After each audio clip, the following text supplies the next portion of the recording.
studios secured by DFWsecurity.com.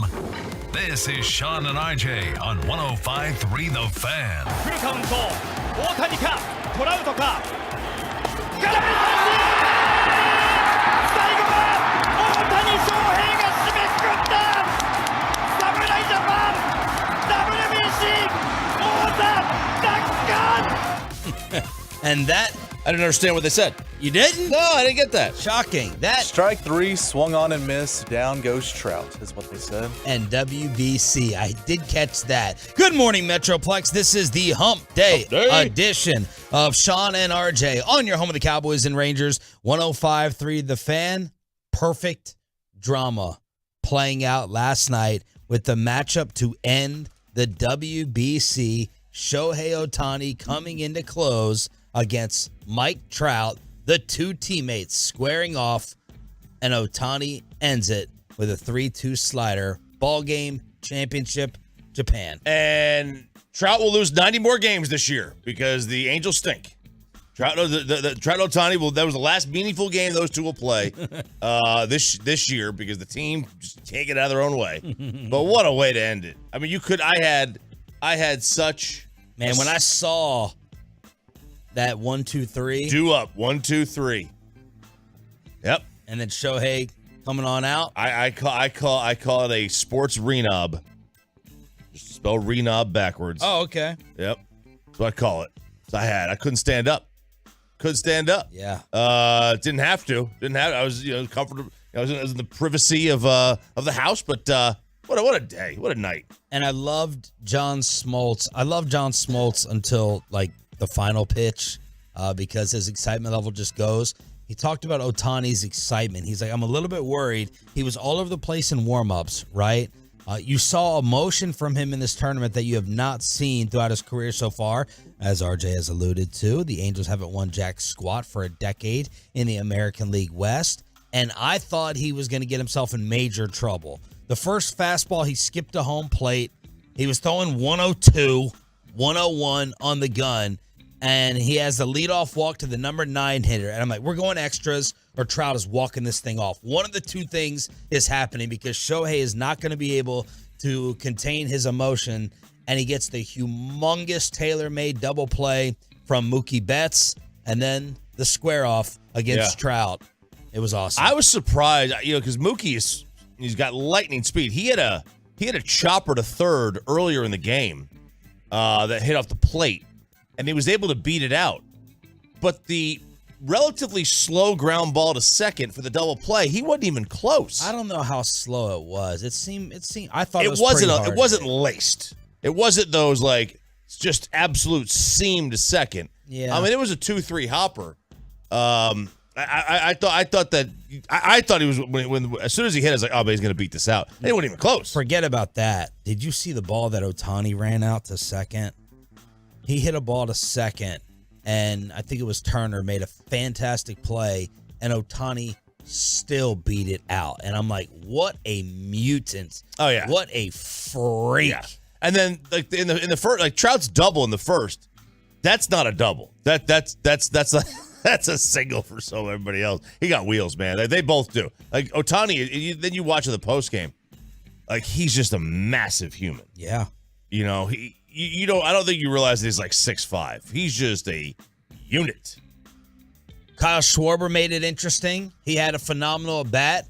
He went yard in 2 straight pitches, and it was just a matter of time. He was going up against Darvish, so we had some Darvish drama, and then finally he rocked to the upper deck. That made it 3-2, but the United States ultimately ends up losing. I'm happy for Japan. I am. This means a lot more to them, and it's really impressive, right? You sit there and look at this lineup that we're throwing out there with all these major league players, and there's the Japanese still being the favorites in the tournament. And the United States, they took it rough. I like to see that as well. They took it hard in the dugout, just still sitting in there. They weren't leaving, watching the Japanese team celebrate. And USA manager Mark DeRosa said this whole tournament that we've been talking about now for 2 weeks, it was a big hit. The baseball world won tonight. although those guys are disappointed in there. I couldn't be prouder of them, the way they came together as a team, from getting together 2.5 weeks ago, all the things that happened along the way, tough games, easy games, whatever it was. They truly started to bond and enjoy being around each other. But, I mean, if you were going to write a script, I was hoping it was going to go our way with Mikey popping one against Ohtani. But like I said, the baseball world, this thing is real. The WBC is real. The whole world got to see Ohtani come in, big spot, battling. It's kind of how it was kind of scripted. I just wish it would have went different. And he's absolutely right. Baseball with a humongous W. As Rob Manfred said, this exceeded my wildest expectations. I just wish and hope we can get some better pitching moving forward for the next time we do this, and we will 100% do this in 2026. So that's Rob Manfred putting a little pressure on the clubs, the teams, and the players to get some more arms out there, as we were talking about, the starting matchup yesterday. I have a feeling that this will entice some more people to come play. They saw the energy and the interest in this, the fact there was over 1 million fans just in pool play alone at these games. So I assume that as we move forward, this gained a little bit of momentum. It's you would like to see some of the rest of the stars. Like the top 4 of this lineup was really, really good. And obviously the whole lineup was good, but there were still some players on both both hitters and pitchers that could have played and should have played and didn't. What did you think was going to happen in the Ohtani at bat? Trout Ohtani. What did you think was going to happen? I thought it was either going to be a strikeout or a walk. I thought it was going to be a strikeout or a walk. Trout, outside the first at bat, Trout just wasn't hitting yesterday. So I thought he was either going to work a walk or get a strikeout, or get struck out, I should say. And it was a really good battle between the two. I mean, Ohtani, when he threw it over the plate, he overmatched him, and Trout had a really good eye and was spitting on some pitches that were really, really close. So it was a really good at bat.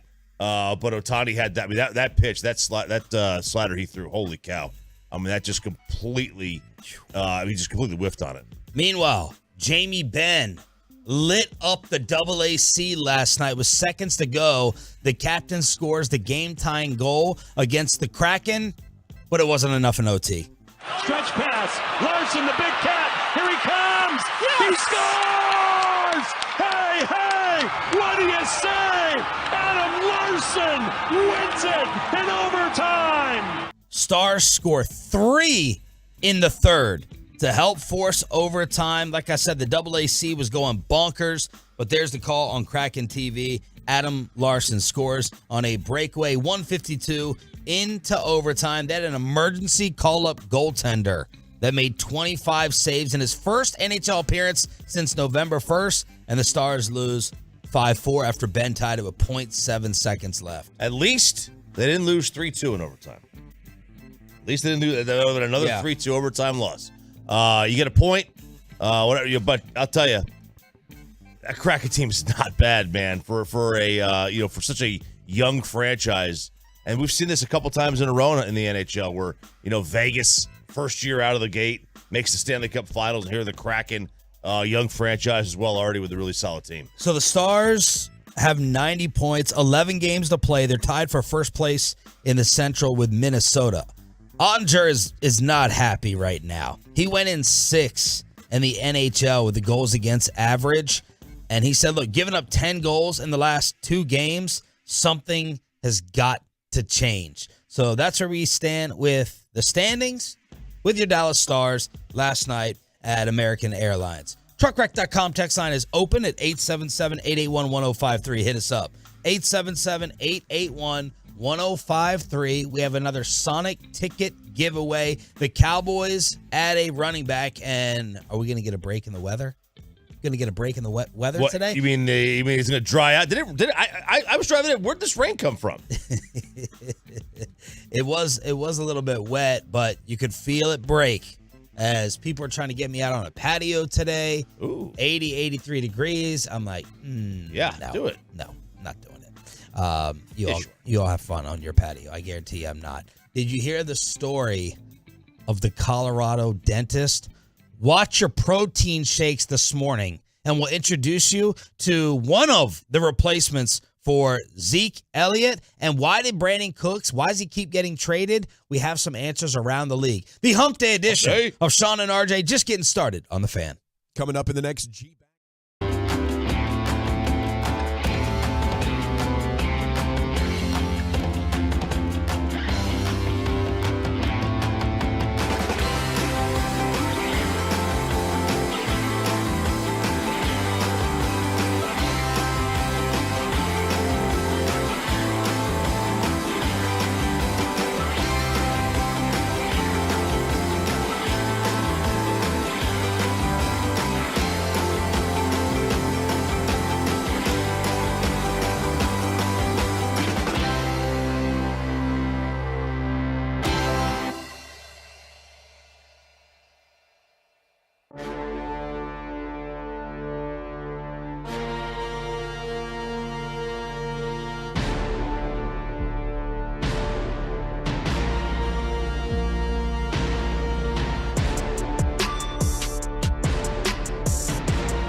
Legendary moments, not just in basketball history, but sports history. Passed away yesterday at the age of 80. See if you can tell young Peyton Russell, who is on the play-by-play call here for Willis Reed. I think we see Willis coming out. Here comes Willis, and the crowd is going wild. Morant to Reed on the forecourt, right side from 20, jumps, yes! Willis has hit on his first two. He bullets one down court that is intercepted by the Busher. Fast break for the next Busher on the drive. Leads Reardon, driving shot is good. The New York Knickerbockers have won the 1969-70 World Championship of Basketball. Who is it, Pepe? Okay, I think he, no idea. Oh no. He does TNT calls. Used to. Good. What's his name? Very famous. Maybe the He's the best. best ever. Yeah, Yeah, I can. Toupee? Kinky? I don't think so. Yes! Very kinky. Marv Albert. I know. See, I knew that. move. Come on, Peyton. I could put the face there. I couldn't have put, okay, you know what? That's bad. That's a bad start. Marv Albert on the call for Willis Reed. Look, poor Willis. Everyone just associates him for the toughness in coming out for Game 7 against the Lakers, hitting his first 2 jumpers after the severe thigh injury that forced him to miss Game 6. I had to be reminded he won Rookie of the Year. He won MVP. He was a 7-time All-Star, 5-time All-NBA selection. He was named to the 50th and 75th anniversary teams. Willis Reed passing away at the age of 80. Yeah, I mean, everybody remembers that one play that way, and I don't think many realized that he only had like 4 points in that game. You know, it was just those couple of buckets. The emotional lift. The emotional lift, yes. I think it was a quad or a thigh injury. Like, it just, that's like, okay, wow. Like, I wonder, like, today, what does it take for somebody to come hobbling out there in today's NBA? And it was so weird. If you look at the video of this setup where the announcers are, and then they're kind of like pointing, and they're like, look down there, look. It was so weird in terms of the broadcast setup, but Clyde Frazier's performance gets forgotten in that game. He had 36 and 19 assists, but it is known as the Willis Reed game. Willis was named Finals MVP for that series, though. Really? And he missed Game 6 and half of Game 5. Let me see. Hang on. Was that another series? He was named Finals MVP for that series, and then after the Knicks lost to the Lakers, led New York to a second title. Okay. Wow. Yeah, so he was. Yeah, so he was. So Willis Reed passing away at the age of 80. You can hit us up throughout the entire morning on DFW Sports Station. Thanks for being a Tolo. That stands for Turn It On, Leave It On. Did you see Jose Canseco's daughter? I did. Speaking Josie. out. Yeah, so Jose Canseco's daughter. Is her name Josie? Josie Canseco, yeah. Okay. So she said that basically, she goes, everyone claims I come from all this rich money because I'm a Canseco. Do your research, she wrote Monday morning in a post and in a since deleted Instagram post saying, my family money was blown by the time I was 6 or 7 with bankruptcy, and I had to work my tail off not only to sustain my family name, but also pay my bills because no one paid that S except me. My family is broke, and I don't get the advance of a family that was rich. So I think $40 million earned by Jose during his playing career had, of course, we haven't heard from Jose Canseco forever. He was doing some softball thing not too long ago, a couple of weeks back. But yeah, we haven't heard much from him. He tried to play independent ball for a while and basically do barnstorming tours. So maybe he did blow through his money. Who knows? And you look at him, and it's just like the opposite of Willis Reed, right? Willis Reed, instantly heroic, tough, and then Jose Canseco, first word association, disgrace. I mean, like, here's if he's broke, like, so he basically torpedoed his reputation with the steroid stuff for nothing. He didn't get any money out of that? Well, I don't know what he got from his book. Yeah, but you would think from his book, was it Juiced? That was it called Juiced? Like, I mean, he was right, but he was right.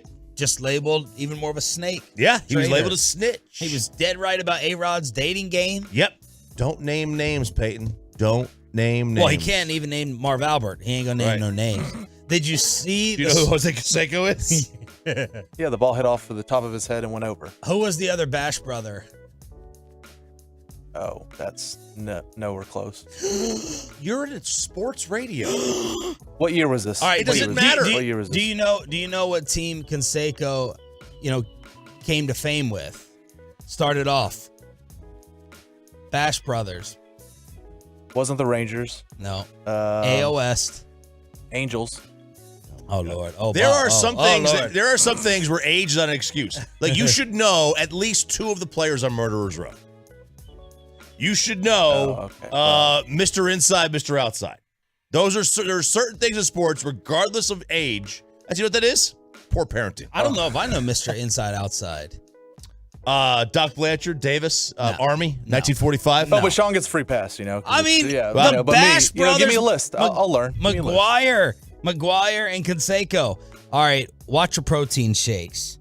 All right, I got to watch. I got one right here. You got one right there. 3 named individual.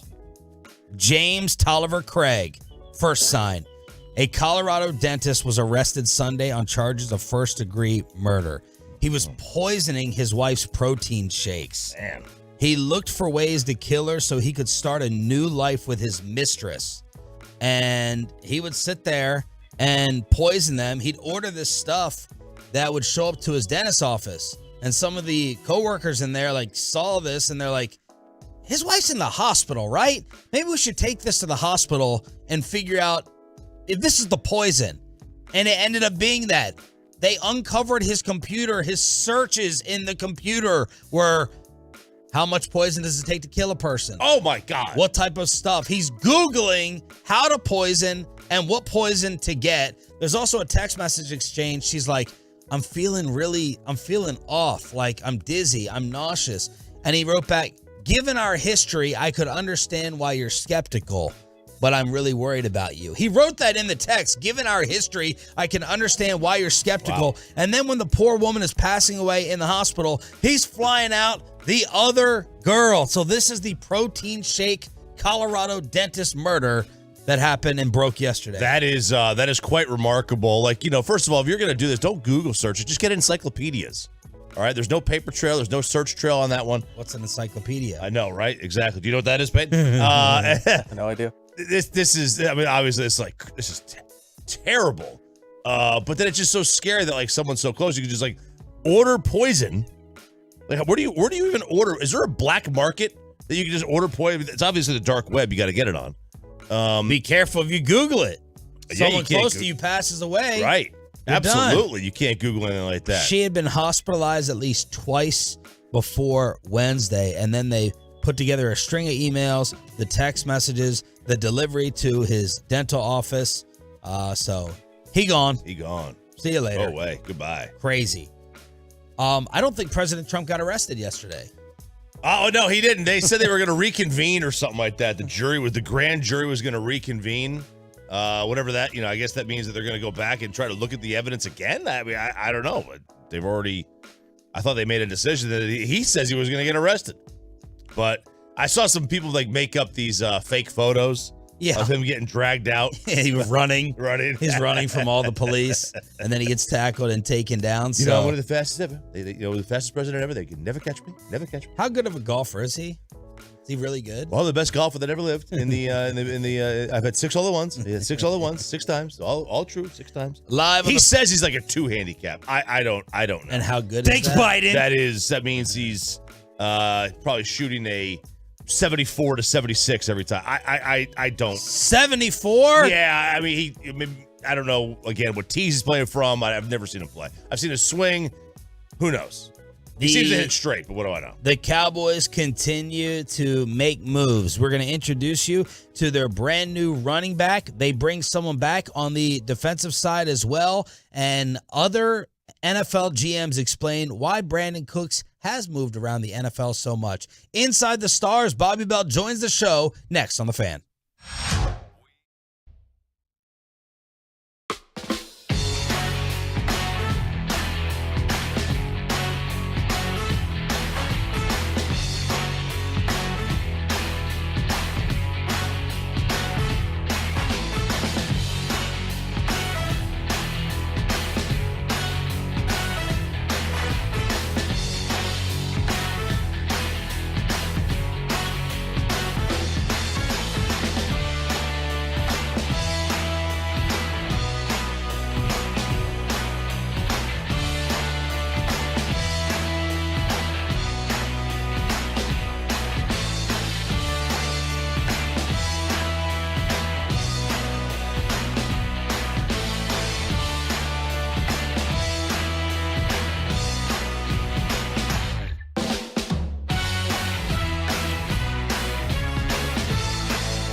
Studios secured by DFWsecurity.com. This is Sean and RJ on 105.3 The Fan. From news and notes to the coaches and players for America's team, let us go inside the stars on 105.3 The Fan. The completely opposite offseason compared to last year continues for your Dallas Cowboys. It's Sean, RJ, and Bobby right here on DFW Sports Station. The Hump Day edition is coming at you on 105.3 The Fan. Polar opposite off seasons, right? Last year, it was the most angry that I've ever seen the fan base in our 12 years doing this. And this year, everyone is absolutely in love. Frugal, smart, impactful, saving money, adding established guys, and that was before yesterday. So yesterday, some minor little things took place. They do add Ronald Jones to the running back group. Spent last year with the Kansas City Chiefs, but just appeared in 6 games, 17 carries. His previous 4 years with the Tampa Bay Buccaneers. This is a second-round player, and he ended up winning the Super Bowl there with the Bucs. He starred at McKinney North High School. Oh. Had a 1-year deal with the Chiefs last year, but found himself behind Pacheco, McKinnon, Clyde Edwards-Helaire. So Ronald Jones, as Bobby, it's been a big 2 weeks for Bobby with the reporting, and you brought him up for some reason. We didn't have much to say about him, and here he is as a Cowboy. Yeah, and he's a good player. You mentioned there this is a former second-round pick. That was a guy who slid to the second round. Like, there were a lot of people who thought he was going to go in the 20s in that draft. So this is a guy who I think several teams viewed as a first-round talent. Just the positional value and the type of teams that were picking in the back end didn't take him there. But he's had some success. His best year obviously was, I believe it was 2020, where he had almost 1,000 yards, showed he could be a complete back. He's a tough runner. He's not some, blink and he's gone Tony Pollard type, but he is a tough physical runner, really good all-around back. I think he's perfect for the type of contingency signing the Cowboys like to make, where they bring somebody in and go, hey, if we don't get our guy in the draft, if somebody doesn't fall to us that makes sense, this is a good fallback that we feel comfortable with. If we do get our guy, then that'll just foster competition, and we'll end up walking away from one of these guys on the roster, Malik Davis, Rico Dowdle, whoever. They're gonna walk away from Malik Davis. They could. They look. You like Rico? You like Rico over Malik? They all like Rico over Malik. Really? Rico's just been hurt. Rico's so fast. Rico's balance is really, really good. I just like how hard Malik runs. Isn't hurt for a running back a bad thing? Right, yeah. You don't want to be broken down before you even get to 15 carries in your career. Yeah. And that's part of the problem. The thing with Malik Davis is Malik Davis doesn't have any special traits. Malik Davis is just solid. He's not really weak anywhere. He's a good pass protector. He catches the ball well. He's got good vision. He's not fast. He was like a 4.6 guy coming out, but he's really solid all the way around. They like that well-roundedness. He's still got to grow up a little. Like there needs to be some development, I think, as a professional, learning how to be a pro at this. And so, yeah, that could, in theory, because of all that, because the skill set isn't special in certain ways, the way it is at times with Rico Dowdle and some of that maturity stuff, then it's not impossible to think he could get cut. But by no means is this like their answer. No. Is it? No. This is covering fire. This is, yeah. I mean, look, when we walked into the offseason, what did we say were like the 4 biggest needs? It felt like corner, running back, receiver, or pass catcher, whatever. Probably another offensive lineman. What are the first 4 moves they made? Running back, offensive lineman, corner, receiver. Like, and so this is a let's cover our bases. That way, when we get to the draft, we can just pick whoever the best player is. I'd be fine with this if this was their answer to, as Pollard's second. And it might be. And it might be. I mean, he is over 4 yards a carry every single year of his career. And the Cowboys' offensive line hopefully will be good enough. They were really good last year in the run blocking. I think their next gen or whatever their run block win rate was top 11, top 10 last year. May have tailed off at the end, but for most of the year it was top 10. So, he's going to get holes, and he's never shown that he doesn't get 4 yards a carry. So I'd be fine with this. I mean, he got the most work he ever got in his career was 2020, and he got 5 yards a carry. So, I mean, he can be an efficient player. Dante Fowler is coming back. I think we're all satisfied with this. Yes. He had 6 sacks in just 343 snaps last year. Came here from Atlanta on the 1-year deal. Able to record the third most sacks he's had in his career while reuniting with Dan Quinn. So the Cowboys had their top 5 sack leaders from a year ago returning. Micah, Dorrance, Tank, and Wilson. And Sam Williams last year had 4 sacks. What are you laughing at? Wilson was on that list. That one of them is a safety. Cowboys had 54 sacks last year, tied for 3rd in the NFL, and the most by a Dallas defense since 2008. So there's the return of Dante Fowler. You want some good peripheral statistics on Dante Fowler, Chop? I love peripheral. These are not counting numbers, okay? I hate counting numbers. All right. This is from Next Gen Stats. Dante Fowler excelled as a situational pass rusher in 2022, generating the 2nd highest pressure rate among defenders with at least 150 pass rushes in the NFL. 18.5% of the time that he was out there, he was generating pressure. That was ahead of Micah Parsons. That was ahead of Trey Hendrickson. He was a really effective pass rusher when he was brought in to just pin your ears back and go. Generated a ton of pressure, and I think that he's perfect fit here. And he's got a almost father-son like relationship with Dan Quinn. Dan Quinn loves him. He loves Dan Quinn. They've known each other since he was a high schooler. How many kids does Dan Quinn have? Yeah, and who's the father in that situation? Dan Quinn would be the dad in that situation. Yeah. No, he's known him since he was, I think, a sophomore, junior in high school, and been with him at several different stops. So. And you had a tweet, a report. Did you break this with the Cowboys' new offensive lineman? I didn't break it. No, I mean, I think I was there around, as these things typically go. Like, everybody kind of sends out their tweet around the same time. It's the old "Who Wants to Be a Millionaire" fastest finger. That's what we're doing here. I don't remember the fastest finger in the Who Wants to Be a Millionaire. That's how you got into the seat. Was the 10 contestants would try and put things in order. Yeah. So yeah, they bring in Chuma Edoga. This is a guy that they explored bringing in last year, and somebody who gives them flexibility. Can play guard, can play tackle, has spent most of his time at tackle. There's an interesting note in there from Nick Eatman on the story that was released by DallasCowboys.com. And I think it speaks to, I'm going to have to probably eat crow, and Sean's going to be able to spike the football here from Monday. Let me taste your tears, Scott. Chuma Edoga could even, this quote from Nick Eatman, Chuma Edoga could even be a candidate to compete for the starting spot at left guard to replace Connor McGovern. I was like, that doesn't make sense, because we all feel like Tyler Smith has been your left guard, that the move to keep Tyron Smith here is left guard. So I called around, I asked some people yesterday, was trying to get a sense of what the plans were. At least now, it does not sound like they plan on Tyron Smith being a starter at tackle next year. Well, thank the Lord. That knew that. he will be Jason Peters, is their plan for him right now.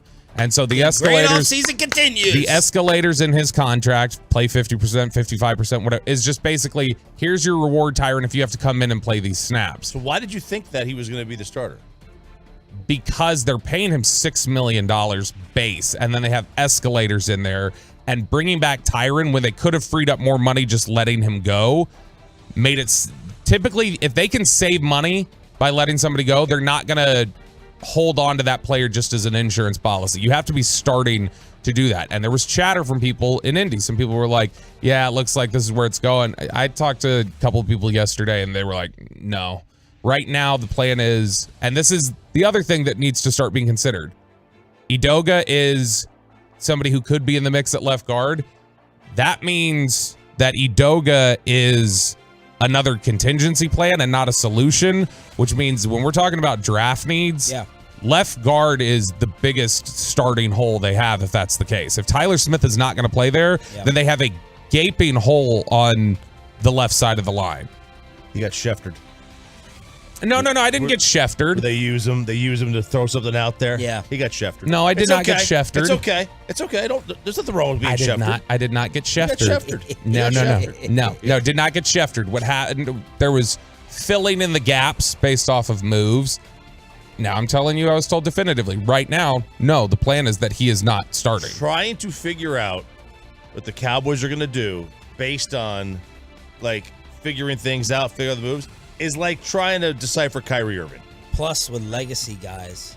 Yeah, the legacy guys, because, like, they're very fickle on that. Like, they'll cut D. Ware and they'll cut Zeke, but, they hang on for Witten for dear life, and they eventually, moved on. But then with Tyron Smith, it's like, we'll just, he gave us such a discount over the years. We're gonna throw him one more bone. I think they believe Tyron Smith is clearly their third best tackle right now.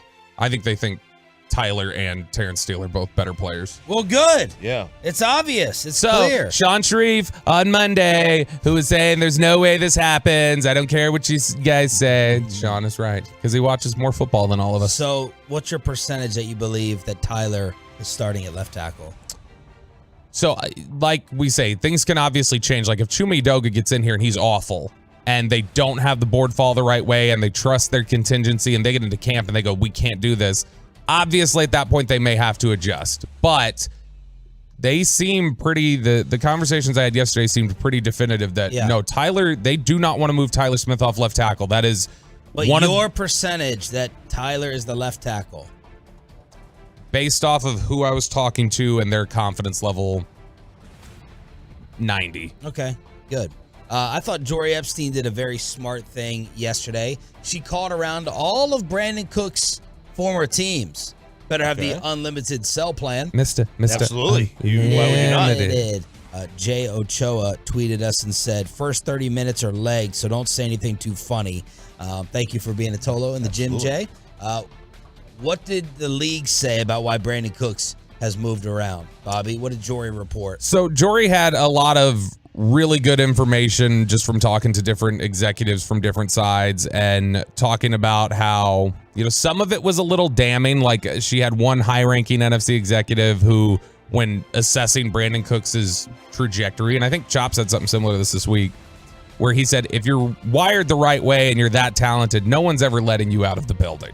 Mm-hmm. And so that all this talk about he's so great in the locker room and he's one of the best players out there, but this executive was a little skeptical of it doesn't totally work like that.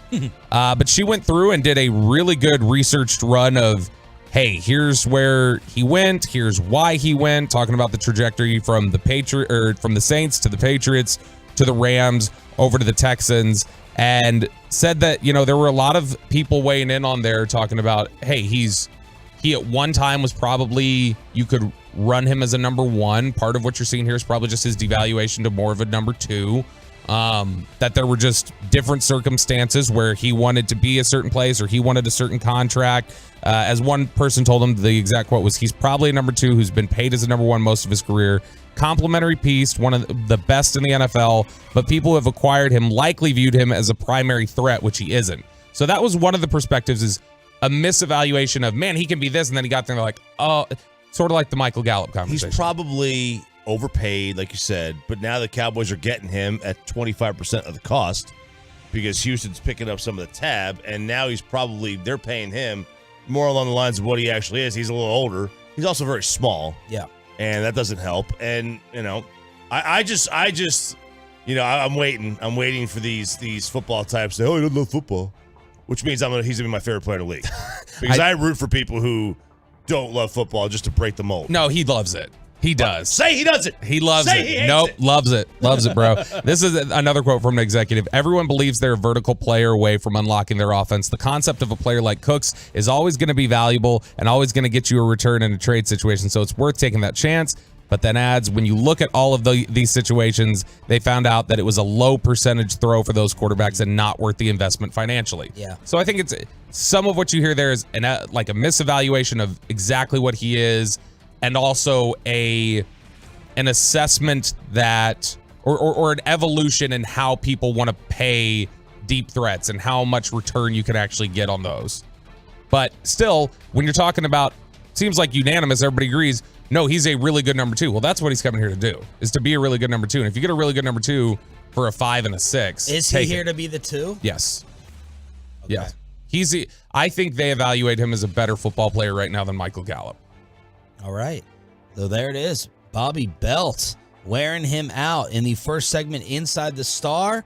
We got Brandon Cook's evaluations. We got Tyler Smith playing left tackle. We got a new running back. We got Dante Fowler coming back as well, and maybe a new left guard. What did you think of the ending? Tell us that you were glued to the ending of the World Baseball Classic. Stars had a crazy ending as well, and it sounds like the Ravens may be done. Bobby says the Ravens should just be done with Lamar Jackson. All of that next on The Fan. DFW Security, they right now have the number 1.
him out. Ohtani strikes out Trout, and Japan's back on top of the baseball world. And that is how it ended on FS1. We got the dream matchup to end it. Kyle Schwarber tried his best, but the U.S. didn't have enough offense. Yu Darvish came in, gave up the home run, but then it was Ohtani to close against Trout. Leadoff walk, Mookie Betts hits into the double play, and then a 3-2 slider ends the World Baseball Classic. Japan wins. What a game! What a night! What a finish! I couldn't stand up at the end of the game. I was, you to see things everywhere that you didn't want to see things. Sean, you didn't want to see those things, but this is the way to end it. This really was. Whether or not, it didn't matter what Trout did to me. I just wanted to see this matchup. I would love to have seen him get, lace a double, hit a homer, walk, whatever. But this was this was power to power, best, one of the best against the best, and man, it was a night. It was a night for the sport. You're a baseball guy. Were you glued to this? I wasn't glued to the thing for most of the World Baseball Classic. I mean, I was checking in on it and stuff like that, but I was not locked into every single game. No, but last night. Yeah, last night I was locked into the last couple innings. It's interesting. You guys were talking, I heard on the way in, about how Manfred's clearly trying to get people more interested in this for the future, like players and teams. Like, hey, look at the value of this. This was a note yesterday that I find insane. Shohei Ohtani yesterday became the first player in MLB history to cross 4 million followers on Instagram. Did you see this note? No. First player in MLB history to cross 4 million follows on Instagram. He had 2 million followers when the World Baseball Classic began. What? Wow. He doubled them during the period of the World Baseball Classic. And that's Bryce Harper didn't have that many? Mm-mm. I'm trying to think who else is cool enough. The number two is Trout. He has 2 million. Bryce got 1.7 million. Wow. So that's no personality. Mike Trout has the second most on IG. So if you can pitch that, if you can sell that to teams and players, and look, branding for you in a sport that's hurt for branding lately, and look how this now it's a little different probably for Ohtani because he is a country he is a country superstar. I'd be interested I want to look back. I want to see how Trey Turner. I want to see what Trey Turner's Instagram followers or his social media follows, how they changed. Oh. I want to see what they looked like at the beginning. Bay Turner, by the way, I call him Bay Turner now. Well, Trey, for the record, right now, he's at 432,000 on low. Twitter or Instagram. On Instagram. Okay, I'm gonna go to Social Blade. I'm gonna find out how Trey Turner did, and I'll get back to you. What? It tracks how many you pick up? Social Blade will, if you search an account, it'll show you how many followers you pick up a day. I mean, here for Olivia Dunn's at 3.7 million. She's almost as popular as Shohei. Yeah. It's just the world. I mean, she has things that he doesn't. Yes, that's true. So look, but just the world of baseball, they don't promote, and the stars aren't really well known. So look, everybody loves this tournament and rave reviews. Is this all tied to the U.S. advancing? What happens if the United States goes out round 1 or round 2 in 2026? Are we hyping this as much? Or how much does the hype fall off? Because I feel like it does. Well, it would fall off, I'm sure, at some point. But fall off enough to the point where we're not, because we've never talked about this tournament like this. No, but and they won it the last time they played. 6 so years ago. What's the difference? I honestly, I don't know. I think a lot of it is, baseball's presence on social media has really picked up in the last couple of years. Yes. And they're throwing up. Baseball for years had this thing where you couldn't even share. So if Jake DeGrom wanted to share his own videos of him pitching, he couldn't do it. A highlight. Yeah. So I don't know if they've changed that rule or not. I think they have. But so baseball's social media has really, really picked up over the last couple of years, and them obviously advancing. Shohei in it. Let's not forget that Mexico had a really good year, and they made the Final Four. And there's obviously a lot of people who are either from Mexico or have history, have family from there, that live in the U.S. that would watch this, that would take it in. So I think there's a couple things. It's also very important to have it in a place where it can be a ruckus atmosphere. You need the Phoenix Open for this tournament every time out. And they had it. So they never had attendance like this. Never had it. Now, they had it maybe in like when Puerto Rico played Dominican Republic in Miami, they would have it. They would have that kind of energy. When Cuba played Miami, they would have that kind of energy. Obviously, when Japan plays in Japan, they have that kind of energy. But, when you would go to L.A. or San Diego or whatever, and I think being in Phoenix and Miami, which are, Phoenix at least, versus maybe Los Angeles or San Diego, there's so much to do in L.A. You get lost. Sports can get lost in L.A. They don't get lost in Phoenix. Yeah, I mean, there's a lot to do in Miami. There is. Yeah. You need an international city. You do, and obviously Phoenix and Miami, they were going to be there anyway because that's where spring training is, so they don't have to leave. Trey Turner since Sunday picked up 6,000 new follows on Twitter, and that's about how many he picked up from November 2021 to November 2022. So it's good for exposure in terms of building things up, giving guys recognition. Just the fact, here's where Major League Baseball really struggles right now, obviously, in terms of their name recognition, is just look at the fact of the pitcher last night, Merrill Kelly. Yeah. When we're all like, Merrill Kelly, who? And what's Merrill Kelly? Like, you go back and you look at what he threw 200 innings last year. He had a 3.37 ERA. Like, he was, that's a name that if we find the football equivalent of a player who puts up those numbers at quarterback or somewhere else, we all know who they are. So Major League Baseball's clearly had a branding problem, and this is something that has helped a ton. Baseball promotes teams, because and that's the thing. Stars don't win in baseball. Like, Mike Trout's the best player of the generation, and he hasn't made the playoffs in a decade. Shohei is right there. He's like, it takes an otherworldly player on a non-playoff team for us to recognize, because you just don't get any recognition in the sport as an individual, because you go to a sporting event. When you go to an NBA game, you see LeBron James for 36 minutes and every possession. When you go to a baseball game to watch Mike Trout, first of all, you hope he plays. Second of all, you see him every 45 minutes, and then you see him jog out to center field. Yeah. And it's really tough to be we're an individualist society, and it's very tough to have a sport where you're focused on the individual and promote the individual, but you see the individual once every 45 minutes, once a night. Another fascinating chapter has developed in the Lamar Jackson story. He has an uncertified rep, which is illegal in the NFL, calling teams to apparently say, we want out, and on top of it, we don't need a guaranteed contract. This is Mike Florio reporting from ProFootballTalk.com. Who wants to try to make sense of this? Lamar with an uncertain. Now, his mother, I'm assuming, is certified. Is she? Probably. I would guess so. She's his official agent. But someone else is calling around telling teams, we want out, and it doesn't have to be guaranteed. My word. I think the longer this plays out, I know, my opinion, the longer this plays out, the better this makes the Ravens look. What we're seeing, just with the inconsistency of these crazy stories and twists and turns, that's what they've been dealing with for 2 years straight.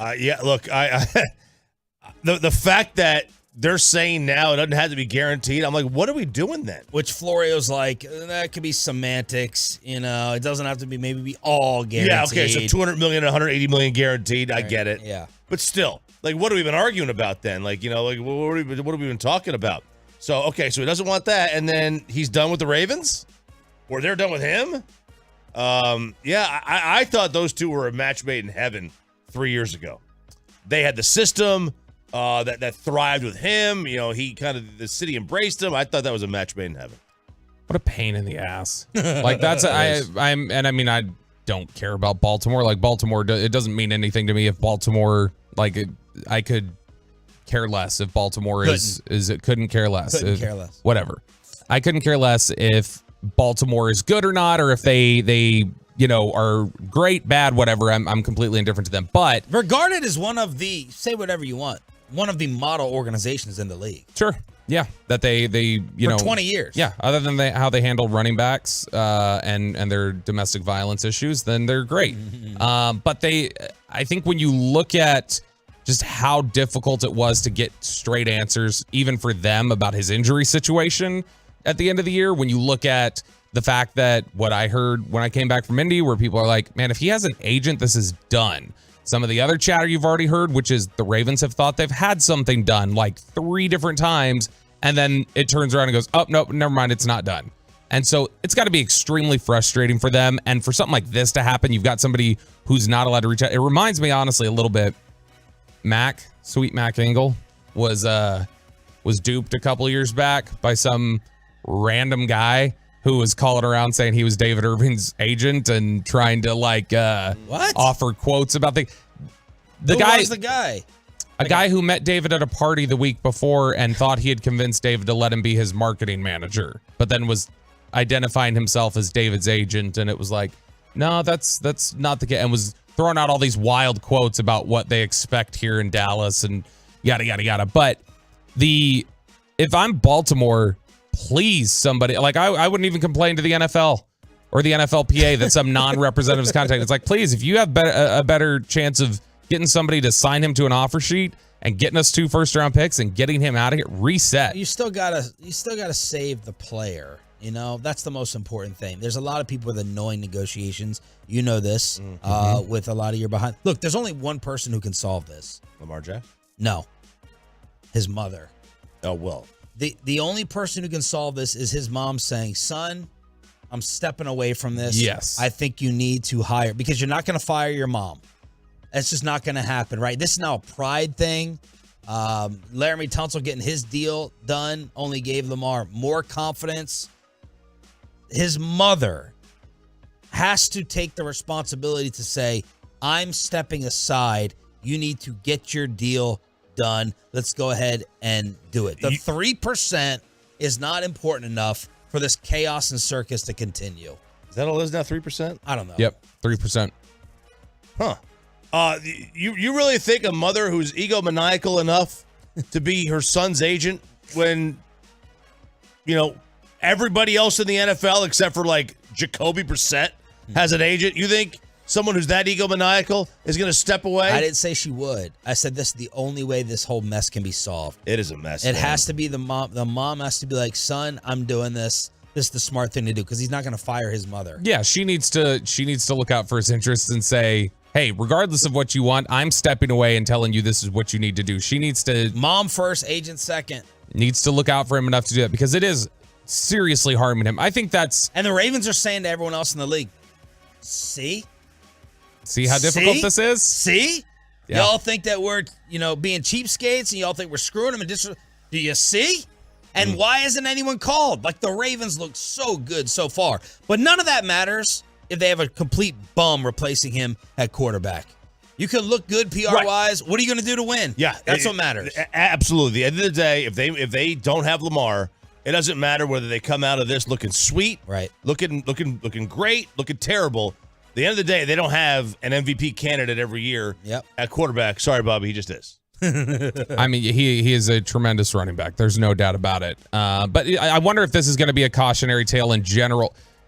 I know, Chop, you don't like the personality traits being weighted as heavily for a lot of people, but this would be 2 straight quarterbacks, Kyler Murray and Lamar Jackson, that have had rough negotiations due to not being considered leaders or whatever else, and teams are regretting it. Ja Morant is supposed to return tonight. Kyrie defends Ja, saying we've all been way too hard on him, and Morant says it's not alcohol, it's stress. Plus how a rapper got Skip Bayless trending when talking about Ja Morant's return. Kyrie defends Ja Morant next on The Fan. But first, let me go ahead and get you set up with the Eagles Nest in Fort Worth on Boat Club Road. This has been the place to be.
That was Ja. Man, the Mavs make all the news.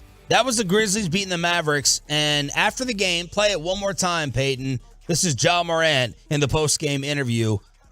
I don't want to say drive-by, but it was. It was a drive-by comment. Coach told you, it's a parade inside my city, yeah. It's a parade inside my city, yeah. Who has the street cred to know where that's from? Peyton, see if you can make up for earlier not knowing the Bash Brothers and Mark McGuire. Well, it's NBA Youngboy. Do we know what NBA stands for, though? The National Nope. Baller Nope. Association. Nope. Never broke again. Never broke again? Yep. Is this the song with the lyric? This is it. Okay. Did you actually bleep this? I didn't believe it, but it's clean. Okay. So that's what he referenced.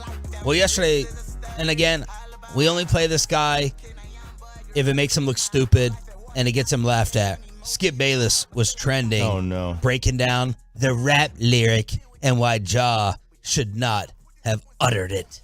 I want Ja Morant to come back better than ever. I want him to succeed because I've always been a fan of his since his college days.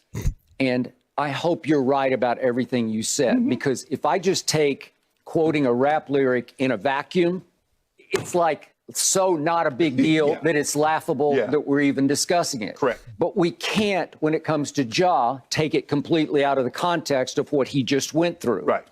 I'll just say this. It was not a good sign that he quoted that rap lyric. And you either have to give him credit for being a smart kid or not a smart kid. And I give him high credit because I think he's a smart kid. I think he knows exactly what he's all about. When he makes choices, even if they're bad choices, I think they're not dumb choices, that they're calculated on his part. I want to be a part of that, or I want to be a part of this. Okay. Given the fact that he had just recently been through 4 different incidents that led up to what happened in Denver, Colorado at the strip club, dangling of the gun, that he chose to post on IG Live, then all of a sudden he's suspended for 2 games and then 4 games and then I don't know how many games. All of a sudden I'm told, wait a second, he could be back last night. He was. So all I can think of is 2 things. One, him researching, right, to try to be a troll to make this a storyline. What did he say? What is this rap lyric? What are the connotations? Ernestine, do you know? Do you know? Ernestine. He's sitting there Googling it. And then the second is the Skip Bayless impersonator on Twitter. Have you seen that guy? I don't think so. What? Is it Joey Molinaro? We played it. I thought we played it one time. We played it once. Yeah. Like a parody? Oh, so he's okay. So the impersonator. He's got he does all the. He's got all the Diet Mountain yes. Dew in the background, and he always starts off with the pen of, Yeah. First off, Stephen A. Da-da-da, and he's doing his Bayless. So those were the 2 things that I thought of. But that was Skip trying to break down rap lyrics yesterday, and he was not wearing his chain. He was not wearing his big chain. I would just imagine also what's Shannon thinking during this. Like Shannon is trying to keep his mouth shut so that they don't fight again. Oh no, Shannon would agree. Shannon can't stand Josh. Shannon tried to. I know, but listening to Skip break it down. You could quote rap lyrics. It's not like he said, I put a hole in your parents. Right. Okay. You're not gangster. All right. That wasn't the lyric he quoted. Right. What did he say? There's a parade in my city? Yeah. Okay. Yeah. Oh, so bad. I don't know how you can It's talking dare. about championships. You I know? don't know. How dare you do that? I know. It's I'm going to shoot up this place. You know what I mean? Like, so that was Skip getting laughed at on social media. Ja Morant was asked, I don't know how this turned into alcoholism. That was what some of the rumor had been, was that the treatment that he was receiving while he was away was for alcoholism, for alcohol addiction. Ja addressed it before his return tonight. I don't have an alcohol problem, never had an alcohol problem. I went there for counseling to learn how to, manage stress, cope with stress in, a positive way. Instead of, ways I've, tried to deal with it before that, caused me to make, mistakes. So stress. He causes his stress. We don't know, Bobby. I don't know. Don't be insensitive these days, these times. You don't know what. You don't know what causes it. Maybe he had the twisties. Maybe that's it. What is that? That's what they said Simone Biles had. Anyway, I think that what Chop, what? I think there's been way too much of an attempt here. It feels like not to hold, by the Grizzlies specifically, not to hold Ja accountable, even in their way of holding him accountable. That they're sending him away, but when they start talking about, hey, this is about just taking care of himself and this is what he just said is exactly what we heard from the New York Post. The strippers were telling people, which was, he was basically just telling everybody like, I'm having to go crazy because, just got a lot on my mind, having to just, unwind. They called it the white boy excuse. The white boy excuse. Yeah. It's just, I don't know. I find it hard to believe that if the problems he was having, the spiral he was allegedly in or whatever else, I find it interesting that he can just be away for 2 weeks and fixed. Yeah. Like, I'll be interested to see how long this takes look, how long this sticks. Is it plausible that a young kid who comes into a lot of fame and a lot of money at 23 years old is struggling to deal with the fame and fortune Yeah. Right. Of course it is. Yeah. Is it also plausible that he just makes bad choices and is his own worst enemy? Sure. Does he need to go away for some help? Why not? Here's Kyrie saying that, as usual, the problem is not John Morant. It's the media. Yeah, I believe any hardship in life builds character. And when you're dealing with particular hardships in the public eye, especially with the media being attracted to, just keeping up with what we're doing or what's the next kind of grab or story. I don't want to assume anything by every media member, but that's just the way it seems for me. And my perspective is just there was an overload of judgment on Ja, and there was an overload of judgment on what I had going on. And there's usually an overload of judgment from the public court of opinion. So with that working hand in hand, and we're such a public league, we're going to deal with situations that may be very difficult to handle for the person going through it. But I think that's why we stretch our hands out to each one another, so we can just be there for each other. At the end of the day, I wish we can say we can control what the media says or we can control what other people say, but we can't. So with Ja dealing with that, I think the initial shock was dealing with the public opinion and all of the extra hoopla that comes with it. But then there's a real human being dealing with emotion. So I cared about that aspect. That's where I poured my energy to. So I wished his family well wishes. I wished him well wishes, and I just pray for his peace of mind. That's all I really care about in this thing. The basketball thing is one thing, but peace of mind is everything. My Mavs media theory is proving true again. This was nowhere yesterday on all these shows. Well, Was it? now we didn't. What happened was your Mavs media theory is still correct because he said that at night and it didn't go anywhere. Nobody said anything. Yep. Somehow, no one's dying. No one's Well, not a single person. Jaws case. It wasn't until It's a laser pointer. it wasn't really until Skip and Shannon went on their show and this led their show was what Kyrie said. Really? Yes. And so they talked about it, and then there was another show that talked about it. I think there was an article then another article, and so like they started getting all these ping-ponging back and forths defending Kyrie going out. And so again, you're still proven right because it's the national media had to discover it and take it off because the local I didn't hear anything about it from the local media. And the Memphis media, that kind of that allowed this story to grow. If John Morant had pulled off, if that Pacer Red Laser story was with Ja as a member of the Knicks, or he was a member of the Knicks and he pulled out a gun on the kid playing pickup at his house, this thing is a lot louder, a lot sooner. Oh, God, yes. But it's in Memphis, so they just continue to let it go. But look, Kyrie's wrong in this instance. He's right overall. The media is evil. We are desperate. We are slime of the earth. RJ, I think, said that our first week working together. But he's wrong in this instance. The media didn't go and seek out. The Indiana Pacers reported to the NBA there was a gun laser pointed at their bus. The kid at his house reported to the police that he got beat up and a gun got brandished. John Morant showed us the gun on IG Live. So overall, Kyrie's right about the media.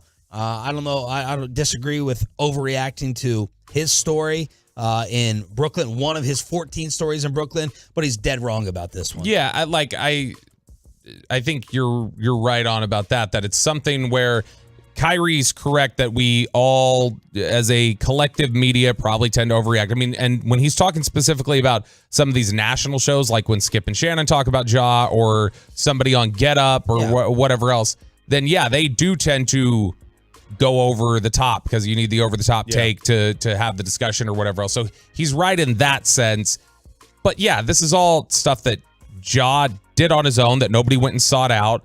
The Kyrie stuff was very much, that's something that Kyrie displayed to his entire Twitter following. Yeah. Now, the reaction, you could then, I guess, assess and say, do people overreact? But I think by saying people overreacted to my situation also then doesn't make me feel great because it makes me feel like, okay, how much did you actually learn through what happened there? But overall, yeah, I think you're right. Overarching point, correct. The actual specific cases here, though, no. And look, let's just be honest about it. You can think it's cold-blooded. I don't really care. A fallback that a lot of people use. I don't know what's going on in Ja Morant's life, but this is for everybody. A fallback that a lot of people use is, like stress, what I'm dealing with, anxiety, so it's true for many and it's BS for others.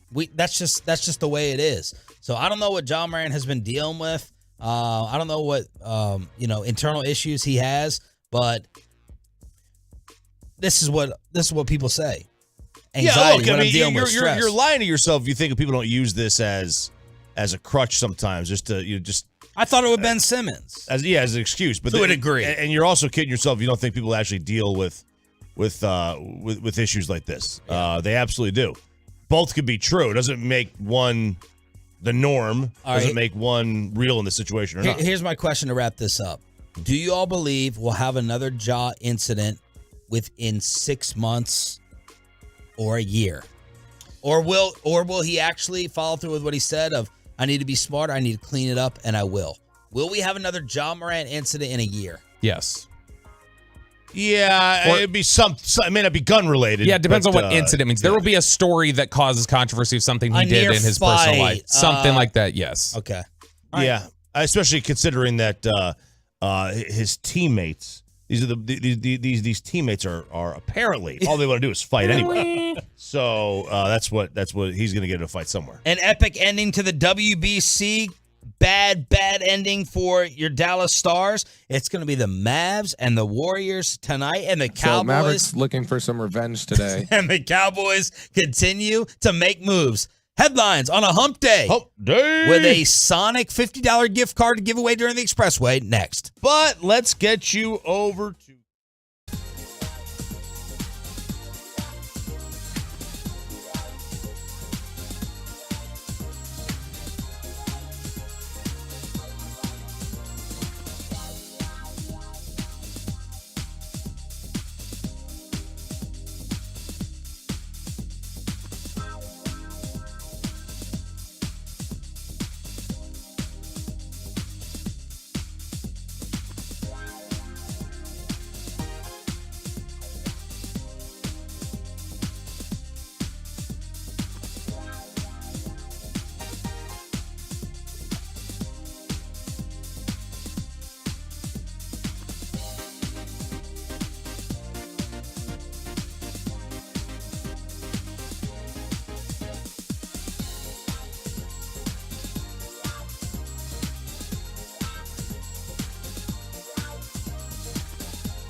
our fan studios, secured by DFWsecurity.com. This is Sean and RJ on 105.3 The Fan. Good morning, y'all. It's Sean Sharif, RJ Choppy, and Bobby Belt on the home of the Rangers and Cowboys. Time for headlines on a hump day. Hey. Hump day. Then we want to hook you up with a $50 Sonic gift card in the Expressway, commercial free, starting at 7:20. Your Dallas Cowboys continue to make moves. Bobby, the big week continues with the reporting and the suggestions. Ronald Jones is a Dallas Cowboy. Spent the first part of his career with the Tampa Bay Buccaneers. Then he went on to the Chiefs last year. He only appeared in 6 games. He found himself as like the 4th guy on the depth chart, so none of that is really impressive. But he's coming on over here to help be a Zeke Elliott replacement. Yeah, whole Ron John, as I call him. I don't like Rojo. I prefer Ron John. He is a really tough, physical runner, complete back. You have upgraded from Zeke at this point in terms of the type of player Ronald Jones is at this point versus where Zeke is. Watch the fan text. Wow. I mean, like they can. First, you say Dalton Schultz right now is better than Zeke, and then Ron John Rojo.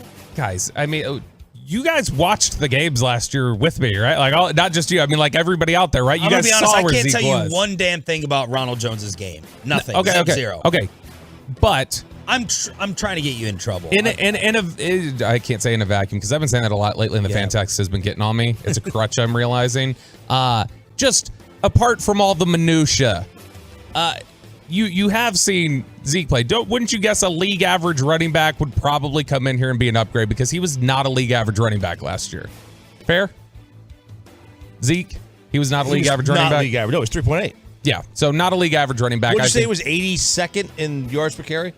Something like, yeah, it was like he was 80 out of people who had 150 carries or something, so or 100 carries. So Ronald Jones, a very tough, physical runner, has good vision, can catch the ball out of the backfield. He's pretty complete, and that's what they like at the running back position. They like complete runners. That's one of the reasons they were always so hesitant, I guess, to go ahead and make Tony Pollard the feature back, is because they were worried he wasn't complete enough, that the pass protection wasn't always great. He improved at that. You can make an argument, and again, I know people lose their mind, but it's just because of priors that they have and not what the reality was last year. You can make the argument Pollard was better in pass protection last year than Zeke. Pollard did a much better job of it last year than he had in the past. And Ronald Jones will come in here. He should be better at each one of those facets in 2023 than Zeke was in 2022, so it's an upgrade.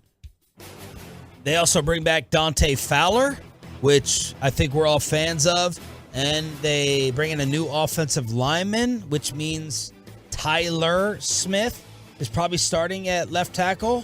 Roberto?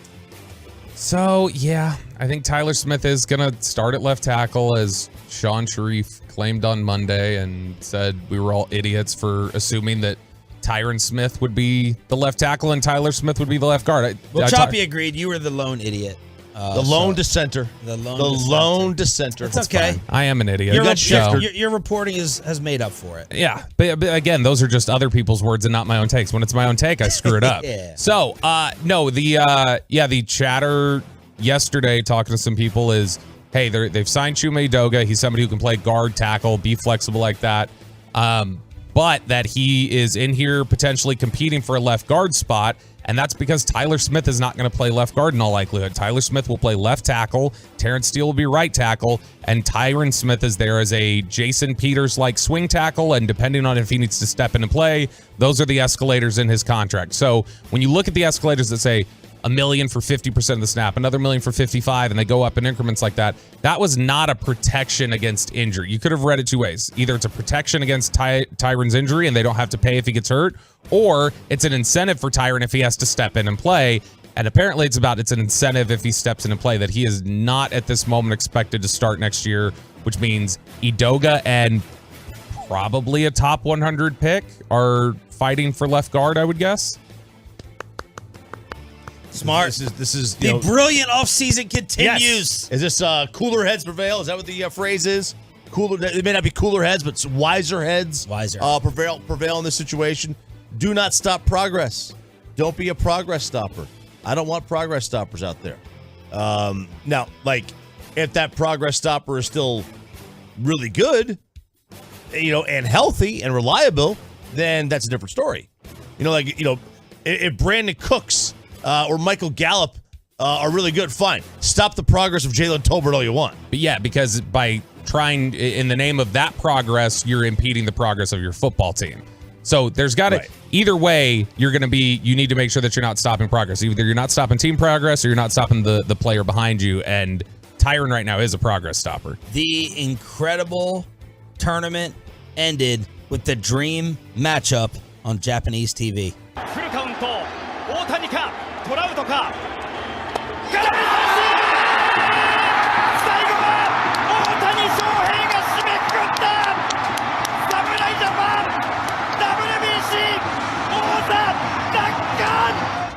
Shohei Ohtani strikes out his teammate Mike Trout on the 3-2 slider to lock up the championship for Japan, 3-2. Yeah, what an ending, what a game, what a finish. The moment. The only thing that sucked about this, I mean, I was fine with Japan winning. Like, I know it's more important for them and their fans and their country, I think, than it is here. I just wish there would have been a runner on base. That's it. That double play sucked the air out when it was just Trout with an opportunity to tie if he went yard. Two outs, runner on second. That would have been the dream scenario because a base hit, would have scored Mookie Betts. Yeah. That would have been the dream scenario. Otherwise, I mean, you had like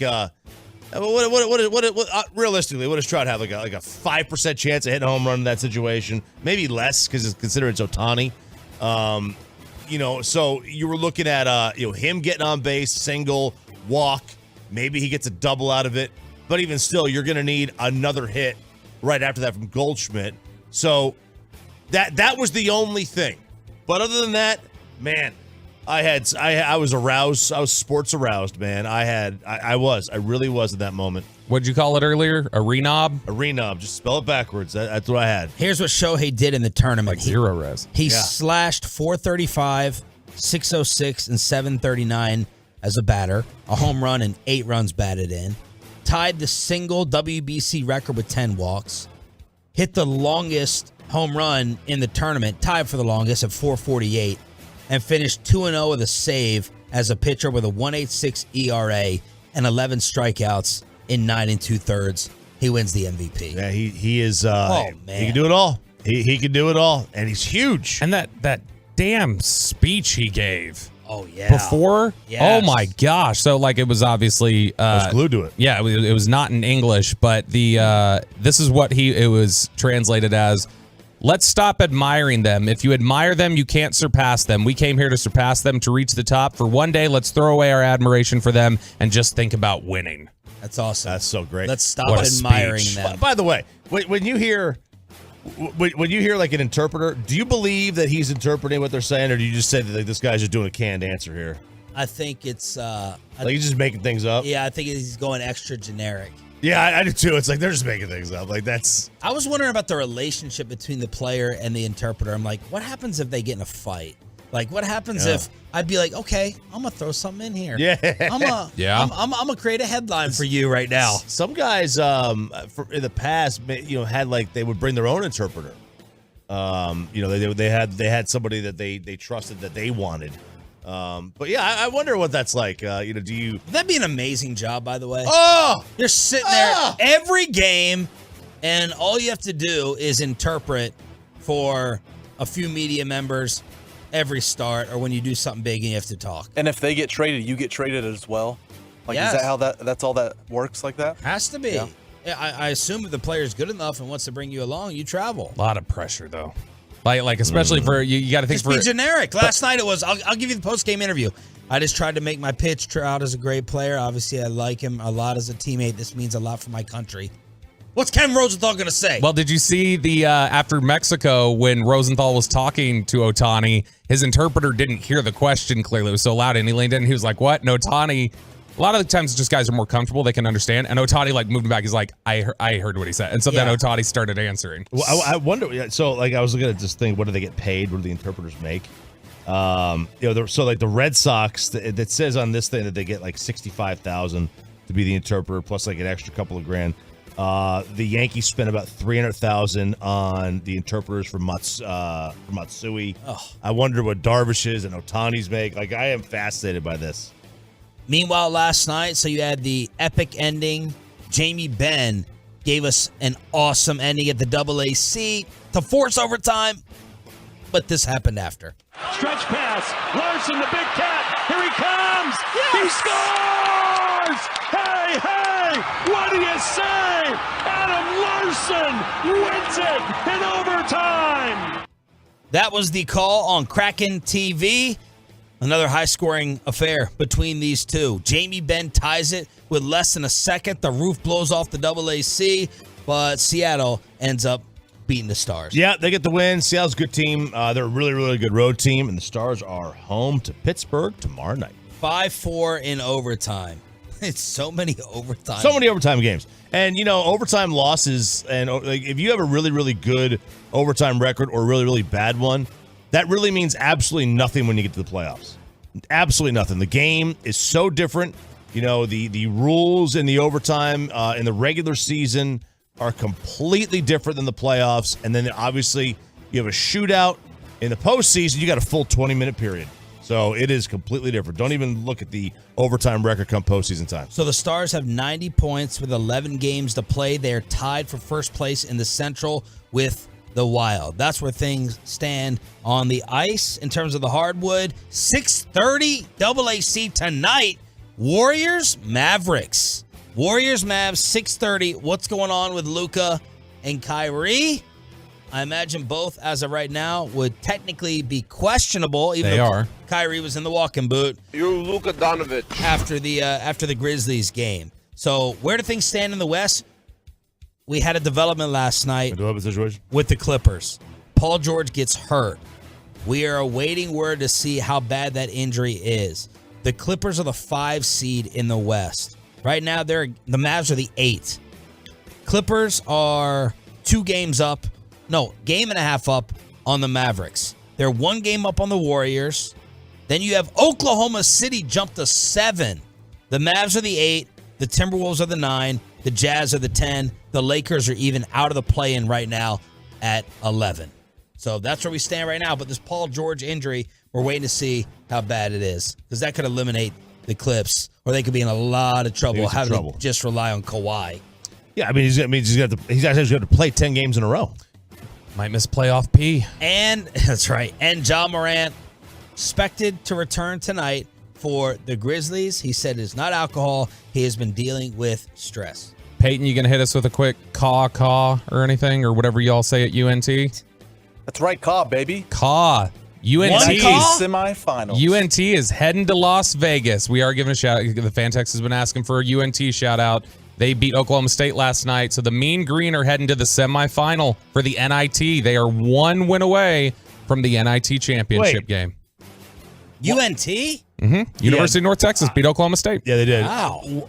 So the NIT semis are now in Vegas and not Madison Square Garden.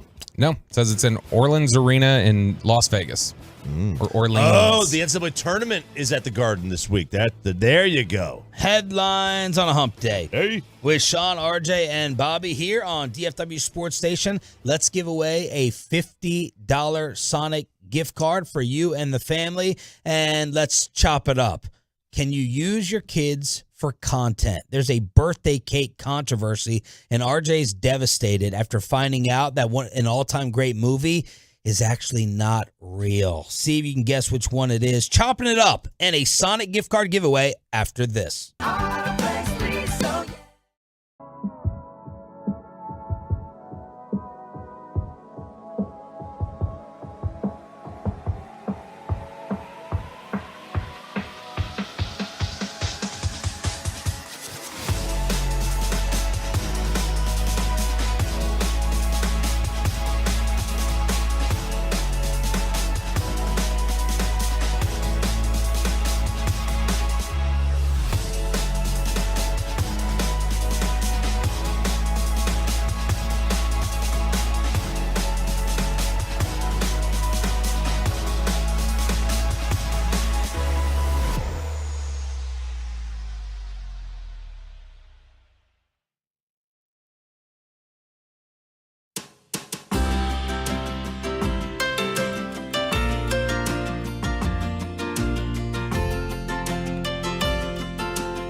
And it's back to Sean and RJ right here on 105.3 The Fan. It is the Expressway right now on The Fan, and it's brought to you by Rockwall Ford. All right, here we go, fellas. Let's have a little fun today. Oh, baby. Time for chopping it up. One of my favorite segments of the week. Well, actually, it is my favorite because it is the one that I am absolutely in control in. But here we go. I got a few stories for you. I will let you pick first, Bobby. Yay. Do you want children as social media content? A great movie that has turned out to be a complete and utter fabrication? Or the 4-Day Work Week? Let's go with the movie that's a fabrication, because that's going to be the saddest, I feel like. So let's get that out of the way first. Do you know the name Frank Abagnale, Sean? Yes. If that's his real name. I love this movie. I do too. But apparently, the guy who is an ultimate liar lied about what he lied about. Oh, man. So in the famous movie, Catch Me If You Can, it was a Steven Spielberg movie starring Leonardo DiCaprio and Tom Hanks. The Times of London reviewed the book. Everyone's seen it, Peyton? I don't think so. Oh, my gosh. Oh, my God. I don't think it's on my list. Have you seen it? Yeah. Okay. Great movie. Yes. Awesome movie. So Leonardo DiCaprio plays Frank Abagnale Jr., who was a con artist. Now, Clearly. apparently, he advises businesses, banks, department stores, the FBI, and fraud prevention. You know what we're gonna do, by the way? Uh-huh. We've been trying to come up with a new game. I got it. We're gonna play a Peyton game weekly, and we are going to accumulate points. Like, we're gonna suggest that he doesn't know something. What was it that how young is Peyton? What did you How play? young is Peyton Russell? How young is Peyton Russell? So we're gonna create a game, and it's gonna be like a dare, right? Like, I'm gonna gamble he doesn't know who Jose Canseco was famous with, and then you get points if he doesn't know it. I'm gonna guess he's never seen Catch Me If You Can. I think it's and then we're gonna guess if he knows it, and then we're gonna get points if he knows It's it. got to be the reverse, that he does know it, because there's so much he doesn't know. Like, I mean, he didn't know Well, that's Judd fine. Hirsch. Who? Judd Hirsch. He was in Taxi. No, I think we literally, when you were out, asked him 12 questions. I think he got 3 of them. He knew who they were. And they were all very famous names. So I think we each come up with our list of like Okay. 8 questions, and then we pose them to him, and right, wrong, however he answers it, we get points for it. Okay. And we embarrass him. He's like our punching bag at the same time. Since he I like it. banned us from talking about his dating life, we'll try to expose him in another way. I like it. So What do you this, think? I love it. I'm all for it. All right. I'm in. What about my opinion? I don't know. Let's do it. You know, if it's for the contents, for the content. You know what? We don't have to. if you don't want to. Let's vote. No, we Let's vote. Aye. You lose. The ayes have it. Yeah, we think a lot like the girls on the dating apps. We don't care what you think, Peyton. Yeah, that's right. Okay, so this goes back all the way to 1981. So in 1981, this guy by the name of Keith, oh, good. He was a manager of security at a JCPenney in St. Louis. He heard Frank Abagnale speak at an area high school about turning his life around. He had already been in jail for fraud and everything. Keith and a local detective were in the audience, and the speech was filled with technical information regarding bad checks. And this guy was like, you know what? This is not right. So he starts digging, and he starts finding all these lies. Like, Frank Abagnale said that he had been working as a doctor. He was working as a professor, in a school like in Utah. So he did forge bad checks. He did masquerade as a pilot. And he did escape a jailhouse and go to prison in Europe. All right. But, that's all we need. You got all the makings of a great story. But the rest was either exaggerated, or false, or misleading, or inaccurate. He says he actually never pretended to be a professor at BYU. He never pretended to be a doctor in Georgia. Oh. He never posed as a lawyer. Oh. So basically, he was just a bad check writing. Was he a pilot? Yes, but he says he did all these things between the ages of like 17 and 21. Mm-hmm. He was in jail for much of 17 to 21. Anyway. I now call for us to investigate the legitimacy and truths of a bigger crime for RJ Choppy than Peyton Russell not seeing Catch Me If You Can. Bobby Bell, you will get to be the judge. Okay. I hereby investigate Wolf of Wall Street and all the facts that DiCaprio played in that one. Ooh. Now, what's a bigger crime? I've seen that movie. Peyton not seeing Catch Me If You Can or Choppy not seeing Wolf of Wall Street? So, why haven't you seen Wolf of Wall Street? That maybe matters here. No reason. Just never kind of crossed my mind. I still think it's probably Catch Me If You Can, because that's been out for forever. That's my reason for it being a bigger excuse for Peyton. Like, when did that movie come out? But it's one of those movies that's on cable like all the time. Like you should have 20 years ago. Wolf of Wall Street is a bigger movie? They're both bad. They are both bad. It's both bad. I think Choppy's worse. I You would love it. It's amazing. Oh, I'm sure I would absolutely He's just love not it. seeing it now because he. And the other thing was, did you ever watch whatever? I always beg you to watch the person that you are in this show, the baseball player. Oh, Eastbound and Down? Yeah. It was only on for like 2 seasons, right? I watched the first season. I was not big on it. Like it was solid. I just Is it RJ? Yeah, no, it's 100% RJ. I watched about half the first season, and then so I watched. And you didn't like it? No, I thought it was good. I just never finished it. Look, I think I knew that it got canceled or something like that, and I was like, well, I'm not gonna. There's no payoff. Look, here's the thing, Chop. This is all you need to know about Wolf of Wall Street. Margot Robbie is nude in it. Chop. There you go. He's in. I think I've seen that scene. All right, so Catch Me If You Can exposed. It's yesterday. exposed. Okay, let's go to Chris Hemsworth. Yes. Him and his wife Elsa are slammed over what many on social media are calling a violent birthday prank on their son. Let it go. So, all right, I couldn't find video of this. Don't tell me all this hoopla is happening over a still shot picture. It's a posed photo. It's not a video. No, it's a posed photo. Opposed to what? A posed photo. What does that mean? It's just a photo, a picture. Yeah, it's just a picture. A picture. Here's the photo. I saw the photo. Yeah, okay. But no video. Yeah, I haven't seen a video. He may have deleted it. This thing, if it was actually a video, but I've not seen this. So, they found themselves in hot water. They shared a prank they pulled on their son's birthday. So, in the it was a snap. So it was a story. So it's gone right. She was seen holding her son's head down in chocolate cake, while the actor, who plays Thor, and their 2 other children, laugh. And why people smash their kid's face at cake is above my understanding, but whatever. Or why do people think this is funny? It's so violent. This is very poorly looked upon. Several accidents have already happened. And then others are saying those kids are going to grow up to be able to take a joke and not be some who think that their head dipped in frosted is violent. They are getting destroyed. And the other thing that they're getting that people are destroying them about is because they feel that kids should not be used as content. This is a big thing on social media. Like, these parents will use their 2-year-olds as content for cuteness, and mom and dad get 2 million views on TikTok, and all of a sudden they're able to profit off that.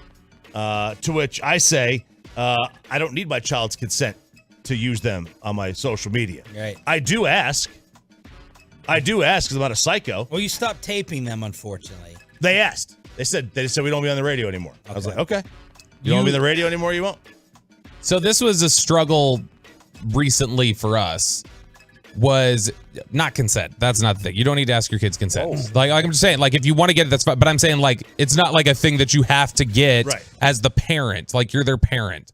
But we struggled with the idea of, even if they're okay with it, like using it just feels weird to use personal videos that are maybe even funny or whatever else. Because Kristen we had posted a video of Addison, our middle one, that it's got like 5 million views on Facebook. It's what? A reel. Yeah, I'll show it to you during the break. It's her knowing whose number is 8675309, or when we said what's Jenny's number, and she knew it because it was cut up at the end of a clip where there are all these millennials who don't know it. And so it got all these clicks. So then Facebook offered Kristen hey, do you want to become a content creator? Turn your page into a content creation thing and you'll get paid for your reels and blah, blah, blah, blah, blah. And she accepted it. And then we had this struggle of just like, because, it's there, we accept it. But we had the struggle of, are we going to be thinking in moments now about like, oh, let's turn this into content and stuff like that? And how much were they paying? It's like by clicks and stuff. She still never set up the bank account information, so they've never sent anything out. I think it's like $30 is in there. That you know of. But that I know of. But we had the struggle of like, is this going to change our thinking when we're just doing things and they're doing cute things that we go, oh, we got to record this and put it. It hasn't become that, but that was something we were worried about. I mean, look, I don't think this is violent. Well, we have to see the video. The only way this is a problem is if they put his head into the turnbuckle of a WWE ring. The mom did it, right? Yeah. The mom okay, did so it it was yeah. not Thor slamming his face. Yeah, down. it wasn't him doing it. The only way is if Gronk spike his head or her head, I don't know whether it's son or daughter, into the cake. Otherwise, stop being a loser. People say that a lot of people are coming on the Trek.com test that this is a very cultural thing, that this happens in certain cultures where they smash the head in the cake. Really? Yeah. I don't know. Some face planting cake is a Mexican tradition. Another one, it's a cultural thing. Have this tradition on a birthday. Yeah, man. I'm using my kid for content. That's the reason I had a child. Well, for radio segments, for bits. Now, I'm not going to put things out. I do think of, who gets in my mind, it gets stuck in my head whenever I take a photo or a video of Ollie and get ready to post it? Texas William. Because I fear when Ollie becomes a teenager, the Texas William will still have videos and GIFs and reels of him. That's why GIFs. I'm not GIFs. I'm not going to put him, he's potty training right now. And he's going to the bathroom on his own. I'm all proud of that. I'm not putting that out there. You know what I mean? I'm not putting out potentially, I guess it can all be kind of embarrassing, but. Yeah, because it's there forever. I'm not putting out, private things like that because it's there forever. But if he says something cute, if he's dancing, if he hits me or something and it's funny, I'm going to put it out there. Plus, at that age, it's different. When they get to 10, 12, 13 years old, then you really got to be careful and you got to ask. Yeah, at least I would. I mean, I'm not. Unless he has a meltdown or he gets bullied over it, but it's hilarious. It's fantastic. So that's Chris Hemsworth catching parent heat for the kid's face in the birthday cake. 4-day work week or the best businessman in the world right now? Work week. All right. Man, this is the only good thing ever to come out of California.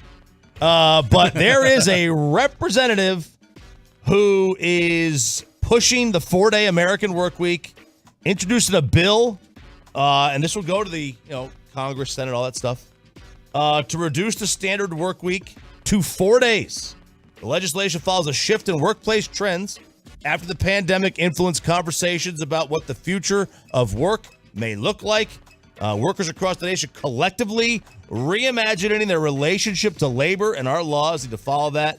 That is from Representative Mark Takano of California. But what's it? I'm not allowing myself to get excited about this. Every week, Choppy sends something like this. I'm not allowing myself to get excited. You have got to get. If you want this to happen, it's got to start first with school days. Well, it would, because if it's if it goes to a federal 4-day work week, it would have to be go school 4 day school days. Now this particular bill. There's a California strike, by the way, with schools. They want higher wages. The workers, they're out for the next 3 days in LA. I think it's 500,000 kids are not going to school in LA because of a strike. What, in this particular bill, I'm up on current is events. it just we're shortening your week, or is it they're also extending the hours? Because I know that's been one of your complaints, that if you're going to go to 4-day work week, you want it to be 10-hour days because you don't want it to. Well, no, he did, because when the Maryland one would do it. Well, no, when the Maryland one was suggested as 4-day work week, 32 hours, Chop was like, "Well, I'm out." He's like, "I'm not trying to, just cheat work, or I'm not trying to cheat the hours, but you still got to work 40 hours a week." So said something the companies have to get subsidized for the lack of work, that they're still paying the same salary. I'm not subsidizing other people. I don't want to I don't want people to subsidize me. I want to work for my own money. So I still want to work 40 hours. You're right, Bobby. This is 32 hours. This would be a reduction to 32 hours. So you would either have to take a pay cut or whatever. But how would this affect us? Well, if the national goes to 4 days, that means all the banks, schools, everything. No. How would this affect our job, our hours? We would do 4 days. No. Hours per day. Oh, hours. We're doing a 4.5 hour show. I imagine it would be the same. 6 hour show.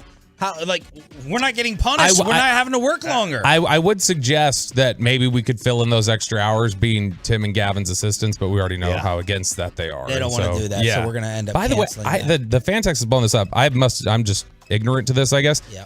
You know how many school districts around here, I guess, are switching to 4-day weeks next year? Yeah. Like a lot. Terrell ISD apparently is doing it next year. Denison ISD is going to 4 days a week. Wow. Midlothian, China Spring, like everybody going in here on the fan text saying, yeah, there's a lot of school districts in Texas next year going to 4 days. So you got to get the schools on board. Once the schools are on board, everything trickles down from schools, banks, federal government, and then, like if nobody's working, if everybody's on a Monday to Thursday schedule, then, I don't know how it would affect us. I mean, I imagine we would just do the same show because there's still only the same amount of hours in the day.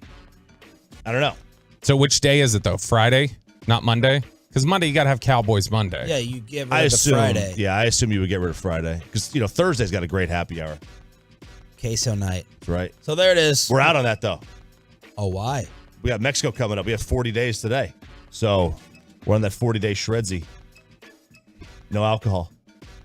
No alcohol? Haven't had a drop since Saturday. Sunday. Wow! Hey, that's big. Congratulations! That is big, Sean. Oh, that is big. Man. That is big. Since Saturday. If you're trying to do 40-day shredsy, you could always do soda weight loss. Good. State of the art. Good.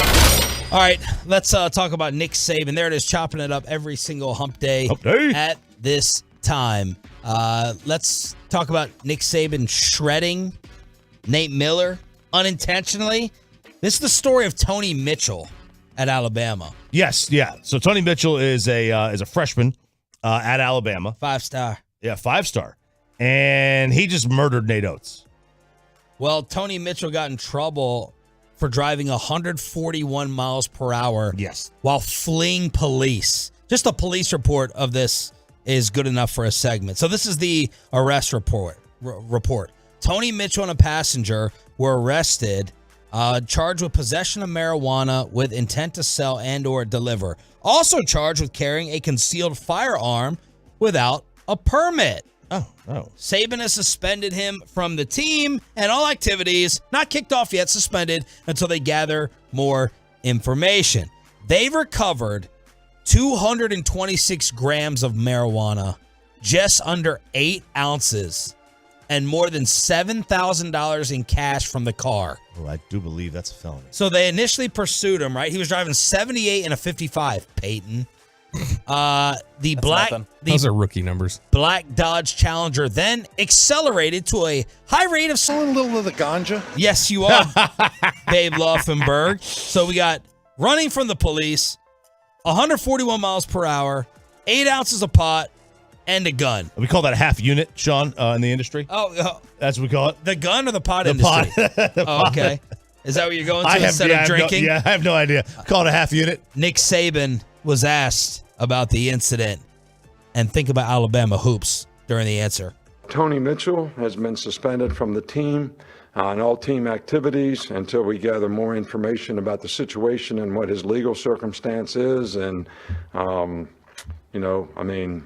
guys, everybody's got an opportunity to make choices and decisions. There's no such thing in being at the wrong place at the wrong time. You got to be responsible for who you're with, who you're around, and what you do, who you associate yourself with, and the situations that you put yourself in. So it is what it is, but there is, cause and effect when you make, choices and decisions that put you in bad situations. Well, I don't think that was on purpose. I don't think so either. They had to quickly go to the PR guy, and he tweeted, someone tweeted, it wasn't a shot at the basketball program with Nate Oates or what happened with their shooting. Yeah, as a reminder for those that don't remember, Nate Oates, after the Brandon Miller situation, said, it's just a case of wrong place, wrong time. And Nick's under the impression that there is no such thing as the wrong place at the wrong time. Let's talk about that. I disagree with that. Yeah, I disagree with that in general. Yeah. You could... this is a Bill Parcells thing. Was it Keith Davis? Keith Davis. Yep. He got shot like twice, or he got, and 2 different times. Drive by that strip club every day on the way here. And, Bill was like, sooner or later, when trouble finds you, we've got to, make decisions. But like Bobby said, like so here's what Nate. This is the Nate Oates quote. All right, this is the Nate Oates clip that many think Nick was calling attention to. We knew about that. I mean, can't control everything anybody does outside of practice. Nobody knew that was going to happen. College kids are out. Brandon hasn't been in any type of trouble, nor has he in any type of trouble in this case. Like in the wrong spot at the wrong time. Ho hum. Oh man. Oh ho hum. Ho hum. She's dead, but ho hum. Yeah, no big deal. Yeah. No big deal. Yeah, this is not the Jason Kidd. Nobody died. I've always said I'm not responsible for my friends' actions. I've always taken that approach. Whatever. I'm not responsible for them. I don't take. You're responsible for the friend group you keep, though. You are. Sure. Whatever. I mean, I disagree, but yes. You disagree that? Yeah, I could choose my friends, but I can't choose what they do. But if you know the character of your friend group and you're not fully responsible, you don't take the same responsibilities they do for their actions, but you are then responsible for allowing yourself to be in wrong place, wrong time type of situations. Calvin Joseph? Yes, 100%. That's a great example of it. Yeah, I don't think this is intentional from Saban. And this is not a wrong place, wrong time. This is definitely not wrong place. This kid was speeding and then decided to go on a chase. Yeah. And wanted to go 141 with the loaded gun and 8 ounces. Brandon Miller wasn't wrong place, wrong time either. Like he decided to bring the gun to his friend. Yeah, I mean, he showed up at where he was told to. He was at the right place where he was told to show up. He was absolutely the right place at the right time. It's not like him The Departed where he showed up to the wrong address, which turned to be the right one. And I think obviously there is such a thing as wrong place, wrong time. Like that can happen. Yeah. But I think what Saban is probably saying is, as an excuse for your actions, that's not acceptable. What else has he been talking about, Bobby? You've been sending about NIL, safety, rule changes. What else has jumped out from old St. Nick? He's starting to get... I think there's a little bit of a bitterness factor here from... Starting? Yeah, because I think Nick Saban's unhappy that the playing field's been leveled a little bit, and he can't just dominate every year. Nick Saban, of course, last year Alabama, what would we say, probably their worst year in a decade, I would guess. Yeah. They were finished 5, 6. They were given some grace there. They should have lost to Texas. There was a game they should have lost to A&M, and they lost 3 games last year. I mean, they were not the normal Alabama. Right. And Nick Saban recently sat down with Ross Dellinger at number SI. 5. Think about that. Their worst year in a decade, arguably, is number 5. But they shouldn't have been 5.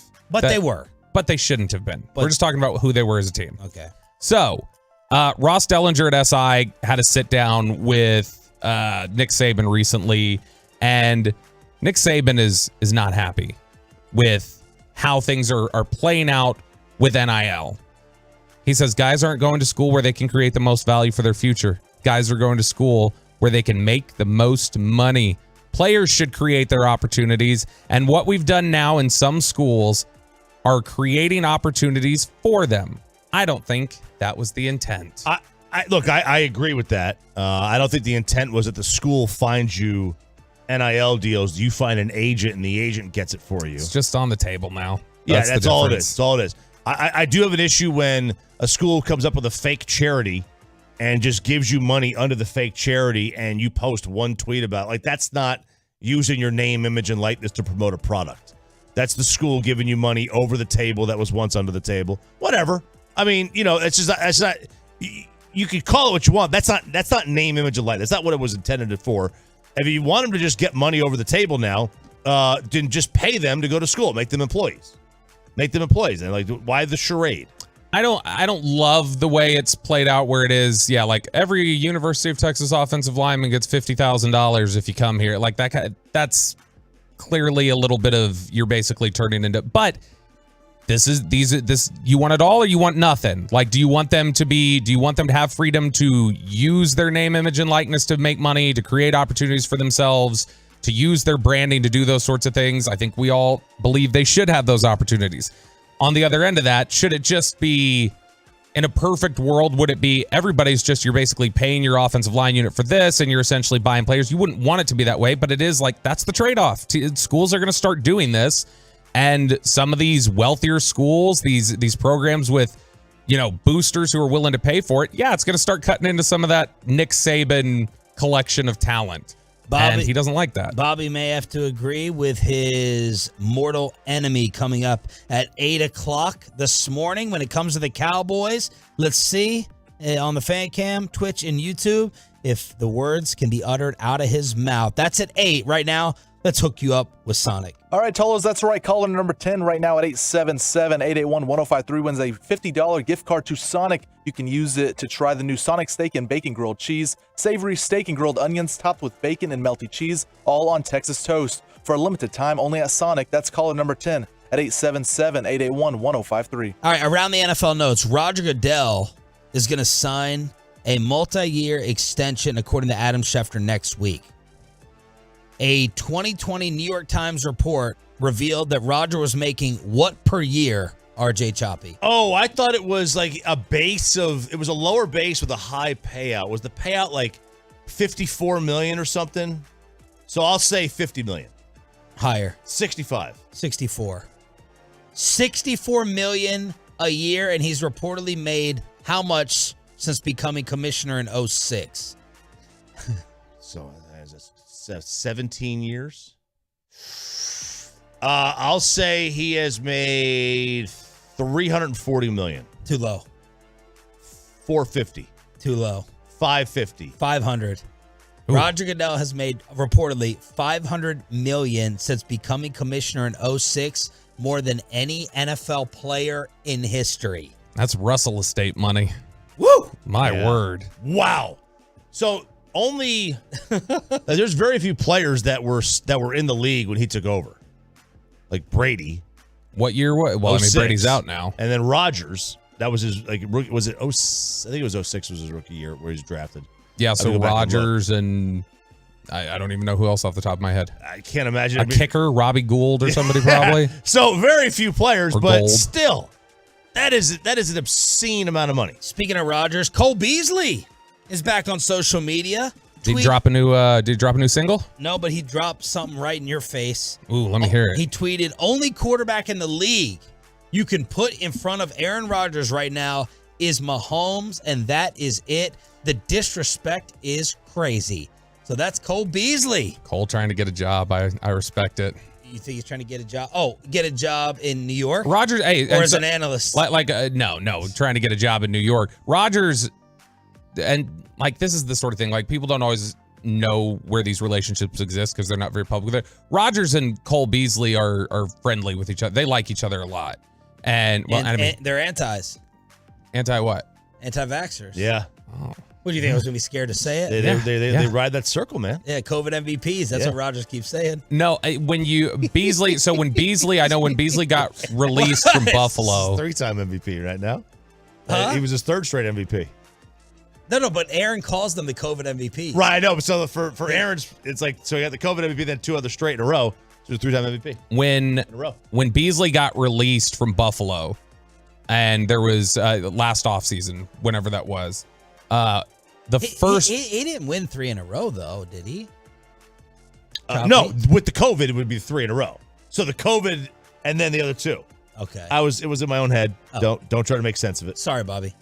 Anyway, when he got released last year, Cole Beasley, we talked a couple weeks ago about how players recruit and they kind of do another show. The very first call he got was from Aaron Rodgers, and Rodgers trying to say, "Hey, come out here. Oh, this really? is a good spot." Blah blah blah. Didn't end up working out, but Rodgers has always really respected him as a route runner. All right, we have Peter King's trade proposal to finally get this done, and Mark Murphy, the Packers president, that drove you crazy when it came to the media. Another media watchdog thing. Another one here, because Mark Murphy, obviously CEO of the Packers, I thought this was a very misleading headline. The headline reads, Packers president sworn to secrecy on Aaron Rodgers. Yeah, and we've got no other news really going on.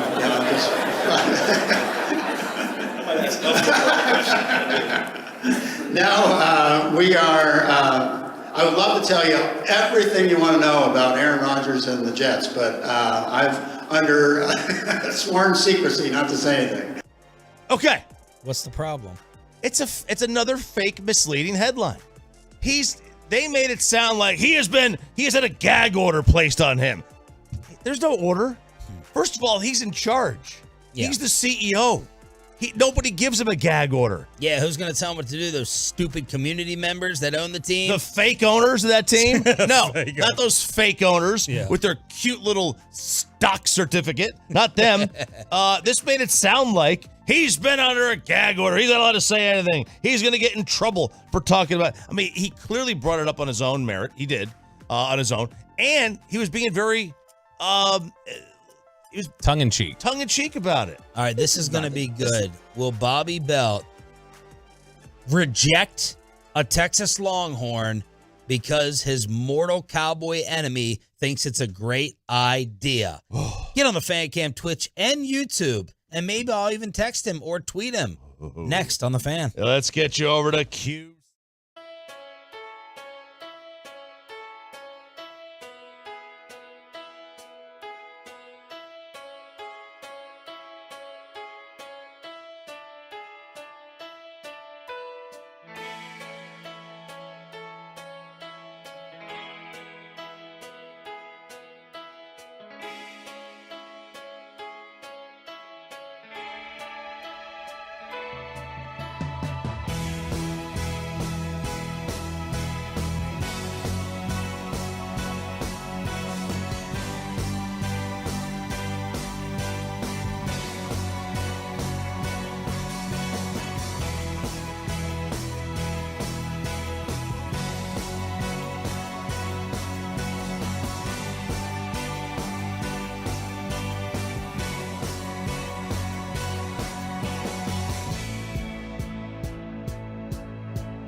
Fan Studios, secured by DFWsecurity.com.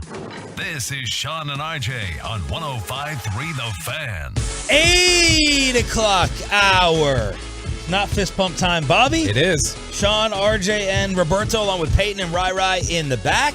The KMC Masterpiece actually in here early to do prep work 2 hours before their show. Yeah, they're gonna interview Mr. 450. 450. That's what they're gonna interview Greg Maddox. That's what his ERA would be today. Oh my With the strike zone that they call now. Wow, they're interviewing Greg Maddox. Yeah. Impressive.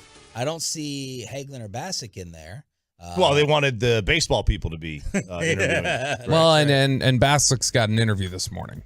So he's with 95.7 The Game in San Francisco. Oh. Our good buddies, Salami Joe and 2 to 3 business days. And UPS. Yeah, 2 to 3 business days. Man, the other week when you texted at 4:30 in the morning that radio station was letting go of people, you almost, I mean, I would have come in here and kissed you on the cheek. I would have kissed you on the cheek, but it was the wrong people they got rid of. They got rid of their afternoon people. I thought it was the morning show. My Lord, I would have been so happy to get rid of those asses. Mavs Warriors tonight, by the way. Mavs Warriors this evening, as Mike Bassick is now coming in to get ready to talk to Greg Maddox. So you'll hear that on the KMC Masterpiece. Wrong bald head. Yeah. That was Kevin Hagelin. That was Hagelin. I saw a bald head walking down the hall. Bassick's gonna be so mad at you. He has a little bit more hair than Mike still. You should have known just by the back of the head. All right, let's see. Ooh. UPS, Baloney Jim, Baloney Joe, or Dan Orlovsky. Put them in order. Wow. Okay, so from least liked or most like what? However, whatever. Just most or most. So like most my hated. enemies list. Okay, the clear third place there is Salami Joe. Yeah. Because like I mean he was whatever. Yeah. Then it's probably Bonte, and then it would be number 1 is Orlovsky. Really? Orlovsky won. Yep. Okay. Yeah. So the internal UPS already took care of Bonte for me. So the internal struggle will take place here as Bobby Belt has a decision to make. If he's going to agree with his mortal Cowboy NFL enemy and reject the Barry Sanders in Austin if Bijan Robinson falls down the board to the Cowboys at number 26, even though yesterday they signed Ronald Jones, former Buccaneer, former Kansas City Chief. They brought back Dante Fowler, and they brought in a lineman who makes us think that Tyler Smith will start at left tackle. Here's Dan Orlovsky on the Cowboys offseason. This is a huge addition. This is a great offseason for the Cowboys. They've had the best offseason in the NFC East, and it automatically makes me think what's coming in the draft. You don't make this trade to get this piece to just add a solid player. You're making this trade for a late-round pick to add Brandon Cooks to think, all right, we got to do something to draft to make a splash, make a move, throw a huge swing. They got 3 picks in the top 30, and I look to Bijan Robinson out of Texas. And this has been said by other people over the past couple weeks, but we're talking about a guy that basically is untackleable, couldn't get tackled in college football. And I know everyone loves Tony Pollard. I do too. I think Pollard's a great piece. He's never had more than 193 carries. I will remind everybody at home, Mike McCarthy fired Kellen Moore, and one of the first things he said was, I want to run the football. So we're talking about running the football organizationally with a guy that's never had more than 193 carries, coming off a broken leg. If you took Bijan Robinson, found a way to get him, they got the 26th pick, but 3 in the top 90, put him into this offense. Now we're talking about Cooks, CeeDee Lamb, Michael Gallup, and Bijan Robinson.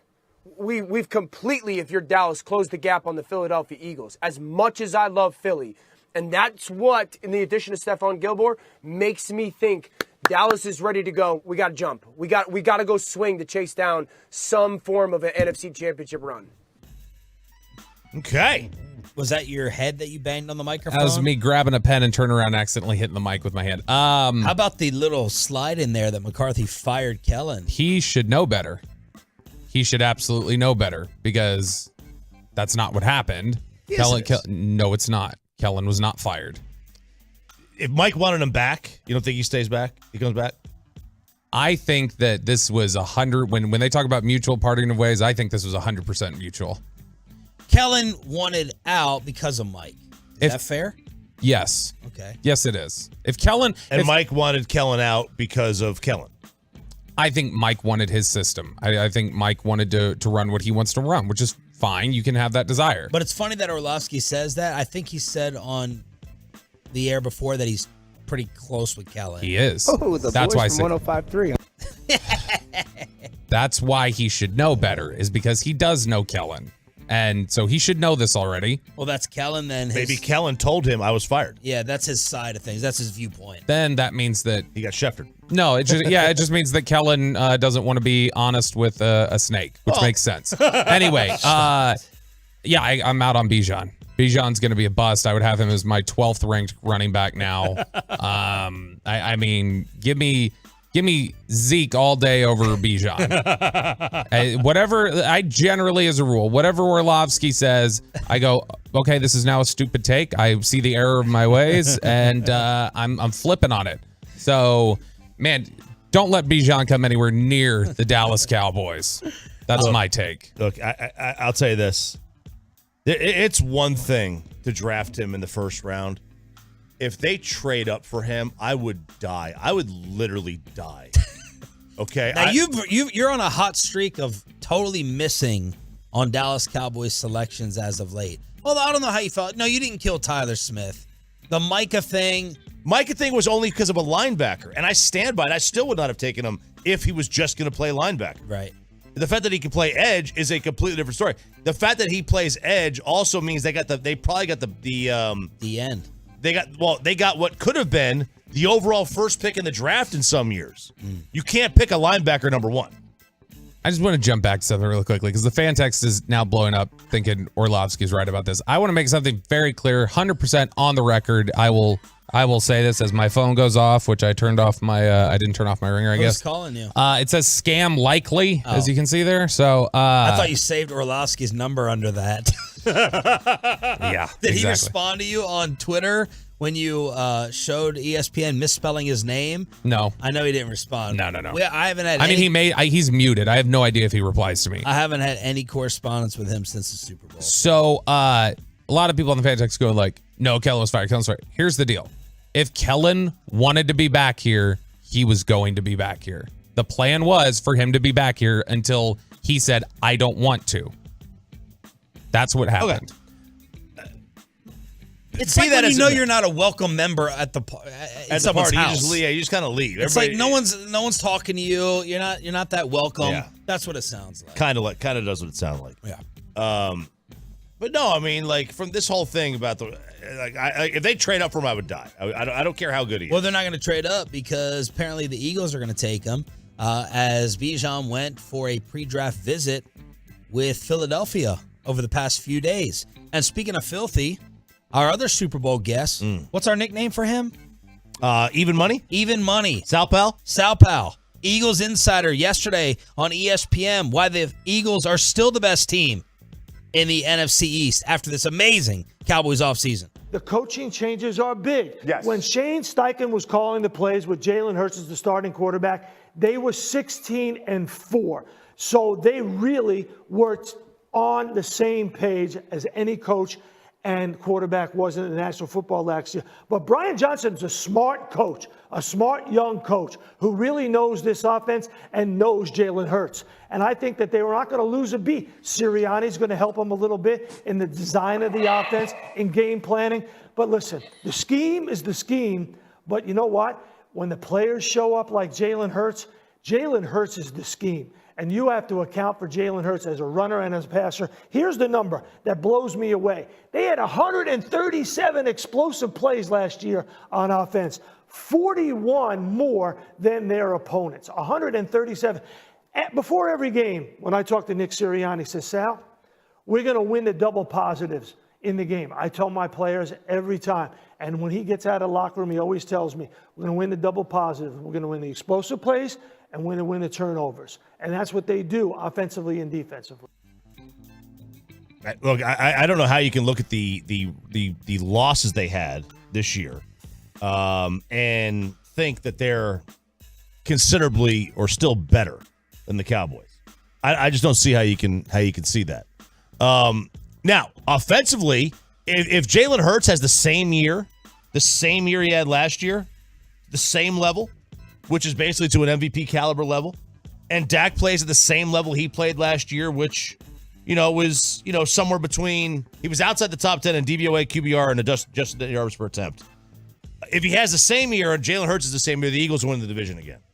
But if that was a fluke turnover year for Dak, judging by his career as well. Absolutely. But if Hurts, I don't like to use the word regressing. I don't believe in that. But like if Hurts doesn't have as good of a year as he had last year, and Dak has, he kind of has a more normal type season, the losses the Eagles have on defense, that hits their depth.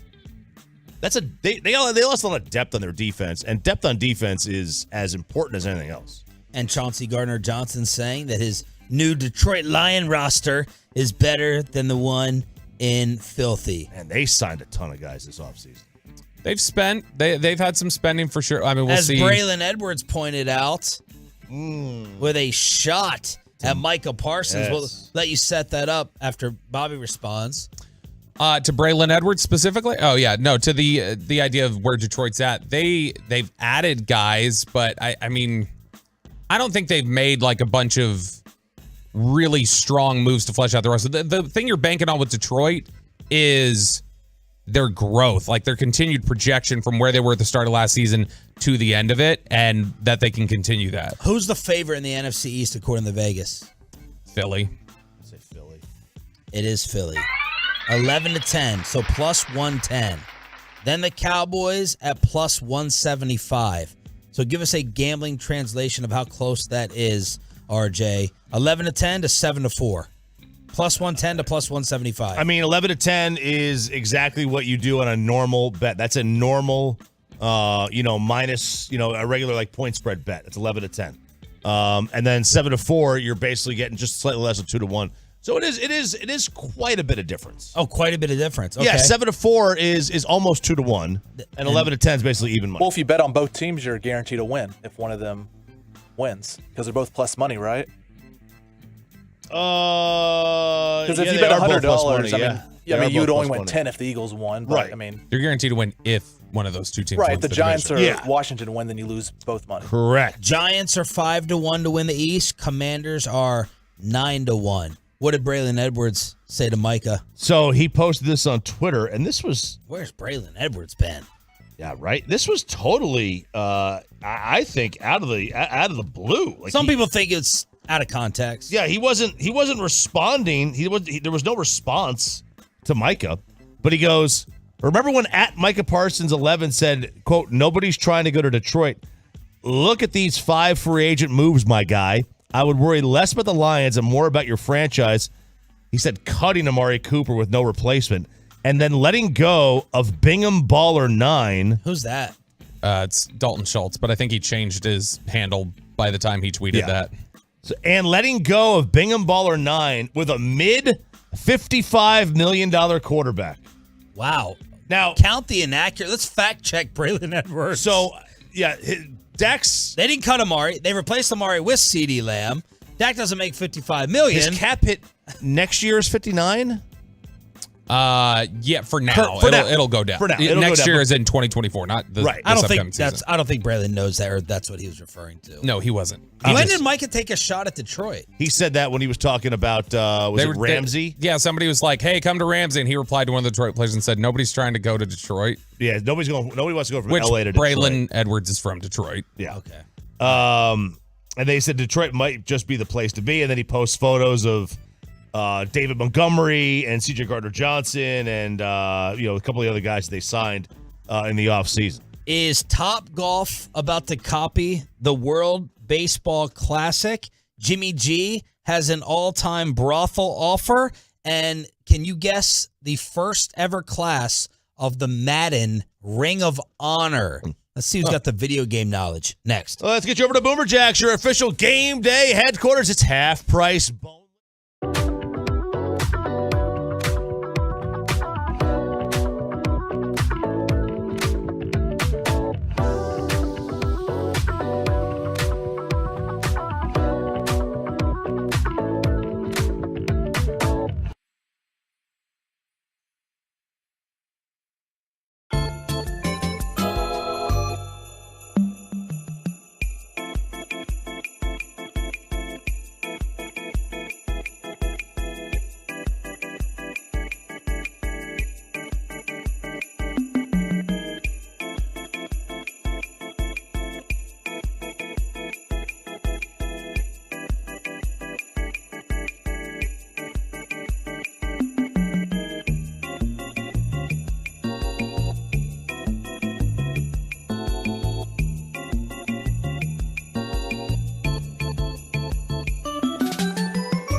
Injury lawyers Frankel and Frankel. There's a reason you need a special license to drive a big truck.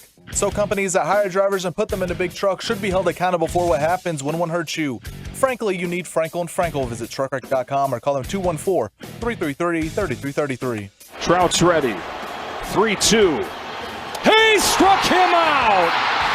Ohtani strikes out Trout, and Japan's back on top of the baseball world. Shohei versus Trout to end it on FS1. Japan is your WBC champ. Did your kids watch this, RJ? Oh, yes, they did. They definitely watched it. They were all in. So why all in on this versus like Major League Baseball regular season? I think in general it's the immediacy that this game has finality to it. It's easier. Also, you're seeing all the stars on one field. Right. It's like watching. These are like watching glorified all-star games. So I think that played a part too. And Rob Manfred says, yes, it was awesome, but I want to see some more pitchers. I want to see some more American pitchers that are out there. And did you say they were already playing around with changing the pitch clock? Yes. So Major League Baseball is already talking about that, mulling some changes based on recommendations from the MLBPA. Like? They haven't really said. They haven't dived into what they're going to change. So MLBPA gave them a list of things apparently that they want, and baseball is mulling these changes for this upcoming season. Well, they haven't said when. Like, to me, if they're going to make any of these changes, they got to make them during spring training. You can't start changing things in the middle of the year. Couldn't figure this out in November, right? They can't. Baseball rules keep changing nonstop. Is it a guy on second? Is it not a guy on second? Are we going pitch clock? Are we not going? They can't get out of their own way. Like, you have a great thing going. There's a lot more anticipation for the beginning of this year here on your home of the Rangers. A lot of that has to do with the new rules. Stop confusing me, please. I'm not smart enough to keep track. Stop tinkering. You already have all these players used to the timing of things. Don't screw with it and mess with it. It's unfair to them. It's confusing to us. I'm hoping that this is down the road. Yeah, so The Athletic is the first one to report this, and it says the MLB Competition Committee is looking to tweak its rule with the pitch clock. Those specifics have not been released. Maybe they're doing it for like the playoffs. Like, you can't have a walk-off ending. That's the only thing I could think of that I would be cool with right now. Yeah, but no matter what they do, they got to change it by next Thursday and allow these players to actually play a spring training game knowing what the rules are. Well, you don't have to do that if it's just a playoff game can't end on that. Correct. But if it's like, you don't need to practice that. So one of the things that that some of the players have not liked is hitters want more than one timeout. So they get like that one timeout, and you saw Max Scherzer just, when the hitter called a timeout, he just stayed in his set position, and as soon as the guy got back in the box, before he even had basically the bat up, he was throwing. All right, that's not what they're trying to have happen. They don't want that. So there's some tweaks that you might see. It may not take place before opening day. It may take place maybe next year is when they make some of these tweaks. So let's see how many young baseball players, softball players we see in Katy, Texas. Because at the end of the month, Home Run Dugout is set to debut. The Top Golf of Baseball, it's being called. A new baseball entertainment venue set to open in Katy. 46,000 square feet, 12 virtual batting bays, Ooh. an open field, 2 bars, and a full-service restaurant. Bobby, you've heard of this? Yep. It was something that I saw. I'm trying to remember what I saw. I saw an ad for it on social media somewhere. Like there was a promo video for it. I mean, it looks cool. I actually thought it was going to be around here, which is why I was checking it out. And then I saw it was Katy. And I was like, well, I'm not driving to Katy. But it looks very cool. It's the same sort of Topgolf setup. It's like bar atmosphere and like little bay areas where they got chairs and tables around the setup. And so, I mean, it looks good. I can't think of what could possibly go wrong in a batting cage with alcohol. We got golf clubs. Yeah. But like, let's just say it's like a batting cage kind of thing where they're pitching a ball at you. Yeah. At 60 miles an hour. No. Virtual. No, I know, but you know what I mean? It also like shoots up. Like it's a batting cage where it goes up, and it just shoots up. Yeah, okay. and so it's like from the video, there's like this hole in the floor, and it shoots up. So we've seen this. We had this. Have you seen those places? I think it's called like Crush It or something like that.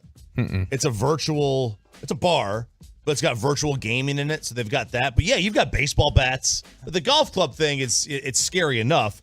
The scary thing to be at Topgolf, and I'm stunned. And now they have the net that nobody is toppled over. So we did not a topple over situation. Kristen went with a friend. They took the girls to go play Topgolf a few months back. And I don't know. Nobody knows how it happened. Nobody saw how it occurred. But the bay next to them swung wildly, did something. The ball shot laterally and hit the other woman, Kristen's friend, right in the eye, and she had to go to the emergency room. They were worried she had like fractured her orbital bump, but like, I mean, just got whacked, and she had just got done messing with my daughter's hair. My daughter walked away, and a second later, the ball flew in and hit this woman in the face. So do kids still go to batting cages? They have to practice hitting, don't they? Well, yes. I mean, so. But I hate this to sound bad. What's the problem? So my kids, they play for a club team. Most club teams have their own facility. Wow. So they have a batting cage in it. It's got a lot of lanes, but now they've got pitch. A lot of lanes. Yeah, a lot of bowling. A lot of like batting cage lanes, right? Okay. You got like the 50 mile per hour, 60, 70, 80. Well, yeah, but like at this one, you hit a button, you could choose different speeds and stuff. But they also have most of the time it's like a coach or a parent is throwing BP to you. So we've got like our facility. It's got like 10 lanes or something like that. But yeah, so most club teams have their own facility that they go to. But yeah, there's you go to like most of these. So what was the problem? What were you hesitant about? Sounding uppity? Like you were like, this is gonna sound bad? Yeah. This sound bad. We have our own facility. But yeah, so like if you go to a driving range, a lot of times driving ranges and batting cages are in the same place. I know, like the one that I go to, the driving range I go to has got a batting cage there. That's usually pretty crowded. Saw Pat Doney out there before the home run derby, and working on his stuff. Did he finish second or third? He won. Oh, Pat won. Pat won. Wow. He beat the ringer. The power. He beat a ringer. The power. Yeah.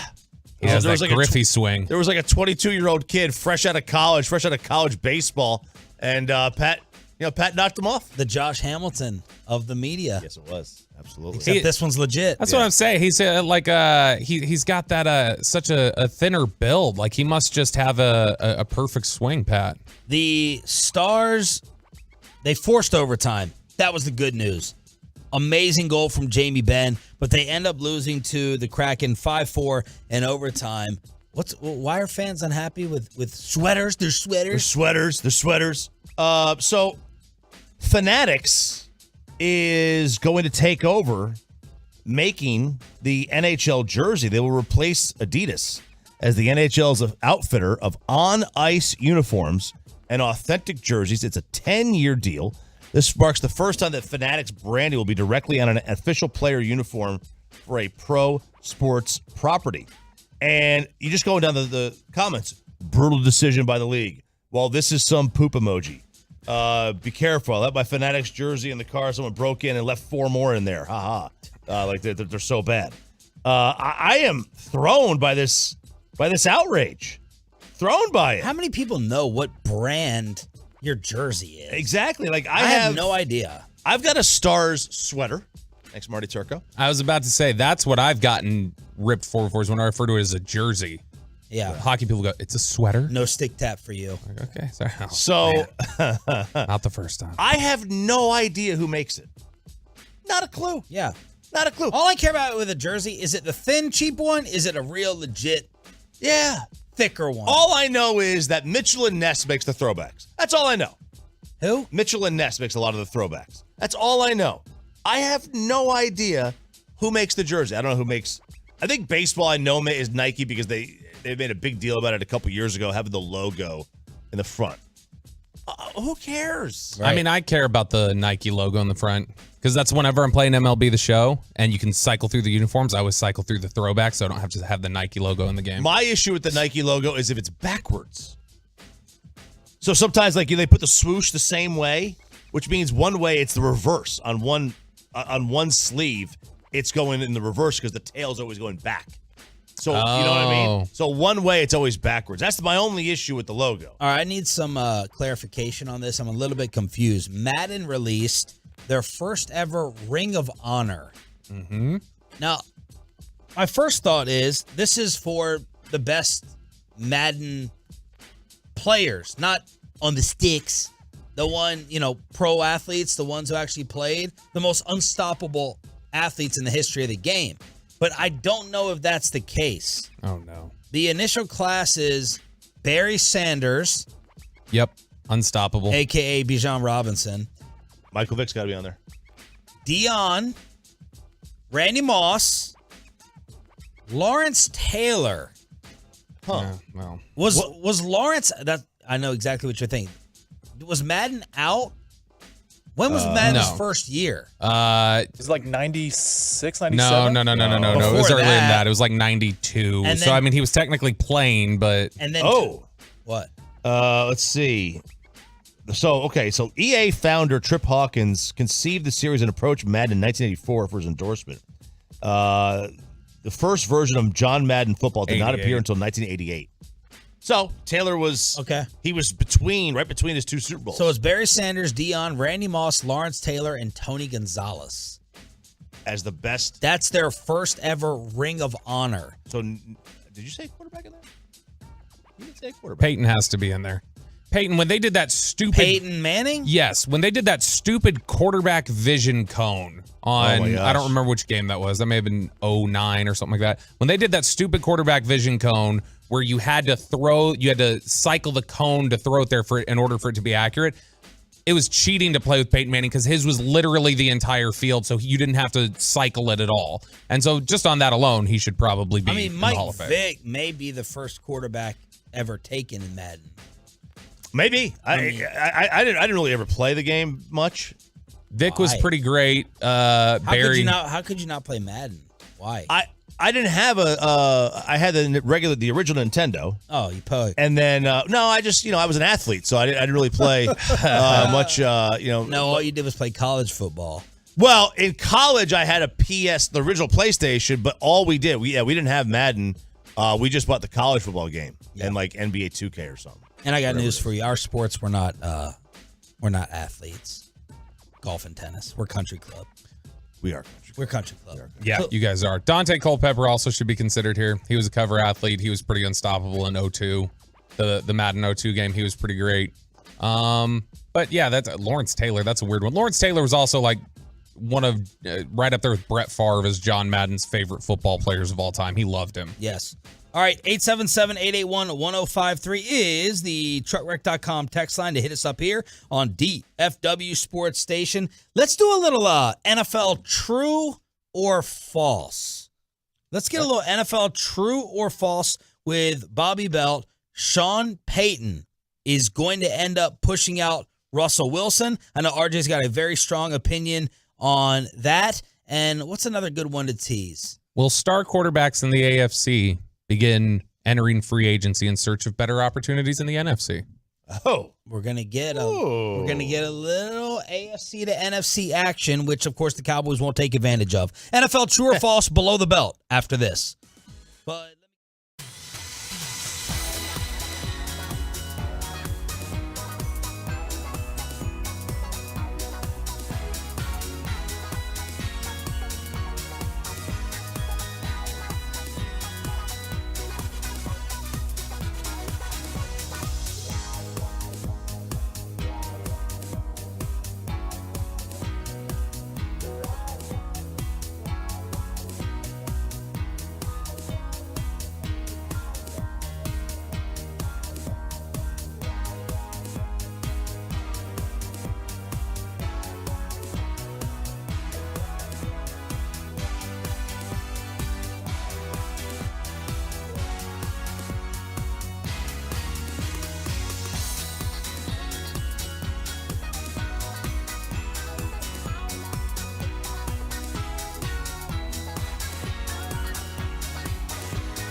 877-881-1053, 877-881-1053. We're going to play some NFL True or False here. And we want your feedback. We want you to weigh in.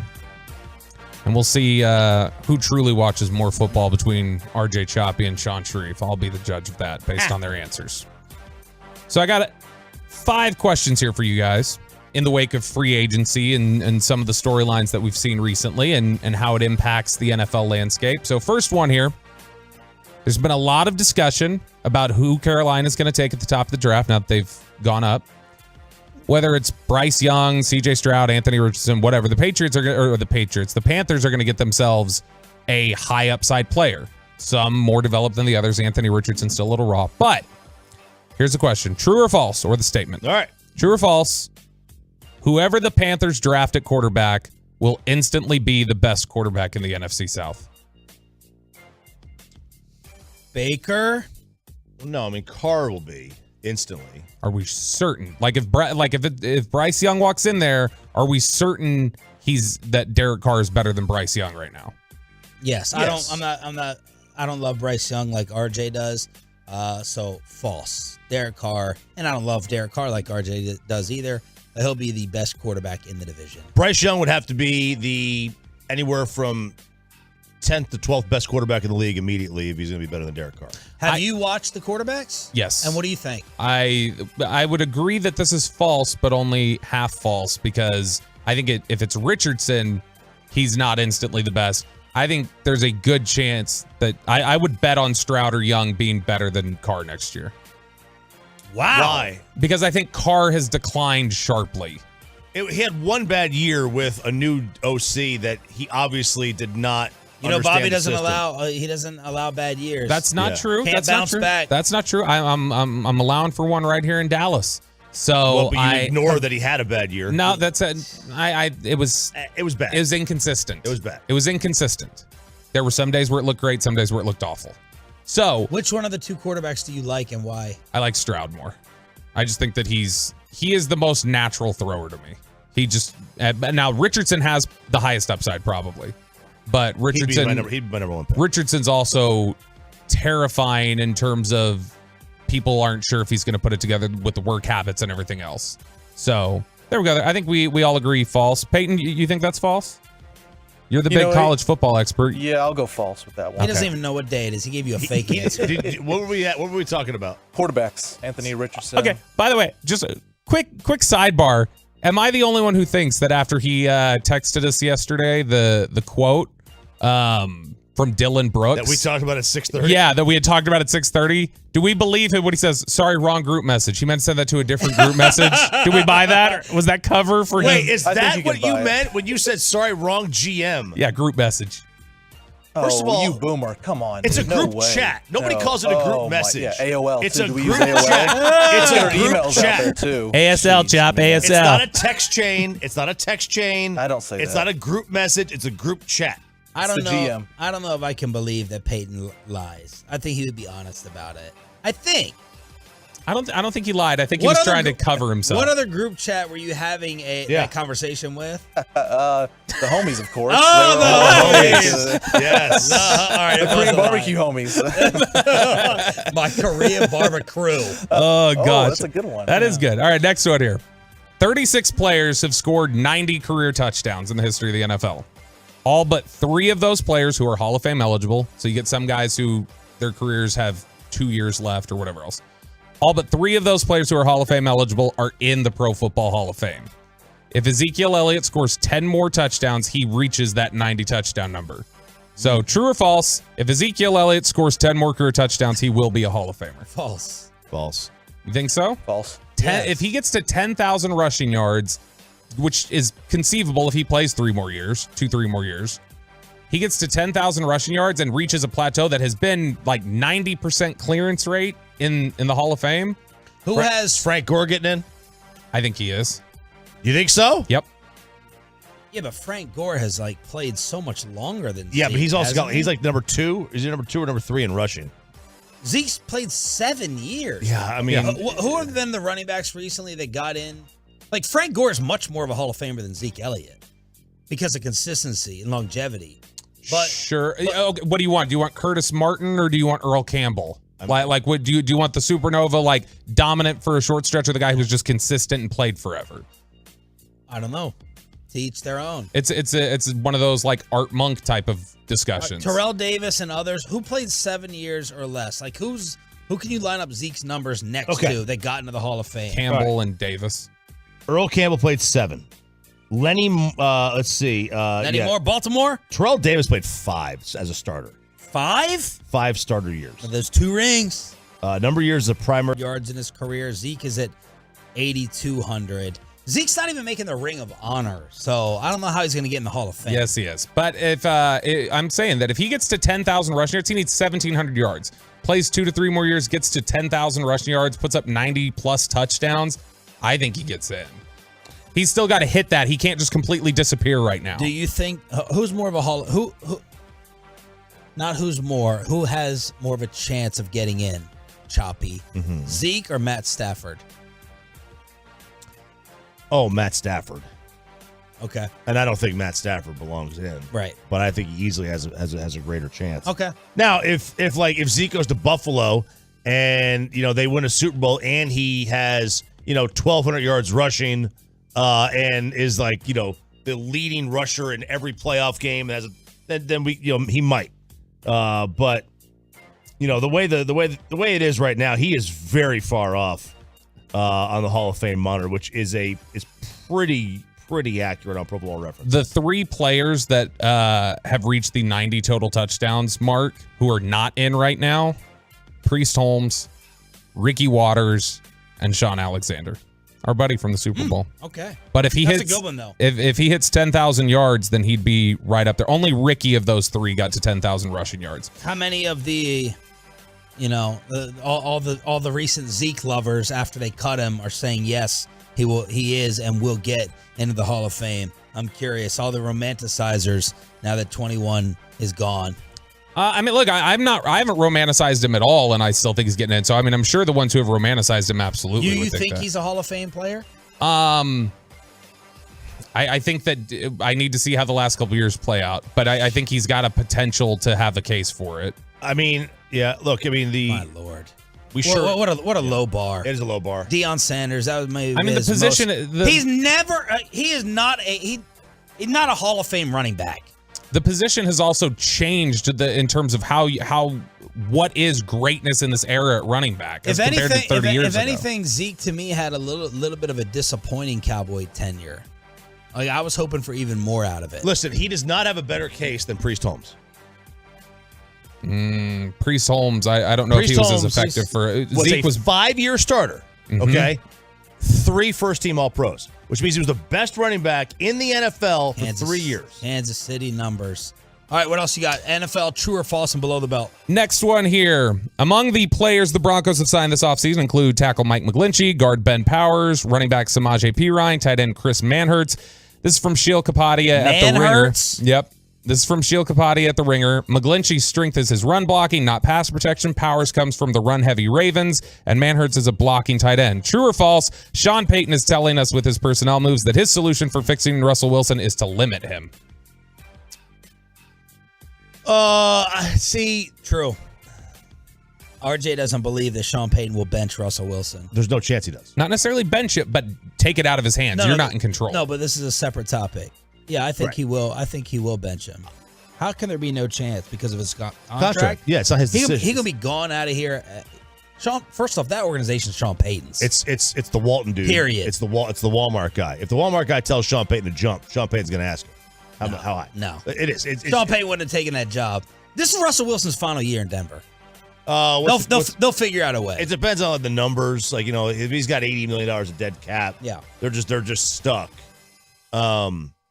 No, see, all these moves, if you boost up your offensive line and stuff, I don't think that's trying to limit the guy. I think it's trying to help you. But if you clearly are shifting to a run-first offense, try to limit what he does with his arm as maybe the crux of it. By the way, truckwreck.com fan text, pretty split on Zeke as a Hall of Famer. All right, last one here. The AFC currently boasts Patrick Mahomes, Joe Burrow, Josh Allen, Justin Herbert, and Trevor Lawrence among their quarterbacks. Aaron Rodgers is soon to be traded to the Jets. 2 of the first 3 quarterbacks drafted in April will likely end up in the AFC with Houston and Indianapolis. True or false? We will see a free agent exodus from the AFC at quarterback in the next several years as quarterbacks look for more favorable opportunities to boost their legacy with a Super Bowl.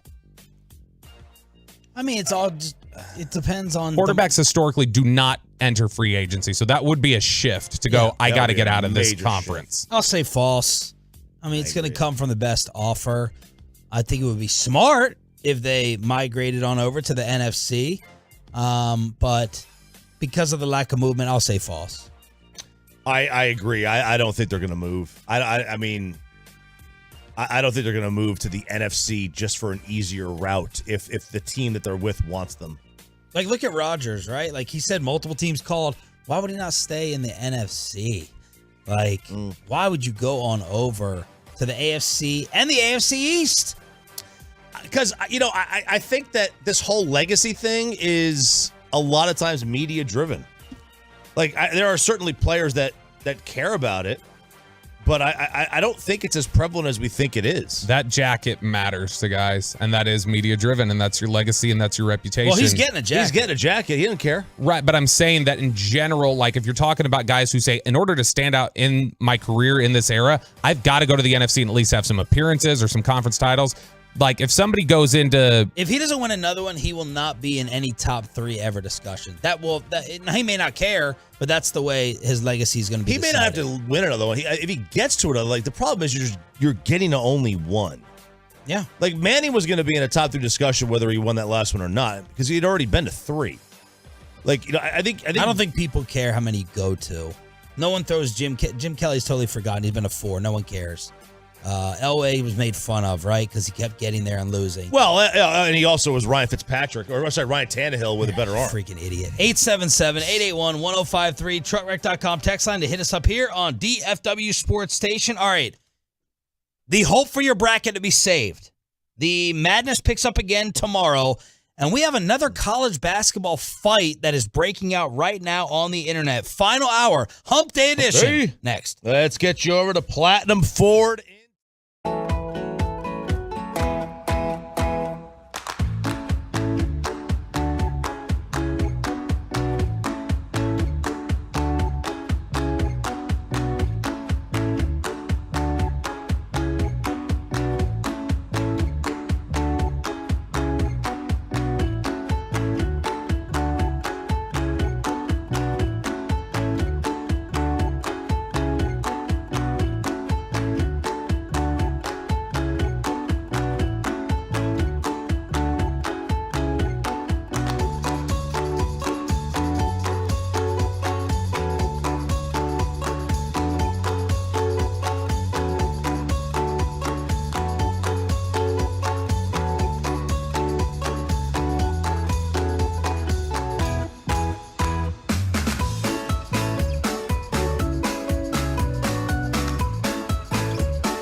From our fan studios, secured by DFWsecurity.com, this is Sean and RJ on 105.3 The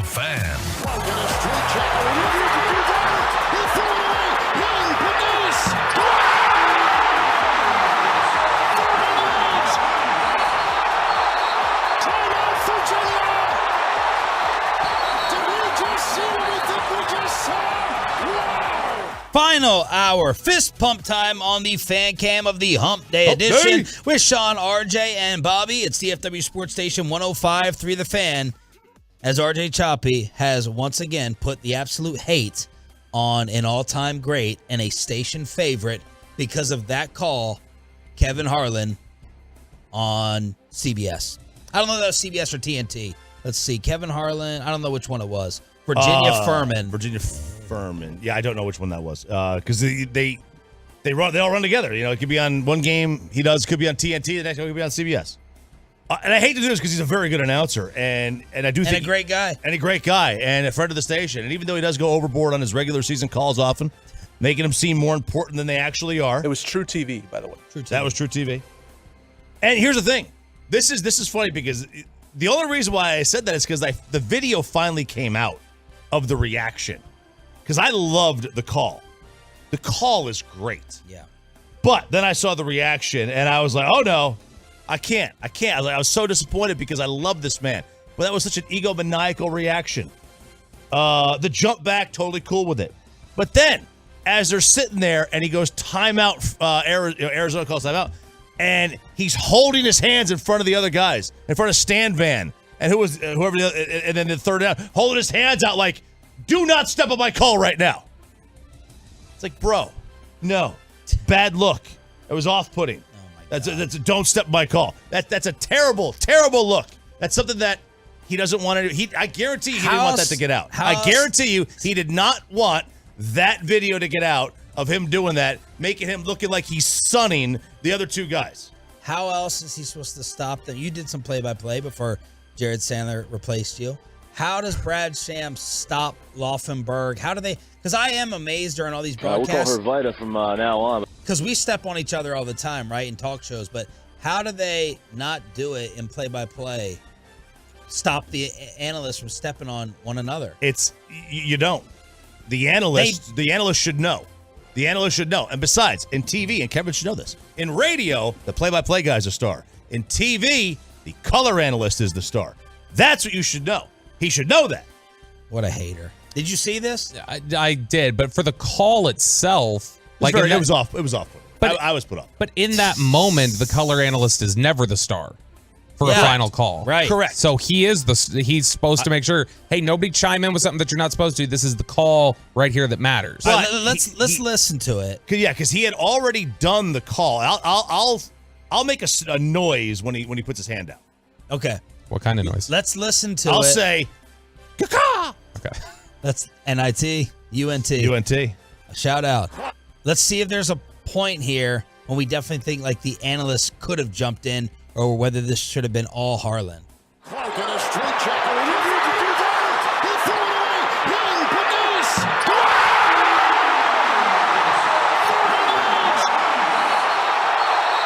Timeout for stop. Did we just see what we think we just saw? Wow.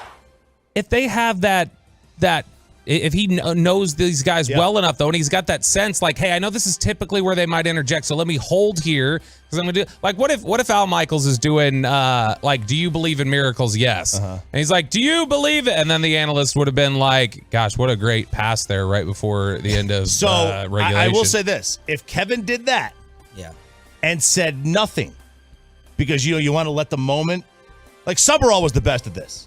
He would say nothing, dead air. With the crowd noise was better than anything he was going to say.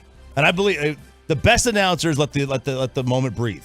If he did this with his hands out and never said anything, never said timeout, never said anything like that, and just let the moment play out, that is totally cool.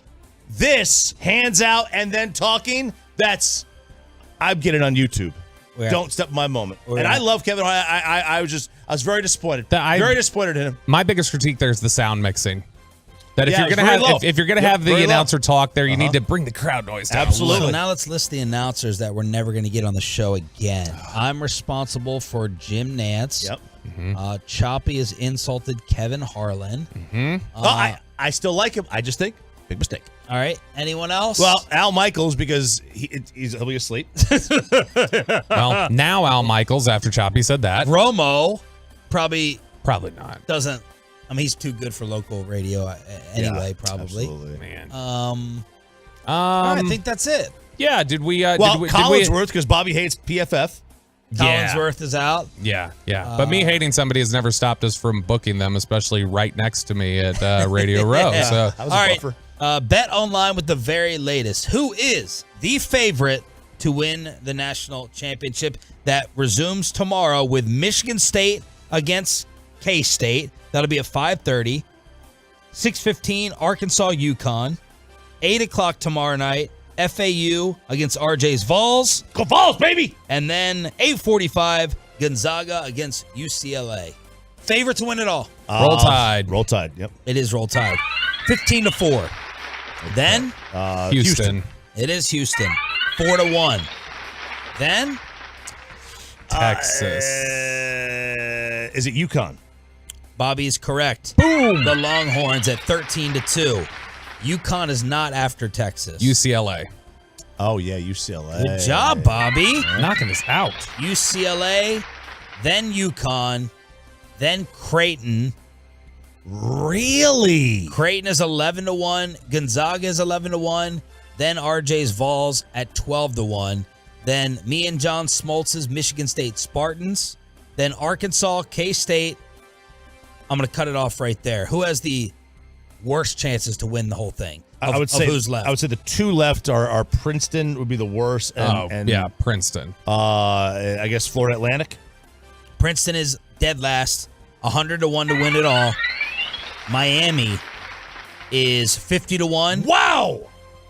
Florida Atlantic is 45-1. Okay. Then Xavier 33-1. San Diego State 33-1. Why do they like Creighton, Vegas? Because so they were right, but like I thought it was interesting. I think Creighton was the only lower seed in the second round that was favored. Like they were the betting point spread favorite to beat Baylor, who was the 3 seed. Creighton is one of. What does Ken Palm say? So Ken Palm has them 12th. Is Ken Palm a person? Ken Pomeroy, yeah. His Okay. website's kenpalm.com. Okay. So they're top 23 in both offense and defense. That's generally a good recipe for success and title chances. All right. Well, there's a Big East fight breaking out. Yeah. You had an audio clip, but we got Barstool against Jeff Goodman. Isn't he a really good reporter? Jeff Goodman, college basketball reporter, very good college sports reporter, really. Roseanne's wife, Yes, her husband. mostly mostly college basketball. John. But he was talking about the Georgetown Providence situation. Ed Cooley was the Providence head coach until about 48 hours ago, and he decided to up and leave for Georgetown, which has created quite the stir in Big East communities. Okay? Why? Because he left for another Big East school, which a lot of these conferences have like gentlemen agreements, like, hey, This is a real thing. I thought you were just being like arrogant SEC fan. No, there's kind of a, hey, don't poach our guy. Okay. We're not going to go after your guy. You don't go after our guy. Okay. Texas thinks they're above above everybody else, and they went after Chris Beard. Damn right. Okay. But for the most part, it's like, hey, we're going to stay away from you. You stay away from us. Everybody's kumbaya. Let's go poach the NEC, the American, the WAC, or whatever the hell it is, right? Let's go post those. Yeah, let's hold down the poor. Let's do that. Yeah, that makes sense. Yes, let's keep the poor down. So Jeff Goodman tweets, FYI, Ed Cooley did not leave Georgetown for the money. Sure, he's making more with the Hoyas, but the average about $5 million per year. 7 years, $35 million at Georgetown. He was paying and making around $4.5 at Providence, to which Dave Portnoy, head of Barstool, says, so why is he leaving? Just to stab everyone in the back? And spare me the John Fanta speech about being too popular in Providence. He used the two form wrong. He used T-O instead of T-O-O. Yeah, he misspells a lot.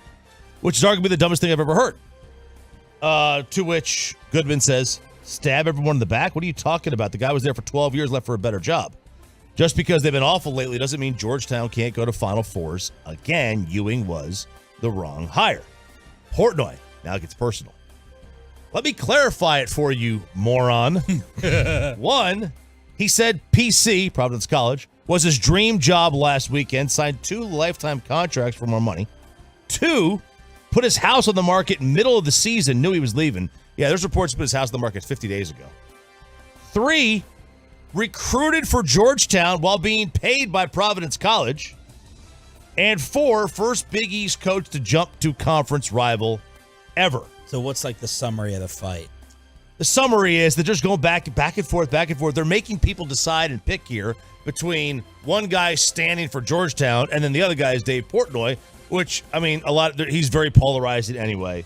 But Goodman's like, who cares if he goes in conference? Portnoy's with look, this is one of those things you don't go in conference. Okay. And, the Providence athletic director came and spoke out about this. Is Steve Napolillo, who they call him Nap. All right, they call him Nap. Cool. Yeah, right. So he spoke out against this. The Big East was built on dignity, respect, and camaraderie. When we reconfigured in 2013, we were all in together. We root for each other when we're not playing for each other, and I just don't think it's a good look for a fellow institution. As I said, should I be going out right now and hiring another Big East coach? So there's a trickle-down effect. We have way too much, we love the league way too much to start that type of carousel. Oh, I'll tell you, though, the gloves came off. Georgetown took the gloves off, so maybe Providence takes the gloves off, too. The honor amongst thieves in that conference is gone. I wish more had the integrity of Knapp. I wish they did, because he's absolutely right. Is he supposed to go poach from Seton Hall? Why are you rolling your eyes? Because this is a bunch of self-important, whiny, made up, rules and regulation. It's dumb to me. Go hire who you want. Go take whatever job you want. You have no principle. Yeah, you have no principle. That's why you guys. I'm a Longhorns fan. That's why you guys haven't been accepted to the SEC yet. That's right. Yeah, because that super principled SEC. Yeah. Look, we may not have a lot of principles, but one thing we do have a principle on: we don't poach. We don't poach. You don't poach, but why don't they apply this to poaching players? You tell me they don't steal players from one another?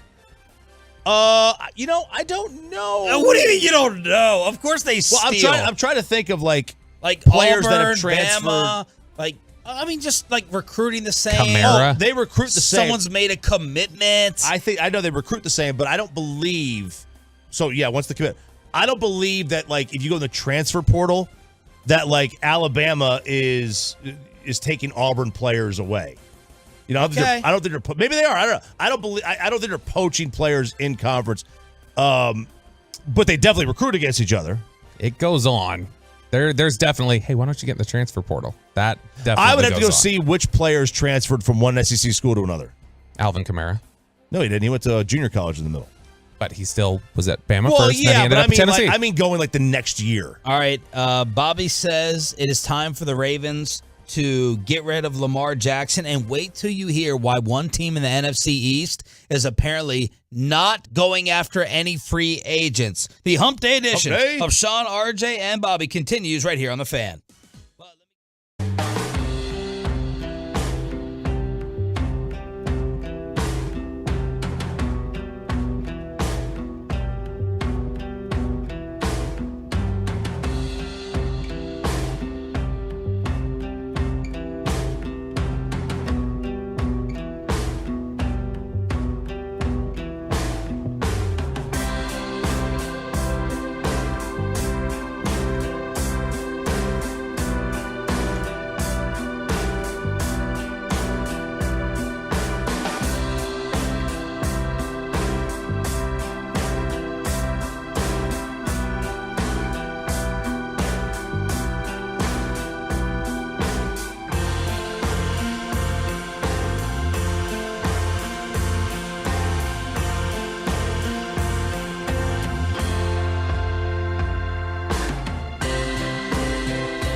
Personal Injury Lawyers Frankel and Frankel. There's a reason you need a special license to drive a big truck.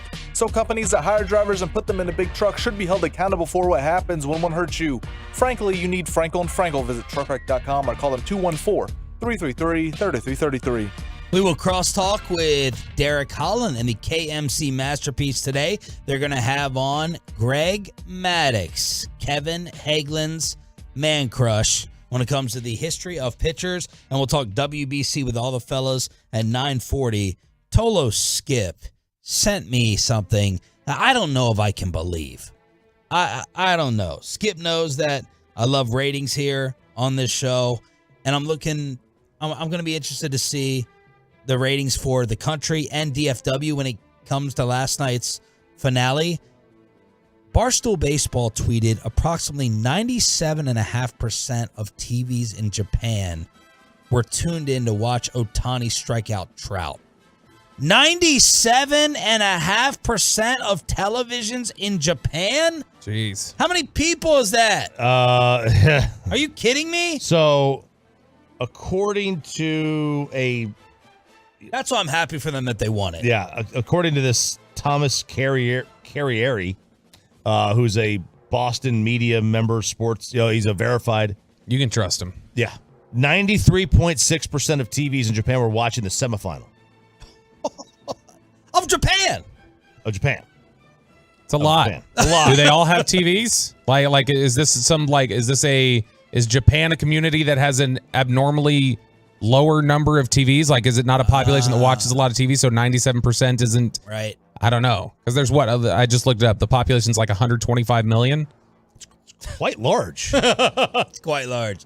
So we'll talk WBC with KMC at 9:40. Cowboys recap. They do sign former Buccaneer and Kansas City Chief Ronald Jones. Super Bowl. They bring back Dante Fowler, and they sign some offensive lineman. I don't even know his name. But if Bobby says it makes it so that Tyler Smith plays left tackle, I'm all in. And Bobby, you just said that this is a very Cowboy way of doing things with these moves, right? Yeah, they typically like to just find value free agents or value buys and just say, let's go into the offseason, figure out what do we need? What do we consider as like, hey, this is an absolute need that we have right now. They go acquire veterans for each one of the needs, and then they go into the draft with the freedom to pick however the board falls for them. So they don't feel like they're tied down on I need to pick this player. So I'm going to reach for a running back because I really need one, even though whatever. So you get Ronald Jones, you get Stephon Gilmore, Brandon Cooks, Chuma Edoga, and then you say, all right, we've covered these bases so that if the board doesn't fall the right way, we don't feel like we have to reach on somebody because we at least have a body here, a veteran that can take those snaps and can step in. What is happening with Dan Snyder and these reports coming out of D.C. about why they aren't signing free agents? So, we've kicked around the idea of he could give some wild contract to just screw the league on the way out to Lamar Jackson or somebody like that. Yeah. The thing is Dan Snyder doesn't want to pay for any of it. He just wants to stick the league with the bill. He wants to dine and dash, basically, is what he's trying to do here. So, have you done that? I've never done that. No. Oh, in college, I did it all the time. Yeah? Yeah. Oh. Unfortunate. Very unfortunate part of my past. You hear that, Samir? Arrested at a sports authority and dine and dashing. What section? Wherever the electronic kids' gloves dartboards are. Oh, okay. Yeah, don't ever join a fraternity, kids, ever. It's stupid. Don't do it. The Athletic has a report out. They've talked to some people. There's some interesting notes about how the Commanders are signing contracts this offseason, because generally when you get a signing bonus, the timetable is usually like within the first month, the first payment is due to them. Mm-hmm. So Daron Payne has been given a contract this offseason, 4 years, $90 million. They've signed Jacoby Brissett, Andrew Wiley, and they've all had a weird clause built into their contract. They don't receive the first payment of their signing bonus until May 12th, which is way later than any typical NFL contract. And a source who talked to The Athletic said, relative to their prior contract precedents, it would seem that they have intentionally delayed the first installment of the signing bonuses. Very plausible that it's related to the expected timeline of a sale. I think the payout dates are fairly telling. So this is Dan Snyder making moves, then going like, but I'm not paying any of this. I expect to have this team sold by May, and they can pay out that first bonus. And I'm kind of surprised that the NFL wouldn't step in and say, no, like you can't do that. They've had certain moments where they've stepped in before with authority, where even if it's technically allowed by the rules, they step in and say, no, you're not doing that. So this is very uncommon to have that payment be delayed this long. Yes. So like, for instance, when they sign Chuma Edoga, whatever signing bonus he gets, it would typically be no later than what's yesterday, March 21st. He would typically get it before the draft. It'd be April 21st. So this loser, he's the slimiest of the slimiest. This loser is going to wind up selling this franchise for $8 billion. Yeah. The Broncos just sold for $5.5. They're probably going to sell for $7 to $8. He paid $800 million for it, so he's going to make over $6 billion profit. Minus the whatever capital gains or whatever he's got, and he's worried about paying out how much in guarantees and bonuses? Yeah, but I don't even know which each one is, but it's not like absurd. It's typical NFL transactions, especially Brissett and Wiley. Payne is a big contract, but still, I mean, $50 million?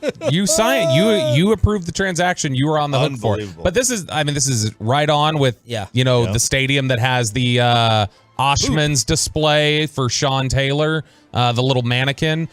We heard the reports that the wives of Commanders players had complained that, hey, this is like the only stadium that doesn't have changing tables in it, and we like our kids, and was told by Tanya Snyder or whatever her name is, was told, changing tables are expensive. So they are the cheapest people on earth, which is wild to think about given when he first took over, when they spent all that money on the 2000 team. Let's go get Bruce Smith, Mark Carrier. Let's do all this, just to think where he's come from. I'd have to ask some old school Baltimore fans. Maybe Broadus has the memory for it, but I the most hated owner that I grew up with was Art Modell. No, he was evil. He was evil. It was Art Modell, but it was Irsay before. Jim's father, yep. Robert Irsay. Yeah. And I just wonder where Snyder, if he overtakes them. Like, I like to ask some people in the DMV, back where I grew up, went to college, like Snyder or Irsay / Modell. Because that's what I grew up with in terms of hatred. Well, I think a lot of it is age. Like, if you were alive and well and when Irsay left, that's it. Modell, like, you'll never convince somebody in Cleveland that Dan Snyder's worse than Art Modell. Right. They despise, even once they got the team back, they still despise Modell. Yeah. And then sneaking away Mayflower trucks middle of the night. I never cared for the trucks that were a flat front. All right. Okay. Speaking of Baltimore, Bobby thinks it's time for the Ravens to kick Lamar to the curb. We got these two weird reports coming out from Florio that someone who's not Lamar's agent is telling teams he's done with Baltimore. He wants to come to you guys. And he doesn't want a guaranteed contract. So an uncertified individual, which is illegal against NFL rules, is talking to other teams on behalf of Lamar, apparently. Yes, so that rep not certified, the NFLPA, has contacted multiple teams on behalf of Lamar Jackson, according to Mike Florio, saying that he wants out of Baltimore. He does not desire a completely guaranteed contract. So what's the holdup? Yeah. If he doesn't want a guaranteed contract, what's the holdup? The fact that he just wants out of Baltimore and he refuses to negotiate? Like, I wonder how many times a week at this moment he is contacting the Ravens or the Ravens are contacting him. And how many of those times he picks up the phone or they pick up the phone? That's a good question. I get the sense it seems out of Baltimore is it doesn't seem like they're placing a lot of phone calls right now. They seem exhausted by the whole thing, and that they're just at a point where it's like, go find something, bring it back to us, and we'll evaluate it. But this we're is making tired. the Ravens look like winners. Now they'll ultimately be losers if they get rid of him and can't replace him. But everyone else is getting a taste of what the Ravens front office has had to deal with over these 2 years, because it sounds like an unorganized mess of communication. And that's what Baltimore has been putting up with, apparently. Everyone in the media is scared to say it, but I know that they all want to say Lamar's mother is the problem. She's a problem. She's the only one that can fix this, in my opinion, by stepping away. Son, I appreciate you letting me represent you, You know, I know you want to do it our way. I got to step aside. You get someone else to do this, and we're still going to be fine financially. She's definitely the problem. There's no sugarcoated. Everybody says he would have a deal. I mean, you could also say Cleveland's the problem. You know what I mean? Yeah. There was going to be a quarterback who made this case that, hey, once Watson got that deal, now I have to get. I mean, Burrow and Herbert could be next. You know, it just depends the approach that their agent takes. I assume they're going to get a fully guaranteed deal. That's my assumption. Probably wrong, but that's what I'm guessing. Whether or not that happens, who knows? But I think Kirk Cousins has had one before. Obviously, anytime you're franchise tag, that's fully guaranteed, right, Bobby? Who thinks he ends up in Baltimore next year or elsewhere? I think Baltimore is scared of the alternative, which is not having Lamar Jackson. Even though they had a Pro Bowl quarterback last year. But they can win the battle all they want, the PR battle. They're going to lose on the field if they don't have Lamar next year. At this point, I think it leans towards divorce. It feels very, and we've talked about this before, it feels very Kawhi Leonard-like out there. And I don't know. We'll see where it it goes for San Antonio. One point, by the way, about Deshaun Watson potentially screwing it up. Kyler Murray's deal got done after Deshaun Watson. And so, I mean, there are other teams have been, and his negotiation was not easy. Other teams have been able to get this done. This shouldn't be as big a problem as Lamar Jackson will say, don't compare me to Kyler Murray. And I'm better than Deshaun Watson. So come up with some other comps. Are you better than? I'm Lamar Jackson. Last 2 years, 38 touchdowns, 31 turnovers for Lamar Jackson. He's won the MVP. Got voted number one best player in the NFL on the top 100 list. I mean, pre-COVID, we're a different world after COVID, Sean. Speaking of deals, 4-day work week. Jimmy Garoppolo apparently got offered one. Yes, he did. So there was two things that happened here with Jimmy. One, I mean, obviously, he goes to his old OC in Vegas with Josh McDaniels, who was there with him in New England, and then according to TMZ, 2 women from the establishment known as the Chicken Ranch Brothel. Oh, your strip club in Manville. You grew up in. No, that's Frank's Chicken House. Oh. What is up with chicken and strip clubs? What's the deal? Yeah. Don't know. I don't get it. Anyway, they said they, quote, want to show Jimmy G just how grateful they are with a free-for-life relations package. Yeah. So he hasn't played a single down, but he's already getting free-for-life packages, but another brothel. And he went out with a porn star. He did? Now, this is not the Lamar Odom brothel, right? No. I don't believe that's isn't that the Moonlight Bunny Ranch or something? Now another one said a celebratory weekend blowout with you and a few of your new Raider teammates. Take advantage of the resort's themed hotel suites, bar and restaurant, swimming pool and jacuzzi, all expenses paid. That is from Sherry's Ranch. Okay. No, I had no clue if that has anything to do with chicken or not. So these Nevada-style ranches offering him these wonderful, wonderful deals. I wonder what the themes are. Maybe they have like an escape room or something, or like escape room. Yeah, something. Yeah, that's what I think. That. Like a massage table for where he spends most of his time. He's always hurt. Yeah. Well, never mind. I was going to say something there, but do it. Say it. All right, let's talk about the ending Nope. of the WBC with KMC. Crosstalk with the fellas is next. Let's get you over to Gaylord.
97% of Japan, Kevin Hagelin, apparently had their TVs on for Okay, that. and 97%? We talked about this yesterday, and that, assuming they're counting all humans, that would be more than 100 million people. But I'm curious if it's just like 18 and above or whatever. But that's insane. The ratings had progressed throughout the World Baseball Classic. This will be this will go down as the most watched game in the history of baseball. Ooh. I think that's true. On FS1? You talking about for the No, country? no, like globally. Globally. But for the United States, no. Yeah, because FS1 always has tough time with ratings, but I imagine people would have been locked into that. It was great theater. I'll find out. I'll see if they can get the ratings today. I'd be willing to bet it gets like a 1.5, just because it's FS1. Like, I couldn't believe when United States made it. If I'm at Fox, I'm thinking, why aren't we putting this on Fox? Masked Singer. And we talked about it Lone Star yesterday. 911 is what it was last night. It was Lone Star 911. Yeah, and the news. Yeah, we couldn't bump the news. Well, Huey Lewis wasn't having it. What was the Mike Trout stat that you had?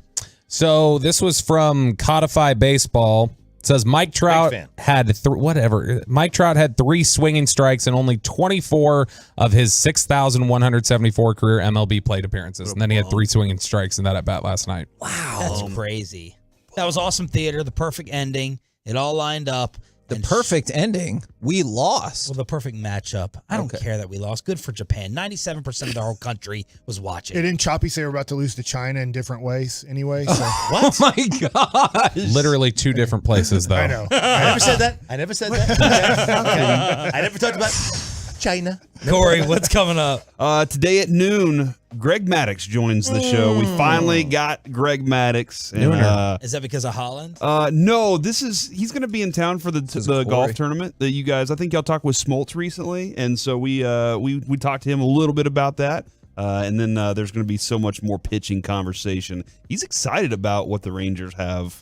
He's really excited about what the Rangers have coming up. Is he? Yes. No, he is for real. Can I don't want to step on what you have planned here. Can we talk about some stuff that y'all were talking about earlier in the show with RJ? Sure. Is RJ, you just didn't have a compelling answer to me about why you didn't go back and watch The Wolf of Wall Street, because I think you would just love it. And you were like, yeah, probably, but whatever.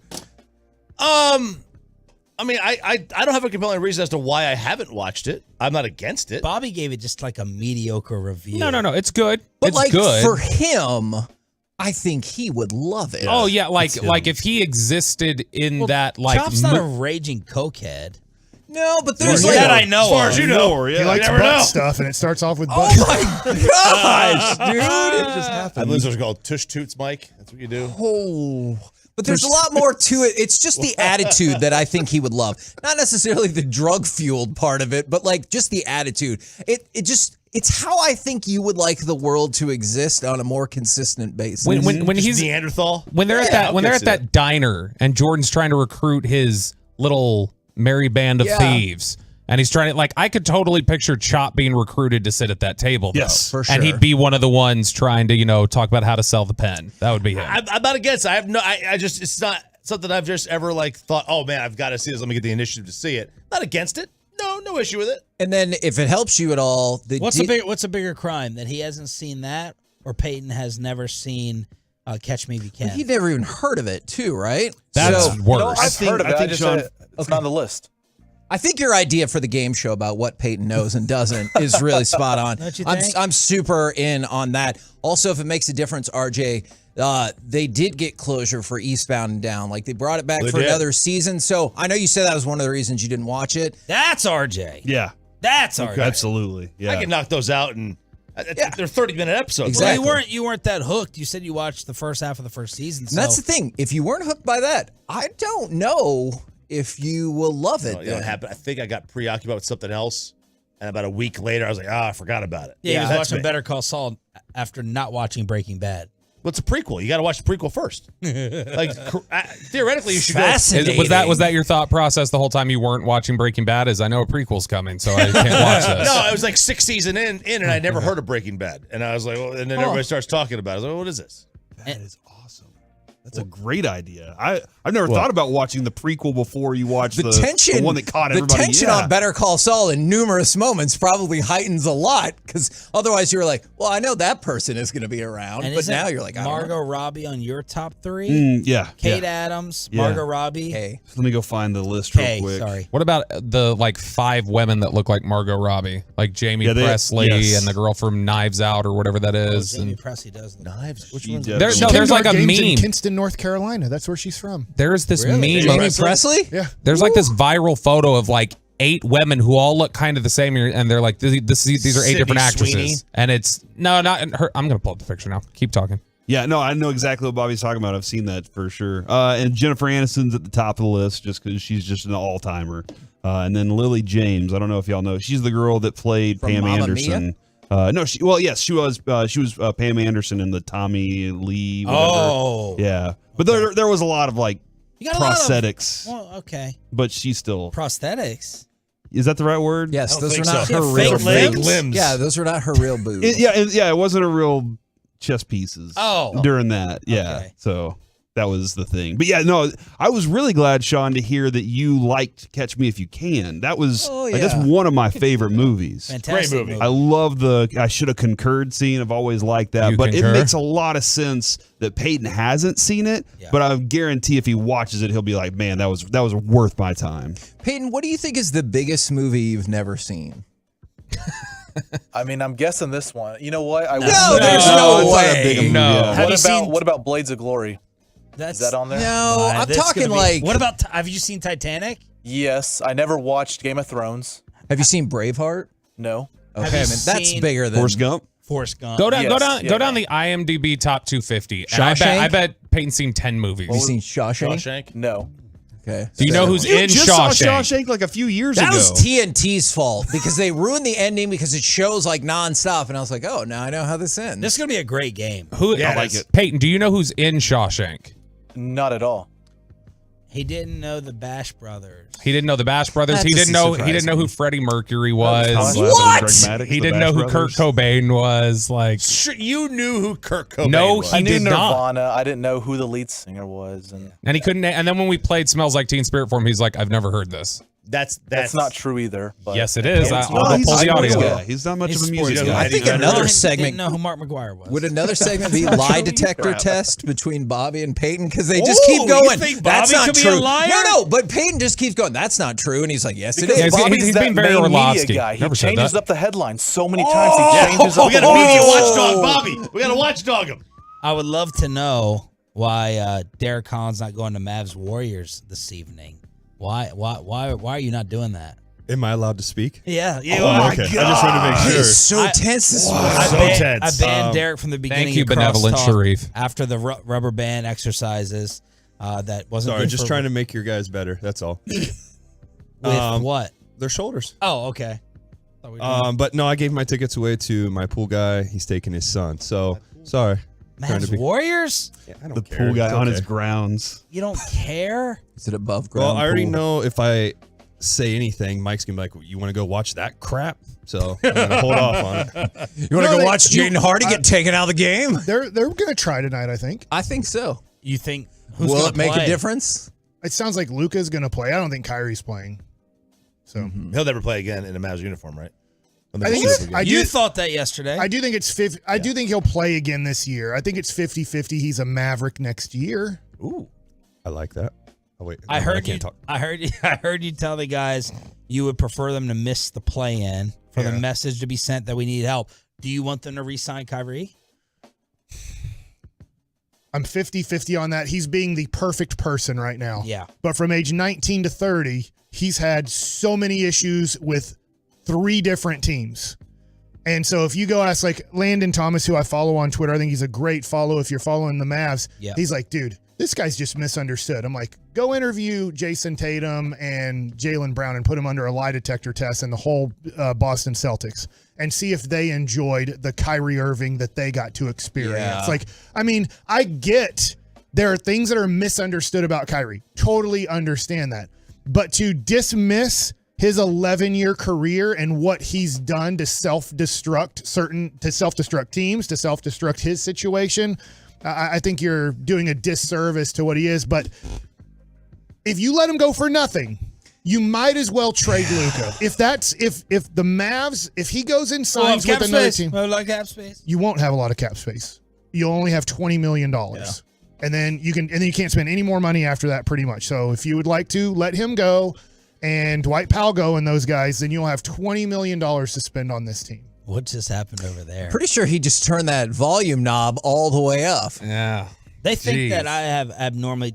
Is one of you on the show listen louder than the others? Hey, they Sean, think you're deaf.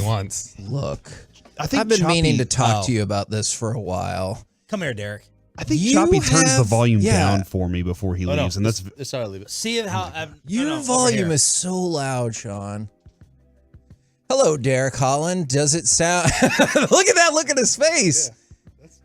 Yeah, I think that all the time. When I sit there, I have to just turn it all the way down. But I think I'm also the only one. I don't have both headphones on. It doesn't. I keep. Yeah, Kevin I keep doesn't a lot of either. times. I'll just keep it like this. I think it's also because Peyton doesn't keep your mic at a good level. Oh my God, what is with you two? Bobby. But that's also why you're the only. Peyton, put out the photos. Put out. Oh my gosh! Put out the photo. I think it's also why you're the only one that hears like little mic taps. Yeah. Because the listener can't hear that over the radio. You pick it up. You pick up everything. So when Corey squeaks, go Yeah. ahead. Now I won't do it. All right. Did anyone listening hear that? I don't think Yes. so. Let us know. You think so? I mean, I say some. if it's dead silent, dead Yeah, quiet. if that's a someone's- good point. But if I'm talking and he moves his microphone, I don't think anybody really kind of picks up on that. Okay. Sean, I've really worked on that since you told me it bothered you. I try not to move the mic around. Nah. I would do that. I would You do see the how- opposite. As soon as he says it bothers him, I just probably go, hold on, let me adjust That here. was Holland. Yeah. I didn't mean to, but I do think you need new headphones. Why? First of all, the earpiece things on them are like melted. Shredded. Yeah. I could smash them for you if you want. And the sound just doesn't sound good inside those things. Don't you come? I'm just before I get grounded No, again. I'm just trying to say. Don't you come in here and steal headphones every day? No, I have my own pair. Oh, you do? Yeah. Okay. He borrows a quarter-inch. Oh, I get it. Times are tough. Do you want me to go get you a pair of headphones? Mr. Major Leaguer, Mr. I don't have to go to my Mavs seats. The rest of y'all are poor. Yeah, it's going for a good cause, but that's okay. Richie Rich and KNC next on the Fan. Oh. The latest from the Star in Frisco, as well as inside information.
DFWsecurity.com.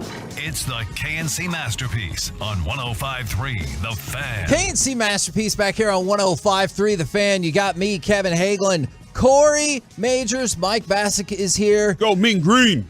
Joey Erickson, who is on probation, is here as well. And we bring to you a Derek Holland Wednesday. That is the crew that we are rolling with today. Gentlemen, how's it going? No, it's how's you doing? That's only for Dawson. Japan's better than baseball than us. Mike Trout is a They bum. took it over. For the next 3 years, the best players come from Japan. What do you think of that, Derek? In your face. There's not much I can really say. They did win. And that was exciting, which I can't wait till we talk about Are it. you surprised that Rob Manfred is like, yeah, it's definitely coming back? It feels like this would be something that he would hate because people. I mean, it's just a trophy, Yeah. a piece of metal. He's like, who cares? Did they get a trophy or did they just get medals? They get they got a medal and they got that big trophy, a big piece of metal. Awesome. It's actually a cool looking trophy. Like that's the World Series to me. Well, that was a great way Think to about kick off. Like, how many days are we? 9 days away or 8 days away? It is 8 days. You know what, I'll Mike? agree with you today. Because of you, somebody yesterday was like, man, I think your first 2 shows this week have been really awesome. I can't wait for the other 3 or 4 this week, whatever it is. I was like, no. Nobody knows how many days It there feels like we have 4 shows left. I think that's just Sandler. No, only 3. good point Only there. 3. But what a great way to get ready for the season. Like, I'm psyched up for this year. And I know there's a lot of rule changes. I was just on with San Francisco radio because of the Golden State Warriors coming to town, and they were talking about the rules and just what do I think of them. And I think there's so much newness to this year. Yeah. Now, the Rangers are good, too. It really helps because if the Rangers wouldn't have signed DeGrom and Evaldi and they would have just said, Then we're you'd be bringing like, back good the for same baseball, team and but we're still rebuilding, we'd have been like, all right, like I'm excited about baseball in general, but the Rangers are probably going to struggle. Maybe they play 500, but now the Rangers look like they have a good team on paper.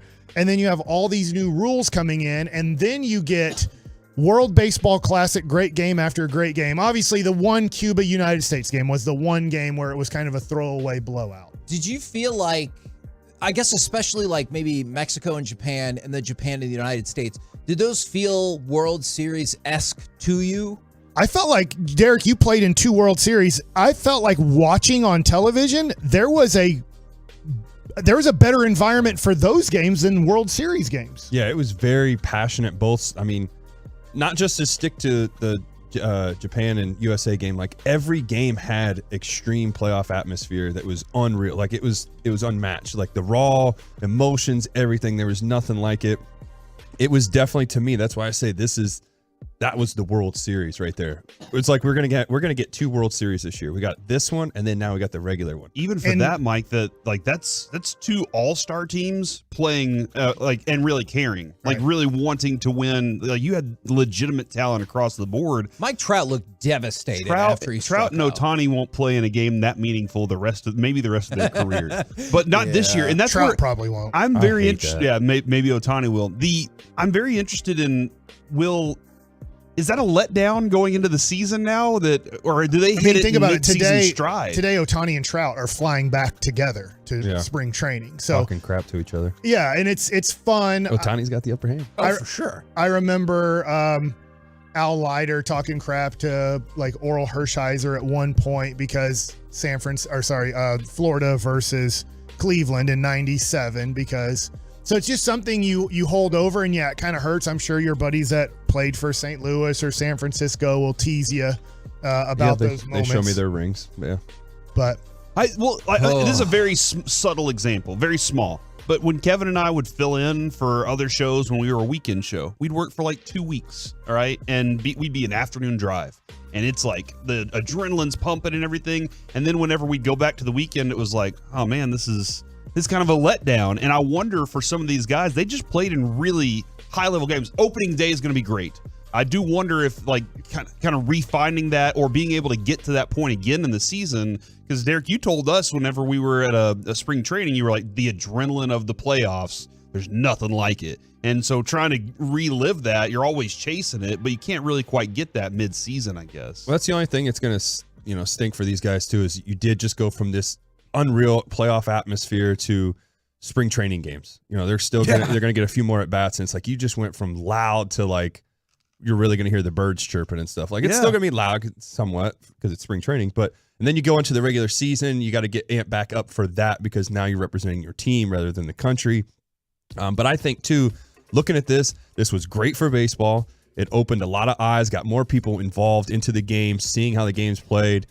The other thing too is I think this will definitely help get more guys into it after hearing from a lot of the superstars that were in it. Man, we need to get more guys in here. Obviously, I want to, our interview later on today with Greg Maddux. And Trout's already said he'll play in 26. Yeah. Oh, yeah. So, and that's the thing is the and more Marcus Stroman did too. I'm like, Marcus, you might want to back off on like where you're going to be. Your career has gone in a different direction from 2017 to 23. So I don't know in 2026 if Puerto Rico is going to be like, we need that Marcus Stroman guy back. Now, it's very exciting. Yeah, sorry. It's very exciting. And I think too, obviously we talk about the new rules and stuff that came into play. Look how much of an impact it had here. Nobody cared about any of that stuff. I get it. I go crazy about the pitch clock, but nobody cared about any of that stuff. That was awesome baseball to start off the baseball season. If I can devil's advocate here, please do. Is that not just because this was such a high level? I feel like these rule changes are designed for July and August or June and July versus right now, because I'm with you. I have a hard time believing that like the ALCS will be decided because of the pitch clock, and they're like, well, you lose. Yeah, you had batters like you knew you were going to see somebody great at the plate, and you were like, give me all the time I can with these guys. I want to watch everything. I didn't want a pitch clock in that because I wanted that tense to build. I wonder, to y'all's point, if you get to the playoffs, because as far as I know, the playoffs have the exact same pitch clock and the exact same pickoffs as of now. I know that you have to play real extra innings. You don't get a ghost runner on second base. I know that they take that out for playoff time.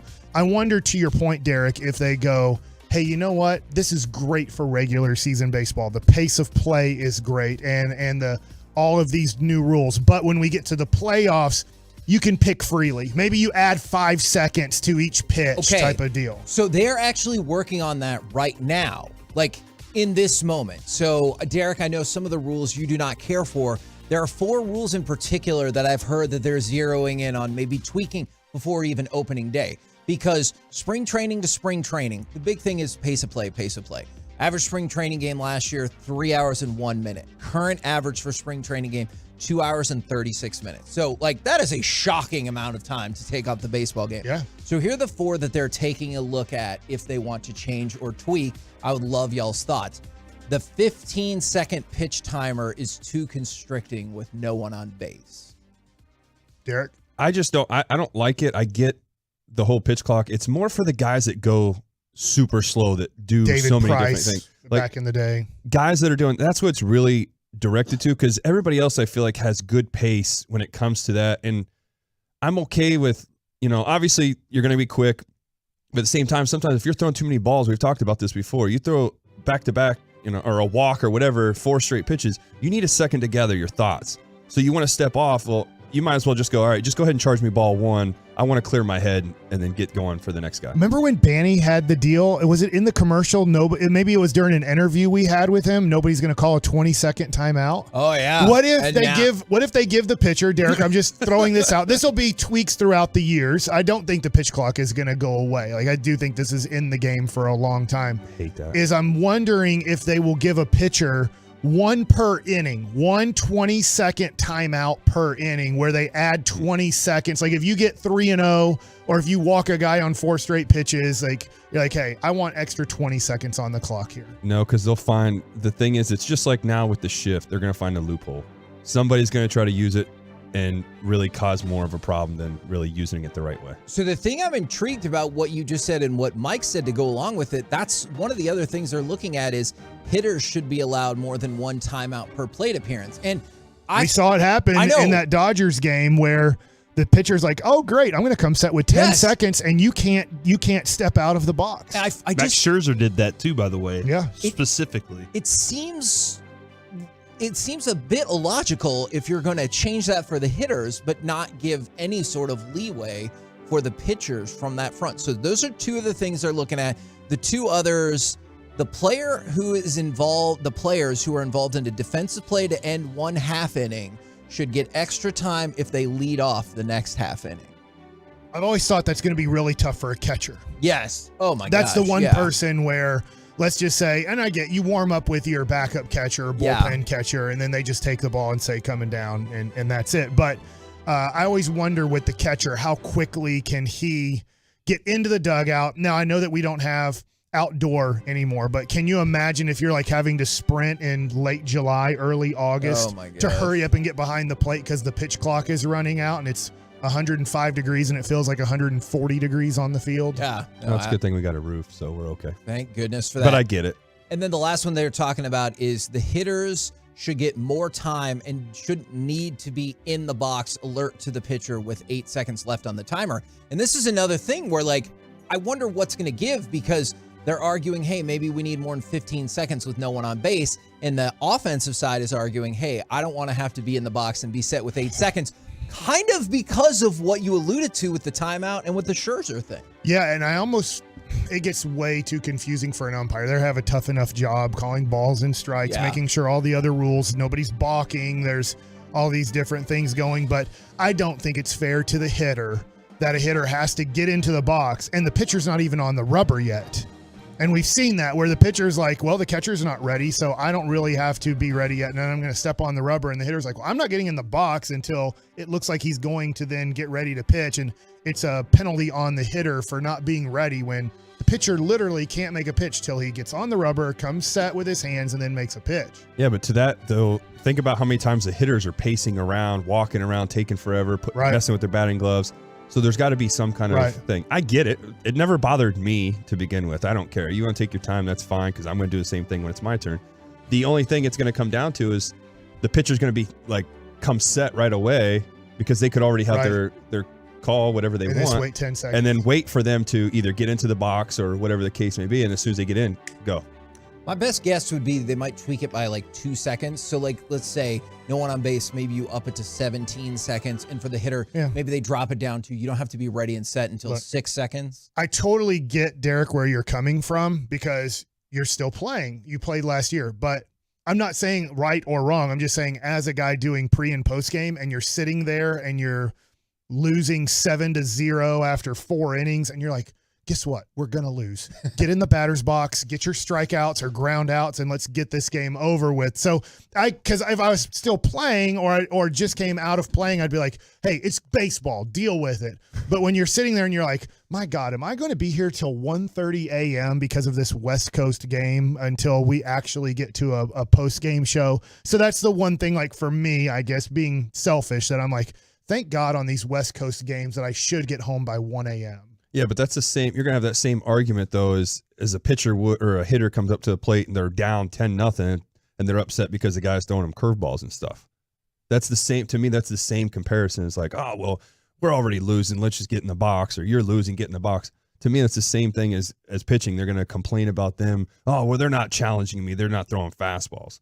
It's the same thing. Derek always believes that you can still win, right? Yeah. Yeah. There's always one more swing. It's just a competitive nature. I don't care. I'm not out until that final out is made. And Mike sees the first Mike's run a up quitter. the middle. And No, but Mike's going to be like, yeah, it's 10-1 with 2 outs in the ninth. You ain't winning. Like, you are speaking to a man, and his major league debut was part of the greatest comeback in major league history. That is a fact. So it is weird that you're like, we're down 7-0 after 4 innings. We're going to lose. I'm not playing. I want to go home. Dude, the Mavericks were up by 16 the other night. And I bet he was probably thinking, you know what? This isn't enough. This isn't enough. He did text me once and say, are you really still at the game watching this crap?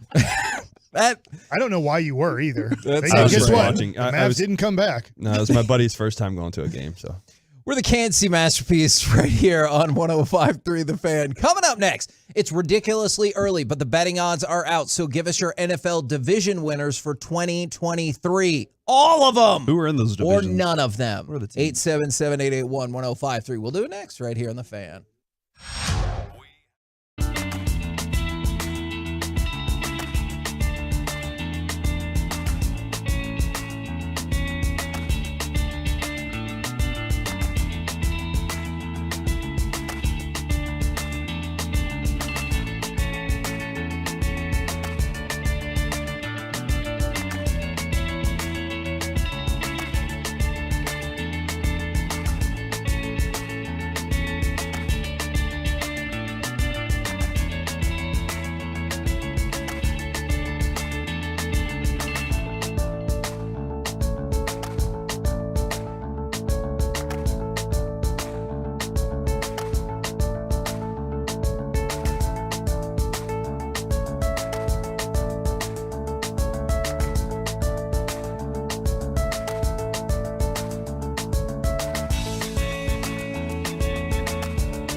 KNC-Masterpiece.com.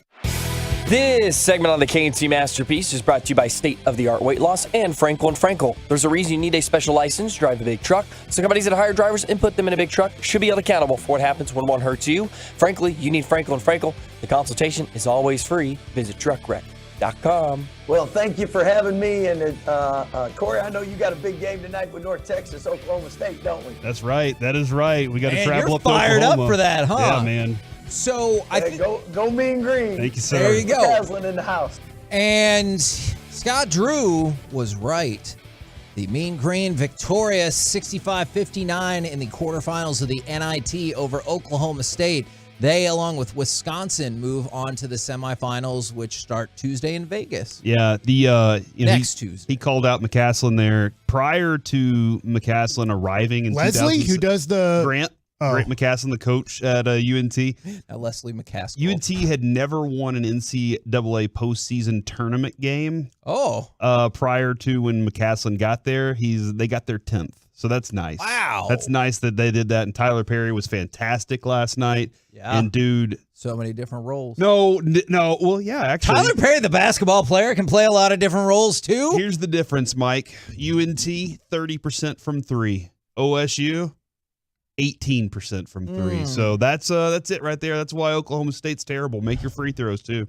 What do you think? Do you think UNT should get into the Big 12 now and they should drop Oklahoma State to the? I'm in. It depends on if the Big 12 is getting Schwack or whatever they are in. like we were led to believe yesterday. And by the way, the other two quarterfinals that are today, UAB and Vanderbilt, and then wait for it, Cincinnati against Utah Valley. Nice. Jerry Stackhouse. So which valley in Utah? That's a good There's question. plenty of valleys because there's a lot of mountains. North Texas against Wisconsin in the semifinals Tuesday in Vegas for the NIT semifinals. Now, you want to talk a little football? Heck yeah, we're going to the Super Bowl, man. You talk about Vegas for the NIT. First of all, I thought, why aren't they going to Madison Square Garden? They're like, we don't want that product anymore. I mean, I don't know why they ended up leaving the Garden, but that's what I used to think Kevin, of too. what was the biggest signing for the Cowboys yesterday? Was it Ronald Jones? No. Which we got text that was a huge signing yesterday from the By who? Tolos. From the Tolos, Mike. No, there was a lot. Mike, I'm going to tell you this. There was a shocking amount of headlines yesterday, like national headlines. Cowboys find their Zeke replacement or their number 2 back. It was like a lot. It's better than James Washington. That is, yeah. But those same Tolos might have texted us in about James Washington, how he's about to go for 70 catches and Don't worry 1,100 about yards that. and 8 touchdowns. And we're like, Nobody I don't said think that. James Washington's going to do that if you look at his Pittsburgh career. Yes, you know a lot of Nobody people said that he was gonna have 60 catches. Yes, they did. They did. were like, you guys are sleeping on James Washington. He's going to be huge for this How's team. James Washington looking in Oxnard? I don't know. He quit football, I think, but broke he was his just foot hurt. like the first day. And even if he didn't, he wasn't going to be good. So Yeah, Ronald his foot healed, Jones, and then they released him. or bringing back Dante Fowler. I'm Dante wondering. Fowler for me, for sure. Remember yesterday I was like edge, and that makes me feel a lot more comfortable adding more depth, keeping somebody out there that can do some good things. Yes. And Dan Quinn loves him, so I agree with that. Now, if we can, we had a defensive tackle here that was working out pretty okay. got some work. Here. We got some work to do. So if we could bring him back too, that'd be Trust fantastic. in McClay. All right, so And now Steven, I guess. Trust in Catboy. I like the first part. It's ridiculously early, but I saw odds who's going to win every single division. And in honor of Derek Holland being here, let's start with the AFC North and see how honest Derek Holland can be. Derek, where did the Cleveland Browns stack up to win the AFC North in 2023? Well, I'm going to go ahead and say that the Bengals will win the division, and then I've got the Browns at second, and they will get a wild card spot. Vegas says... I don't care what they say. Okay, well, Never plug mind, I your do. ears up for this part. Vegas says no, is they do have the Cincinnati Bengals as the favorite. Then they have the Baltimore Ravens, and then there's a big gap. And then they have the Cleveland Browns just ahead of the Pittsburgh Steelers for 3rd and 4th. Come on. Did you have ever thought They're making moves. like what? Well, I can't think of them all right now. But I just saw that I just keep looking at their stuff, and they're just signing. And some of them are big name guys. I know they got the guy from the Chiefs. They got a guy from Mahomes. No. No. Yeah, they got Mahomes. I feel like we would have remembered that. If he didn't remember that they got Patrick Mahomes, we got problems. He is the guy. Yeah. No, they've and I hate it because I'm not backing this up very well, but they have been making moves, like good moves for this team. They got graded an A- for their offseason so far. The Browns? Yes. Look it up. And they're still still trying to get Jerry Jeudy right now too. They're trying to add him. Weren't the Cowboys trying to go get him? Yeah, Denver wanted a first. I don't know if the Cowboys ever went crazy for him. It was kind of they were linked They were because they involved. knew the Cowboys wanted another receiver, and so it was like link the Cowboys to this story. It'll make a lot of news. There were conversations. There is a report out there. I think it's David Moore that said the Cowboys were talking to them, but they wanted a one, and the Cowboys. Isn't said it no. amazing how recyclable he is just because he was a first-round pick? Yes. If he was a third-round pick, it'd be like, dude, is he even an NFL football player? And you'd say, yeah, he's probably, maybe potentially can be a number 2 still, but probably slotted in. He's played long enough that he's a number 3, but because he was a first-round pick from Alabama, it's still Jerry Jeudy. I'm like, you know what? Catch more effing footballs then. Now, Derek, you can decide if I'm supporting you or piling on. I have from CBS Sports ranking the AFC teams after the 2023 NFL free agency first wave.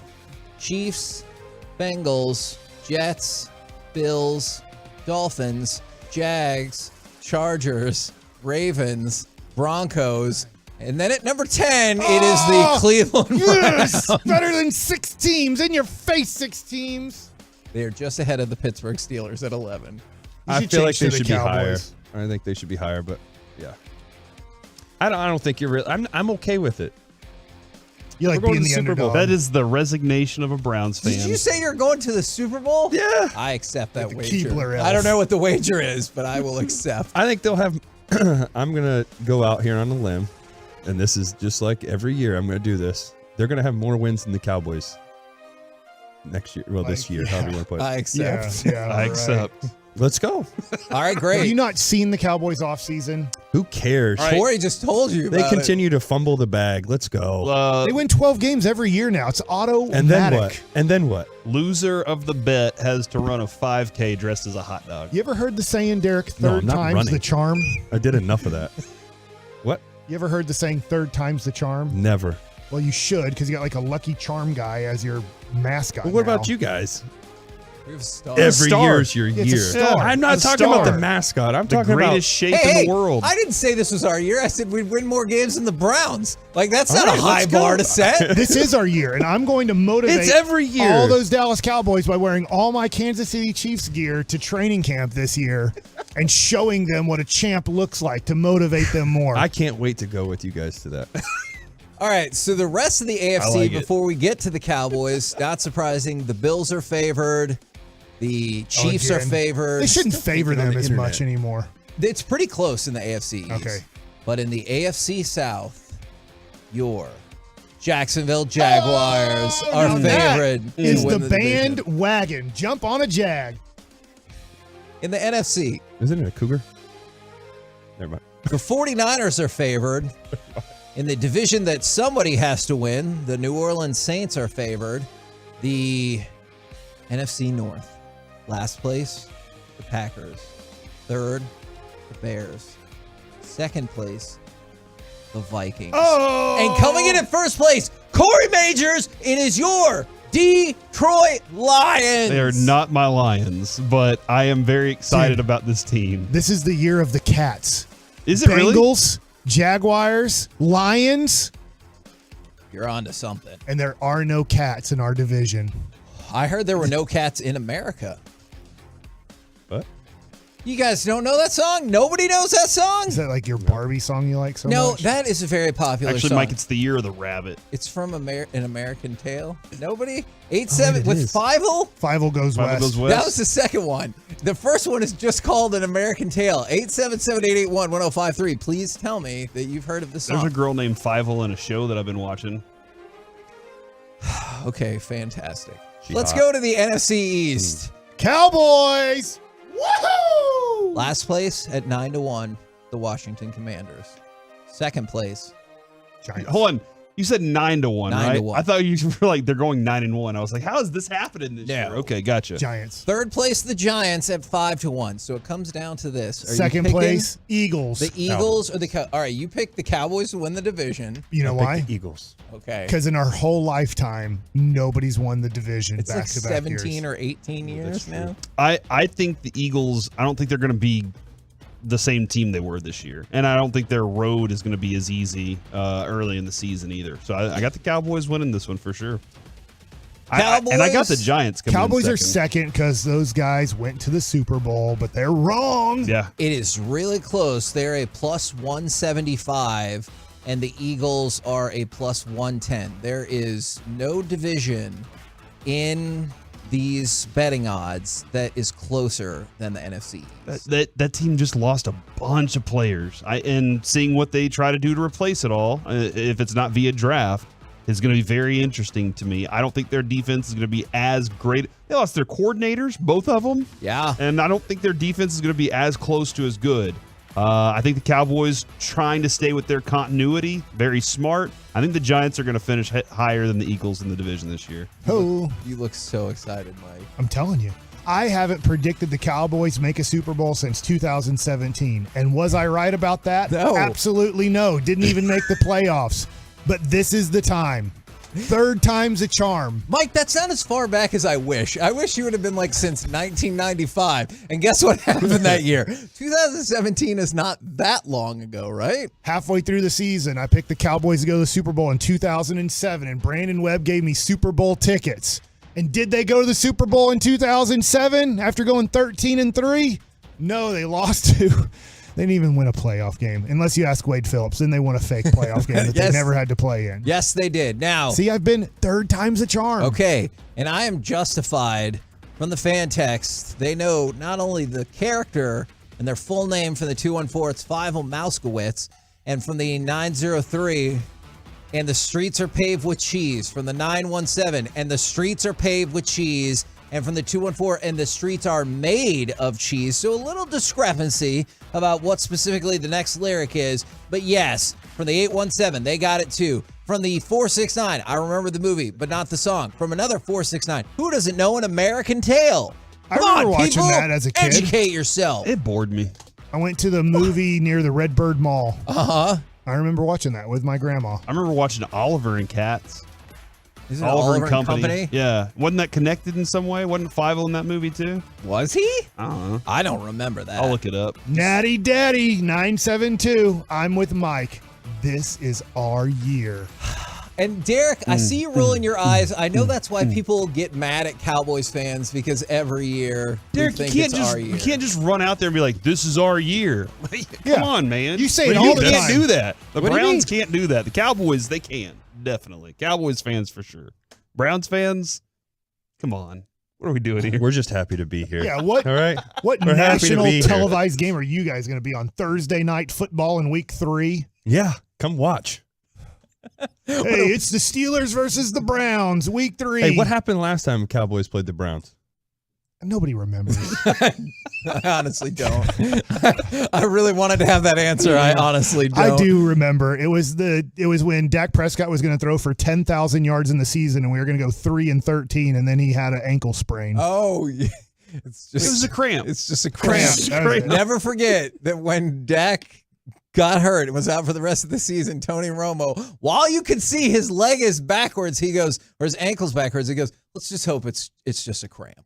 We're the KNC masterpiece right here on 105.3 The Fan. Thanks a lot, Jason. Coming up next. Keep watching basketball the last Go 5 Brownies. minutes. It's time for Baseball Nuggets with Mike Bassick and Derek Holland. Plus, we'll do our ticket giveaway again. Let's talk Ohtani.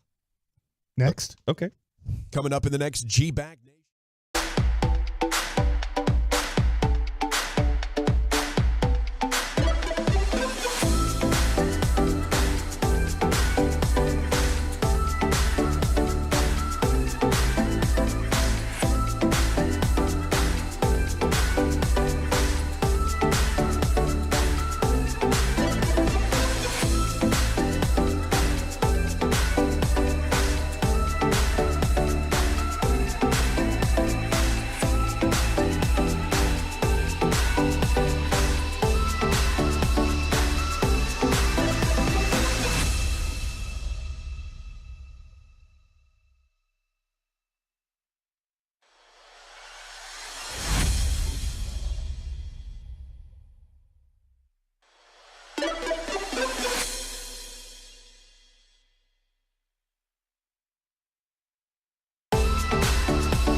But Woo!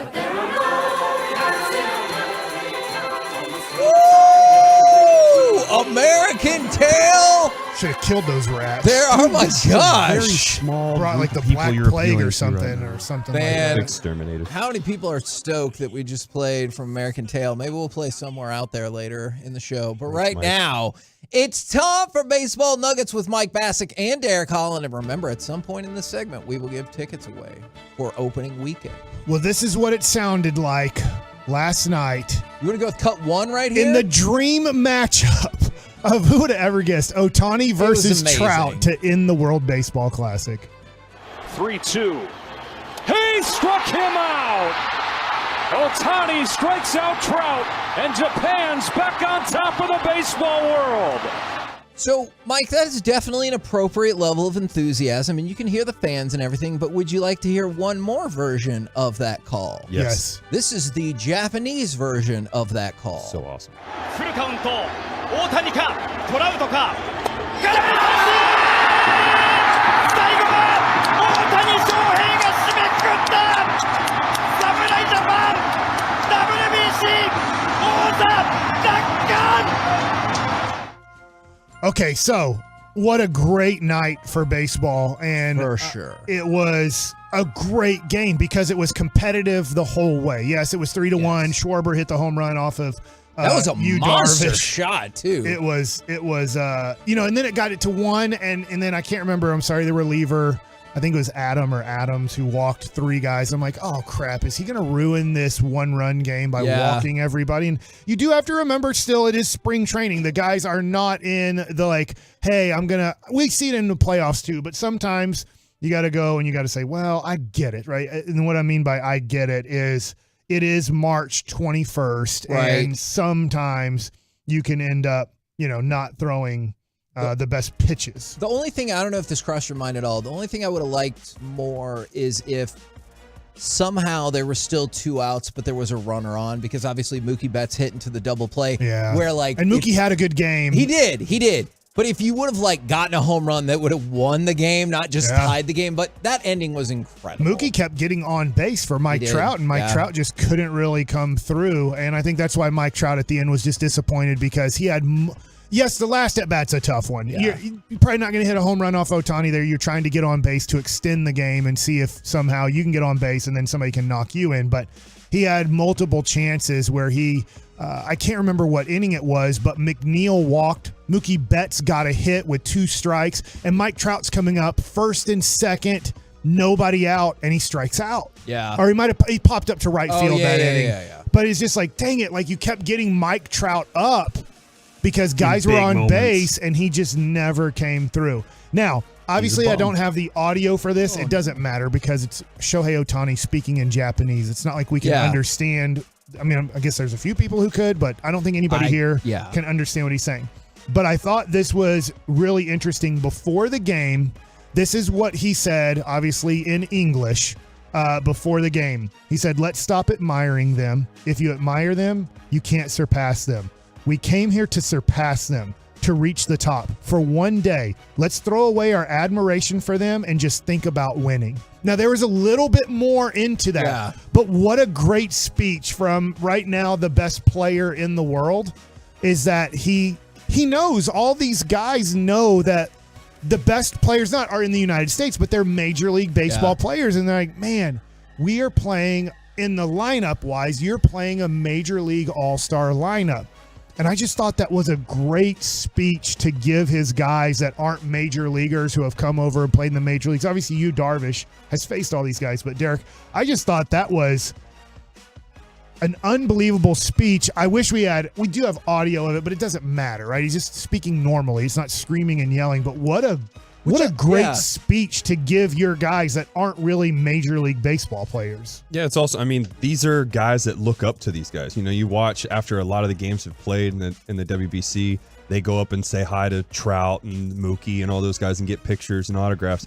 So it shows that they have a lot of appreciation for these guys, and what Ohtani did is huge. It's just like for, what I would say to a rookie when he comes up is, I got to face Jeter, or actually I'll use Griffey example. That was one of the guys I loved watching play as a kid. And it's like, the guys like Michael Young and Kinsler were telling me, he's no different than you. You're both wearing a uniform. You both get the opportunity to play at the highest level. Don't put him above you when you have a chance to go out and perform. You know what I also thought was interesting, and you just don't think of these things because it's only one person who does these. Ohtani had to go start warming up in the 7th inning because of where he bats in the lineup. He can't just go down into the bullpen and warm up like in this situation, a closer, like a normal closer, because he might be coming up in the 8th inning. And so they're like, hey, he just got out, so this is his time to warm up, and he can't really go back out to the bullpen and warm up because in the 8th inning, there's a chance that he comes up to bat. And so you can't have him in the pen. Right. And then he's on deck and sprinting from the bullpen to hurry up and try to get on deck. And I did want to shout out the Angels, right, for giving him, I guess, permission to pitch in this game. Now, I think it would have been highly problematic for the Angels had they said, no, you cannot pitch in this game. But I still appreciate them taking, like you said, the best player in baseball and being like, go ahead. You know, it might stress your arm a little bit, but we know how important this is to the sport and to you. I just don't feel like as an owner, like this is bigger than like nothing against the teams, but you're playing for your country. So if I'm the owner, I'm gonna be like, I get it, you're my guy, but I know what this means to you. So yes, go ahead. If you know, just don't get abused out there. Don't overuse them. That would be the only message I would say to the coaching staff is please respect my pitcher. You can use him, but don't abuse it. And Japan did not care for back-to-back nights that Edwin Diaz blew out his knee jumping up and down. Did you guys think of that at all? When Ohtani got the last out, he threw his glove and he looked to the bench, and then they all started celebrating. I'm glad you said that, Corey, because I thought, I didn't. Well, is Ohtani going to get hurt by jumping up and down right now? Yeah, that was the first thing that was on my mind was as they were getting to the pile. Then they went up to the top of the mound. That was what I was like, that's already a scary enough place. Like Houston had to get rid of the hill out in center field because of how stupid it was. But that was my scary thing. Was the craziest thing that they put a hill on a Major League Baseball field. Run up there to center field wall. It was really the first thing on my mind, mostly because of Edwin Diaz. If it hadn't been for Edwin Diaz's situation, I probably wouldn't have thought anything of it. Go enjoy it, have fun. Yeah. But I tell you what, I don't know. It's tough to carry this hot of a streak going into the season because Trey Turner does have to go play in 5 or 6 spring training games, but hitting freaking 5 home runs in the last 3 games. When he hit that home run in the, I believe, top of the 2nd inning, I was like, my God, he is locked in as the best hitter in the game right now. And I know that Bryce Harper will not play on opening day. He's out the first half of the season. But when you looked at the United States lineup, if you're going to opening day, or are we giving away tickets today, or is that over? No, we are. The whole week. Opening weekend. When you looked at the lineup, batting, if I have it right, 5th, 6th, and 7th was Phillies, and Bryce Harper wasn't even on the team.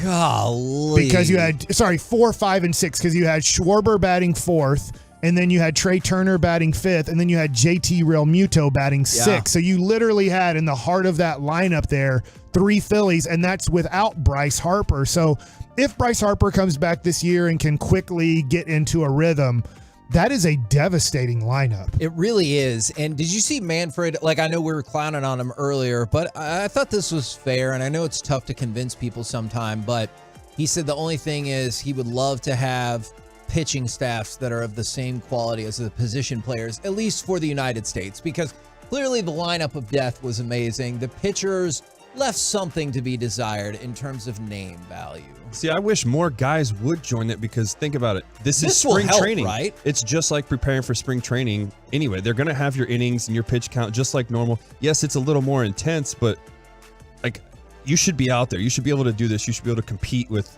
these guys out there. If you're seeing other teams do it, like Japan had Darvish and Shohei, you look at some of the other teams, they had their guys out there too. Why can't we have ours? And here's what I don't know, Derek. You went through it. My agent has Kyle Freeland. Pitched last night, gave up 1 run in 3 innings. I believe he threw like 40 pitches. Wouldn't, though, he be right now at about 75 pitches in a spring training game? So is Kyle Freeland... Look at each round. You can go deeper. I know that you can. The first round is you're only 50 pitch count, whatever. Second round was 65. Right. And then, and then it's 75, whatever. Like that's it. And they follow that pretty strictly. When I played, it was Greg told me, hey, you've got 50 pitches to work with. See if you can get to 5. And I literally went 5 innings, 50 pitches right on the dot. Yeah. I just wonder, I don't know. Kyle Freeland is the best pitcher for the Rockies. I just wonder if he's going to be restricted to because he's been on the World Baseball Classic team that on March 30th or April 1st when their opening day is he going to be restricted to kind of like 55 to 70 pitches on opening day? So what they'll do is a deload though before. You build up in spring training, get Deload. to your Yeah, that's right. Is it not unload? Oh, What is sorry. it? Good night. What? It's You were about to make a deload. really good make a good baseball point. I was, and then Mike ruined it. But no, that you build up, get to your 90 pitches, and then to start before the season, you go 30. 30 pitch max, just a quick deload. Okay.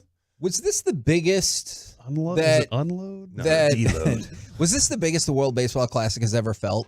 Maybe the Yeah. first one, I wonder, because I felt like the first one was a big deal, but then the next. I can remember 17 3? being excited just because my son had fallen in love with baseball and fallen in love with Francisco Lindor. Okay. So Puerto Rico was playing in the championship and Adam Jones had made a game-saving play. And it all runs together on which game was which, but I can remember in 2017 as you got to the semifinals and championship, I can remember it being pretty big. But this does feel a lot bigger because you had the walk-off the night before. Now, I get the Cuba-United States game was a blowout, but the Venezuela-United States game was amazing. You had a freaking grand slam in the bottom of the 8th inning, to win a game. So you just look at that and you're just like, man, 3 out of the last 4 games that you saw were unbelievable finishes. Yeah. And then you get Ohtani on the mound versus Trout, and you even had Yu Darvish the inning before. So now I didn't know the Japanese guys for the most part. Like the dude who dropped a bomb who's won the back-to-back MVPs, I'm like,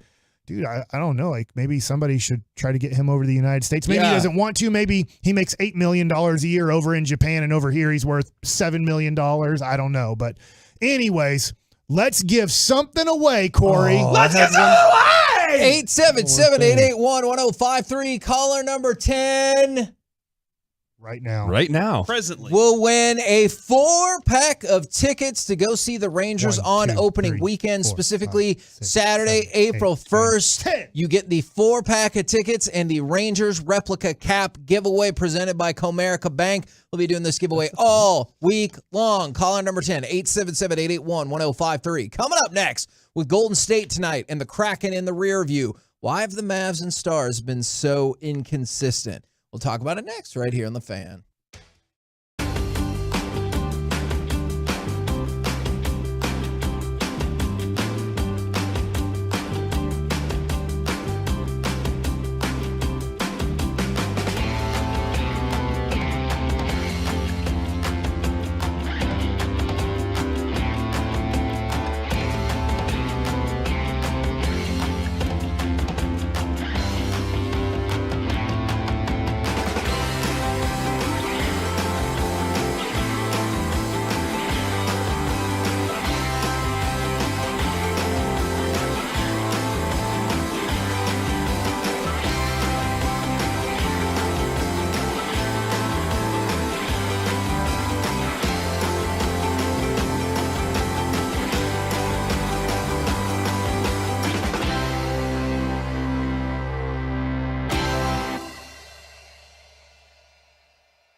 Studio, secured by DFWsecurity.com.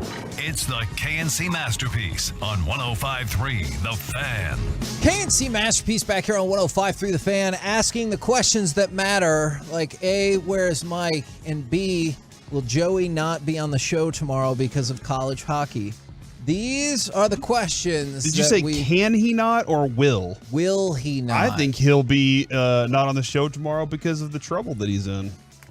For the probation. I will be on a show, though.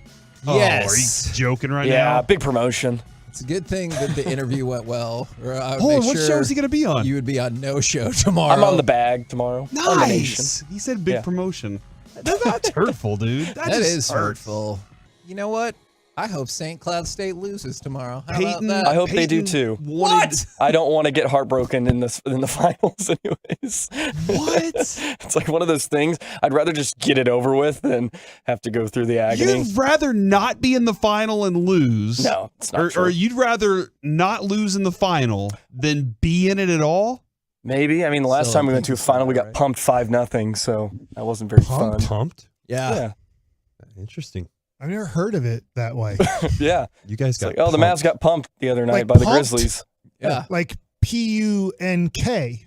No, P-U-M-P. Yeah, he's saying pumped. Like a tire. No, I heard him, Mike. I know what he's saying. I've never been like, man, the Giants pumped me for 7 runs. I can't really say anything to that. So that's not going in the mic. That didn't go in. Nah, I'm not going to say it. Did you pitch against the Giants? Pumped? Yeah, I did. They hit a homer off of me one time. All right. We're talking Mavs and Stars. The reason I was out of the room is I was pretending I was getting paid $5 million to coach the Mavs. So, okay. I figured that would be the same way. I way. would love to see that. And in the post game, if they won, he'd be like, "In your face, MFers. I told you that I could." Well, I know he's not going to ever take blame for anything. That is a great point. All right. So, do you want to start with the Stars or the Mavericks? Stars, they win. Yeah. Well, yeah. Except for last night. So, yeah. And last night is a great example, Joey. And Joey, if you want to disagree with me, that's fine. Here's my example, just if you haven't been following the Stars, for why they're maddeningly inconsistent. Since February, they've had a 5-game losing streak, but also won 6 of 7. And then last week, they beat Seattle in back-to-back games by a total of 4 goals. Then last night, it looked like they were going to get no points against them until they scored a goal with like 1 second left to get to overtime, and then cut 4 happened. Yep. Big Cat, here he comes! He scores! Hey, hey! What do you say? Adam Larson wins it in overtime! So the Stars get a point, and I appreciate and respect that, but during this time, they've also bounced between 1st and 4th in terms of most points in the Western Conference. They are atop their division right now, but they could easily be 3rd in like 2 days. Yes, that is completely true. I'm at the point, too, where they have put a lot of pressure on Ottinger because of the Wedgwood injury. They thought he was only going to be out 10 days. It turned out to be a little bit more like a month. So Ottinger's had 1 day off in the last month. I think he's playing entirely too much. And at this point, I think Colorado's going to win the division. They are playing complete garbage the rest of the way. Stars aren't playing the best schedule either, but I think it would be smarter to just rest Ottinger, give some time to relax mentally, regather himself, because he's going to be so important for this playoff run, and you're more than likely going to be taking on Minnesota in the first round unless they find a way to win the division. But it didn't help, too, with the inconsistency. As soon as Domi gets here, you put him with Marchment and Sagan, they both go down with injury. But fortunately, Sagan's supposed to be back soon, and then Marchment may be back before the end of the year. So that will help, too, going into the final few games. I got 2 things here. Okay. One, stop playing overtime games. Just say we're not going to do it anymore. Just give us the 1 point. At least we did get a point off of the. Oh, so we just concede? Yeah, just be like, hey, we're not going to play. We'll take whatever point you got, and we'll just move on with it. Secondly, I like that. This time of season, Mike and Derek, spring. But this point in your schedule, you have what, 11 games left, something like that. You're in that range, and for the Mavericks as well, they have this many games left. Now the Mavericks are clearly fighting for something right now, or they should be. The Stars have been at the top all season long, and now this is a weird spot. Is it difficult to stay focused for this part of the season? I was going to say, I don't ramp it back up. I don't think so, because both the coach and the goalie addressed the trash play, because they asked Bear about DeBoer almost about the workload, and he goes, "Yeah, I'm concerned, but we don't really have a choice right now." And then Ottinger came out and said, "I let 10 goals in the last 2 games. Something's got to change. The guys have scored like crazy, so it's on me to keep the puck out of the net, and I haven't done that." I think it's interesting in hockey and basketball. You do not have to be an above-average team to make the playoffs. You can literally win. You can go 38-44 and make the playoffs in basketball. Yeah. In baseball, it's very tough, because if you look at the worst team making the playoffs is usually like an 88-win team. So 88-74. So you've played well above 500. But Derek, I do feel like there's differences in this. Your manager will have talks. Let's say there's 2 weeks to go in the season, about 10 to 15 games left. And if you guys are in first place by 7 games, it looks like you're going to lock up, the division. Let's take out 2012. If you're in that situation, there's a different message than you're 2 games back of the wild card spot to make the playoffs. You're both getting prepared to possibly play in the playoffs, Derek, but there's different messages in those scenarios. Yeah, it's more of like, hey, we're getting towards the end. When you have that big of a lead, let's not let up. We got to keep this momentum going. Then it becomes too is like, I'm going to give a few guys some rest here. This is the time for other guys to shine.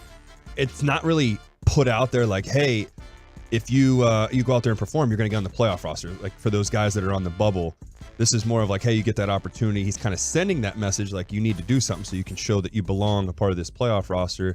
Give those guys rest, but also not lose the momentum we have.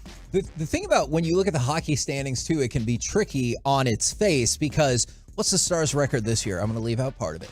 38-19. You're like, hey, we are the best.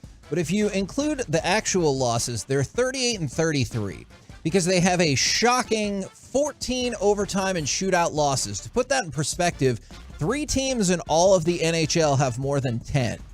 Name one. The Stars, the Flyers, and Calgary. But Joey got it right. I said one. You named like 5. You're right. Not a good listener. Thanks, Joey, for listening. And so that's the frustrating part, is if you even take half of these, it feels like sizable gap. Yeah, exactly. Not to say the division for sure would have been over, because I know Colorado has 2 games in hand, but it feels like you would have been like, hey, we're Central 1. Yeah, and it feels like Pete DeBoer really wants to win the Central Division, which I understand, because you want the easier of the 2 matchups, because you're probably going to get Seattle in that first round if you win the division. But I think it's important to understand too, this is really Ottinger's first full season as a goaltender, as a number 1. He came in halfway last year and obviously had an amazing playoff run, but it's a lot of hockey. It's a lot different. He only played 44 games in the AHL. That's not a whole lot of seasoning. And he's a couple years removed from college. Totally different game. You're playing Friday, Saturday, and that's it for a week. So it's a different load for him. And I appreciate, mark yourself saying that, Yes. I appreciate his honesty about that, because he said, I expect to play every night. This is Ottinger again. I want to play every night. I keep playing like that. I'm not going to. That's right. Yeah, you won't have a great run in the playoffs like we need you to have. And that's the most important thing, is get hot at that time. And if you're kind of in this place right now, I don't know if you can find that hotness. Now, they are not the lone inconsistent team that will play in the AAC because tonight, let's go Mavericks and Warriors. This is I think it's time they're going to really pick it up. Yeah.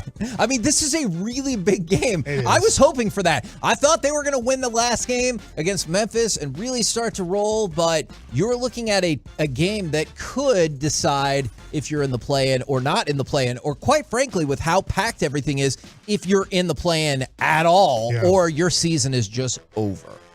This is a huge game if you're going to make a top 10 seed, because heck, I mean, they could finish 10th. They could finish, I think, as high as 5th. Yeah. But probably somewhere between 7, 8, and 9 is probably where they'll be at the end of this thing. This is a big game because you're right there with Golden State. Golden State is horrible on the road. Literally, they're as bad as you can be. Like, they are almost as bad as Charlotte, Houston, and San Antonio when they are a road team for some reason this year. They are 8-29 on the road. They just won against Houston. Before that, they had lost, I think it was 13 road games in a row, 11, 12, 13, like a lot. I think this, though. I don't know this. I don't think there's much chemistry right now with the Dallas Mavericks. I'm not saying, look, talent is number one. The reason they're losing half of their games this year is they're just not that talented as a team overall. They should have more wins, though. But they don't, to me, my opinion, they have bad coaching. I think they're led by a bad coach. Good person. Luka loves him. Kyrie loves him. That is something going positive for Jason Kidd. I do think he is a bad overall coach in the NBA. And then the second thing is they don't seem to, I don't know if like each other is too strong of a word, but they literally just had a meeting based off of Tim Hardaway Jr. kind of taking shots at Luka Doncic in the media without directly saying, hey, I don't like playing with Luka. He pretty much said, I don't like playing with Luka. And then Luka's been out, and guess what? All of a sudden, like, I'm so good because I play with Kyrie and I move off the ball and look how great I am. And they're like, oh, what happened? He turned into Joey Gallo again. Yeah. And now he can't make a shot to save his life. Maybe that changes tonight. Maybe he gets hot again tonight. But you just look at it. I don't know how much these guys really like playing with each other. Now, Kyrie's probably out tonight. It hasn't been determined yet, right? There hasn't been an official word. I have not heard. I don't think it's official yet, so he could play. I just saw that Tim Hardaway Jr. is now listed as questionable as well. Okay. But Luka, it's sounding like Luka's going to play tonight. So Luka's going to play. I'm going to assume Kyrie's out, but we'll find out more like G-Bag Nation. 3-4 o'clock is when they kind of make that more official. But I don't know what to expect from them because they're not that talented. They're not going to get coaching down the stretch. Yeah. Jason Kidd will not help them for 1 second the last 5 minutes of basketball games. You might as well, whoever you want to coach, whether it's my daughter or my wife, will do about the same coaching as Jason Kidd does the final 5 minutes of basketball games this year. Feels like that's been reflected in some of his own words, whether it's about the timeout or nobody dying or whatever the case might be. And I think that's what frustrates people too. So I don't know what to expect tonight. If they win, it'll be great. I'm not going to root for them to lose. At this point, they've won too many games. They cannot go into the Weeben-Yamba kind of lottery ball situation. So if they win, great. Let's try to make the real playoffs. Probably not going to happen. Probably going to have to play in the play-in situation and then try to get your butt hammered in the first round of the playoffs. But I'm so disappointed with this team, to use honestly a nice word, disappointed with this Dallas Maverick team. I overrated them. I thought that Jason Kidd was a good coach. I thought that he could figure out how to use Christian Wood after almost 70 basketball games to the best of his abilities. He quit on Christian Wood in game 40 or whatever. And I just want to throw this out there because this question comes up a lot and it's based on a variety of factors. But somebody asked, was he a bad coach when he led him to the Western Conference Finals last year? I think the concern is, I thought he did a really good job last year. I do not think he's doing a great job this year, but I think the concern is people are worried about seeing the Brooklyn Nets cycle or the Milwaukee Bucks cycle, where this is eventually the Jason Kidd that you get. And I hate doing this, Derek. I do not want you to take a shot at anybody here, but you guys were the fourth worst team in all of baseball in 2014. A lot due to injuries with the Texas Rangers. But Ron Washington decided to step down, and they brought in Jeff Bannister. Jeff Bannister was manager of the year. You guys were 51-51 when you made the trade for Cliff Lee and Diekman.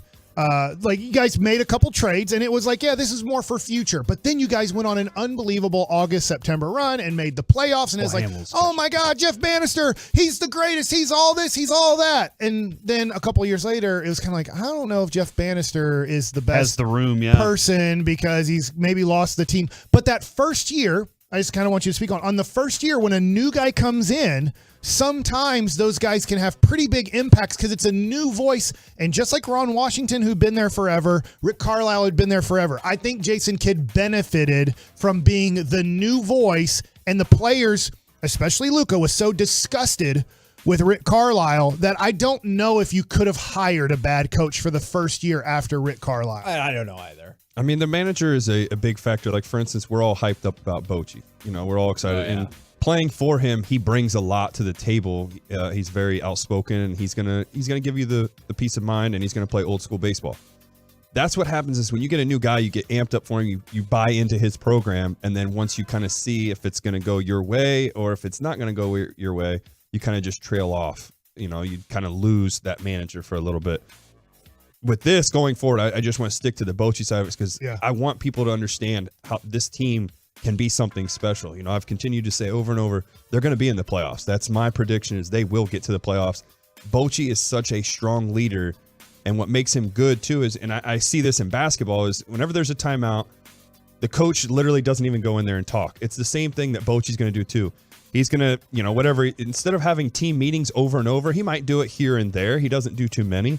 But it's more of like, hey, you guys need to go talk this out. You guys let the players be in charge and get the clubhouse where it needs to be. He leaves the clubhouse to the players. It's like it's not his thing to do. Yes, he's going to interact. He's going to be around and everything and help out. But this is your clubhouse. He wants you to be the leader and take control of that. We're the KNC Masterpiece right here on 105.3 The Fan. Coming up next, I think this is going to be a fun segment. What's the place or thing that makes you feel super fancy? But it isn't really that fancy at all. 877-881-1053. We'll do it next right here on The Fan. All day.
Segment of the KNC Masterpiece is brought to you by Frankel & Frankel. There's a reason you need a special license to drive a big truck. So companies that hire drivers and put them in one should be held accountable for what happens if they hurt you.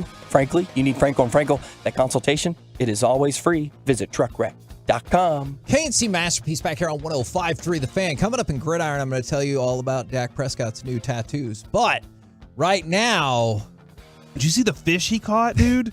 Got so many fish. Was it this big? They were that big, yeah. It is my question, and this is based off of our hotel stay. What's the place or thing that makes you feel super fancy, but maybe isn't really that fancy? Because we stayed at the Embassy Suites, and I think that's pretty much the fanciest hotel in the world because they have that elevator in the middle, and you can see everybody through the glass elevator. And you can see the stadium. Yeah. I was like, this is pretty much the fanciest thing in the world. Does it have a glass floor? No. Yeah, that would freak me out. That would freak me out too. And so my wife, I told her what I used to think was fancy when you would get the meal on the plane, like with the little fancy cheese and stuff. I have really low standards of taste. When was the last time you ate a meal on a plane? It's been a while. But when I was a kid, I thought that was the fanciest thing in the world. So my question is... The worst song in the world might be Dierks Bentley, I'm Getting Drunk on a Plane. I like Dierks Bentley. You hate that song? Hate that song. So with that in mind, Dierks Bentley or otherwise, my question was going to be, is there something that you think is super fancy, but everyone else would probably be like, yeah, not really. And there are a shocking amount of answers so far. From the 817, going to the Olive Garden. From the 682, dressing up and going to Del Frisco's during restaurant week. Now, restaurant week, look, restaurant week's amazing, but everybody knows it's on sale too, right? Like you have your preset menus and they know that you're going at a less fancier time, but I'm all for that. A lot of votes for Red Lobster too. It doesn't have to be a food thing. We gotta talk. We haven't had a chance to talk. We haven't talked about the lobster. We haven't talked. Yeah, so Derek, we went at spring training. He knows all these places. I bet he went to Red Lobster tons of times in Surprise area. We went to Red Lobster. That was the entrance was blocked by the highway wall, which a really weird setup. It was definitely built whenever that highway wasn't there. 100%. All right, it was definitely built when that was a tiny little street. When we walked in, Kevin's favorite place. It's on Friday when I can't eat meat, and we're gonna be at a barbecue restaurant this Friday. Yeah, don't worry about it, dude. I got you. I'm sure they'll barbecue some fish for you. The hostess, if she was 70, that's giving her some credit, right? Okay, like this is Mike's fault for changing your opinion of things because we saw nothing but old people walking to and out of the Red Lobster. Because I haven't been to a Red Lobster in a good 10 years, and I might be shortchanging myself another 10. It might have been 20 years since I've been to Red Lobster, and nothing against it. It was solid food. I thought it was good. But Corey's right. The hostess, she was older, very much so. And then our waitress was just like a regular aged person. What does that even mean? I looked at Mike and somewhere I go, between like 25 and 35, I would guess. Yeah. And or then or even 50. And I looked at Mike and I go, you thought everybody in this restaurant was going to look like that lady? And he goes, I totally did. I think Mike thought everybody in the restaurant was going to look like the music that was playing in that restaurant, which was all like, like the... They played the same. The last time I went with my grandparents, Love Will Keep Us Together and stuff like that. They have the same track. They did throw in a Taylor Swift in there though at one point. And I was like, oh, Swifty's in here. Yeah, that was nice. But yeah, man, Red Lobster, not fancy. I'm 45 years old. If there was another person eating in that restaurant besides you two that was under the age of 65, I'd be shocked after seeing everybody in there. You know, you make a fair point. From the 972, what do you enjoy that you think feels fancy but isn't really that fancy? Mi Cocina, fancy, not fancy. Is it not? I don't know. It's maybe slightly above like regular Tex-Mex restaurant, but it's not. It's really tough to go into a fancy Tex-Mex restaurant. Which is why I'm going to take my wife on our anniversary-ish thing tomorrow night, the Mexican Bar Company, because it is fancy, but it doesn't make you feel too fancy. Yeah, that is true. I always thought when I was younger, Outback Steakhouse was the steak place. Like, Yeah. I didn't know about wherever it is, Nick and Sam's, Capitol Grill. You can go through the list. Yeah. There's plenty of them in Dallas, Fort Worth that are great steakhouses. And I just thought Outback was it. I thought, wow, this is nothing to get. My mom actually is a great cook. But I'm like, wow, this steak, right? It's better than the Albertsons Tom Thumb steak that we would get and she would cook. So I'm like, this is the greatest steak ever. And that's what I was talking with. I think it's Carter I was talking with about it yesterday. Is I had friends who would be like, "Hey, we're going to Texas Roadhouse, so we're fancy tonight." And I thought Texas Roadhouse is great, and their cinnamon butter will change your life. But I don't think of that place as fancy. Derek is concerned about your order, Kevin, for lunch. Oh, I why? don't know if you. Well, I'm did just all trying the to right make sure I things. get everybody's order in. Did you get something? Yeah. What was yours? Hero? The thing that doesn't have a bunch of crap on it. Oh my God! You got meat and cheese and it's bread. you that All right, didn't- Mike, I got the figure it out. Italian. I dude. wanted everything on Figure the it out. Italian. You didn't Here's mine, actually accept it. and a lot of people are texting in some very good ones. China. Like the country? No. Oh, Chinaware. the dishes? Yes, Chinaware. We have some. I've been married for almost 20 years. We've never one time brought the china out. And I don't know when to use it. I Same feel like here. we should eat it we should use it all the time now. What a Was it waste made in of a China? wedding gift. Yeah, I don't know exactly where it was Whoever made. got that for y'all. Have you guys ever heard of, this kind of goes with the dinner idea. Have you ever heard of goldware? Goldware? All right. No. So it's exactly what you think. And we were cleaning stuff out from my mom's garage. And she goes, oh, yeah, if you're interested in this. It was all this silverware and stuff. And it was gold. And I go, what is this? And she said, it's goldware, just like silverware. And then I felt really dumb for not like being able to connect that. But I looked around and I guess it had not been popular in a while because I do not particularly remember like people using goldware. But that looked fancy as all get out. Have you've been to a dinner, a sit down dinner at somebody's house where they brought the good china out and you were like, this is the fanciest? You know what? I don't think I'm good enough. See, I don't know. That's what I don't know. believe I have. I Do you feel have like to hand wash china? Probably, Yeah. I think right? so. You There's can't just no put it in way. the dishwasher, can No, you? it's Question. going to ruin it Why do they call it China? because it's made in China. I don't know. We'd be calling a lot of things that. I have no clue why. I will look this up, Mike. But that's something that I think is fancy that I feel like there are some people who are like, it's whatever. It's just plates. I don't know. That's how I kind of am. I get that there's a design on it, or like the ones that we have like have some sort of silver like rim or whatever it is. But I'm just like, God, Lee, like these are plates. This is a great example from the 682, the Cheesecake Factory. Now, the Cheesecake Factory hands you a yearbook, and that's how they trick you into thinking it's fancier than It is it the really largest is. menu ever. If you're frequently attached to a mall, you might not be the most fancy place. And it's nothing against the Cheesecake Factory. I just don't think of them as super fancy.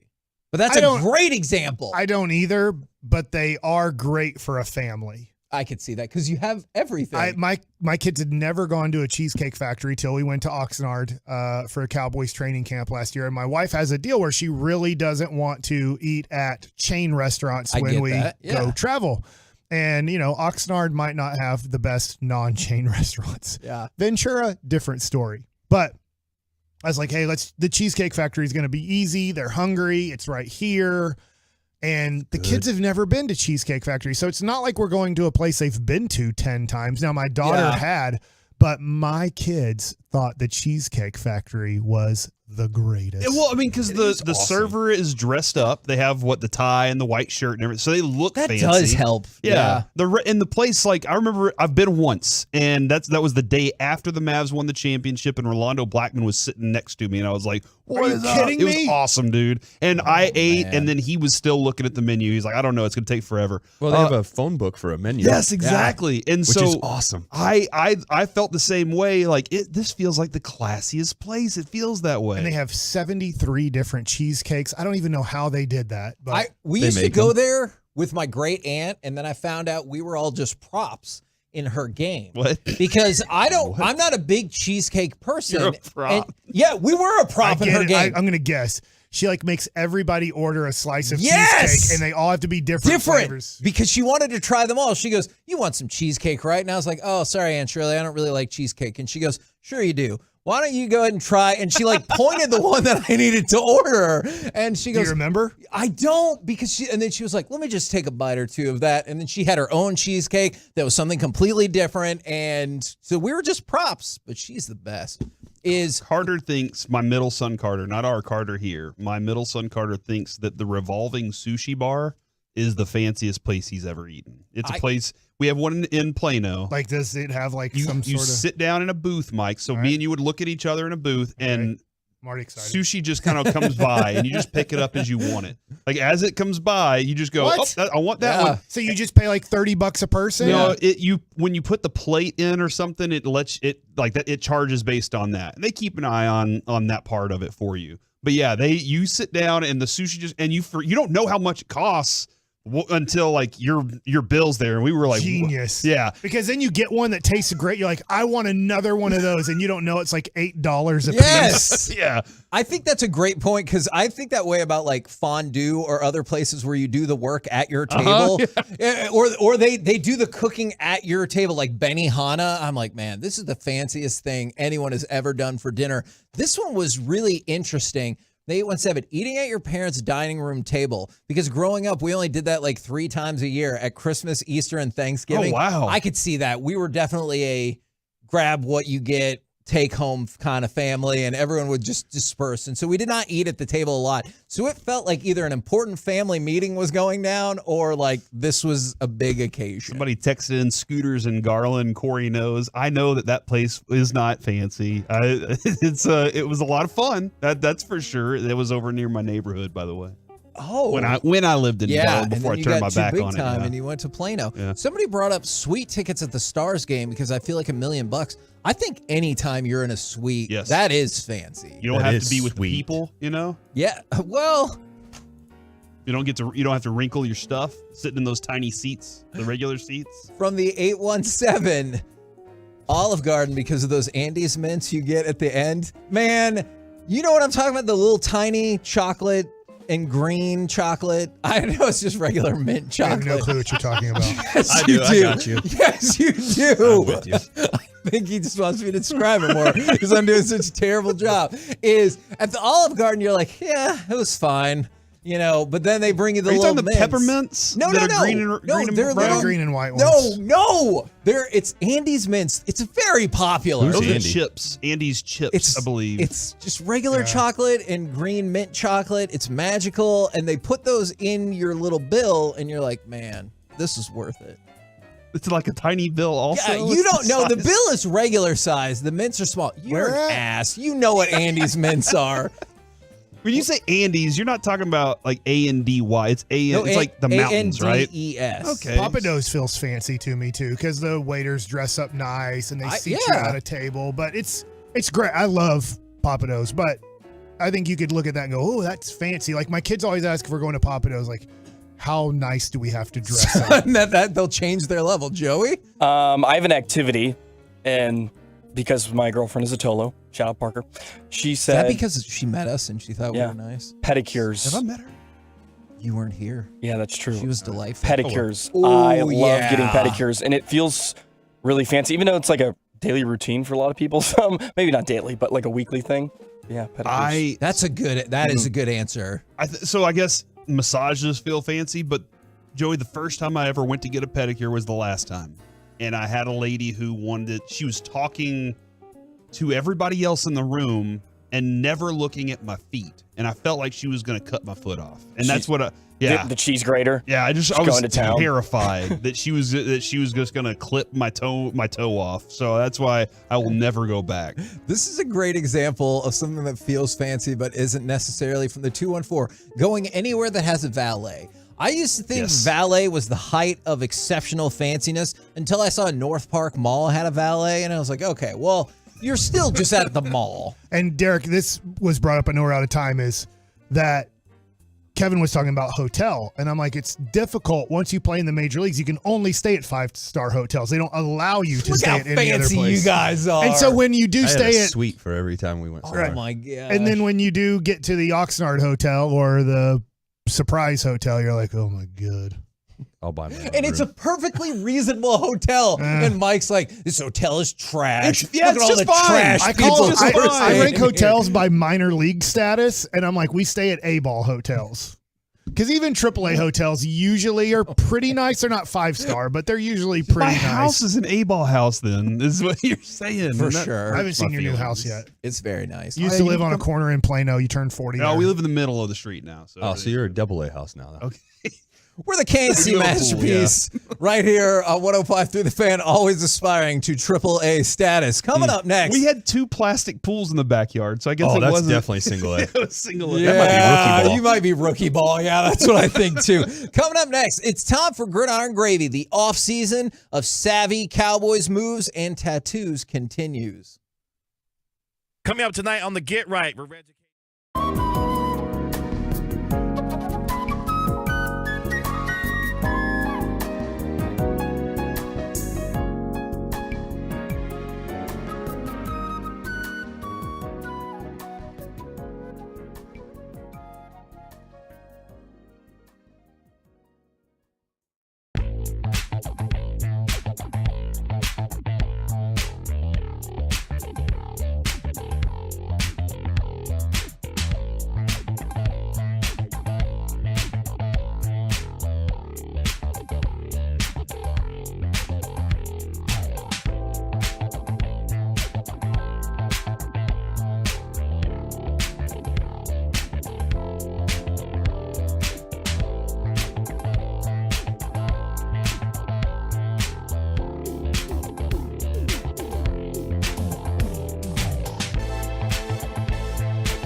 Masterpiece is brought to you by Classic Chevrolet. Don't miss the Grand Champ Truck Month at Classic Chevrolet in Grapevine. 63 acres of discounts, more than just Silverados, Equinox, Tahoe, Traverse, Malibu, all of your favorite Chevys. This is Texas. This is Classic Chevrolet. Relax and enjoy the difference. Find new roads. Middle of the third quarter, Cowboys up 35-23. Bears with Fields back. Chase, sack. Dante Fowler just was too fast for him that time for what Justin Fields was trying to do. KNC Masterpiece back here on 105.3 The Fan. Let's talk about Fowler as we go around the entire NFL and dip into some gridiron gravy. Buttermilk biscuits. And we start with that specific re-signing the Cowboys bringing back Dante Fowler, Jonathan Hankins. If they can bring him back as well, I'd be pretty stoked about that. But David Hellman pointed out that Fowler had 6 sacks last season while playing just under 30% of the snaps. And so that's a great ratio, especially when you include him with Lawrence, Parsons, Armstrong, Williams. Like, did you feel the pressure rate was pretty good too? Like Yeah. that's when I saw him on the field, I always thought it was time to go. Like that Yeah. that was, if he was on the field, I was like, oh, this is gonna be this is fun. Yeah. So yeah, man, I'm exceptionally happy that he's back because again, I think continuity is a big deal. Whenever you have a guy that is learning a defense or learning to do something, or he just showed up to the party and doesn't know what everybody's gone through to, like, for what they want now. And I think Derek might be able to talk about that just a little bit. You get a whole new team trying to go back to win a World Series. They didn't go through that first one. And so it's like this, you add some new things to it and they're like, oh, I don't really have the same connection you guys have because I wasn't here. Now this defense that they're keeping together, Yeah. they all know what they're fighting for, and they all feel like a little bit of a brotherhood, and that's something I really like, man. Yeah, it's more about just welcoming the new guy. You want him to be comfortable. That's the main objective is, hey, we've got our same squad of last year, but we got to add you. You're the plus. You're the one that helps us get to that next step. Let's make you feel as comfortable and as welcome as possible so that way you can go out there and succeed and do great things with this team. I have a quick non-football note for you, Mavs PR. Luka has been upgraded to probable for tonight against the Warriors. We're winning. While Tim Hardaway Jr., Kyrie Irving, and Markieff Morris all remain questionable All right. We'll have as the of lead right in the now. fourth quarter. But yeah, I knew Luka that was gonna happen. is probable for tonight. Let's go from that to, do you think the Panthers are interested in CJ Stroud? Today's Ohio State's pro day. They're going to send 11 representatives there. Why? Yeah. How many do you think is a good number where you're like, if you 8, 6, whatever you think the number is, can't figure this out, I don't know what we're doing. Like what? Like you've seen everything. Why are you sending 11 people? 11. Is it to go ahead and start getting the introductions out of the way? Like, hey, we know you. You're comfortable. By the time you walk into our front door, everybody's going to be comfortable with you. Maybe that's what it is. But yeah, Kevin, your first question was, do you think they want him? Oh. It sounds like they absolutely do. Now been informed that perhaps multiple owners and the head coach will be there, so you can up that number to 14. For a pro day. I mean, this is a pro day. Probably number I just saw, Kevin, I think you may have seen this headline too. Do you remember Zach Wilson's pro day? It was awesome. Yeah. He had an awesome pro day. Oh, that's why he's so good. Well, Mike. He's not. He's not good.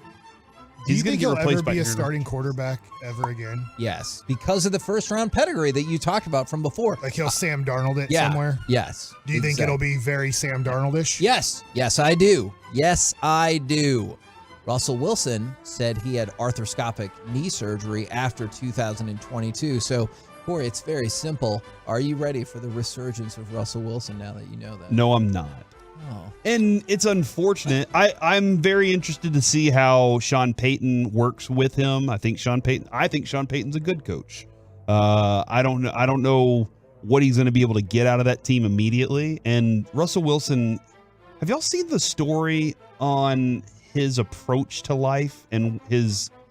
No, but I saw his wife dress up at those award things, and I'd be like, I don't know if you really need to just wear panties tonight. Yeah, I I'm would like to wear okay a little with bit more.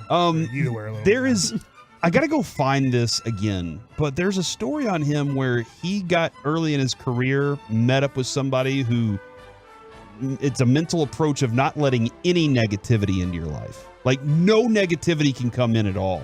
And so even whenever there's constructive negative criticism, that doesn't exist. Yeah. And so that's where like I want to find out more about this guy and this guy's approach, because it's very interesting to me, because whenever we look at Russ and we're like, oh, he's really corny.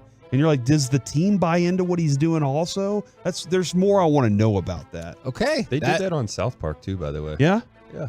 No negativity? No negativity. They had, I forget who it was, either Butters or Kyle. Had to Butters literally was reading it for Cartman, right? Something like, yeah, With that's the what it was. box? They had to Yeah. get rid of all of the negative things. Let's talk about Dak Prescott's new tattoos, because it's like, do you still call it a sleeve? It's on your leg. It's a leg sleeve. Okay, that makes Smart a lot man. of sense. I believe it is on his right leg. It includes tributes to his mom, his brother, his hometown, Kobe Bryant.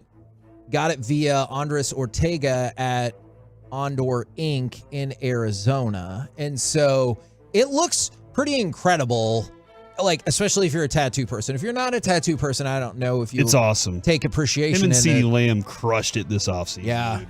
It looks super cool, and it takes up, I don't mean, like, it literally looks like it takes up the entire, especially right portion of his right leg. If you were going to get a tattoo, Kevin, would you get a Welcome to Garland? You know he's not getting a tattoo. Chest plate. But are you worried that Brandon, possibly now that he's old enough, that he can do whatever he wants with his like body art-wise?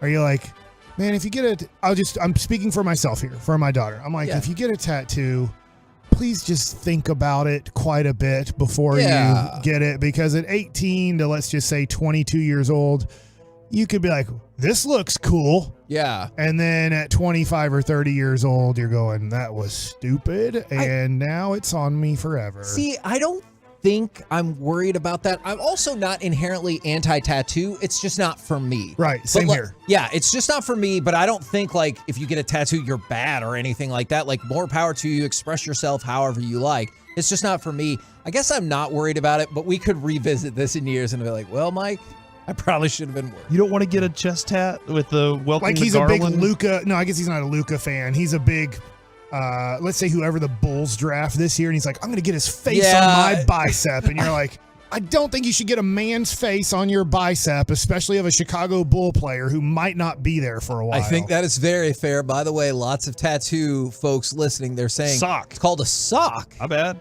Yeah. Yeah, somebody got mad. They're like, you non-tattoo people, didn't mean to run afoul of them. No, Corey, if I ever got a tattoo, I have something very specific in mind, but it would... Oh, words or pictures? No, it would be words. Is it an elephant? Does it have to do with Star Wars? No. It's probably more of the serious nature. We'll just leave it at that. Is it religious? No. No, I got an idea. So yeah, if I ever did get a tattoo, I prefer the City of Garland chest plate. I do. To be fair, that is significantly more fun than what I was alluding to, and I'm Welcome sorry to for Lake Ray Hubbard. If I were you, I would get the Mookie Blaylock New Jersey Nets jersey. But I don't like Mookie Blaylock because I went to North Garland, so I can't support that. Did North Garland ever have an NBA basketball player? You know what? Don't worry about that, Mike. We didn't. By the way, we had Kenyon Martin at BA, so. Okay, well, wow, look. really? I mean, Garland and BA are just throwing it all in your face right now. Okay, well, I will look up famous people from North Garland. I got you. And see what we can find. Greg Ostertag, you want a Utah Jazz jersey? No, my wife might. Ben Roethlisberger claims he was in discussions with the 49ers during the 2022 season. Obviously, they had all kinds of injury woes at, don't laugh, whatever you're looking at for North Garland, all kinds of quarterback injury woes. And then Roger Goodell, his new contract, if it gets approved, which most people believe it will take him through 2027. So he would be about 68. Pete Rozelle was 63 when he stepped down. Paul Tagliabue was 65 when he stepped down. So a lot of folks are thinking that this will be the last contract for Roger Goodell. Eric Bassey former safety for the Bills and Rams. Okay. Graduated in 2001. Let's go. There were also Joe Walter, former tackle who played 13 seasons with the Bengals. Hell yeah. Graduated in 81. And male supermodel Tyson Baloo graduated in 1995. He did? Yeah. Supermodel. Wow. I mean, wow. Cool. All right. You're still the most famous person to come out of North Garland High School, it looks like. I like the idea of that. We're the KNC Masterpiece right here on 105.3 The Fan. Coming up next, Texas Rangers special assistant and the greatest pitcher of the last generation, Greg Maddux. Or, guess what? We might do something totally different. Be prepared. Yeah. We'll do it next right here on The Fan. Coming up on The Fan, get ready to enlist in the nation. Awesome. The G-Bag Nation.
Fan Studio, secured by DFWsecurity.com. It's the KNC Masterpiece on 105.3 The Fan. KNC Masterpiece right here on 105.3 The Fan. We will talk with Greg Maddux today, perhaps sooner rather than later, but we got a couple of other things that we need to catch up with around the sports world. And in case you missed the news, Luka upgraded to probable. So, that means he'll probably play tonight, Corey. Also saw this I think WFAA. Kyrie Irving made another appearance on GoFundMe to help out a pair of families in need. Two UNT Masters students who were involved in a fatal car accident earlier this month. He donated $38,000 to them to help out with. Man, it was a very tragic incident there. Yeah. So I think, and this is something that Kyrie likes to do. He likes to drop in on GoFundMe pages and help out in this way. And I think it's pretty cool, man. It's a different thing that he likes to do. So really nice. Absolutely. I agree with you on that. And that's why, outside of just being good at basketball, I think he has so many really staunch defenders, is because for all the things that get play, obviously him not wanting to get vaccinated and stuff like that gets and will get way more play than you're donating what to these people is probably life-changing. Remember, he helped with that program, and then they're going to build stuff for orphans and kids overseas. And, that doesn't get as much play as, well, he can't play because he didn't get the vaccine, or he left because of social issues, or whatever the case is. And I think that's why a lot of people are, just fierce defenders of him as well, because he does a bunch of, really cool things for people that could potentially change their life. Yeah, man. Yeah, for sure. And then on the hockey front, because I know you wanted to know this, is the NHLPA did a survey, and they named Joe Pavelski the league's most effective net front player in the NHL. That's because that dude is the greatest tip-in player I've ever seen. He's like, hey, I'm just going to stand here. I'm going to get a deflection. Y'all put it, and he takes pride in it too. He practices it so much. It's one of those great things to watch. So yeah, man, I like that guy. Should I be offended that Jake Ottinger was not in the top 5 when it said, if you need to win one game, who is the goalie you want on your team? Andrei Vasilevsky won by 18 million. Ottinger didn't win. He wasn't in the top 5 at all. Wasn't in the top 5. That's disappointing. He doesn't deserve it at this point, though. That is a fair point. Who's the greatest goalie of all time? Would you go Patrick? What's that? Hasek.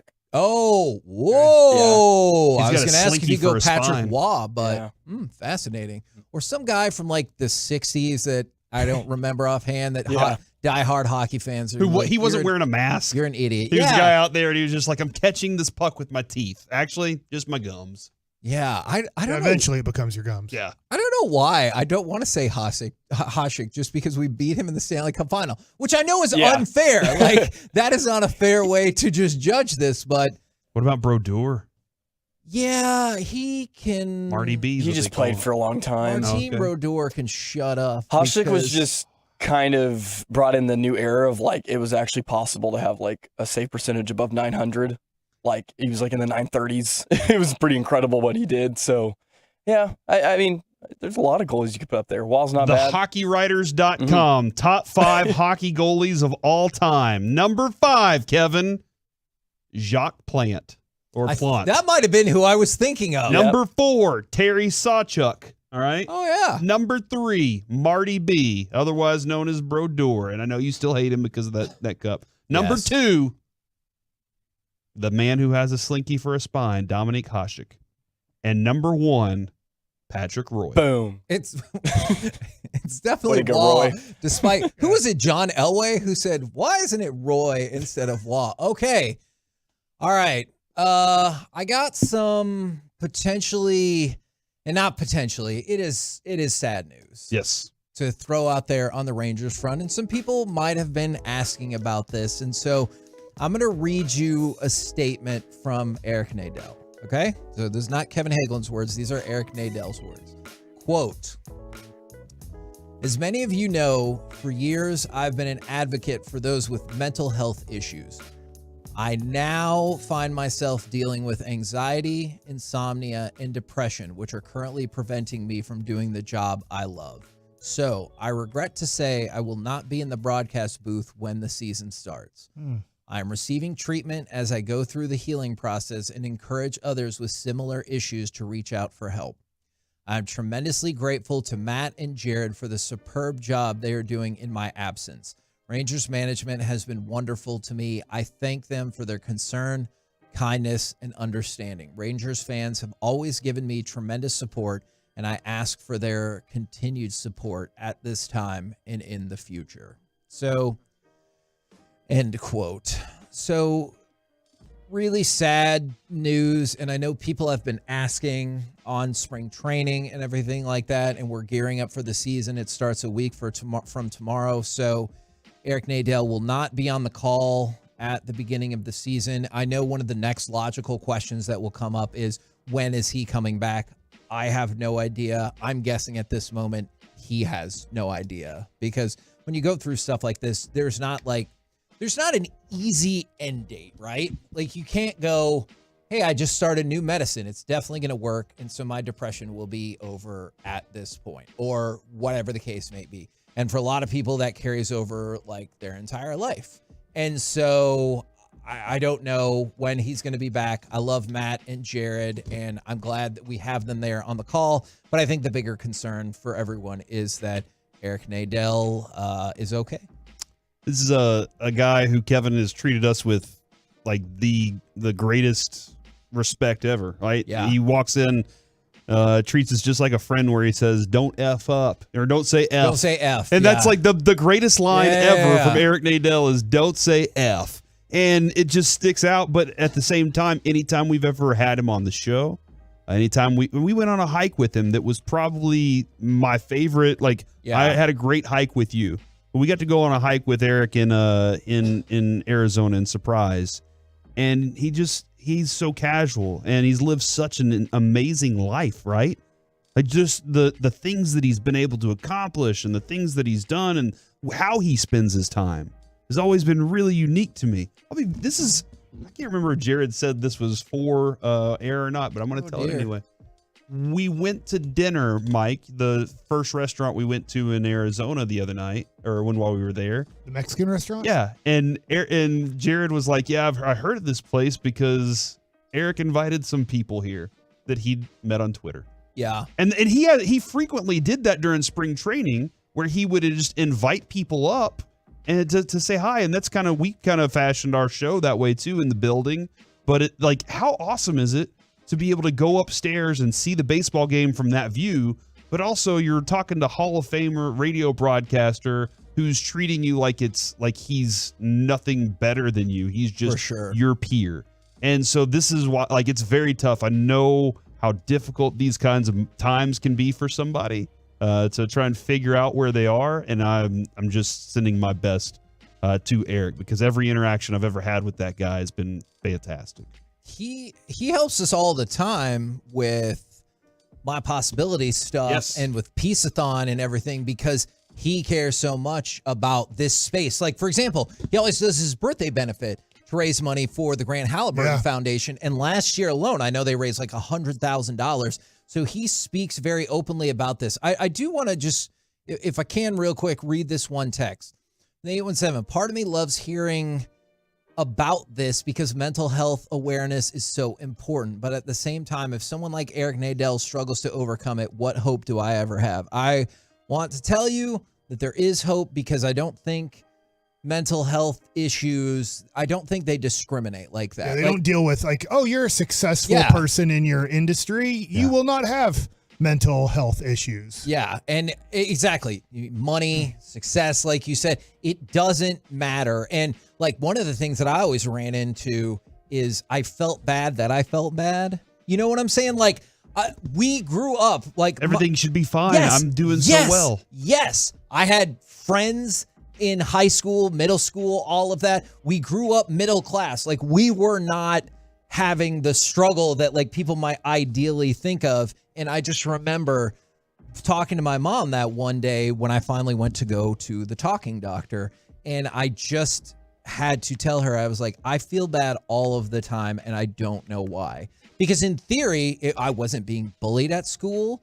We had money for like things that a lot of people would very much love to have and appreciate and everything like that. And I just could not figure it out. And so I don't think Eric's struggling with this and missing the beginning of the regular season. And I don't know. I'm not keeping this from anybody. We don't know when he will be back. I don't think you should let that negatively reflect on what you're working on with your mental health.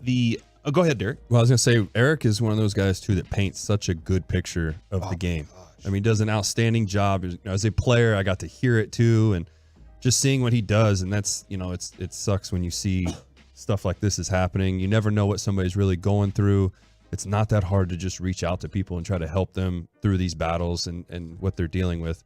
On top of that, too, I hope for myself that I get the opportunity to broadcast a game right next to him. That's something I would like to do just because of how well he does it and learn from him. I've got to listen to a lot of his stuff, and I'm very grateful for how he comments and commentates a game. But, this is a time now we got to try to be there for him. Brad Sham came to speak at my class at UNT, and he said one of his favorite broadcaster is Nadell. Yeah. And he explained how he describes the little line of the undershirt sticking out from the jersey, and the stripes on the pants and those things. And Brad was explaining to us how spoiled we are as listeners of broadcasting, because we have really good broadcasters of radio here in DFW. And that was the first time I was like, okay, I want to listen, because I remember growing up as a kid and hearing him.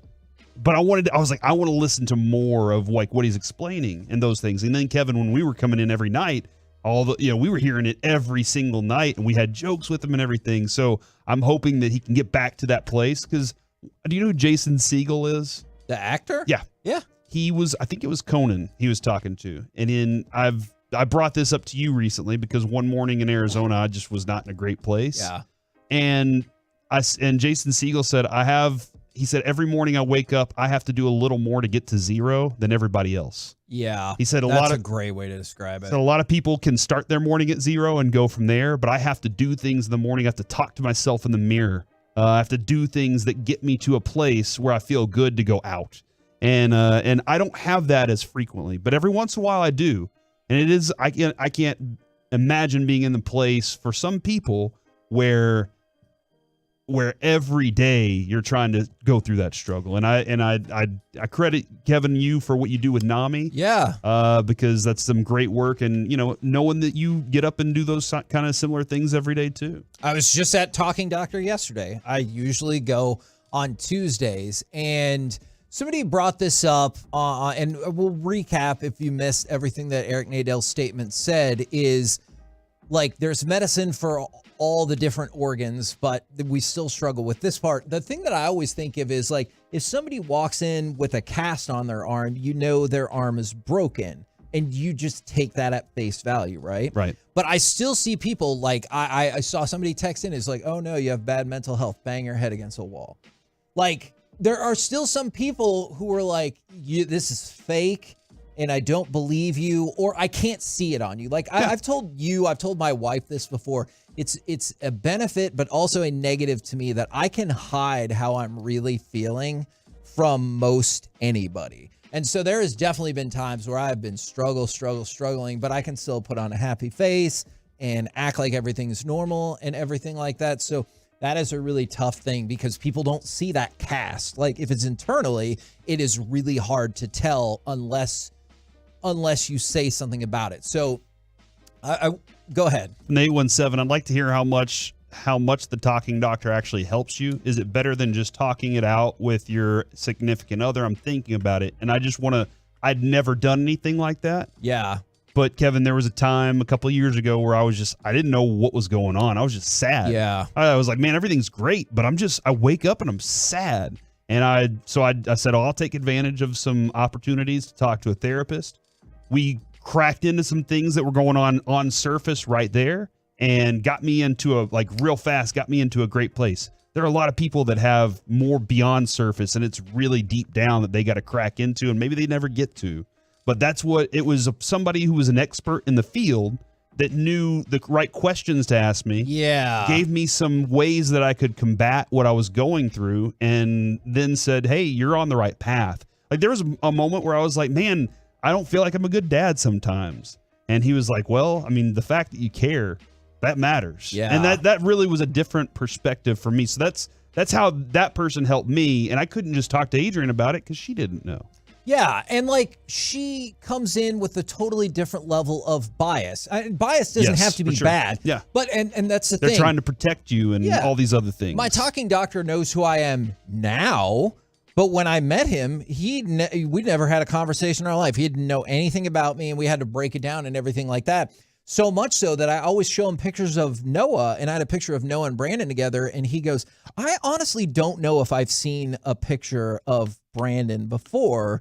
And that was interesting to me. That just shows, like, you know, there are still certain parts of my life that he's still learning about. The other thing is they have access to all kinds of peer-reviewed stuff or different tools or different methods. I think Talking Doctor has helped me a lot. And so the things that I would say, if you're looking for help, NAMINorthTexas.org, if you're looking for a local free organization, and then me personally, I go through Meyer Clinics. And so, like, I like them because they have somebody there that has really helped me. And then BetterHelp.com is the national network. If you're like, hey, I want to have some options, you can try a therapist out and then drop them and go to the next one and the next one and the next one. So there are a lot of options out there. I've dealt with some of this stuff too, and something that's been helped me a lot, especially with this year not being able to play. You know, I feel like I could be out there or whatever. Having my psychiatrist, Don Coxstein, has been unbelievable through that process, helping me keep myself from getting to, you know, that dark hole or however you want to put it. So that's been like something too, for people that are out there, if you're looking, you know, there's nothing wrong with having a psychiatrist or having somebody that you can truly talk to. I get it. You know, people will be like, well, you're not that tough because you have to go get it. It's not about that. And that's what I hate.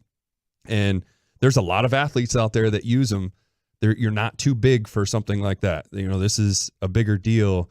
And it's not a bad thing to go get help or have somebody to talk to. You know, I've got good friends in my circle that literally will talk to me and let me, you know, be their punching bag, as I like to put it, or whatever, just to help them get stuff off their chest. Same thing, I go to them too. So having a good inner circle helps out a lot, and just being able to talk to people. It's like you said, you don't know what it is. And one of the comments that was in Twitter or on Twitch was people have to put on a mask just to show up. You don't really know. It's like, I got to go deal with people. So let's just put my happy face up so nobody will ask me questions. From the 817, thank you guys for sharing and caring. Believe it or not, you guys' show helps me.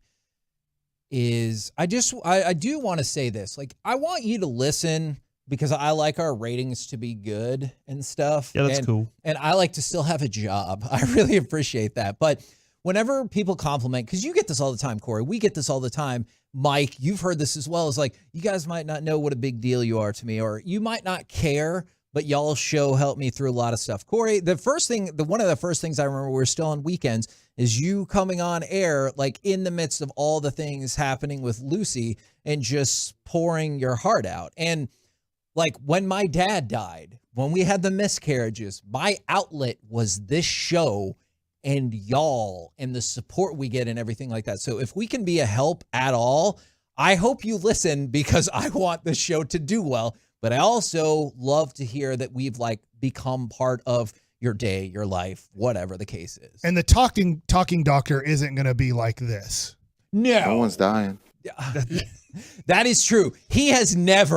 My talking doctor has never said that to me. And in case you missed it, and I can read the statement again, but Eric Nadel is dealing with anxiety, insomnia, and depression, and he will not be in the Texas Rangers broadcast booth when the season starts. He also sends his well wishes to everyone, and I'm sure he will get an outpouring of support. We're the KNC Masterpiece right here on 105.3 The Fan. Coming up next, this time, we will. Now let's do it at 1. I've already said that we're doing it at 1. What? I already tweeted it out, so we'll do it at 1. All right. Well, coming up next then, who is the Rangers prospect you really thought was going to make it, but they didn't make it? 877-881-1053. We'll do that next, probably right here on 105.3 The Fan.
Masterpiece is brought to you by Rockwall Ford. KNC Masterpiece right here on 105.3 The Fan. All right, so there's a lot of stuff going on, so we've been shifting things around. I hope you guys are cool with it. If you missed it, this is the statement from Eric Nadel. Quote, "As many of you know, for years I've been an advocate for those with mental health issues. I now find myself dealing with anxiety, insomnia, and depression, which are currently preventing me from doing the job I love. So I regret to say I will not be in the broadcast booth when the season starts.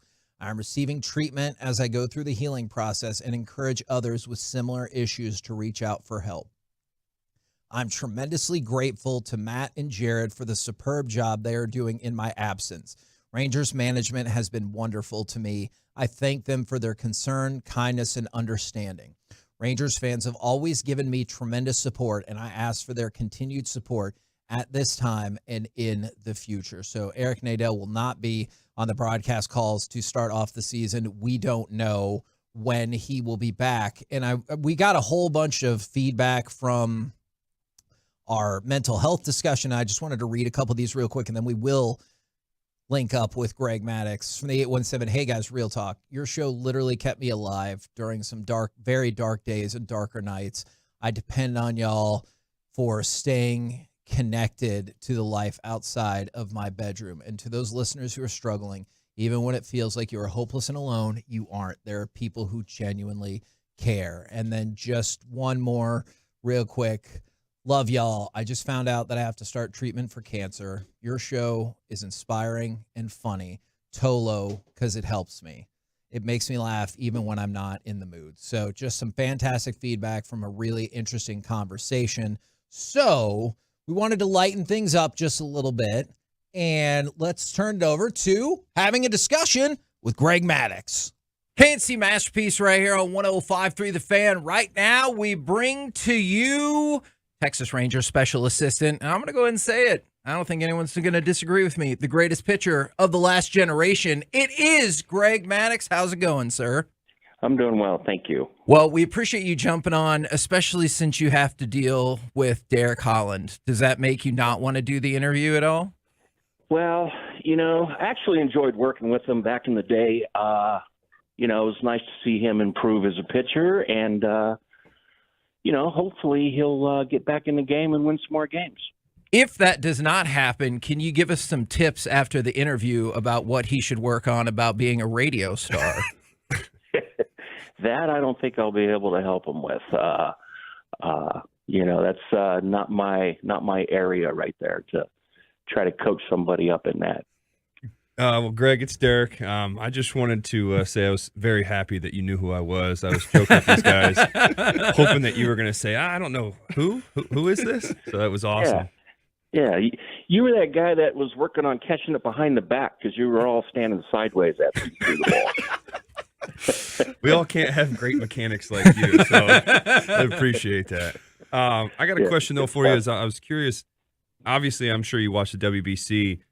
If you had the chance to play in that, would you have done it? And also, how stacked do you think your team would have been compared to the team now? Well, you know what? I think I would have liked to have done it. I don't know whether the Braves would have let us do it or not, but I did have a chance to coach in it, and what an electric atmosphere. And it's playoff baseball during spring training, and I'm sure I would have loved to have played in it. And I think we would have done okay had we have gotten the right guys. I think if we could have had maybe our 4 or 5 best pitchers out there like Japan did, I think we would have given them a run for their money. Greg, when you work with the Rangers, when you get to do these types of things, do you select projects that you want to work on? Does he say, "Hey, I want you to kind of go watch this guy"? How does that relationship work? Yeah, that's kind of how it works. I'm just there for my brother. Whatever he wants me to do, I'll do it. And usually it just includes help evaluating the pitchers, side sessions, PFPs, and before games start, lots of golf. Yeah, and lots of golf definitely does help, especially when you get to play with your brother too. And those PFPs, I guess, being one of the greatest fielding pitchers of all time. The greatest. Does that like, are you helping DeGrom? Is he like, man, I really appreciate this right now? Well, unfortunately, he was kind of nursing an oblique when I was down there. But just to get the guys to realize the importance of getting outs. I mean, I always thought if I could make 90 assists or have 90 total chances a year, that's 30 scoreless innings on my ERA. And it's all about winning games and putting up innings and having a low ERA. And PFPs can play a big part of that. In my mind, all of the gold gloves are displayed majestically. Is that true, or are they all in a box because there's so many of them? How does that go? No, I got them upstairs. I got a nice little dig me room upstairs and kind of a game room, TV room, and I have them up there. Very nice. I'm curious, too, what your thoughts are. Obviously, you coached me in the WBC and talked about how you would love to have experienced that. But I also want to get to the other side of it is with the pitch clock and the strike zone and stuff now. It's changed, obviously, since I was playing. What's your thoughts on that? I like the pitch clock. I think it definitely speeds the game up. Saw a little bit of it, the last couple of weeks, and I think it's going to be good. The only allowed to throw over twice during an at bat, and I don't know if I'm too big on that, but it'll be interesting to see. I think most people like a fast game. I like a fast game myself personally.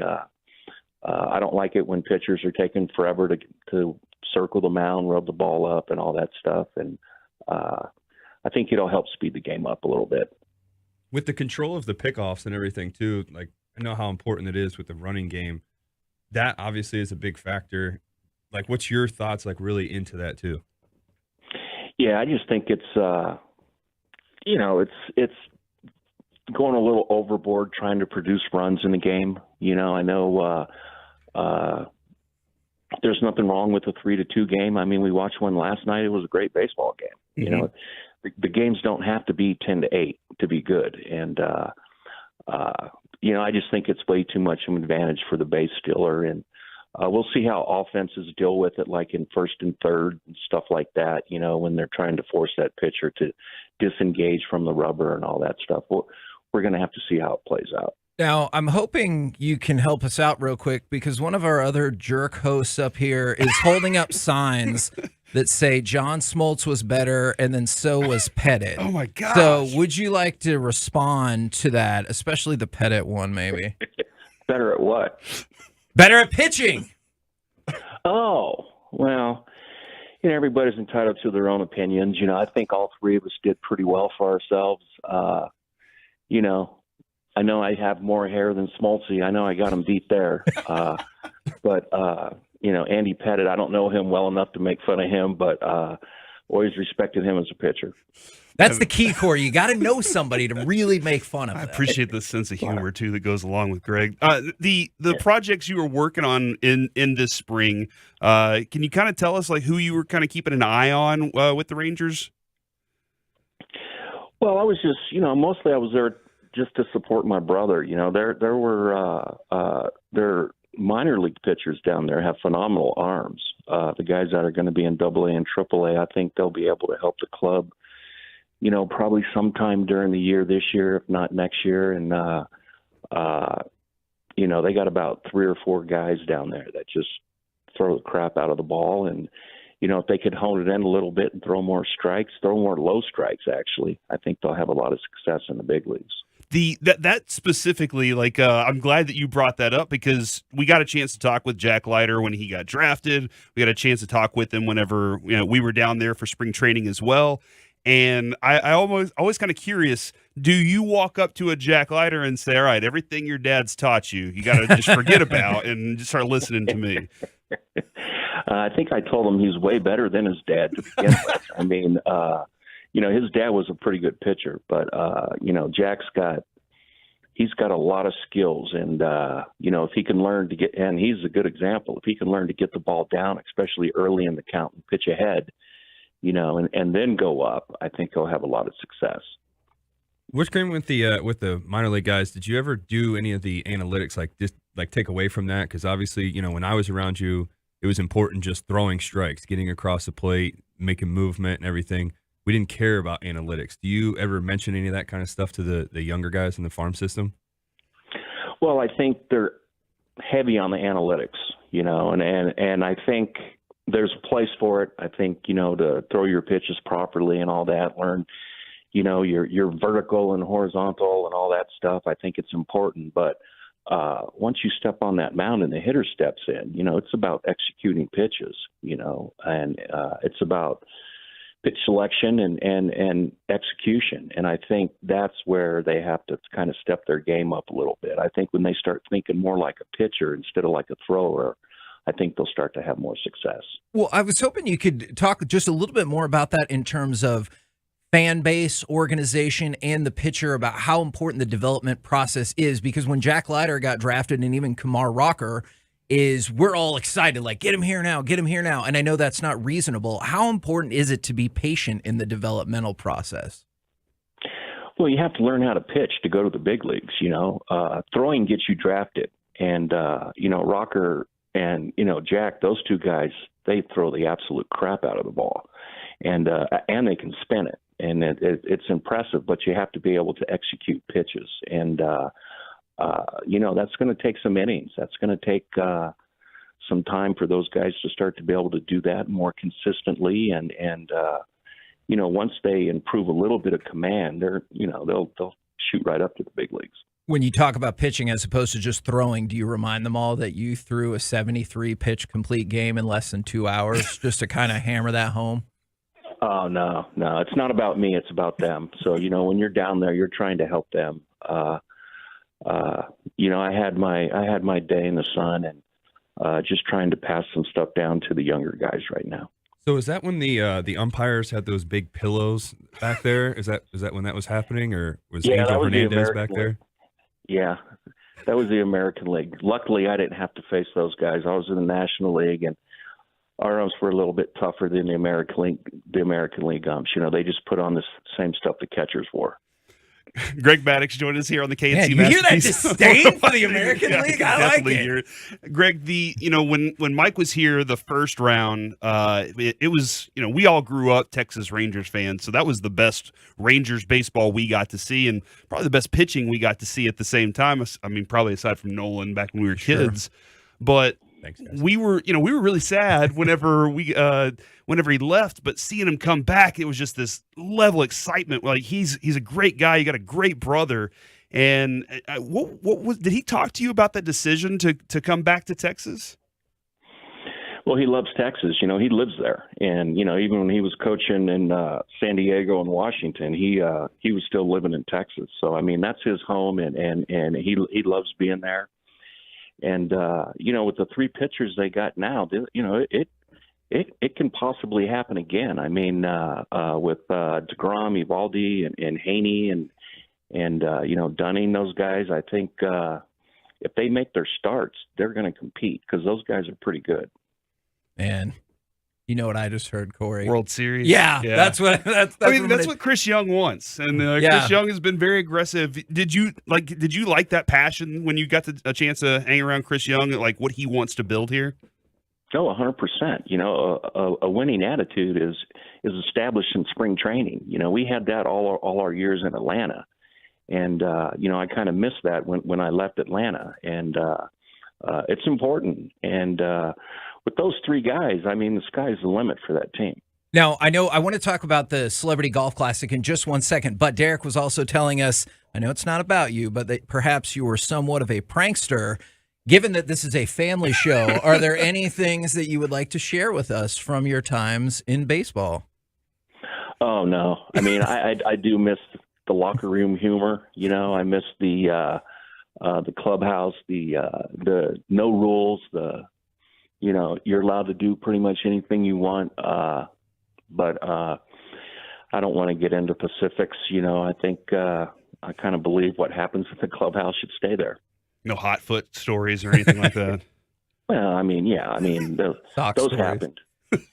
Those happen. Now, you'd mentioned golf earlier. How's the golf game looking? And then you're going to be in the Metroplex April 21st through the 23rd for the Las Colinas Country Club for the Celebrity Classic. What's the excitement for that, and where's your passion for golf?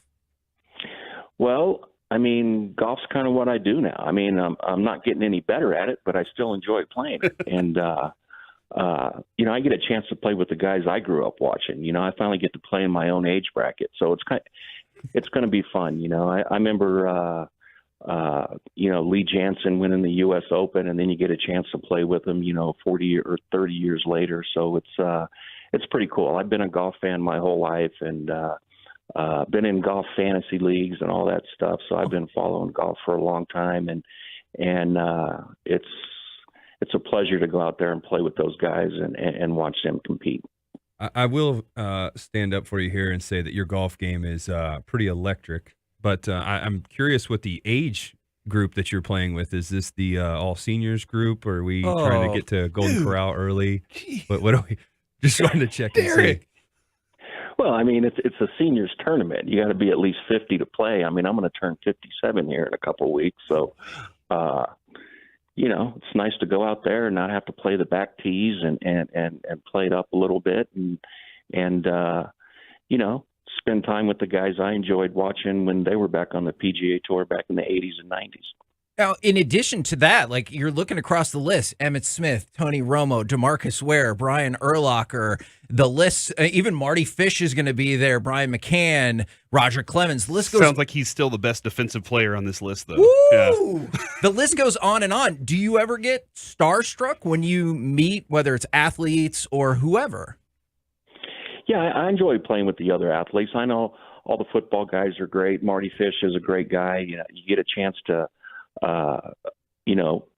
play along guys that were, top of their sport back when they played. And it's fun to hear their war stories and to hear them talk and to be around the quarterbacks. I mean, they're just born leaders, and it's going to be a special week. It's a lot of fun. It's invitedcelebrityclassic.com. You can get tickets for free, Larry. The cable guy's going to be there. I could go on and on with all the celebrities. April 21st through the 23rd. And this isn't really a question. I just wanted to take this opportunity to tell you that you're my favorite baseball pitcher of all time. So I'm really stoked that you were on the show today.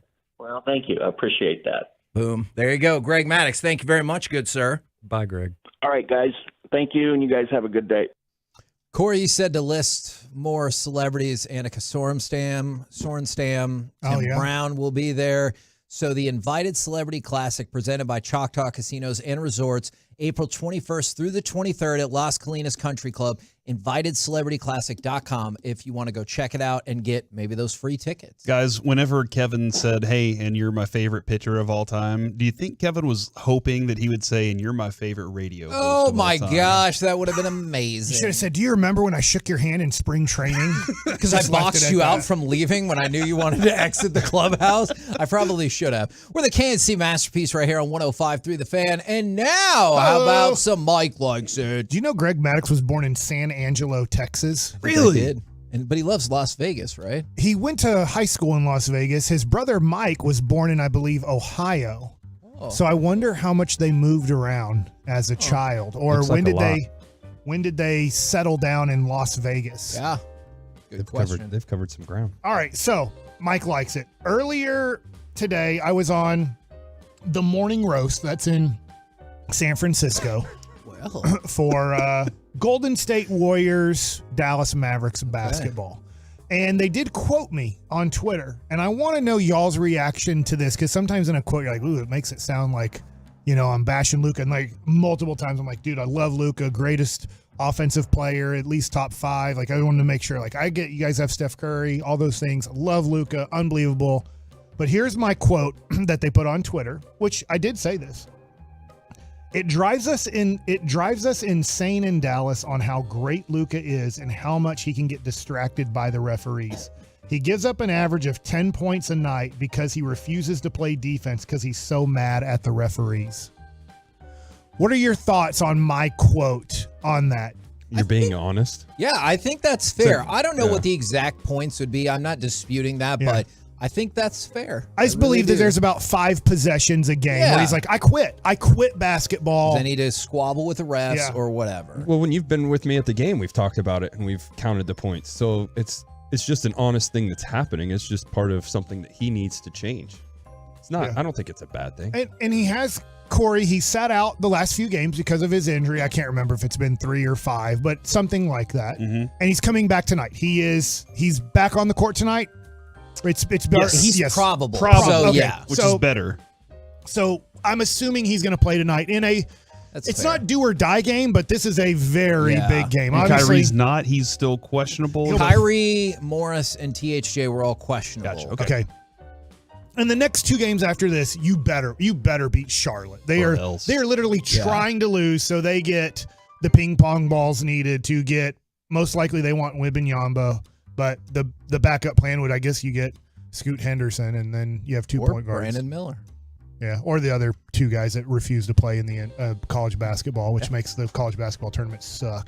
My God.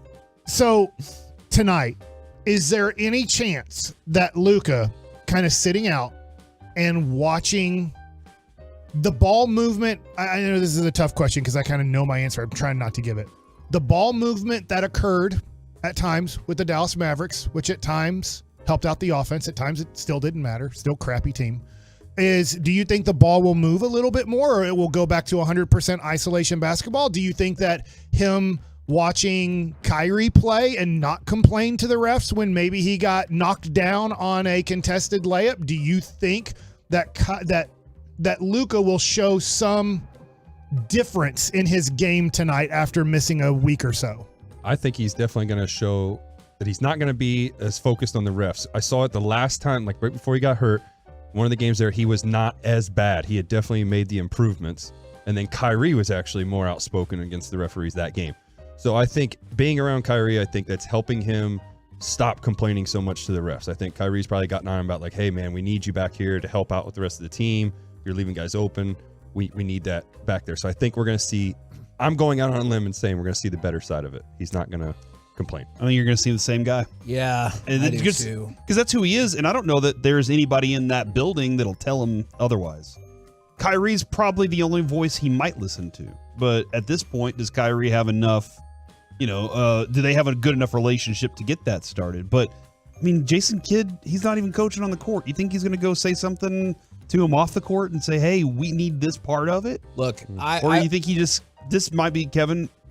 You say you only get so many speeches during the season. Maybe you only get so many chances to talk to Luka before Luka just is like, all right, I'm done listening to you this season. I want Derek to be right, but I think I'm at the point where until I see it, I probably won't think it's coming. You know what I'm saying? Yeah. I just wanted to take that shot.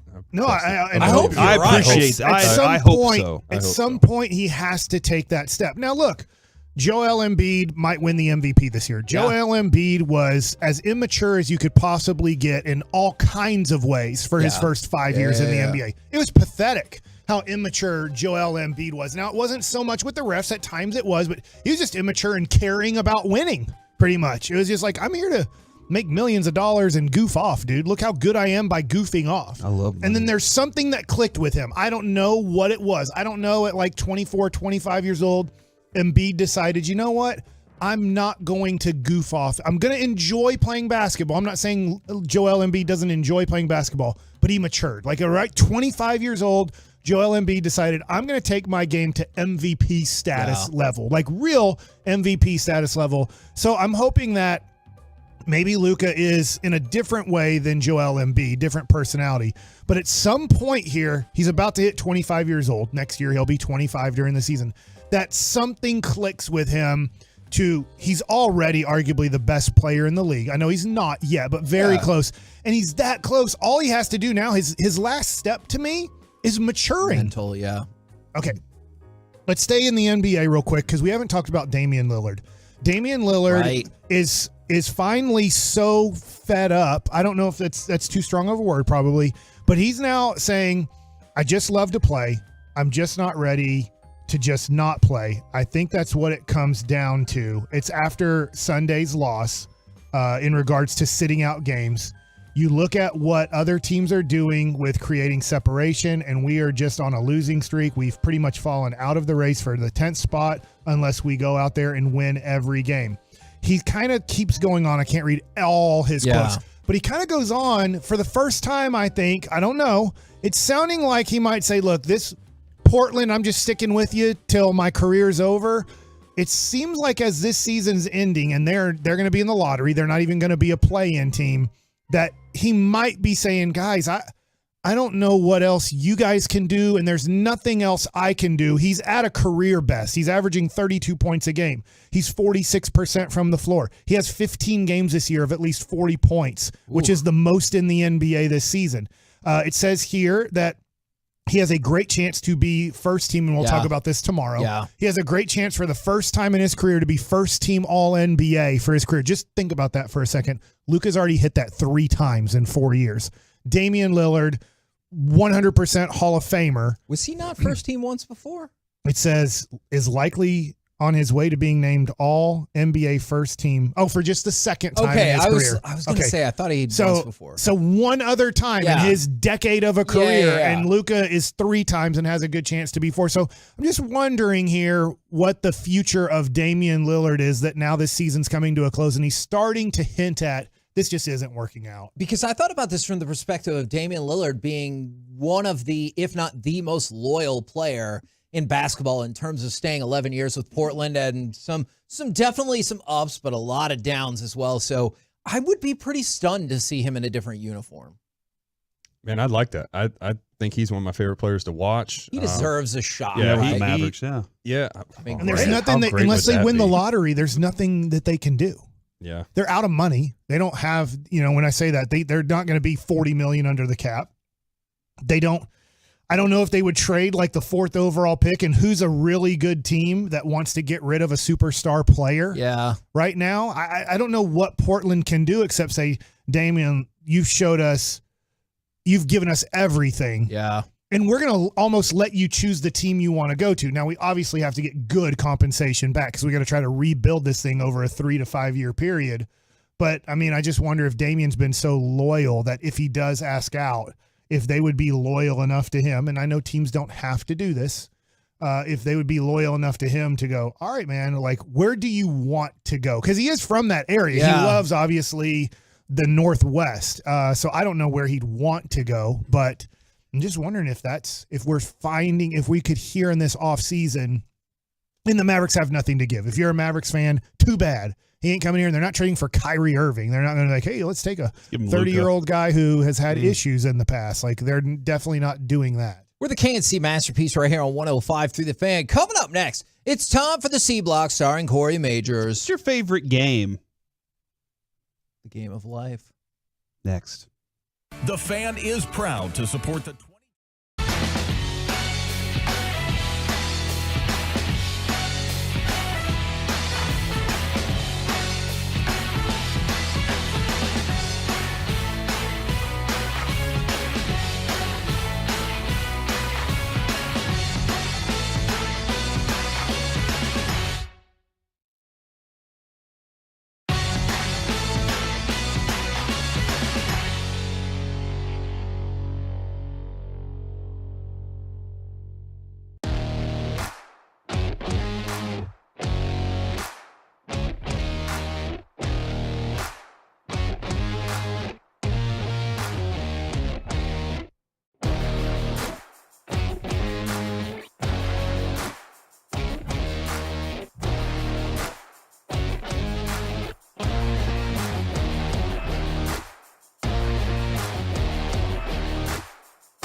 Fan Studio, secured by DFWsecurity.com. It's the KNC Masterpiece on 105.3 The Fan. KNC Masterpiece back here on 105.3 The Fan, and it's time for the C Block starring Corey Majors. There is a hurt tennis player, Kevin, on the tennis court right She's now. gonna be okay. In a tennis match. She looks good. That nobody. She's American. Nobody knows what Really? tennis match it is. Do you? Asmanoff? Okay. See, if Kevin doesn't know, then nobody knows. It's not Monica Seles. You think she needs mouth to mouth? She got stabbed. Yes, she I do, did. Derek. She does need mouth to mouth? Do you remember that, Derek? What? When a tennis player got stabbed during a match? No. It happened. It's terrifying. Was Derek born yet? Anasimova. He was definitely born. I was born in 86. How old was... That was late You guys 90s. aren't that much older than I thought me. maybe mid-90s, but Okay. yeah. You make me seem like I'm... You're 5 years younger She's the than one us. that would throw the ball five up at least. and you go, what? Hey! Wait, what just happened? Monica Seles, every time she hit a ball, she would load up, go, what? Do you make When she any hit the sounds ball. when you pitch? Yes.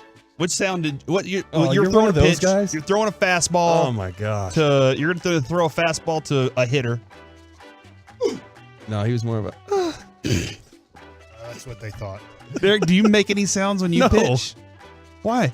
I just don't. Did you hear the disdain? He goes, "Are you one of those guys?" Those guys. Who's the guy who pitches for What's wrong with your voice? You had to make a sound. Seattle? Robbie Ray. Robbie He grunts Ray. every time he pitches. How's it sound? Yeah, it's actually like that. Every time. It's louder than that. Look, for all the detractors of the God. show, I get it. I do. Absolutely nothing. You have to make a noise. You have to have you have to have like an outlet of breath. You can't be silent when you It's pitch. like a dog fart. It's quiet. Okay. Just can't hear it. All right. Not my dog. That's why you only threw 93. My gosh. Only. I only threw 86. What about hitters? Are there any hitters that make really loud noises when they swing and hit? No. Okay. Just that I know of. Yeah, I just think hear the bat. If anything, the bat makes all the sound. You know, me and Mike know about that. We found a few barrels. Who do you have a hitter that would like kind of show you up or like have a little attitude back and forth with you? Adam Dunn, he would just show me up by hitting a home run every game. That's a specimen too. By the way, here's an update from the 806. Not even kidding. Mike just woke up my kid in the car. Thanks a lot, Mike. With the Monica Seles Which noise? one? Which one was it? Robbie Ray or Monica? I think it was probably Monica. I'm gonna go with the Monica. Can on that one. can we do it again? Keep the Monica sound, Joey. You guys know what I'm talking about. If we went to I YouTube, do. I sound just like her. I think Hold on, I didn't quite. You can do it one don't more sound time? just like her because I think it sounds a little different, but I do not. I do not want wow. to. Kevin, Challenge. Yeah. You make the noise. You do it. and then I'll make the noise, and then we'll find Monica Seles making just the all noise. make and the we'll noise. see You who- go, That is what she did. Yes, Lucius, I can see you looking at me. That's what it sounded like. What? Don't judge me. What? This That was is your incredible. fault, Corey. Oh, I know. I like this. This is dumb. It's not our fault. It's that Grandstand Bally Sports T2, whatever her name is, playing. I'll find them. Oh man, I'll she's find the putting her hair grunt. down Anna too. Samova. Yeah, find the grunt. Monica Seles grunting. Yeah. All right. She's hot too. So They while play Joey, tennis. Do you think they're out of shape? No. There's no Luka Doncic out there. It's My like gosh, Luka Mike. versus Zion. Who's going to eat the tennis ball first? Good Lord, Mike. can't wait. I mean, Look like I don't think icing on Luka that would ball. eat a tennis ball, Mike. He'd smoke it probably. What does that even mean? You can't Goodness smoke tennis ball. Gracious. I'm sure you could smoke something out of a tennis ball. What? Corey, what has happened in this All right, 5 minutes so of the C block? I really thought Can we this was. try that? I thought this was fun earlier because I was talking with Derek about Lucy, and this isn't. I don't think this is a super serious topic. good. What is your favorite game to play with the family? And it doesn't have to be a board game. It can be any game that you play. Kevin, I know you like the license plate game. I might have to look. her up. Yes. But the I do. last night, while I was watching the World Baseball Classic, which I want to get back to in a second, because Mike has a very interesting thought on Mike Trout. we were watching the game, and Lucy was like, "Hey, can we play Pete the Cat dominoes?" And I guess at some burger restaurant that I stopped at, Brahms, they have Pete the Cat like cardboard dominoes. Cherry limeade sherbet. Yes. The The kids got it. They loved it. They loved it. I was busy though. I was very focused.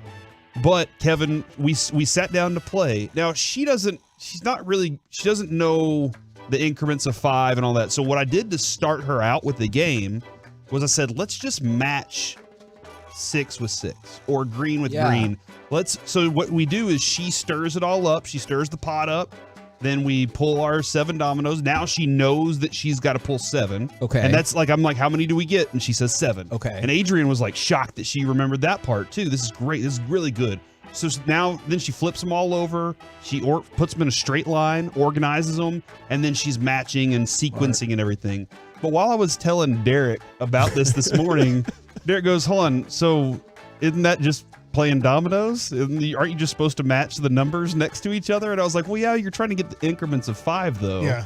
The whole time. Like you're trying to get everything. You trying to break your daughter down to some advanced version? Just let her play how she wants. Derek was like, I like it. He was like, no, hold on, that is a fun game, because he didn't know that you were supposed to get the increments of 5 either. He thought you were just matching the ends, and whoever had no dominoes at the end won. Yeah. And so that's how we play with Lucy right now. For her, it is definitely about like just giving her the skills to recognition, matching, and all that. But I'm going to teach her at some point the math part of it. And I guess I'm going to have to invite Derek over so I can teach him the math part of it too. Yeah. Hey, Mike, you gave me a dirty look. Like I was man, like a bad he's son furious to you. with you. Like, wow, son, you just Mark let me Whitten down. would have kicked your tail on the Buffalo Bisons. He'd have said, Yeah, I played rookies there. go to the other table. I would have said, all right, cool. I don't get this game. I thought we were just connecting the dots. Connect the dots. Yeah, that's what he thought was going on. And that's what Lucy, like, that's where she is right now. So never played dominoes. But last night, while we were doing that, then Adrian came in, saw what was going on. She wanted to sit down and play. And so it was whoever runs out of dominoes first, essentially. And then the whole family was doing it just because it was fun. So did you ever play Mousetrap with your family? Because no, we don't have that. I think that moment when the trap comes down on your mouse is so humbling. I don't care if you're the most important person in the world or the least important person in the world or anyone in between. When you see that trap go down and you know you're like, please don't work, please don't work, please don't work, and it drops on your mouse, it'll hurt. Yep. From the 817, that's called Bones. There are multiple ways to play dominoes. That's Corey's shaming his daughter. I'm not shaming her. I'm happy. I'm excited. Shaming me. I'm shaming Derek. Yeah, definitely. Derek's almost 40 years old. Never heard of dominoes before. I've heard of it. I just don't know how to play it, I guess. It's so much fun, especially like make up my own game. Especially when you get that good 30 piece and you get to slam it down and everything. Like that's always nice. The games I usually don't love, I feel like feelings get hurt disproportionately in Monopoly and Uno. Those are super fun games, but like if you're not playing with, I guess, the right people, is feelings and tempers will flare. Oh, hold on. Lucy's is Sweat. I've never played Sweat before. Oh. So Derek, sweaty. Sweat might be I'm gonna have to look this up for dominoes. I've never say played that Sweat. about like when you play like Fortnite, like, oh, this person's sweaty. Yeah, and I guess you're sweating because you're trying to be the one with no more dominoes left. So that's something that I'm learning right there too. Yeah. Okay. So me and my buddies, I guess, have just always played Bones. Okay. And like I have this one friend who he's never beaten me in this game. And Kevin, I think do you play dominoes? Not a lot. All right. It's math, so it's pretty fun to do those things. But me and my buddy just beat him all the time, and he's so mad. And he's always trying, and I talk so much trash to him the whole time because I know he can't beat us. See, and so I'm gonna keep doing it. That's where you get into trouble, right? When you get disproportionately invested in this game from a you have to win perspective. Like, I don't think they listen. Yeah, even like beer pong. Sometimes you're like, I have to win at beer pong because I'm undefeated right now. So dominant. Me and Jess played spades with a couple of her friends. And they were like, we play spades all the time. And I was like, okay, well, you probably win. And they beat us in the first game. But in the second game, they barely beat us. And we were winning most of the way up until the very end. And then we lost. And then they were like, oh yeah, we play together so often, and that's why we're so good. And I was like, oh my gosh, shut up. Neither one of us have played this game in like 5 years, and we almost beat you, and y'all play every single week or whatever. I was like, whatever. Have you not seen Fast and Furious? Doesn't matter. Which winning's winning. Doesn't matter if it's by an inch or by a mile. Yeah. You still lost. You still lost. That's great. I hope you don't feel good about okay, yourself fine. for that. If you won by half You an lost. inch and that person hadn't been in a car in 5 years, I don't think you should feel great about that. Doesn't matter because it's still a win. What You're other life still a lessons loser. do you take from Fast and the Furious? That's it. Derek's right, man. Part 10's coming out. You I can, don't care. You can be ahead. Stealing cars is really easy. You can be one strike away. Gone in 60 seconds. Stop it. I see what you're doing. I know what you're doing. What? We still lost. I was just talking No, about. you weren't. I was talking about the World Baseball Classic. I bet. Last night. Oh, crap. We were. You could have been. Could have very easily. Yeah. You know what? There was that moment last night, Mike, where I was like, even if Trout does this, hits the home run, ties it up, or they go ahead and win, or are up, they still have to go to the bottom of the ninth. Like they still had. There were a lot of thoughts that just kept going. Oh man, this could be a walk off, and then it was like, no, we still at the bottom of the ninth. Thanks a lot, Mookie. Yeah. Double play Mookie. That's his new nickname. Oh my God. He's still better than Trout last He night. looks so mad over there in his chair. Oh, my God. What are you mad at Derek still? I forgot. I think I'm mad at somebody now. But you don't even know? Can we get a reasoning? I think I'm mad at. He doesn't even know who he's mad at, Derek. I know, but he does. But what's he mad about? Yeah, you got a sandwich. You've been running your side business. This should be a great day for you. Man. Thanks to Andrew and Charles for coming in, seeing the show. It's awesome. You're welcome to. Mike, Thanks you for did I bought cards. You did bring something up in the break though that I thought was really interesting, and that is that last night when Mike Trout played in a very big time game. Oh yeah, the big time things on the line, and afterwards he's like, "Hey, it was so wonderful." He tweeted out, "It's great to do this. It was an honor being your captain." That maybe experiencing that makes him go, do I really want to be an Angel for the rest of my career? I wonder that. He's never played an important game for the most part. He did play very early in his career, and I think they got swept in the playoffs. I believe that is correct. I just wonder, playing in that environment, Ohtani's his teammate this year. I don't think Ohtani's going to be an Angel after this year. I think he's going to stay on the West Coast, but I think he's going to change teams. So when that happens, is he going to go look at the Angels and go, guys, I can't. I want to play in that environment, and I'm never going to do that except in 2026 if I'm healthy for spring training. Yeah. I can do that again. So I just wonder if Mike Trout getting a little bit of a taste of what it would be like to be, let's just say, on the Dodgers or the Yankees or I hate saying this, the Astros right now, teams that perennially make the playoffs every year, that's what you'd be playing for every year is – at the end of September, you're playing to play in somewhat 5 to 15 of those games a year. Yes. Yeah. Like that's very interesting because I've stuck by this for a long time. Derek, you told us, and I just remember your face and the way you said it. I just want to get back to the playoffs.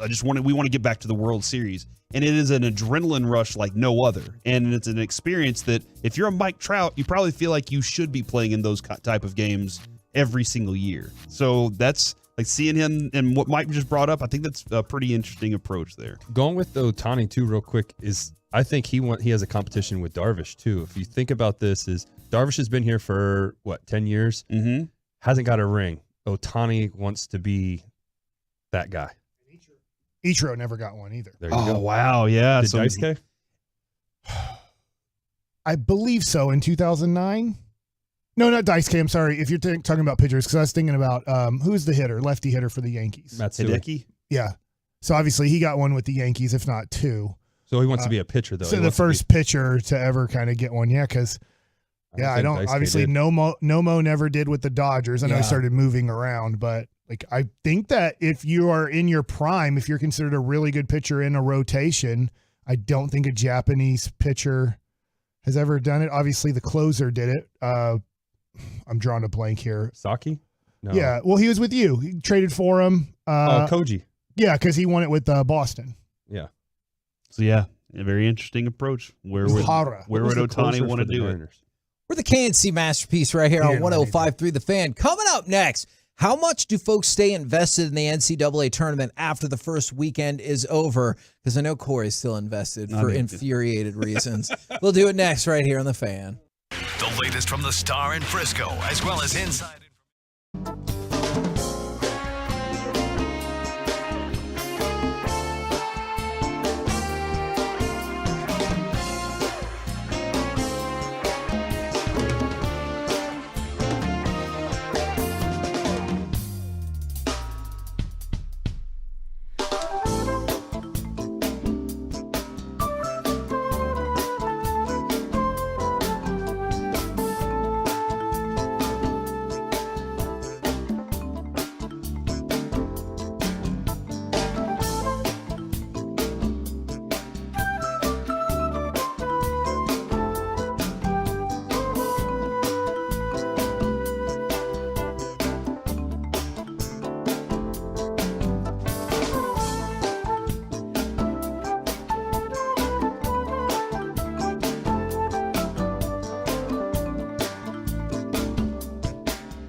This segment of the KNC Masterpiece is brought to you by State of the Art Weight Loss and Franklin Frankel. There's a reason you need a special license to drive a big truck. So companies that hire drivers and put them in a big truck should be held accountable for what happens when one hurts you. Frankly, you need Franklin Frankel. The consultation, it is always free. Visit truckwreck.com. Holden on the right wing. Timmy up top, looking to shoot the three. He will with 4 on the timer, and he makes it.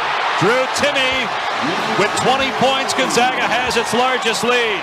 J.J. Pierce, zone. Drew Timmy showing out right there. I was really curious because the opening weekend of the tournament, there's so much discussion about your brackets and everything like that. I wonder how many people fall off and don't really care as much going down the stretch versus maybe just like some college basketball diehards are into it because you are deciding the national champion versus everyone else who was in the first weekend is like, my bracket's shot or I'm losing or whatever. And so now I'm out.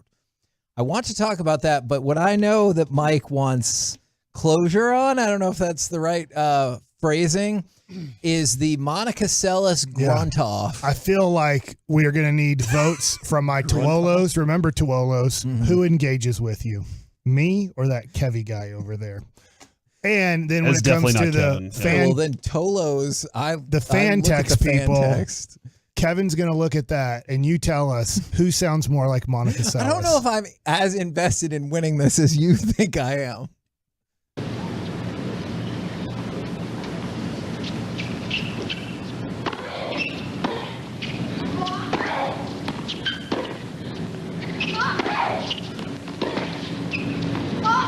That was the part I did. When you go, All right. Wait, what was that we were That's watching? Kevin's. Tennis. That was probably Capriotti versus Seles there. It was, but what about Mike's? That is good. That is really By the way, good. before we played any audio on the Twolo page, you got my vote, Mike. Mike Bassick all day. So that was before Mike anything too. even got said. Obviously, I'm right. I put a polo too. How does Kevin sound again? Yeah, it's stupid. Huh? She's not doing That's huh? what she's huh. She's doing wah. She's saying, saying huh, wah. She's not Listen saying to it wah. again. She's saying wah.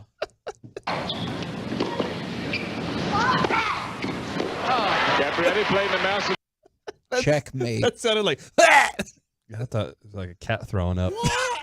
That's Monica Monica Seles, right? Right there. Was that me or Monica Seles? I can't tell. That's gonna be our new segment. You sound like someone, like one of the Mario characters on Mario Tennis. No, it's Toad. That's Toad. I think we should do that tomorrow. Mario Is it Kart. Mike It's or Mario Monica Kart or Mario Seles? Tennis. Just play a clip. And we're like, I don't know. No, nobody knows. Stabbed in the neck. Should've done that Oh for my Greg. gosh, Mike. Well, it's your choice. I might have been stabbed in the neck. Uh-huh. That Someone's was really Yeah. Monica didn't die. She did not, but that was Nobody's dying. that really hurt her tennis career like a lot. Did she ever come back? Like she I think came back. She did. Did she ever win again? No, she was good. I know she won the Australian Open after that, but she was like dominating before that. So, And then Andre Agassi's wife really took over the sport. yeah, I mean, she was good before that too. Didn't Andre Agassi and Steffi Graf? Didn't Yes. they built a school system, and like the elementary school, the hallway grew. Like you started in kindergarten at the front door, and then as you got to the indoor, it got to whatever, like 6th grade, and then out the door of there to the next school. Do you think elementary school goes to 6th grade? That's when mine did. What do you want to say now? Your school's Plano really messed up. Yeah. Or sorry, No, you were East I was Dallas. East Dallas, bro. Yeah, that's why you moved to Plano, because they understand what grade school They is go in to middle 5th school. grade, and then they start 6th grade. Yeah, we had 1st through 6th, or kindergarten through 6th. Whoa, weird. 7th and 8th, and then Oh my gosh. freshman, So sophomore, junior. weird. Why? That's No, it's weird because of the way you do it. We were K through 4, then there was a school 5 through 6, then there was a school 7 through 8, then there was just a 9th grade school, and then there was Why 10 were through there 12. so many different So schools? much. That feels inefficient. Duncanville. Because they had so many kids Yeah, in in their your schools. face. Yeah, we're developing major leaguers every year. What did you want us to do? I bet Allen has. They're like, all right, David Need, then Todd Ritchie, then Chad Allen. Second, Steve Gibraltar. I really Mike thought you were going to say Bassett. Steve Jabroni is. All right. So it started off with a whole lot of votes for Mike, including one from the 682. Mike sounds like Xena the Warrior Princess. But I got a couple of votes, but it definitely feels like I'm losing. Yeah. So Wait, is this congratulations, another Mike. one of those? It's close. Oh, it's. Yeah. I'm gonna. He said he probably wasn't. win. I think Mike he got wasn't. it. Right he said there. he wasn't invested in it. So I know. I said you won. I definitely think that you For the are first winning. time, I was close. that's Monica Seles again. Was it Monica Play Seles or mine Mike? now. Or was it Toad? All right. I'll I work thought we on were my. playing it. I'll work on my Seles to really perfect it. Okay, let me know how that goes. Well, I'm sure you will. Is the Texas House Committee is hearing expanded gambling bills today. And I do want to talk some more about the NCAA tournament and Corey's bracket if you're still invested. But we have talked about sports gambling forever. And here in Texas, there's a digital sports betting bill that is being discussed, which would open it up for like DraftKings and FanDuel and stuff like that. And then there's another bill that is kind of the idea of building those destination resorts that I feel like Jerry talked to us about in the past. And so this will give some good insight about the progress towards pushing this down the road. Because the tough part about it is you have to get 2/3 of the House and the Texas House and the Texas Senate to approve it. And then if it is, it would go on the ballot in November. Okay. So at the end of the day, the A lot of red tape. Yeah, the people would still get to vote on it, but getting 2/3 of the Texas House and Senate, or probably most houses and Senates, to agree on something can be difficult. So it might still be a long road ahead, but they're trying to move on it. I don't think it would have gotten as far as it has if it didn't have a lot of people with big money at the forefront of trying to make it happen. Yeah. Like if you and I were trying to push this bill, then I think they would just be like, yeah, but who else is involved here? Yeah, because they don't want to hear your sound logic and reason. Like, for example, Yeah. and if people take this politically, I'm sorry, it's not meant to be. When Rick Perry was governor of the state, he was against gambling and sports gambling, even though we do the lottery, which is absolutely gambling. And now he's a paid lobbyist for a gambling firm to get this legalized. And so that's what matters is, do you have the right people and the right money behind it as opposed to logic? Yeah, you need the grease the skids. You got to be able to get to the people. You got to be able to get to the skids. Yes. And Rick Perry can definitely get to those places for Man, sure. I have never thought about you have to get to the skids. Yeah. That's nicely done there. I can't just throw grease across the fence. It's not going to work that way. That makes a lot of sense. And why do so many people have thoughts about this? Hold on, from the 972. Is Monica Seles in studio right now? It felt no. like it. Yeah. No. Just Sorry, I've pretty much perfected that. It's just me, Mike Bassick. What felt even better is, Kevin, you just did the sound effect. Yeah, which was horrible. Mike was lives- swinging he was swinging the tennis racket. He was swinging the stick. He had a ball in his shorts and a ball in his hand. You know, that's because that's how they play. I don't know if you know this or not about tennis, Kevin, but usually they keep a ball in their shorts. Yes. Have you noticed? Even some of them have them in their skirts. Yes, I did know that. Did you know that, Mike? Yeah, you can see the bulge. Yeah. So that's how, and Mike actually went out there and approached it as if he was a real tennis player. Where Kevin, you kind of approached it like you weren't Very completely robotic. invested. Yeah. He wanted it more. He took over the part. I just acted the part. I hear what you're saying. That, you know what? That's tough love. That's constructive criticism Thank you. that I can use to build off of. In the meantime, Be better. for the 469, y'all are effing hilarious. Thank you very much. And somebody brought up from the 214, Allen High School has a freshman center. I have been to that freshman center. Is it Lowry? look at you. Freshman center? I want to, man, or am I getting it wrong? The freshman center, that is where the wrestling team, the dominant Allen State wrestling team that's won like 13 titles or state titles in a row. It is Lowry. It is the worst smell I have ever smelled in my life. You're not They supposed know to this. say that. No, I told them all that. Okay. Is you walk up the stairs above the basketball and volleyball gym, there's a mat room up there. It's unimaginable the speed at which the punch of stink hits you. Derek, you've been in lots of different clubhouses and locker rooms. Mm-hmm. Do you agree that the smelliest of them is hockey? Yes, because of the gloves, the pads. They're all right there. Yeah, there's also like this metallic smell that comes from their pads and like the little the metal parts that keep it all on. My mom would agree. She had Yes. to clean my gear for a lot. See, I'm telling you, dude, a lot of hockey- years. This stuff to keep it's hard to. I got hockey gear. It's hard to keep it smelling normal. Yeah, it is wild how I would go in there after a game and be like, this is atrocious. Oh, the Rangers man. clubhouse smelled great. Like Yeah, I know. y'all's was nice. Yeah, right. Real spread out room. I haven't been to the new. A lot of guys clubhouse. over spread out cologne too. themselves after showers. Do they really? Oh yeah, even to go on the field too. To go on the field, trying to smell good for your dirt around you. What's going on?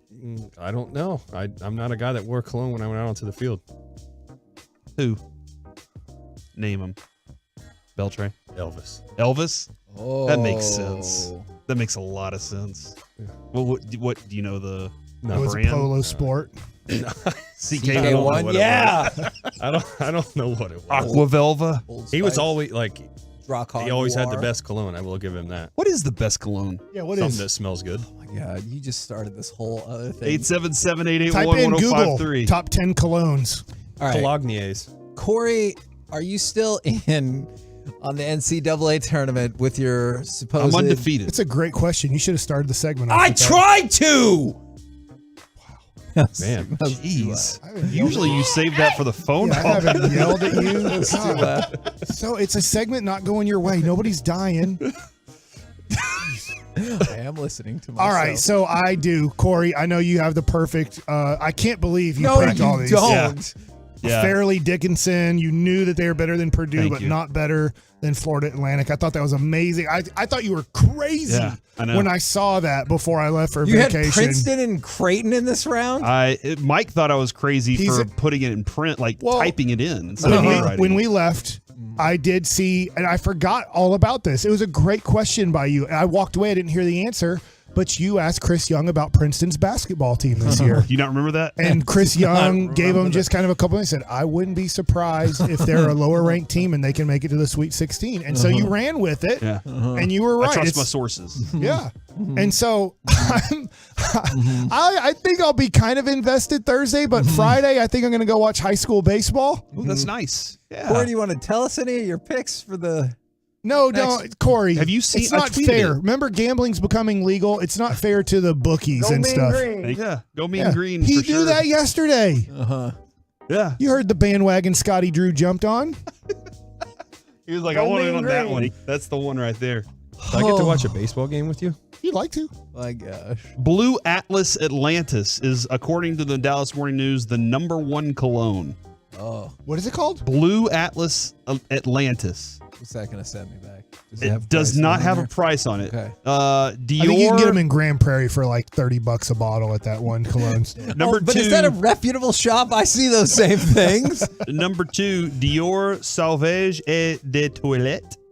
Toilet. Because it's toilet water. You know that. Oh, yeah. Number 3, this looks like some sort of. It looks like a key I need to get into some fancy casino. Oh, right? man. Doesn't that look like a? That's the, wild the looking. bottle tells a story with cologne. It does. For the most amazing jump drive or memory stick you've ever Paco seen. Rabanne Millionaire. I mean, Oh. it says millionaire, so. Paco? Yeah. Number 4, Tom Ford Tobacco Vanille et de Parfum. Well, that's a lot. Oh, de parfum. And then number 5 is Prada Luna Rosa Ocean et de Toilette. Oh, Prada. De Toilette. Derek's a big Prada guy. Oh, Eternity for men's number 7. That's dope. I wear that. There's I'm a Old Louis guy. Spice on the I list. still have cologne from what my grandma bought me, and she died in 2001. Oh my gosh, Mike! Why do you still have that cologne? Does that still cologne smells smell like pretty good. I gave it to all my kids. I was just It's- like, y'all have this. I How don't- big is that bottle? Why is it not gone? Does I it smell I like only death? use it like maybe 10 times a year. Yeah, it's not like we bathe in Yeah. it, dude. 10 times a year and you've had it for 25 How years? often do you need cologne? She died in 01, not 98. Jeez. But you said you've had it since then. Yeah, since she got it for me probably you know what? It might be 25 years old. You I might. still have it. It still works. Yeah. The There- button still works. Spray still comes out. And I'm like, still smells the same. It's never gone bad. Lots of texts coming Toilets. in. I And don't think cologne can go bad.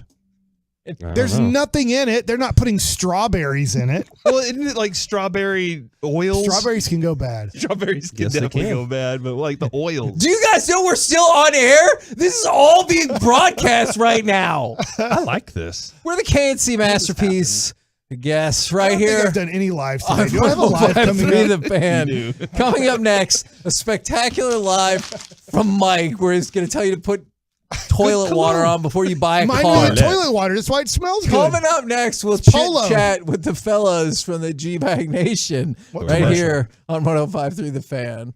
Coming up tonight on the Get Right, we're Reggie KG on 105.3 The Fan. Voch Lombardi of The Volume joins us talking all things Cowboys, plus the Mavericks taking on the Warriors. Join us 7 to 11 on The Fan. I'm Michael Jenkins, helping you beat the books with BetQL. Golden State has struggled on the road all season long, and they face another.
KNC Masterpiece back here on 105.3 The Fan. For those that were curious, because it could impact the Western Conference, after imaging today, Paul George has a sprained right knee and will be reevaluated in 2 to 3 weeks. Not that he'll be back, he will be reevaluated in 2 to 3 weeks. So likely out for the rest of the regular season. We will see from there. Everything's setting up for the Mavs to make that run.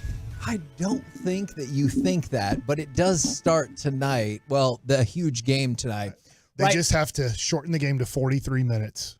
Then we might be the number 2. 7-minute fourth quarters, and we will rock it out. We would be awesome if that was the case. Right now, or just lose faster. Courtesy of Dean, I'm leasing it is time for our chit chat with the fellas from the G-Bag Nation. Gentlemen, how is it today? Heggy, we are rolling. All right. And so is Paul George. That's very lucky. Yeah, because they look like Yeah. done for the playoffs for sure immediately. That's what I thought. See you next Christmas, yeah, buddy. That's what I thought as well. I'm sure you guys will talk about it on the show, but I was kind of curious y'all's thoughts on the Eric Nadel news now that we heard he will not be starting for the beginning of the season due to a variety of mental health issues. Well, it's tough, as a Ranger fan, you get used to hearing him, and you just hope that he can make a full recovery and, get back as soon as possible. But, he's been so passionate about helping others with mental health, and I think, now it's time for him to get some help, and hopefully that is not too long. But of course, you do have Jared Sandler and Matt Hicks who can do a heck of a job for you. Yeah, Jared and Hicksy are they're amazing, but certainly I haven't gotten to work with Eric as much as I have just thinking about him. I mean, he's the primary focus, and I appreciate him being so open about this and sharing what's going on. But I mean, I thought you guys did an awesome job earlier. I was listening, coming back over from the draft show, talking about this, but really, I'm just hoping, Eric is getting the treatment and help that he needs, and then we can get him back in the booth whenever that time comes and he's ready. I mean, Jared and Hicks will do a great job, but certainly just thinking about Eric. Now, if you guys want me to lighten it up a bit, we had this conversation earlier. What's the place or thing that makes you feel super fancy that's not super fancy? Like, I stayed at the Embassy Suites, and in my mind, that's the fanciest hotel that exists because the one at the Frisco there's Rough an Riders elevator Park. in the middle of it, and you can see the entire hotel, even though in reality, that's not the fanciest thing. It does have a nice feel to the brand, though, and maybe in the 80s or something, it was more high profile. That's probably true. It was more glamorous. That's probably true. But I think of it the same way, Hagee. What about the Windmill Suites? I liked it there quite a bit. Not exactly. No, paper thin walls. In your face, Mike. I could hear what my neighbor was watching on their cell phone. Oh yeah, you had thin walls. Yeah, I had a bad situation, and it was next to the elevator, bro. Yeah, it was like you were a party in a weird going on spot there. nonstop. And I apologize about that. I shouldn't have gotten those people going downstairs the way that I did. You're a party animal, man. Don't apologize for that. It's what you do. And they would show up at their door, Doc, and he'd be like, "Who's got whiskey?" We got the vodka, baby. Let's go. He'd just leave. He'd get them started and just walk out. Chili's, though, Kevin. Growing up, anytime we went to Chili's, I was like, "This is a celebration." Especially if your family doesn't get to go out to eat a lot. As a treat. It felt like any place was like, oh my God. Yes. And then the other is just like anytime I get to hang out and go to Derek's house. Ooh, I feel like but that is fancy. I'm a big isn't it? deal. Like, yeah. He's got a fancy Well, now house. it's like, I guess, I don't know. You got a lot of cool stuff there. Thank you. I'm just like, wow, this is pretty Take it neat. for granted, or what is the coolest thing then to you? The aquarium. From my house. At your house? No, that's Mike's coolest thing. Oh man, you've got a lot of good Dark Knight Batman stuff that I love. Gosh. But the Ali picture that you have upstairs with his shorts, yeah, that thing's pretty sick. You have his shorts? It's not his actual pair. It's just a It's pair of shorts. of. They're supposed to be like his shorts, but they're not. They're fake shorts, but they're signed by Joe Frazier and him. Yeah. Wow. No, dude, it's jean awesome. shorts? No, not shorts. Yeah, you remember all those famous pictures and He was videos of boxing Muhammad in Ali No, not rocking shorts. jean shorts Maybe- around. Wouldn't that be cool though if an actual boxer did do that? Show up in the ring with jorts. Yeah, I don't know if that's allowed by the commission Stone or Cold whatever, style, but I yeah. would But like you could to have see your it. shorts. We got so much technology. You could make the shorts look like jorts. Yep. Like Yeah, it's like a remember paint. Colby had pants that look like jeans, but were actually sleeping pants. I swear that tripped me out because he'd been wearing them for so long, and he's like, yeah, and they got I got a hole and I'm not wearing my underwear. And you're like, I don't want to know that. They had pockets in them just like your jeans. Easy access, man. Yeah. That's what we're into. Right. You guys were fools with no rules, the way I remember it. Yes. That was our man, slogan. if you think this show's unhinged now, you should have heard it before. Oh, in fact, tomorrow, I remember this story when I was on vacation. I'm going to talk about the boa constrictor situation in Florida. What's it's a good tease. Yeah, I can't wait. That is a good Mike tease. likes it. Boa constrictors in Florida. How Chaos. How we feeling about Warriors and Mavs tonight? They're playing. Yes, They're Mike. playing. It's fascinating because one team can't win on the road and one team is in a crisis. I don't know which one of those wins out. I think it's Warriors. Are you concerned now that Warriors the by Warriors 8. have won one whole road game in a row? Yeah, they're on a roll. It was against Houston. Yeah, and they lost 11 in a row, I think, before that. So. And it was a close win, too. They didn't just blow out Houston. They battled for that one. I'm ready for a new roster, Heggie. Oh, man. Kind of over it. Do you fall in Let's the go, same Rangers. category then in terms of you prefer they just miss even the play-in tournament? Yeah. Well, I mean, obviously the best scenario is they rally, they win a playoff series or two, and maybe they lose to Denver in the conference finals. That's the ideal thing right now. But the most realistic ideal thing is that they lose and they get a lottery pick. I think the greatest thing he just said, though, is that like realizing we're 6 or 9 days away from baseball starting. It was like 10. And It's you said, 8. let's go Rangers. Like, Zach. Yeah. once baseball season gets time. rolling, like we can 7? invest all of our attention into DeGrom and Seager, like stars that are ready and willing to play for this city and be great. Yeah, And they'll the try the Dallas first Stars. 3 months. Yeah. Yeah, they're going to try the whole time, aren't they? Yeah. Well, I think so, but Yeah. I watched the Dallas Mavericks, and they're like, oh, we're playing a bunch of minor leaguers. Let's not try for a month and see how that goes. Yeah. They're like, oh, man, I'm so disappointed I got traded from the Mavericks. How about you try in October, November, and December, and you might not get traded, Dorian Finney-Smith? And from the 214, we have a very attentive audience. They sent me a link to Flex Stretchy Jorts. And so they have the appearance of the jean short, but they're very stretchy. And they followed up by saying they look hot in the gym. Trust me. I've been thinking about getting yoga pants. It's real. Just for fun. There's so many bets of Kevin that Oh my gosh. like wearing jean shorts for a whole week. I like this. In Awful. Oxnard, he has to Oxnard jean shorts for a week. That sounds terrible. And sandals. Yeah. They got to be tight Oh. in mid-thigh, too. I don't even want to see his legs. I never have, and I don't want to. They are spectacular. What do you guys got coming up on the program today? Pure Gold as always, Heggie. Thanks for asking. We will have a Warriors reporter and ESPN NBA reporter, Kendra Andrews, join you at 4 o'clock here on The Fan. All right, looking forward to that. Roll home. Gonna be a good one. The G-Bag Nation. We've been the KNC Masterpiece. Make your way back with us tomorrow, 10 a.m. to 2 p.m. right here on 105 to The Fan. Say goodnight, Kevin. Good night, Kevin. Say, Kevin. Mike does it best. Be a part of the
You're rolling with the G-Bag Nation on 105.3 The Fan. Here we go. It's hour one of the G-Bag Nation here on 105.3 The Fan. Hope you're having a nice little Wednesday.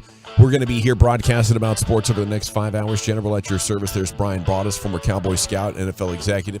Lucius Alexander, I believe I just heard, might have some Friday energy over there as he's going to be off the next couple of days. How you feeling over there, buddy? I was dragging ass to get here, bro. You understand? You understand? Yeah, I had to put a whole lot of cups of coffees in my system to just get here.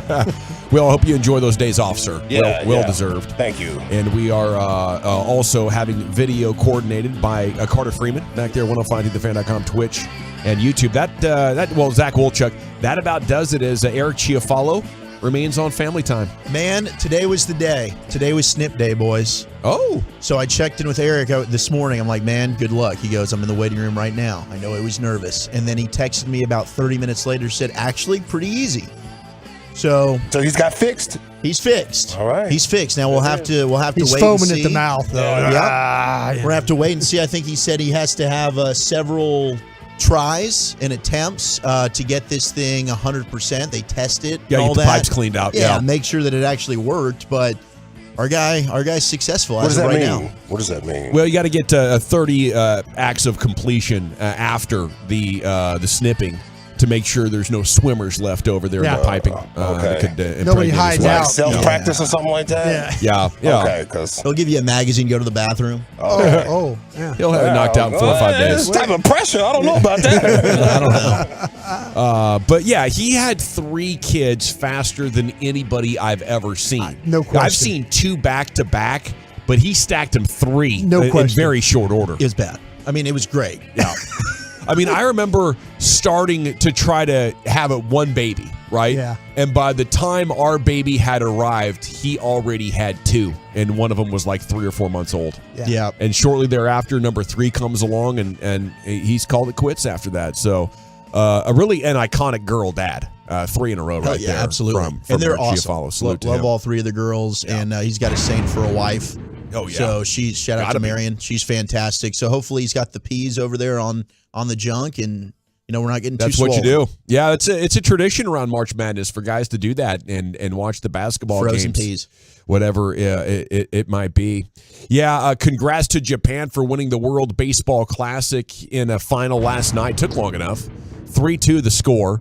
I got home and I was like, oh, man, I hope I hadn't missed the game. I turned it on, and it was still in the 6th inning. But Ohtani striking out Trout for the game was pretty epic. It was legendary. I think last night was the night that the World Baseball Classic hit the mainstream in a very big way. I guess 97.5% of all Japanese households were tuned in.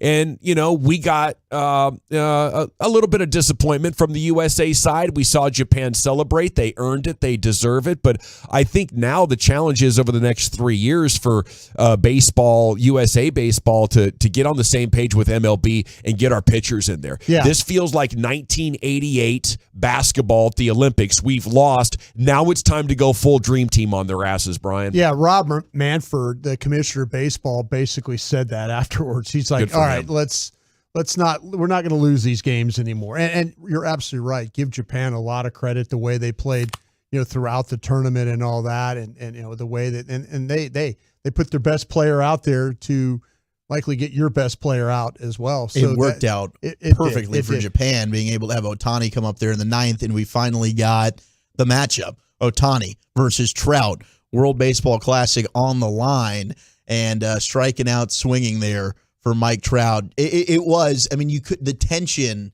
the buildup, it worked out perfectly. Yeah. For baseball and the World Baseball Classic. You couldn't have scripted it any better. The USA had their chances. Sure they were able to get some leadoff walks, just had runners on and then would hit into a double play. Just unfortunately got outplayed by Japan last night. Yeah. But it was incredible drama to watch. When Kyle Schwarber took Yu Darvish deep on the 10th pitch of the at-bat, 2 previous foul balls that looked like he'd hit out of the stadium, and he hit that bomb. It left the ballpark in about 2 seconds, upper tank. It was one of those lasers. I was like, oh, these boys they're seeing Yu Darvish too well. We've seen Yu Darvish have some great games, some horrible games, and I thought that's where they were going to rally and get it done, but they couldn't push any more runners across. Mookie Betts there with the double play ball in the 9th after the walk really hurt. But the legend of Ohtani growing stronger. As he slid into second at the end of the inning, he walked out to the bullpen, threw a couple of warm-up pitches, and then comes back in and gets the save. That's pretty epic. The next tournament is 2026.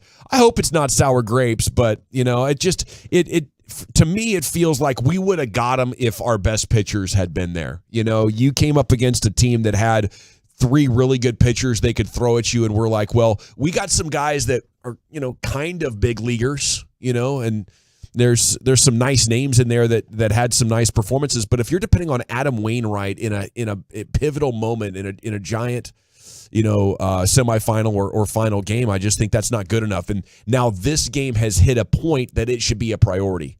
Instead of I guess we'll try to get it done. But people are paying attention now, and hopefully the American sports consumer demands it. The voice of Eric Nadel, Rangers Hall of Fame announcer, will not be with the team on opening day. That is probably the biggest story around the Rangers here, as we said, eight days from opening day. And I guess we're fortunate that we live in a time where when mental health comes up, people feel comfortable enough to say, hey, I need a TO, baby. Okay, I need to call in some reinforcements, get a therapist, get a counselor here on the scene. I'll get back when I can. Instead of just living in misery or worse. Eric Nadel's on the front lines there of mental health, and he knows what's on the line. And you don't want to fool with it. So we're glad that Eric Nadel is getting help, and we wish him nothing but the best, and hopefully have him back on here for his Friday hits before too long. And then you're absolutely right about that, Gavin. But this Rangers broadcast is in capable hands. Yeah. I'm super excited for Jared Sandler to get the opportunity to do what he does. I think Hicksy's outstanding in as well. I listened to them a bunch together, driving around, the spring training baseball. They have a lot of fun together. Mm-hmm. They kind of get on each other. They make jokes along the way, and they're both really, really good at their job. So if Eric has to step away for a while, this Rangers broadcast is in seriously good hands. Well said. And really just thinking about Eric and anyone else out there, that's dealing with any kind of issues, just know you're not alone, and you have an outlet to be able to voice those concerns, go get help. You can always reach out to us. That's what we're here for. Very common. Yeah, very, very common, unfortunately. The star slide continues from atop the conference to second to third. Now an OT loss to the Kraken. They've lost the top spot in the division to Colorado. They'll host the Penguins tomorrow. It's tough, guys. Yeah, 14th loss they've had in overtime this year. Do a great job. They pull Ottinger twice in the game, one with about 4 minutes to go. They get a goal to get back in it, and then they score the tying goal with 0.7 seconds. Jamie Benn just doing a lot of dirty work in front of the cage there, and they get the goal. And unfortunately, the way that overtimes have been, cycle, missed shot, and now the puck comes to the other end and you give up a goal. Just unfortunate. They've lost 14 overtime games this year. Yeah, and that's That's just way, way, way too many. And the hope is you get, Tyler Sagan back here soon, Marchman as well. But, you haven't gotten the goalie play the last 2 games. 10 they goals score a bunch in the last of goals. 2. Yeah. Otter's letting some in that I'm sure that he'd love to have back. But they have. I mean, credit them to at least salvage a point out of that thing. Because when they got down 4-2, I'm like, oh, crap, this isn't going well. Yeah, it's unfortunate they're kind of stumbling down the stretch, but there's so much talent on the team. Maybe they just need to get refocused here. There's still enough time to snap into it and go on a great run for us. 817 is a country you can't lose at a game you invented. I feel you on that, and I think you can accept it if the game truly goes international, and you're like, well, the world's as good as us. There's 5 or 6 countries as good. We can't feel entitled to a championship. But with baseball, we're not putting our best foot forward. So you don't accept it until, hey, we've lost. Now it's time to increase the availability of players until we're maxed out. And then you say, hey, the other teams are as good as us. But a game you invented, for anybody that competes, you see them celebrating. For Mike Trout, you lose on a strikeout to close out the game, and in the back of your mind, you're thinking, yeah, this wouldn't have happened if we had our absolute best players, and that's what time it is now. You lose a high-profile matchup like that, you see the other team celebrating, it sticks with you. That's what motivates competitive people, and hopefully there's enough competitive people inside USA Baseball to do whatever it takes to talk MLB baseball into letting us bring home the gold next time. Well, the game that you're losing to a country, in Japan, I don't think there's any shame with that. No. But give the Angels a lot of credit for not shutting down Shohei Ohtani. Letting him pitch. Letting him pitch. There's Lance Lynn talked about it the other day. He was excited. He was trying to call the White Sox like, listen, if I have to come close, I want to come close. And, Major League Baseball, one of your member clubs, allowed Japan the opportunity to go win this game by letting one of the best players in all of baseball finish that game last night. Yeah.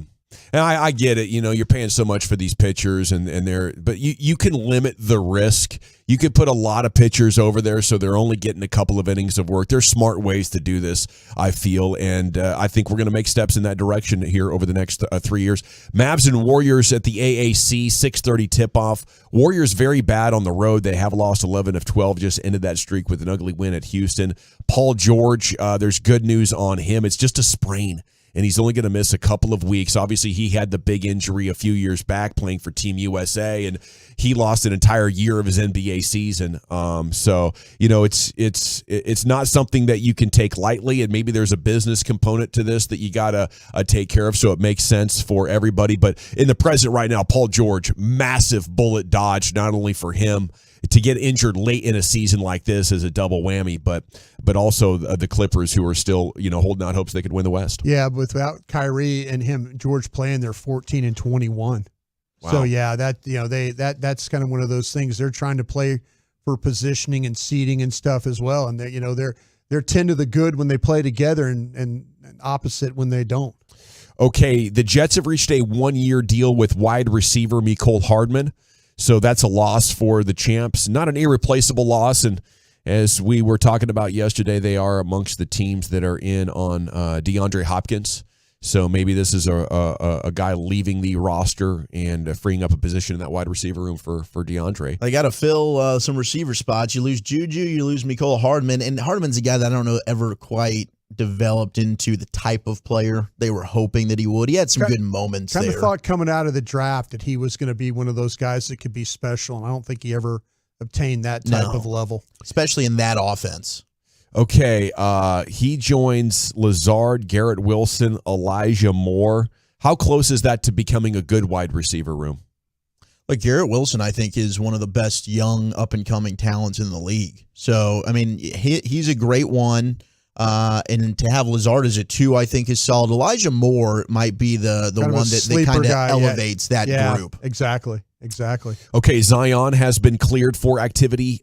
He is going to miss 2 more weeks, but that is huge news for the New Orleans Pelicans as they've had a massive disappointing season after a promising playoff series against the Phoenix Suns last spring. Haven't been able to get Zion healthy, but maybe he is going to be able to play just in time for the playoffs, and I think they're dangerous. I absolutely love their roster. Rory McIlroy amongst the golfers supporting the idea of limits on golf ball distance. They're trying to cut this down. To me, it makes sense. I just don't want to equalize everybody. You know, can you nerf the golf ball but not create it like where everybody's hitting at the same amount? But their big problem is, Brian, they don't want to make these golf courses obsolete. You know, having to take them out to 9,000 yards to contain these guys. Well, the thing that they can do is they can always play with the greens. Yeah. You know, they could always, the stent meters, that's the device that reads the green speed. Yeah. And we especially notice this in major championships. Yeah. That's where, and, you know, a lot of these, and what we might see is we might see some greens get rebuilt to where you put undulation into the green. You know, you go through and all of a sudden, that's the one thing that makes, even though they've increased the length of the course at Augusta, the way they've made the greens, how difficult those greens are to putt, that's the defense that the courses have nowadays. Undulation. That might be one of my new favorite words. Undulation? I'm going to need to incorporate that. That's a great golf word. No, you did say it and say it correctly, but I'm a fan of that. See, but that's where major tournament golf, that's how they can grow rough. And then, if these guys, if they want to hit the ball to certain spots, and that's where, Bryson DeChambeau, that's where we've all kind of talked about him and, he's going to make golf courses obsolete. He can't keep the ball in the fairway. Thus, he can't. He's one of when you watch him play live golf, he has no chance. He hits the ball all over the place, and he can't scramble well enough to win in these tournaments. So it's been a problem. We have the G-Bag of the day coming up at 2:30 here. We'll get some NBA going. Player suspended for making fun of a Mav. That's what's going on. Well, I can't believe we buried the lead, guys. You get kidding the Cowboys me? signing? By North Texas Mean Green last night with the victory over Oklahoma State. You're going to lose that coach for sure. Let's go, baby. Tyler Perry with 5 of his 23 in overtime. Get that overtime dub. Moving on in the NIT. Shout out to my Mean Green, baby. Yeah, congrats on to the semis, right? Yeah. That's a big dub. Okay, let's get some NBA. Player suspended for making fun of a Mav is next here in the G-Bag Nation. The latest from the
welcome back, Nation. G-Bag of the Day is coming up in 8 minutes. We're going to go around the NBA here.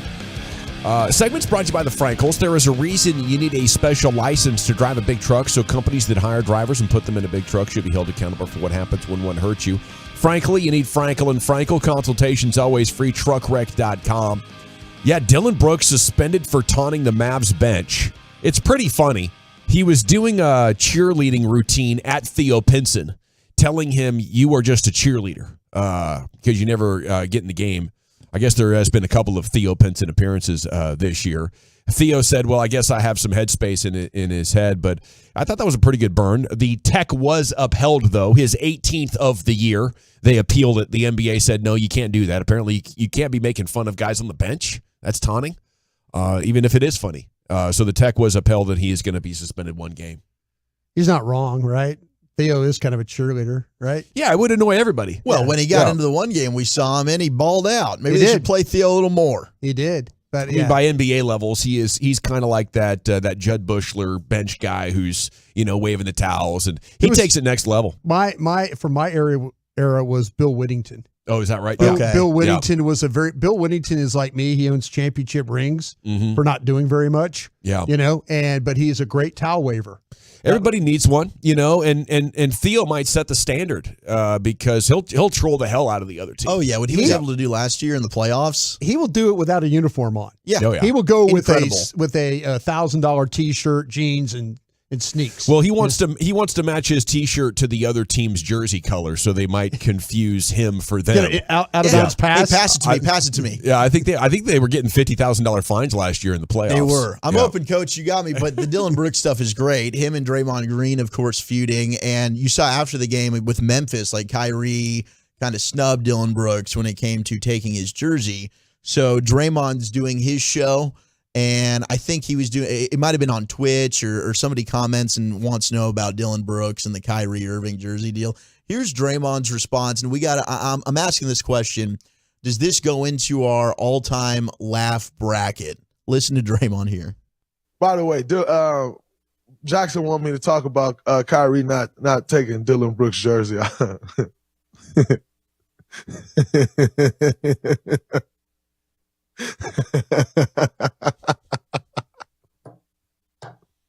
Wow.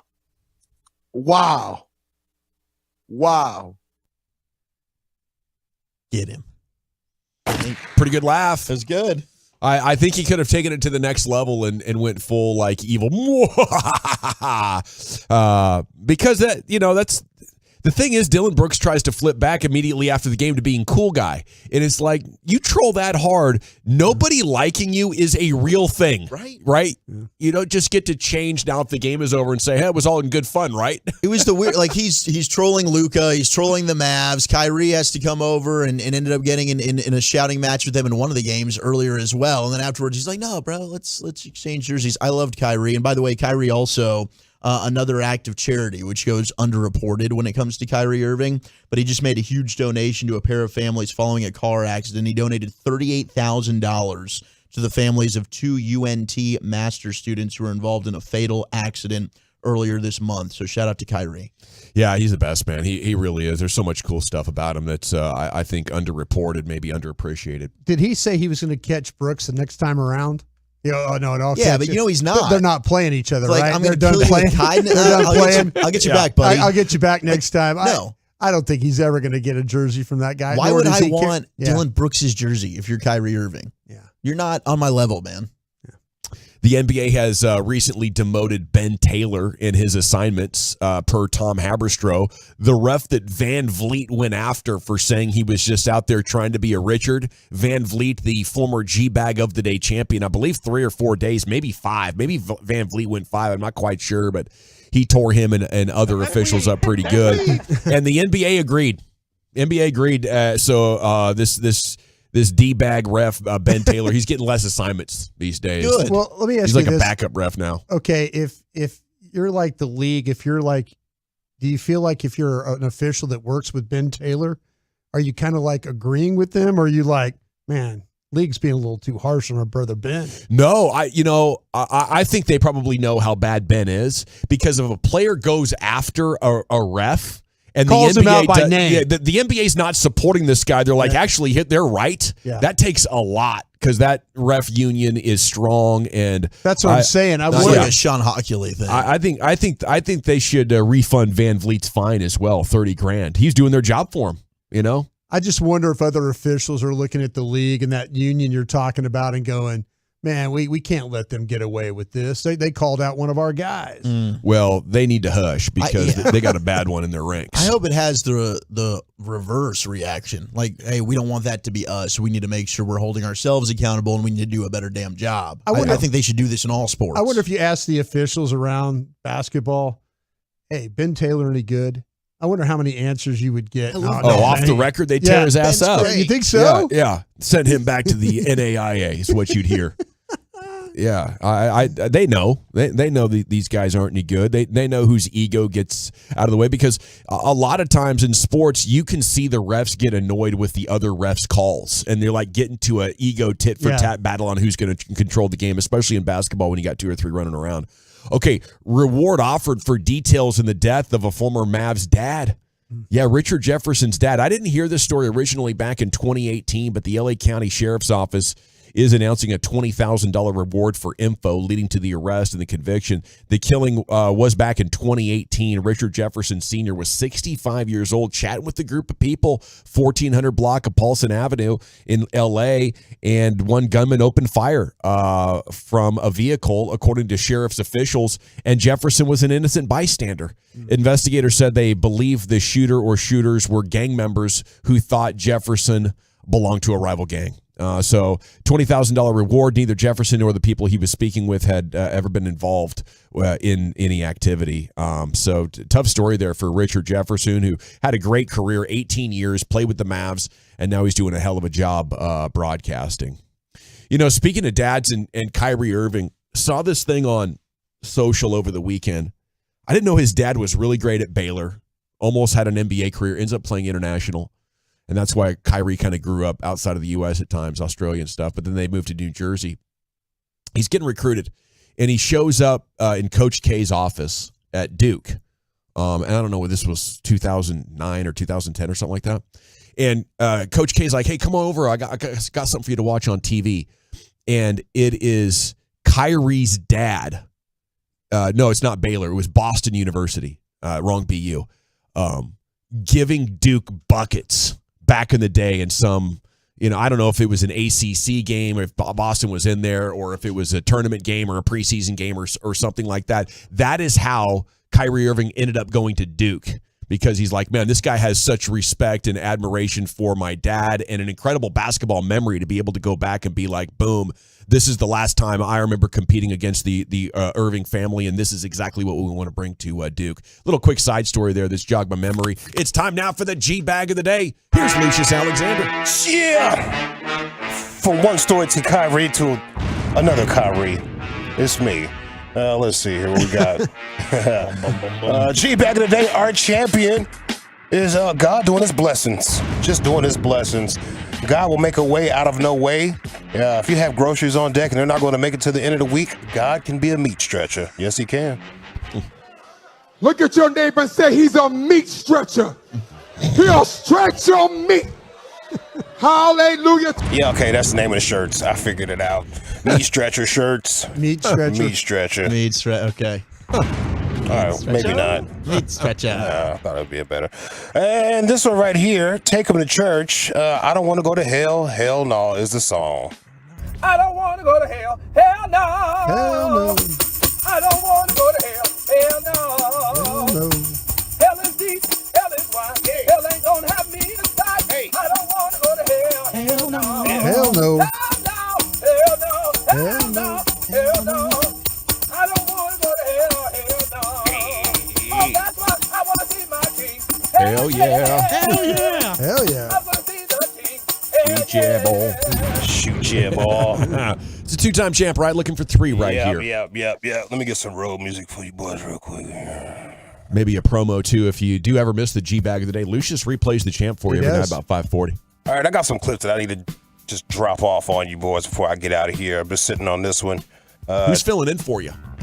Joey I believe. Okay. You probably have a whole hodgepodge of producers coming through. Do you think they can Try cover out for LA the Live? position. Well, I mean, I don't know. That's on you. They can try. That's on you, buddy. Might be a Everybody train has their wreck. own segments. Yeah, they can do their own things. Might it be Ask G-Bag Nation kind of thing? It's an awful important time slot It is. to leave It's up huge. the chance. It's huge. Yeah. Maybe we'll let him try out in the 240, Brian? I'd say. Yeah, we can give it a go. Yeah. We can give it a go. Sorry. Not what? Yeah, I'm grooving, bro. I got that Georgie Porgy right here, Little Toto, fam. Little Toto coming at you live on 105.3 The Fan. It's not the Let's see. How about, I was talking about Charles Barkley. Yeah. Talking about he used to shower in his uniform. He did. Okay, Charles Barkley is not the G-bag of the day, but it's Ernie Johnson in this clip, okay? All right. I'm so old. We used to take a shower in our uniforms because, because we flew commercial my first few years. Wait, time out. There's no era where you did. Yes, it is. Stop, you're making this up. No, I'm not. There's no way that you were supposed to wash your uniform with your arm. When I first, You're making this up. I'm not making this up. Let him finish. I've never heard. No one in the right mind has ever done that. Let him finish. Please, and soap. They give you soap. Let him finish, Kenny. When I first got to the NBA, we flew commercial. Yes, that's accurate. I'm not disagreeing with you. So when you played the night before and flew the next morning, when was you exactly going to get your uniform clean? You had to wash your uniform yourself. So after the game, when you got to your room, you took a shower in your uniform and dried it and dropped on the commercial airline the next morning. you with Jed Clampett? Jed Clampett. Okay. Yeah. I could see that. I was Cement Pond. I was thinking at the arena he was showering in his jersey. Yeah. This was back at the hotel. Yeah. That's gross. That's weird. That's gross. Don't shower in your jersey. I think that's cap. I think it's a whole lot of cap. Probably. Cappuccino right there. King Captain. Let's go to Coach Tom Izzo right here. Oh, my God. A little March Madness clip. This is a little old, but it's all good. I want to get it off my books. He was pocket watching one of his players after the win. For our guys. I know you want to watch him celebrate, but I have to ask about Tyson Walker. You go into the transfer portal and get a kid from New York City. How tough was he tonight? Well, we're going home. And I told him two things. You get me there. I want a cab ride and one of them big slices of pizza. So that's what Tyson owes me. He can pay for it with his NIL money. Yeah. He can pay for it. He knew. Pocket watching, bro. Yeah. Players are taking coaches out now. Yeah, guy makes more than Tom up there. Probably, Probably does. Yeah. 10 years ago, that would have been a firestorm, that little quote right there. Yeah, exactly. Investigations and everything. He can pay for it. Yeah. Coach is suspended. It's crazy. Let's see. Broadcasting while watching live sports. This is Kevin Gray last night on the Get Right. The Stars scored. It was a fantastic goal. I thought they were going to win, but that overtime was... Anyway, here's that goal. Ruben Portillo holding it down for you here on your Turn It On, Leave It On station 105.3 The Fan. Really appreciate you joining us on Odyssey and the Odyssey app, the truckrate.com text line 877. And goal! Stars tie it with 0.7 seconds left. Good for KG. I mean, he was watching it the whole time while he was talking, bro. He had that eye. He had that Odyssey left and eye. The Odyssey app, the truckrate.com text line 877. And goal! You said he had two different eyes going different places? Oh, he was like looking at Ruben. He had that left eye looking up at that screen. I know what he was doing. Like Terry Friendly. Oh, yeah. Yeah, they had a moment where he completely teased the wrong segment. They started doing around the NFL, and then that happened. He just stopped it. He just, like, the music's going and everything. Like Bassick with a live read? I'm sorry, this isn't what we're supposed to be doing. They just went back to talking about Mavericks. Greatest moment since Hagee called the USA goal live during the World Cup. Remember that? Yeah. I don't know, man. Your broadcast of the finish of the Daytona 500 was pretty good. Oh, Ryan Newman going inverted. Yeah, when they were wrecking. That was pretty good too. Yeah. That was a lot of fun. Was that your first show? No, but it was one of your first. It was wasn't one of the early ones. Sure was. Hey, you know that Bad Girls Club music that they took on TikTok, and now you can rant to it? We played that rant music. Oh. Yeah. There's a little girl right here. I played this for Dawson. I think Dawson might like this one. Listen to this. My mom.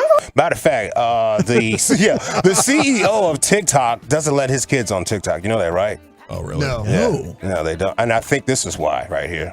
My mom's always like, do it again and I'll take your tablet away. Do it, Mom. Take my tablet away. What are you gonna do? Entertain me and play dolls with me? That is It burns. good. It burns. Yeah. That's good. All right, man. That's it for me. Girl getting her tablet threatened. Do it, Mom. Take my tablet away. I'm gonna need another coffee. Yeah, that's it. Get some of that coffee. What do you got coffee, going? bro? Oh, my God. We got a 2-time champ, the church combo platter, maybe 3, I'm not sure. Charles Barkley lying about showering in his uniform. Ernie made fun of him.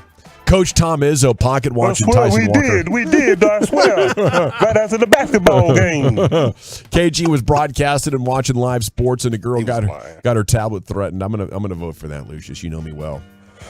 Church. Champ there. We're tied at 1. Wolchuk. I'll go with Chuck. We're tied at 1, Brian. Church. By a score of 2-1, and still your G-Bag of the day champion. It's the Church Combo Platter. Tune in tonight, 5:40 for LA Live. It'll be Lucius's last segment before an extended 4-day weekend. It's my road music right here. It's from the playlist of the road music. Nice. Ooh, I'll be in there That's a good singing, jam, bro. too. Yeah. Okay, Brian, where are we headed with Krusty's Corner? I'm going to give you the tiers of these draft picks and where they might go. We'll talk about that next. I'm going to give you the secret to getting your edge back here in 2020.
Relax and enjoy the difference and find new roads.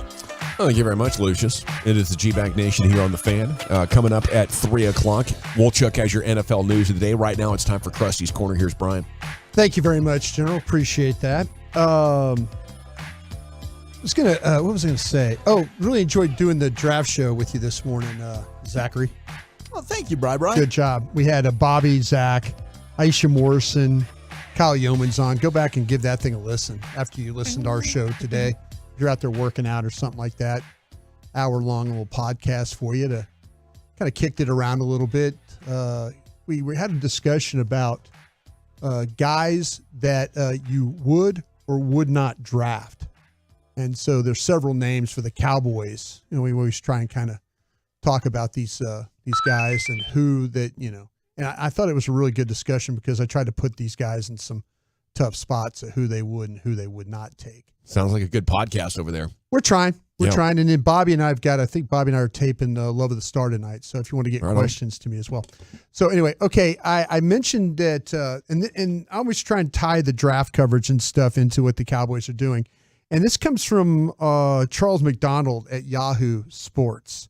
And he put the tiers, like the tier of where certain players, and he gave the name to each tier. And what I want to do is I want to go through the tier, but I want to go through the name that the Cowboys could potentially end up with. Let's do it. I love tiering. Okay, I don't want to cry tier. No tears. No, it won't be the no salty tears. ones. No. But Charles runs through 3 different tiers of players. Okay. That for these college players, and it's off his top 50 list. So he's got 50 players, but I'm going to make it Cowboys specific of guys that potentially could be there for the Cowboys. And I'll tell you what tier, and we can kind of talk them through a little bit. His number 1 tier that he has, Charles McDonald from Yahoo, tier number 1, franchise cornerstone players. I'll take one. Okay. At number 5, Texas running back Bijan Robinson. Oh. Is his 5th player in this group. And that has listed as the franchise cornerstone type of player. So we've talked a bunch about Robinson. Why not? You know, and that's one of those things. I'd be real interested if the Cowboys actually did that. I'd be interested if he actually did get to the Cowboys, but if there's a possibility there, I'm fascinated to see if they would do it or not. There's a side of me that they have drafted the best guy on their board. I think the player would be the best guy on their board. So I don't. It'd be hard for him not to be, man. Yeah, that's the only reason. If he is their best player on their board when they get to 26, then I could see them taking him. What do you think I said about the running back last night? That I don't disagree with you. I really don't. The average running back gives you 90% of what the best running back does. So I know. If he's the best player on the board, I respect your scoring system and the traits that he has and the plays that he makes. Yeah. But I would have a different system. Yeah, see, I would adjust the system. Yeah, they're Go on, Mom. Take Bijan Robinson. Well, that's where I think that, to me, that's why I don't. They might not do it. Yeah. There might be some adjustments to what you're talking about. It's the only thing about it, I would fight for the kid, but I would understand if they went another direction. I really would. My argument would be, guys, if he's the best player on the board, then we shouldn't have put him up there. Yeah. Right. Like why even have a guy up there? Why have him in that spot? I think I always said this about draft boards. Don't window dress your board. If you're putting quarterbacks up there just because they're quarterbacks, and you're like, oh no, this guy. Well, the league tells me that this Will Levis is a top 10 quarterback, and you put him there in the top 10, but you really don't believe that. That's window dressing your board. Because what happens if Will Levis falls out of the top 10 and now he's sitting there looking at you at 26? You going to take him? Let me ask you this, and I'll ask you this question. Would you rather take a quarterback like Will Levis at 26 or Bijan Robinson? Oh, a quarterback, absolutely. Okay. So you would have no problem then if Will Levis or Richardson or one of those guys, if you graded him in the first round, you would have no problem if he got to 26, drafting him there. I would love that. We don't know how Dak's negotiation is going to go, and if we can get this guy in a game or two, and Dak usually misses a game or two, and he plays well, now we have the kind of trade chip. Or your starter. Yeah, the value there is just insane, and I'm just worried about running backs getting hurt. I'm trying to solve the running game with 2 or 3 different guys. Oh, no, not one guy I rely on every Sunday. See, that's with Robinson and Pollard. I mean, they would have these stories about, what a combination of backs, da-da-da-da-da. Well, he could immediately be your best offensive player. He could. He very well could. All right, that's the one guy that the Cowboys could be associated with. Tier 2 is early starters, attainable Pro Bowl upside. Okay. TCU wide receiver, Quentin Johnston. Like it? I'd love that pick. Yeah. Minnesota center, John Michael Smits, who is a favorite of Wolchuk's, who could play guard, could play center, really a mobile, athletic guy. Love him. He's my favorite lineman, period, in the entire draft. Number 17 would be edge rusher Lucas Van Ness. We talked about Dan Quinn and those guys going to work out. He was a player we had on the show today that was why or why not. And it seemed like there was more than why on him. Georgia tight end, and he's the number 20th on McDonald's list, is Georgia tight end Darnell Washington, the 6'7", 264-pound tight end from Georgia, as a tier 2 early starter, attainable Pro Bowl upside. Is he going to crush in the run game? Yeah, he's a tackle that's tight as end. a blocker. Yeah. Like Kyle actually asked us on the draft show today, out of these guys, who's going to help your run game the most? And he started naming running backs, and eventually he got to Darnell Washington. But immediately I thought, at 26, if you really want to help your running game, and you want a tight end, maybe that's the guy you pick, because he moves people. He's an outstanding blocker, but he's also kind of just a freak athlete with his size, that he is intriguing as a pass-catching option. He ran well. He doesn't look fast when you watch him. He's kind of a lumbering guy. He's a 270-pound guy that runs okay, but when you look at like his testing numbers when it comes to lateral stuff, it's one of the short shuttle, the 20-yard shuttle. He's like a 4.04, which is almost the combo. It's like defensive back.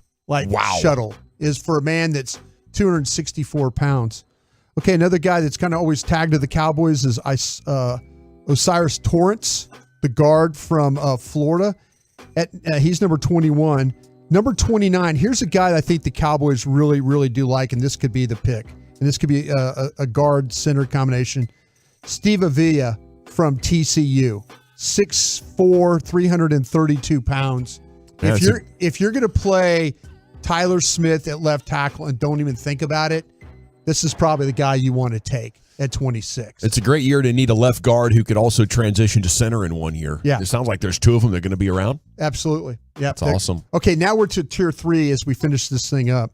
These are solid starters, rotational players, realistic developmental projects.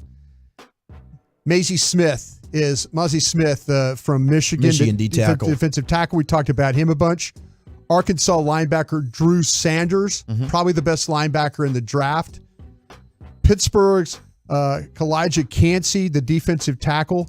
And this is when we get into Dalton Kincaid. Ooh. He has him as a solid starter, rotational player, realistic developmental project. Would you, as what you've seen at him, would you argue that he could be possibly a tier 2 guy? Yeah, I would argue that I would put him above Washington. See, that's what I'm saying. I would flip these two. I would flip Washington and what you get with Kincaid. Cam Smith is on this list, the cornerback from South Carolina at number 40. And then you've got a couple of safeties with Christopher Smith from Georgia, Jordan Battle from Alabama. All right, how about Jalen Hyatt? I love Jalen Hyatt. Wide receiver out of Tennessee. He's my number 2 wide receiver. You watch Jalen Hyatt, and he's just making plays down the field. He's a guy that he ran like a 4.40, so it doesn't seem like he's a burner, but you watch the tape, and he runs by people. It's very hard for safeties to be able to keep up with him. Big play threat, playmaker. To me, I thought he caught everything thrown his way. I'm a big fan of Jalen Hyatt. So would you consider him a 2? I'd move him up too. Yeah, I would too. And the final one is Jack Campbell, the linebacker from Iowa. Thank you, Brian. Krusty's Corner every afternoon, 2:40 here on The Fan.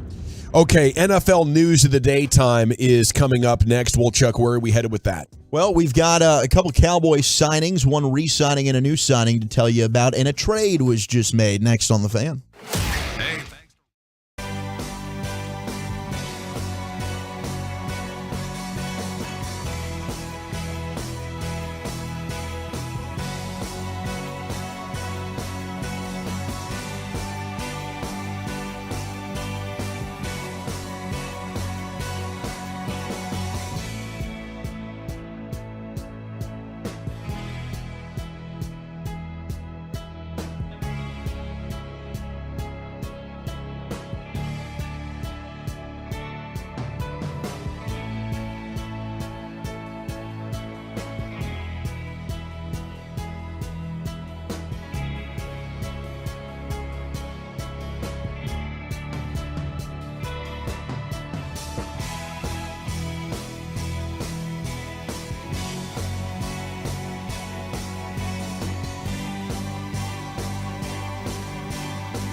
Fan Studios, secured by DFWsecurity.com. You're rolling with the G-Bang Nation on 105.3 The Fan. It's hour 2 of the nation. Hope you're having a nice little sports Tuesday in your life, but we're rocking with you over the next 4 hours. Here's Zach Wolchuk with the NFL News of the Day. Take it away, Wolchuk. Thank you very much. We got some moves regarding our Dallas Cowboys, and they got a new long snapper, guys. We got a new long snapper in here. As McCoy brought us, We got him.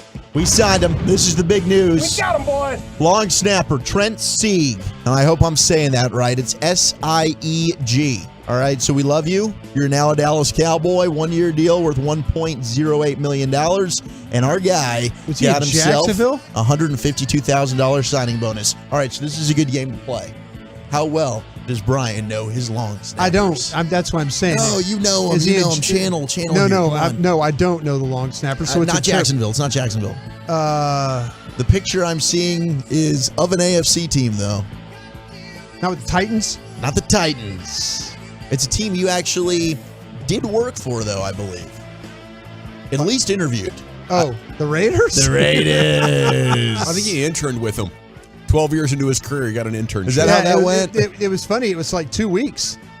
I don't know, Brian. I think you could. I'd like to try you out, Mr. Davis. I have a wife and you can live next door at the hotel. We'll give you $2,000. You'll be fine, Mr. You know what's so funny? Is that a week or a month? That was a month. Oh my goodness, Al. You know, all right, let me tell you this. You know what's sad? What? If I didn't have the wife or the kid, I'd have probably done it. Yeah, why not? Stay in the hotel, work your way up. I know, that's what I'm saying. I was like, I went from like being like, I felt like I had some good success in the league, but he really wanted me. He's like, he wanted to try me out, and I honestly believe if I didn't have Bennett and my wife at the time, if I didn't have them, I would have taken his offer, and I would have said, sure, I'll live in the hotel. They feed you at the facility. Hey. So I mean, it would have been just kind of like, What else do you need? Yeah, Well, it's hard to find. They don't feed everyone at these facilities. We found that's what I'm out. saying. They feed you at the facility. I literally could have walked. The hotel was like you could walk 20 yards, and you were that close to the facility. Not a bad deal. So it wasn't a bad deal at all. So Just the fact that the wife wants income. I can't believe you turned my offer down. I can't. You're such an idiot. Yeah, maybe it, Brian. The Cowboys also are re-signing Tack McKinley, who they brought in and was a practice squad guy. One game, last right? year. Yeah, he was elevated one game, but technically didn't have a single snap. And a lot of people probably remember Tack as a first-round pick of the Falcons back in 2017. But he does have familiarity with Dan Quinn, and the Cowboys saw enough to say, hey, we'll run it back with you for another year. You get a full offseason with us. Why not? Very talented and strong guy. I like that. I think you're adding talent to your defensive line, and I think there's plenty of play still left in him. Well, see, and this is also, too, what we talked about yesterday. Offense, defensive linemen, veteran guys playing in preseason games. You're trying to evaluate other young guys. You don't want to completely fall apart and have no pass rush. So, yeah, Tack McKinley, probably a guy that's going to see a lot of action late in these preseason games. All right, we got the Jets making moves. So earlier, Gavin Things reported. are taking off for him? Yeah, they signed up Mecole Hardman. Things are taking off, Brian, to a 1-year deal that could be up to $6.5 million in incentives. Then they just decided to trade Elijah Moore, who we also were talking about. We liked They've moved Elijah him. Moore, yeah. So the Browns are out there wide receiver hunting. There were some rumors that they were thinking about DeAndre Hopkins, and they decided, no, we're out on Hopkins. They were eyeing Jerry Jeudy out of Denver. I know Bobby's talked about both those Denver receivers are available. I don't think they're getting back the kind of compensation that they want in talks for Jeudy and for Sutton. So I don't think that those receivers are going to get moved as of right now. But the Browns are trading for Jets receiver Elijah Moore. They're giving up pick number 42 and 74. So a second and a third round pick to go and get Elijah Moore there. He's now a Cleveland Brown. Wow. Very interesting. That would be more than what you're probably giving up to go get Hop, right? Yeah. I guess Denver wanted a first to give up. Yeah, Jeudy. Denver wanted a first. But you got receiver moves are aplenty right now, and the Cowboys are looking even better after this for going to get Brandon Well, Cooks, there was in a my time when opinion. they felt like they were looking bad because they only took a 5 for. Oh yeah, you know, what a so difference a year makes. Yeah, a year of perception. I No guess. question about that. Okay, we had C.J. Stroud's pro day today, and that's the Ohio How'd Marvin State Harrison quarterback. look catching the ball? I think Marvin Harrison was looking great. So Marvin Harrison Jr. was out there. He's going to come out for the draft next year. So he's going to be the number 1 target at Ohio State this year after playing behind some other first-round caliber receivers. But he was the recipient of passes at the pro day. So scouts out there got an early look at Marvin Harrison Jr. He could be, I mean, some are saying a top 5 pick in next year's draft. He's I've been there evaluating him is what I'd have been. Special player, man. But C.J. Stroud had a massive Carolina Panthers contingent there watching 14? him.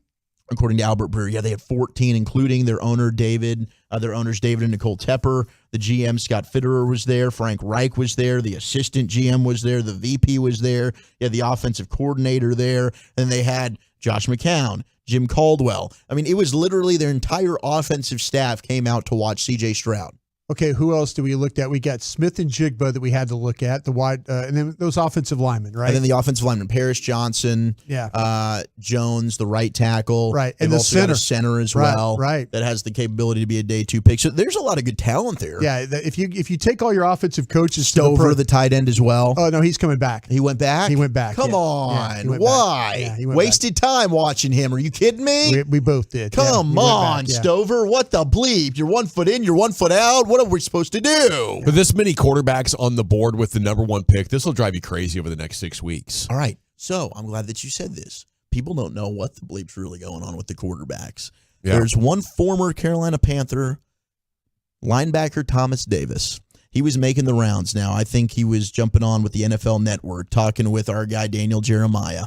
Daniel Jeremiah is saying he thinks Bryce Young's going to go number 1. Thomas Davis disagrees. Here's the back and forth, courtesy of NFL Total Access. I think he'll be a great fit in this organization. You look at Bryce Young, you look at his resume. The kid was a Heisman Trophy winner last year for a reason. And then when you put guys around him like Alabama has, he played in the SEC, the highest level of competition in football, in college football. I just think that he's going to come in and he would fit well in Carolina if they were going to draft him. But like you said, DJ, I don't think that he's going to be their pick. I think it's going to be a very, very surprising pick in Carolina. Whoa! But, I mean, I will say this. If this pick happens that who I think that they are in love with, I'm not a fan of it. Okay, so hold on, you can't do that. You have to say that. spill the beans here. I just know that there are a couple of guys upstairs that are enamored by the physical ability of Anthony Richardson. I'll just say Wow. 1 overall. Now we'll have some fun. Well, Last time they took a quarterback 1 overall, it was Cam. So, right? I mean, They he's not love the Cam big Newton. quarterback. No. He's not Cam Newton. We watched this kid play a lot. Me being an SEC guy, he has all the physical characteristics of being a really good quarterback in the NFL, but I don't think that he's going to be that great player that the Carolina Panthers need to take them to the next level. When you look at Bryce Young, what he brings to the table, he's a proven winner. When you look at C.J. Stroud, what he brings to the table, this kid has proven he can win football games. Anthony Richardson, on the other hand, Will Levis, on the other hand, those guys have been in programs that could potentially be good, but they just haven't been. And the reason, to me, has been the quarterback position. Well, let me tell you why I think it makes sense if that's what Carolina wants to do. We're chasing around all these quarterbacks looking for guys that can carry incomplete teams to the promised land. There's 2 of them. Okay. We draft 10 new quarterbacks every year. You found 2 in the last 10 years. Okay. So instead of doing that and ending up with a guy who probably is going to fail, how about you get a guy who can run his ass off and can throw a little bit and another running back and a good offensive line? That's offense. That's a quarterback. You know, over the last 30 years, we've become much more biased towards the pure passer, maybe the last 40 years. But there's no reason that the best way to attack right now is not with a running quarterback who can throw it pretty good. Well, Anthony Richardson can run. Yeah. He definitely can. He can. And when they went up to make this move, I was thinking they're going up to get Anthony Richardson. There was just Vegas kind of told on themselves early in this process with the Anthony Richardson odds to be number 1 overall, and then they backtracked off of it once it became official that Carolina moved up, and they were like, oh, it's C.J. Stroud. I think they were just trying to bait the public, get some more money out there on C.J. Stroud. I really do think the Panthers might go for Anthony Richardson, but it's interesting. Today they're getting a good look at C.J. Stroud. And to clarify, because I'm getting a lot of texts, and shout out to the Tolos on this, when it comes to the trade for Elijah Moore, they're giving up number 42, but they're getting back pick number 74 in the trade. So it's number 40. Basically, it's a second for Elijah Moore, essentially, and then a pick swap.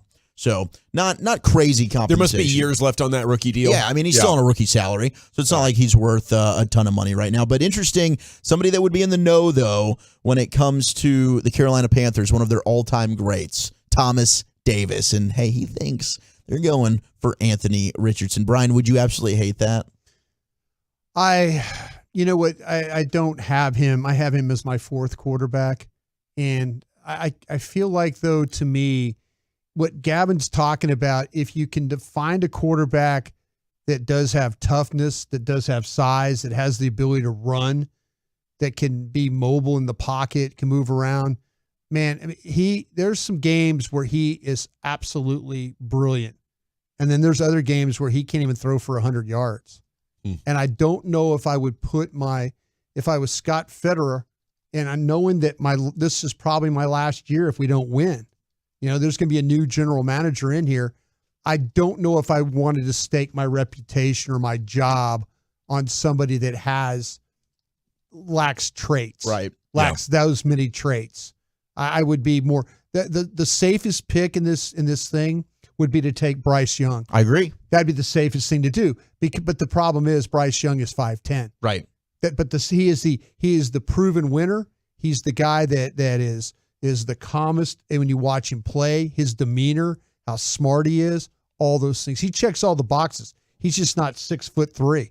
That's the only thing that he doesn't have. Russell Wilson underwent right knee surgery. He's supposed to be fine for OTAs, according to Ian Rappaport. And Lamar Jackson's representatives are telling teams he is done with the Baltimore Ravens. He wants out of there, according to Pro Football Talk. And you know what? The way that this negotiation's gone, I don't really blame Lamar for having some bad feelings towards the Baltimore Ravens organization. He's saying now he doesn't even need a fully guaranteed contract, just some multi-year in the neighborhood of $200 million. It's fascinating that more offers aren't coming in, and maybe he's going to end up playing on that one-year tag of $32 million for the Ravens. That's just not good for anybody. Maybe he sits out. For everything that we just said, for all those teams that are up there needing quarterbacks, would you trade the 1, the 2, the 3? Would you trade for Russell? For the guy for Lamar Jackson. Ooh, what you know about him, as opposed to the unknown of these quarterbacks that we're all running around the country bringing 14 guys to go look at. Yeah, if I'm a team that really needs a quarterback right now, I'd rather go ahead and maintain my draft capital and try and get into this thing for next year with Caleb Williams. You might just be able to move him for that one pick. Trade back. And maybe you just do a first rounder this year and it's fine. You can get Lamar Jackson. I'd be okay with that. If you wanted to gamble there. I think the Ravens would sell. I think the Ravens would sell short. I mean, wouldn't hold you up. I think the Ravens, if you told the Ravens you could have picks 1, 2, or 3, all these quarterback needy teams for my guy, I think the Ravens would. I think they would too. They're trying to move on. We also have the Commanders sale update. You got a potential new buyer for the Commanders. It's, Canada. It's a billionaire from Canada who's got a ridiculous last name. It looks Greek, but I could be very wrong. Steve Papadopoulos. Yes, Mr. Papadopoulos. Your order's ready. Papadopoulos or something. It's very strange, and I don't. Mr. Papa Giorgio. Papa Giorgio. Yep, we're just going to call him Steve Apo. And I don't want to say that again, but he's trying to get back into this Canadian thing. Freak. He is a Canadian freak. Now, I don't think he's going to be able to outbid Josh Harris, personally. How much money could you have being from Canada? I don't know. I think he's only got $5 billion. Is what Brian was doing some research on this. No. Josh Harris Josh Harris is worth about $7.2 billion. Right, so he's worth a couple billion extra. So he needs people to come with him. So Josh Harris is trying to recruit him. So to, he's broke. to come on over. No. Our These guys don't have any money, Luke. Yeah, they're broke. Papadopoulos is. This is rent 'em spoons. We got to put people together to buy something. Come on, what kind of billionaire business is that, baby? Papadopoulos is. He's got the money. It's Harris's. So Harris is like, I need your help. I need your help. Get over here, Canadian billionaire. No. They're separate deals. Now they're separate? Yeah, they're separate deals. Well, we got a new Canadian guy who might be trying to buy the Commanders. And I don't know if that's a good or a bad thing, but we'll find out if that sale goes through. All right, we got to keep a close eye. We only play those schmucks twice a year. Finally, NFL news of the day, Tom Brady and the epic roast that's supposed to happen on Netflix, the comedy roast.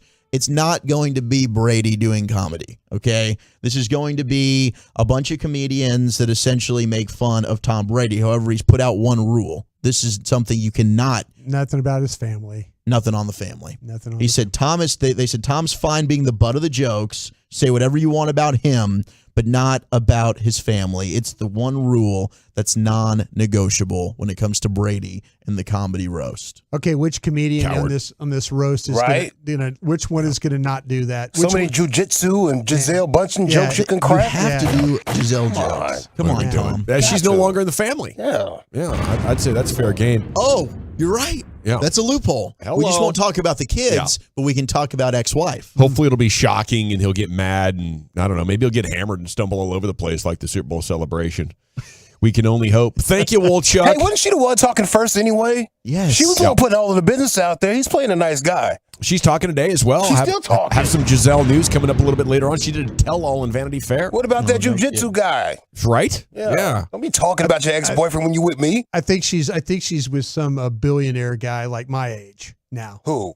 Giselle. Oh, no, not yet. Yeah. No, she getting them years of Tom no, Brady out of her system right now. No, she might be doing the jujitsu, but I think there's a billionaire guy that she's kind of hanging out with now. Gone from Brady to a billionaire, huh? Yeah. Unreal. Otani's pregame speech, what inspired them to take down the USA over there in Japan's clubhouse? It's coming up next in the G-Bag Nation. Always a welcome sign for this clubhouse. Featuring breaking sports news, inside info, opinion, with laughs along the way. Turn it on.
My F-150 and customize your truck your way. Don't miss Ford Truck Month at Rockwell Ford. Shop online at rockwellford.com. All right, what inspired Japan to beat USA? It was Shohei Ohtani with a pregame speech. We'll play the cut here for you, and then we'll get you the translation. Here's Shohei talking to his teammates before the big one. Wow! 僕から一個だけ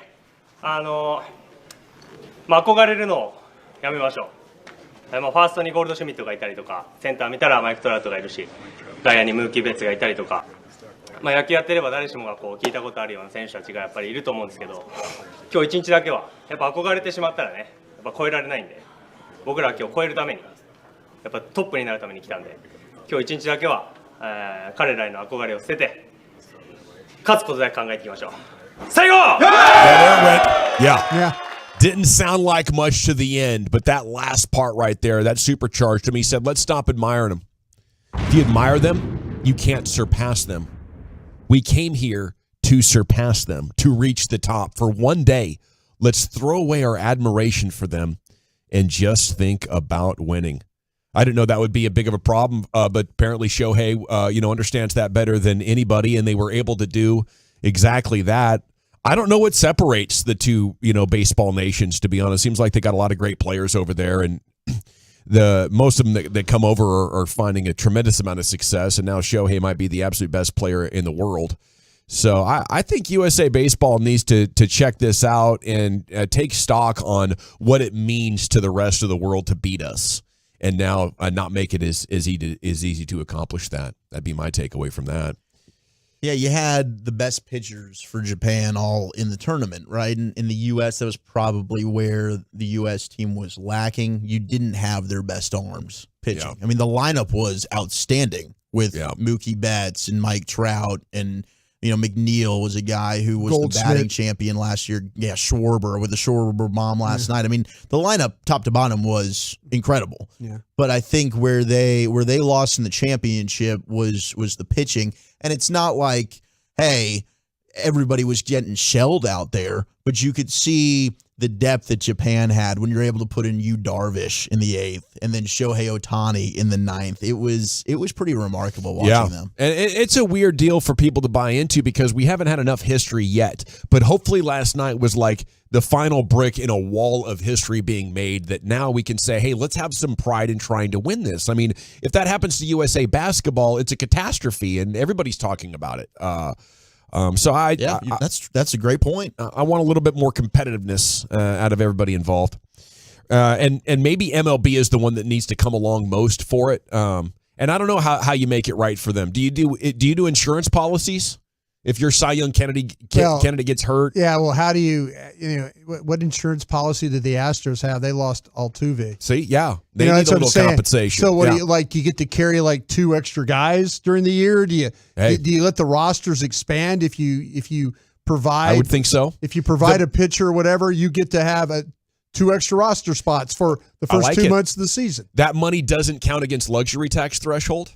Altuve's salary doesn't count against luxury tax threshold. If you're going to be out for the year, I'm sure he's only going to miss like 6 weeks or something like that. But, there is a cost to this, and I know Mark Cuban has talked about it. You have to respect, number one, that playing for a country is likely going to be a person's most important thing in their sports life. Even you throw out the millions of dollars, and some countries pay a good amount of money. You have to respect that, but it doesn't mean that you can't also ask for compensation or try to find something that works for the main employer as well. Because the main employer is so obsessed over the injury risk, they're holding players out of games healthy.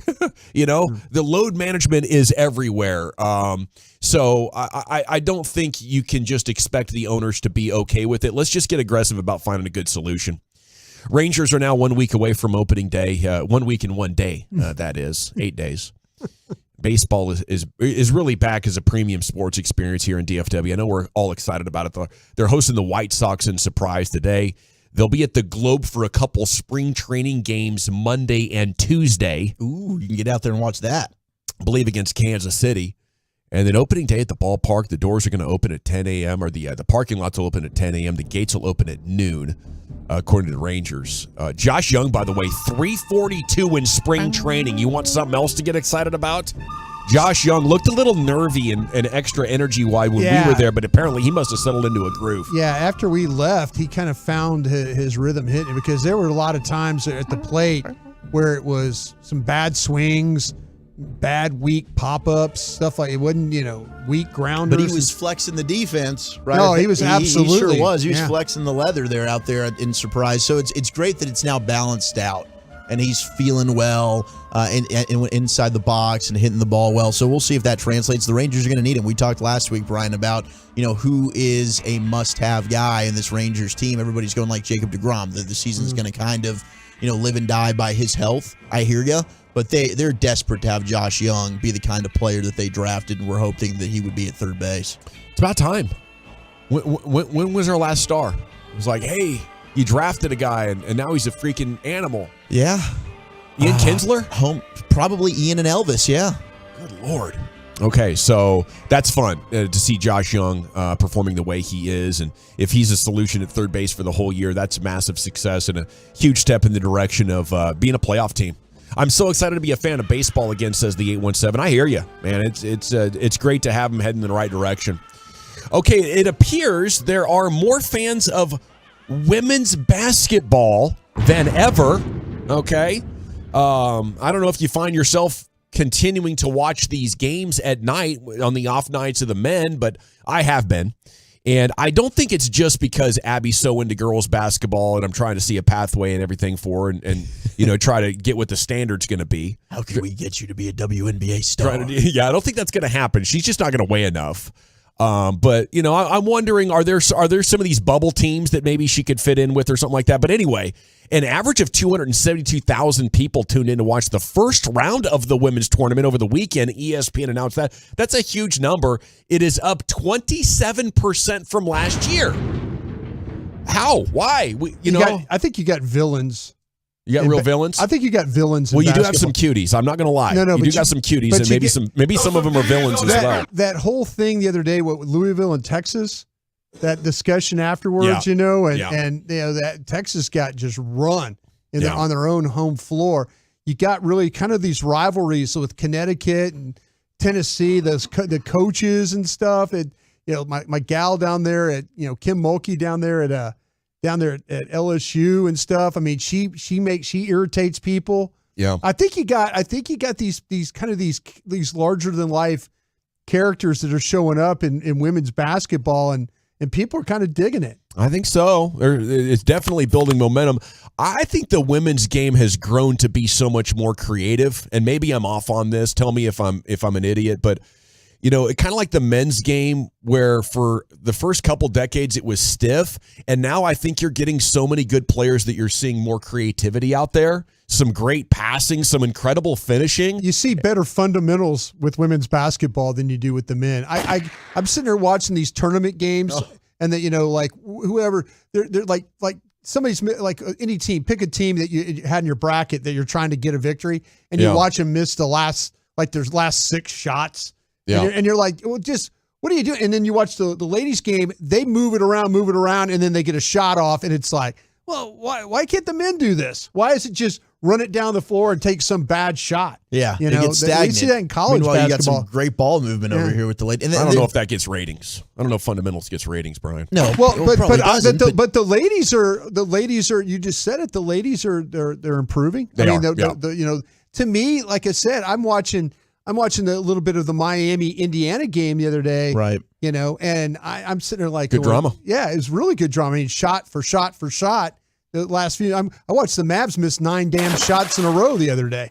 You know, in the game, I'm like, okay. 832. The way Gavin said cuties about the basketball girls just made me really uncomfortable. They're women, okay? They're 18 plus, all right? Maybe some of them do like an older gentleman themselves, all right? Oh, a successful older gentleman. Hello. Okay. First of all, you don't joke around You like sports. with women. That's right. That's my bad. Yesterday was I forgot. National Sugar Daddy Day, right? I'd have been mad as hell if I was that. Boca Raton, Florida. Yeah. They love women's basketball down there. Oh, yeah. You guys look great. You guys need a sponsorship or anything? You need some new shoes, tape? We love you. Sports bra? I'd have been livid with Louisville, too, if I was UT. That girl who's just an absolute smoke, dropping 30 on me, talking crap the whole time. She talked crap in her the trailer whole- park accent. The whole game. Oh, we're going to fight in that line. Oh. Yeah, that's a guarantee. No, leading the pack was Tennessee's win over St. Louis, though, which attracted 639,000 viewers. UConn's dub over Vermont hit 636,000 viewers. So, yeah, you know, more people than ever by a significant margin are kind of jumping into that women's college basketball. Okay, in a modern day, Moby Dick has sunk a 44-foot boat. Okay. Captain Ahab, huh? No, it's not a Lisa McCaffrey sighting here in the G-Bag Nation. We're talking whales. You know what, dude? Just don't be a D. 4 members of a sailing She crew. did call us D's, didn't she? She did. Yeah, she did. To our face. Yeah, well, I admire her for that. Me too. Yeah, she really came after us. That's a firecracker She right said there. it twice. Well, you were being very nice, and then you're like, okay, I've had enough of this. And then you kind of got her started again. Oh, yeah. Well, that was my whole deal. That was my bit the whole time. I was trying to I think apologize, Gavin- but also well troll her. done. She didn't accept the apology at first, so Gavin had to make sure she really wanted to apologize at the end. Well, yeah, then come on. so I mean, you good. played soccer, right? Come on. I mean, you know you would have rather played some of these teams without having their best player. You know, you're not wishing for injury. And she's like, no, stop being a D. Yeah. No, it was well played by her. I enjoyed that interview. The whole thing was fantastic. 4 members of a sailing crew have survived a 10-hour ordeal at sea after a giant whale sank their boat in the Pacific Ocean. They were in the midst of a 3-week sailing trip from the Galapagos Islands to French Polynesia, 3,500-mile journey. cross. These people are crazy out here in these tiny boats. Yeah. Rick Rodriguez says he and his cohorts were making pizza when they heard a loud noise. The second pizza just come out of the oven. I was dipping a slice into some ranch. The back half of the boat lifted violently. I like how he says that. That's why his boat got hit, because he was doing just that. I like how he said that, bro. Is this a dude, bro? Yeah, I guess. Yeah, man, I was dipping my piece with some ranch, man. Big old whale right there, man. Right there in my face, bro. Starboard side just goes all up violently. I put my doobie down, dude. What up, council? After realizing the 40-foot vessel was destined to sink, the foursome piled into a lifeboat abandoned ship. And they grabbed the pizza. Yeah. Is that right? Get the ranch, man. Took some bottle of water. Spent the next 10 hours trying to reach someone. Rodriguez finally heard back from an unlikely rescuer, the Rolling Stones, not the band, but a boat owned by Jeff Stone. He picked up the crew. They're now on their way back to land, and according to French Polynesian officials, I feel very lucky and grateful that we were rescued. We were in the right place at the right time. What would be scarier, getting attacked by a whale or sitting in a tiny lifeboat for 10 hours knowing an angry whale is nearby? I mean, both are pretty equally Yeah, terrifying. I couldn't even make up my mind which one I would want to do. Same thing. I'll tell you the people that I admire, and these are the guys and gals from your neck of the woods. Yeah. Those people that get What is that supposed to mean? He's up from the Pacific Northwest. Fair enough, yeah. Those people, The hippies. they get in those kayaks. Yeah, man. Yeah, man. Oh, yeah. They get in those kayaks around the killer whales. Oh, The yes. killer whales pop up, Yeah. and these guys and gals are just kind of like, Here's hey, Tillicum. guys. It's like, Yeah. here comes Tillicum, right next to me as I'm in a kayak. Yeah. I'm like, no thanks. Although we've never heard of a killer whale attack in the wild. You never saw the movie True. Orca. I did, and that's what they told us. The orca jumped. Richard Harris was done. They Knocked could the mistake boat. you for a seal, though. Yeah, if I you would wear not be a comfortable. wetsuit. That's a a good wetsuit. point. Yeah, Yeah, a they could. wetsuit. Yeah. Yeah, those orcas are pretty tough. I've had a near-death experience in a kayak, but not next to an orca. A whole nother ball of wax there. Man, that'd be freaky. Big board report. 2 more mock drafts have hit the web, and it's coming up next in the G-Bag Nation. I want to talk about Men's T Clinic and everything they have going on. You know Men's T Clinic is the authority for testosterone replacement.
APR financing for 36 months plus $1,000 bonus cash. Or custom order a new 2023 F-150 at preordermyf150.com and save $3,000 off MSRP. Shop online at rockwellford.com. For offer details, call toll-free at 972-246-8523.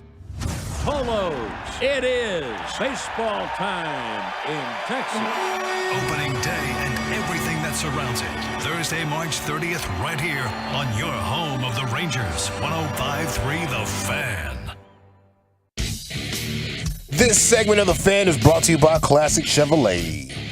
Thank you very much, Lucius. It is the G-Bag Nation here on The Fan. Time now for another NFL Draft Big Board Report. Coming up at 4, ESPN NBA reporter Kendra Andrews. Mavs Warriors on ESPN tonight. She covers the Warriors, so she's going to have lots of insights on what to expect. We start here with a mock draft from The Athletic. And at 26, the Cowboys had their choice of Darnell Washington, tight end, Georgia. Dawan Jones, offensive tackle, Ohio State. Osiris Torrance, guard, Florida. Number of interesting players on the board here. They elect to go with, in the Athletics mock draft, Bijan Robinson, Texas. They'd be thrilled if he falls to them at 26. He's the type of elite talent they'd probably select if they had a top 15 pick. With Zeke released and Pollard franchise tag, running back is one of Dallas' biggest needs. They're expected to pick one by round 4, but none will make the immediate impact that Robinson would be in the running and passing game. Cowboys offense lacked playmakers. That would no longer be a problem. Could you get Robinson and Pollard on the field together? You think that's something you'd? Because I want all 5 of those guys. If you're a creative offensive mind, you absolutely could. Yeah, the thing that, because Robinson is really good at catching the football. I mean, you could split him out. There's times where you can watch him in those games where they flex him all the way, outside the numbers, running routes and stuff like that, throwing vertical routes to him, and he's just an outstanding player. I think there's a lot of folks that would love to have him, and then there's a lot of folks that hope that he's gone. I think there's controversial pick. That'll polarize a football room real quick. I think there's a lot of fans that would absolutely love to have the player that's very familiar with the player, have seen him play before, and then there's others that are just like, please be gone, so we don't have to deal with this. Also on the board, do we need to get more familiar with the defensive tackle from Clemson, Brian? Is it Bresee? Brian Bresee? Bresee. Yeah. 6'6", 298. He's sliding a little bit, and he was a guy that's one of those ones that I wouldn't be totally fired up about. I wouldn't take him. Had a kidney infection, had an injury in 21. His college production really suffered. Yeah, people will tell you if you watch the North Carolina game this year that he looked really a lot better than any other game. And I'm just kind of like, I've kind of got a vision of what the player is. He's kind of a boxy, kind of a square guy that, sometimes you see it flashes, and other times it's like he gets blocked like 2-3 series in a row, and you're like, man, I wasn't totally fired up for him. Yeah, it'd be like a Taco-esque pick for me, because I just didn't see. There's times where he disappears when you watch him. Watch him get picked by the Cowboys, and we're going to have to justify why they took him. Yeah. Well, I mean, the Cowboys deserve the benefit of the doubt, don't they? Absolutely. If they did something that we don't agree with. No, they absolutely do. And, that I'd be interested, though, with when you just said that, if they drafted the running back, would you give them the benefit of the doubt? No, I wouldn't give the benefit of the doubt on that. No, I don't think they made. See, that's what I'm saying. I think there's half of Cowboy Nation would love to have the player, and the other half is like, why would you want to take a running back at 26 when you could take a tight end? Or if I would rather take Bijan Robinson than the defensive tackle. Mozzie. This one. No. Mozzie this Smith? one. No. Then Bresee. Yeah. I think the last time the Cowboys made the right decision at running back, it was drafting Tony Pollard. It was drafting DeMarco Murray. Other than that, I can't think of the right running back decisions they've made. Bringing in Darren McFadden was nice. I think in 2015 that wasn't a bad move. Trusting Joseph Randle was a disaster. Playing Rod Smith made no sense. I think they have a blind spot at running back, and they excel at other parts, including finding wide receivers and offensive linemen, and all teams have their weak spots. But I don't think there's anything weaker than the way that apparently the people that are winning out over there are winning out on running back, because as you've told us, it's not a consensus But the people that understand the positional value aren't in important decision-making positions enough. My 50-50 thought was about Cowboy fans. Oh. It wasn't about Jerry and Steven over there. It was about you have said some people over there want to get out of the running back business. Yeah, it's as far as paying the running back. Yeah. Paying the running back. Okay, so y'all wouldn't draft Adrian Peterson in the first round, says the 469. No, he was hurt a lot. It doesn't exist. The runner has never existed that should be taken in the first round. Okay, that's the way I feel about it. Another guy asked me earlier, what would you pay for prime Marshall Faulk dropping onto this Cowboys team? And I think the number's probably around $7 or $8 million. You know, I'm willing to compensate players for good production at running back.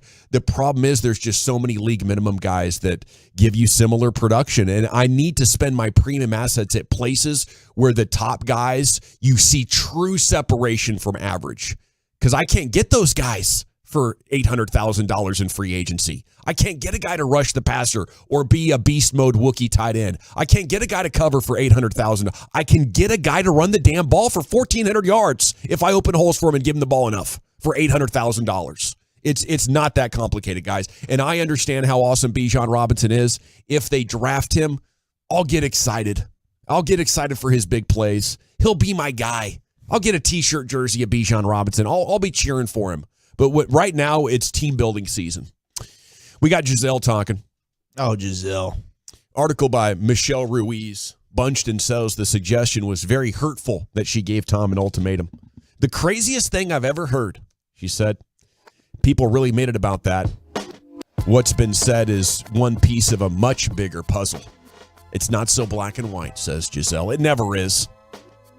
Love's complicated. So is divorce. She explains the bigger puzzle, however, it's not hard to connect Tom's ongoing commitment to football beyond his 45th birthday as one of the reasons for the fundamental change in the relationship. Sometimes you grow together, sometimes you grow apart, says Giselle.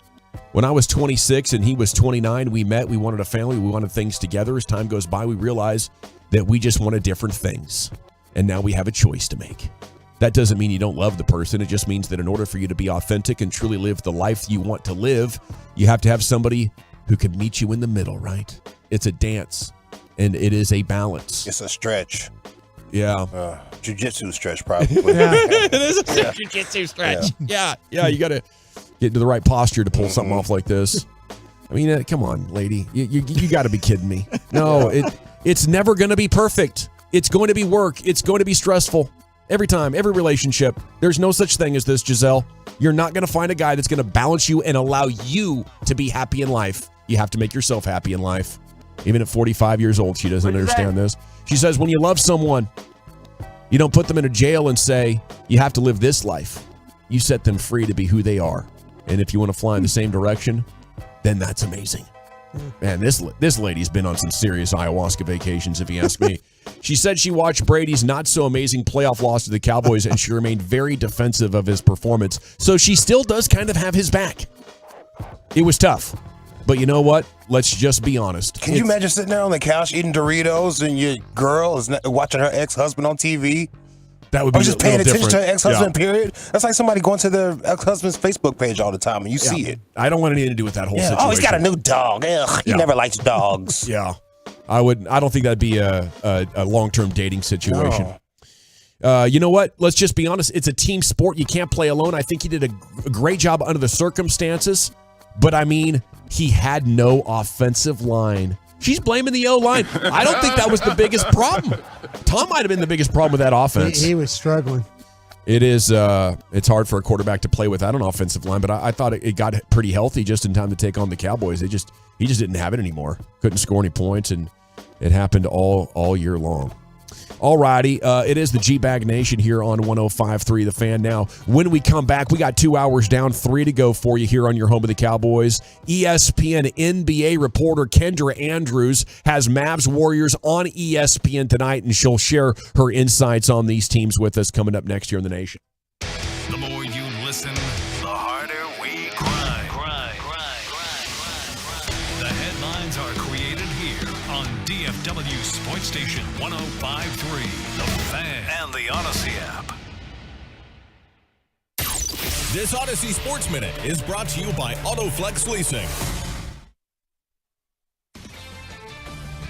This is Jim Rome with an Odyssey Sports Minute. Regarding Lamar Jackson, Mike Florio reports that, quote, a representative for Jackson has contacted more than one team in an effort to spark negotiations aimed at a possible offer sheet. The representative is not certified by the NFL Players Association, end of quote. Lamar finally gets around to asking somebody else to represent him, but that person is not certified by the NFLPA. So who is it? I'm Jim Rome. When a cold comes on strong.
Studio, secured by DFWsecurity.com.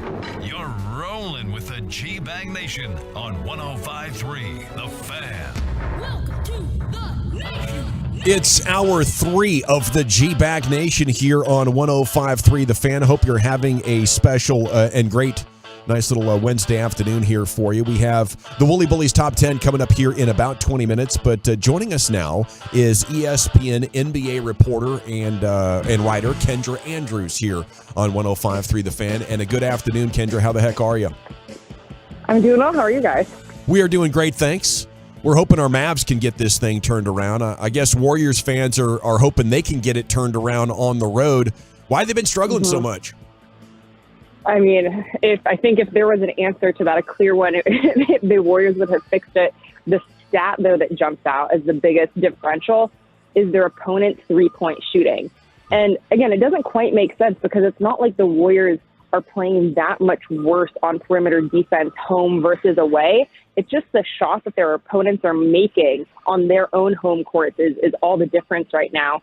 And look, the Warriors, they finally got that elusive 8th road win the other night in Houston. But Stephen Curry talked about it later on. He said, we're not rah-rahing about that one win, right? That was a game they should have won and needed to win, but it's now how do you build on that tonight in Dallas? I mean, Golden State right now sitting at 6th in the West, and everybody's kind of log jammed together there. I mean, this conference is so wide open. For me, I still look at the Warriors, and I think that is the team you don't want to play in the postseason. With the health and everything that's going on with them right now and covering the team every day, where are you at with that? Do you still think the Warriors are the team to beat in the West? You never want to count them out, right? And they will, if you do, they'll remind you very quickly what their resume has been. And honestly, you're not alone in feeling that you don't want to face them the first round. I've talked to several Western Conference teams, and all of them feel the same way. We don't want to face the Warriors as a 1-8, as a 2-7, as a 3-6 seed, right? Because they do have this incredible ability to just turn everything up in the playoffs. And similar to last season, they were still trying to put the pieces together as they neared the start of the playoffs, and then everything just clicked at the right time, and they ended up winning a championship. I don't see their current situation exactly the same as last year. They are missing guys like Gary Payton II, Andre Iguodala, but for the most part, they're whole, whereas last season they were missing Stephen Curry and Draymond Green at certain points. But they still do have this intangible ability that just makes you never want to count them out, because once this team does click, all of the pieces are there for them to be incredibly lethal. Kendra, there was so much drama that was with this team to start the season. And how have they navigated it? Is it just something that veteran coach, veteran team, is there anything, is there still hiccups in the road for this, or have they kind of got past all the things that started badly for them at the beginning of the season with like the stuff on the court that they were dealing with? Right. I mean, I think they've moved past it as best you can. Jordan Poole and Draymond Green will be the first two to tell you, listen, we're teammates. We're going to play with each other, and we're going to play for each other, because at the end of the day, to win a championship, everyone has to be on the same page, especially two players that are as important to this team as they are. But, there have been words thrown around by Steve Kerr and by other players, publicly at press conference saying we've been disconnected. Our communication has been off. All of these things that in the past have not necessarily been an issue for this team when they're so just in sync with each other. So is it an issue of people don't like each other and they're not playing for each other? That's not the case. But in certain times, you do see a level of disconnectivity and scatteredness that if that incident at the start of the season didn't happen, would this still be happening? There's no way to know, but it's impossible to ignore the fact that this season started off with a big, something damaging to chemistry and camaraderie. How about the quote from Draymond Green a couple of weeks ago that anybody can win in March and he has a hard time getting up for games? Or the whole coasting theory of a veteran championship team, doesn't sound like you're buying into that too much. It's hard, because I understand where Draymond's coming from, right? And again, you look at past seasons where and I always kind of look back to that season that they only lost 9 games, right? But then they lost the championship. And for this team, that is the most important thing. That being said, you mentioned how tight the standings are. I don't think the Warriors right now, especially again with their road record, can afford to just coast with the hopes of once April comes and once playoff comes, it's automatically going to click. There isn't a proven body of work with this team that once everything clicks, it's automatically just going to take off from there. So I think for Draymond, it totally makes sense where he's coming from, and that's led to him winning 4 rings. With this group, it's a little bit different, and if they want to avoid the play-in, which they do, they need to start playing with some strong intent, because the Mavericks, the Clippers now without Paul George, the Warriors, OKC, Minnesota, the Lakers, right? Like all of these teams are trying to get out of that play-in and into the playoffs, and any one of them can end up in those 5 and 6 seeds. Draymond Green being, in some ways the heart and soul of the team. Is the organization's lack of commitment towards him playing a role in the team's ability to be focused at all? I don't think it is. That was a big conversation at the start of the season, and there's so many contracts really with this team that are up in the air right now. Bob Myers has yet to renew his deal. Draymond Green, you have other free agents coming up this summer. They've put that in a box of that's the summer's project, right? That's what the offseason is for. That's what free agency is for. Right now, like I said before, it's about getting out of that play-in, getting into the playoffs, winning a couple more road games, and then seeing how far they can take this. ESPN NBA reporter Kendra Andrews with us here on 105.3 The Fan with the G-Bag Nation. Adding on to Draymond, I think he's got 16 techs now, right? So we deal with this when it comes to Luka, and especially at this time of year where, Luka, we can't have you missing any games. What's the thinking with your organization when it comes to Draymond and his technical foul problems?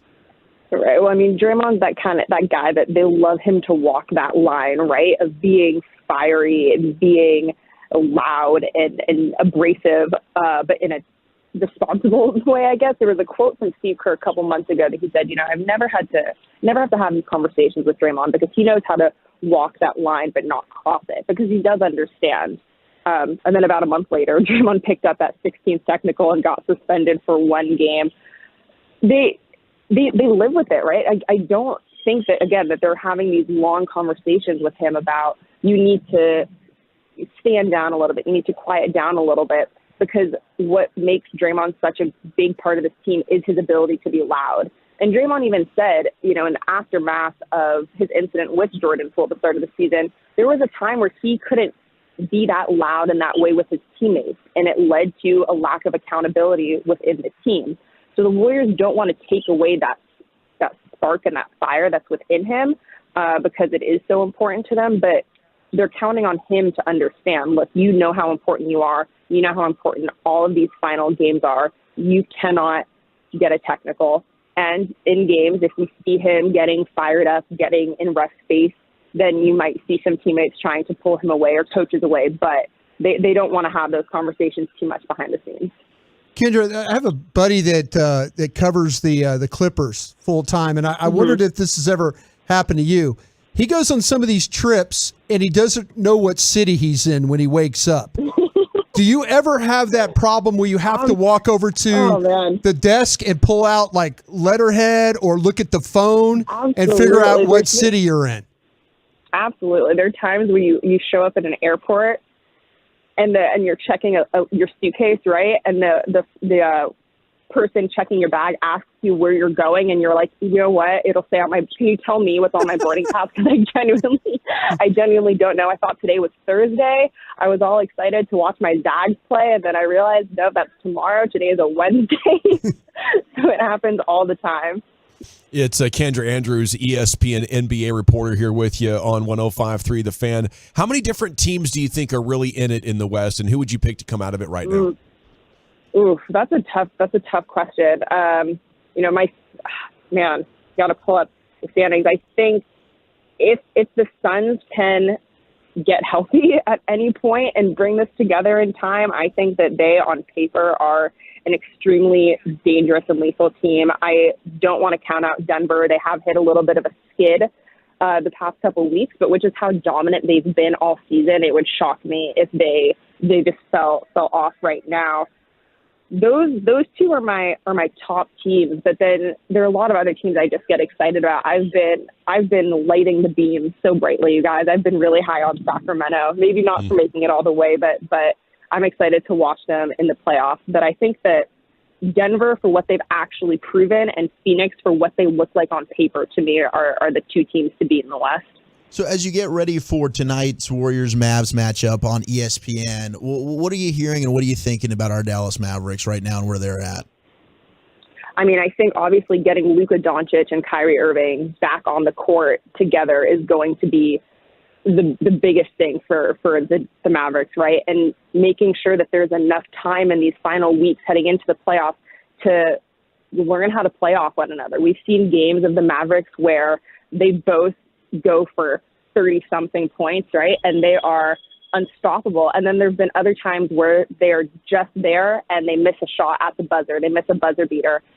I think that again, you look at the roster and the potential on paper, and it's all there for this to work out. It's just about getting those two guys out there and letting all the dust settle before heading into the playoffs.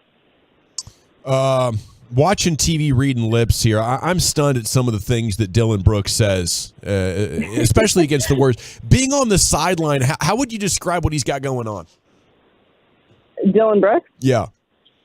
I mean, I think he's someone who what you see is what you get, right? What you hear is what you get. He thrives in this. He loves being the villain, right? People might throw that out as an insult, and he thrives in it. We were talking before about, teams that don't want to face the Warriors early on, right? Yeah. I think Dylan Brooks might be the only guy to say, actually, no, I want to face them in the first round just to prove something, right? The Grizzlies feel like they have something to prove over this team. They hear people say that they haven't done it yet, and a guy like Dylan Brooks, that is just like injects that into his veins. And the thing with Brooks, especially the past couple of times that he's played the Warriors, he played really good defense on Stephen Curry.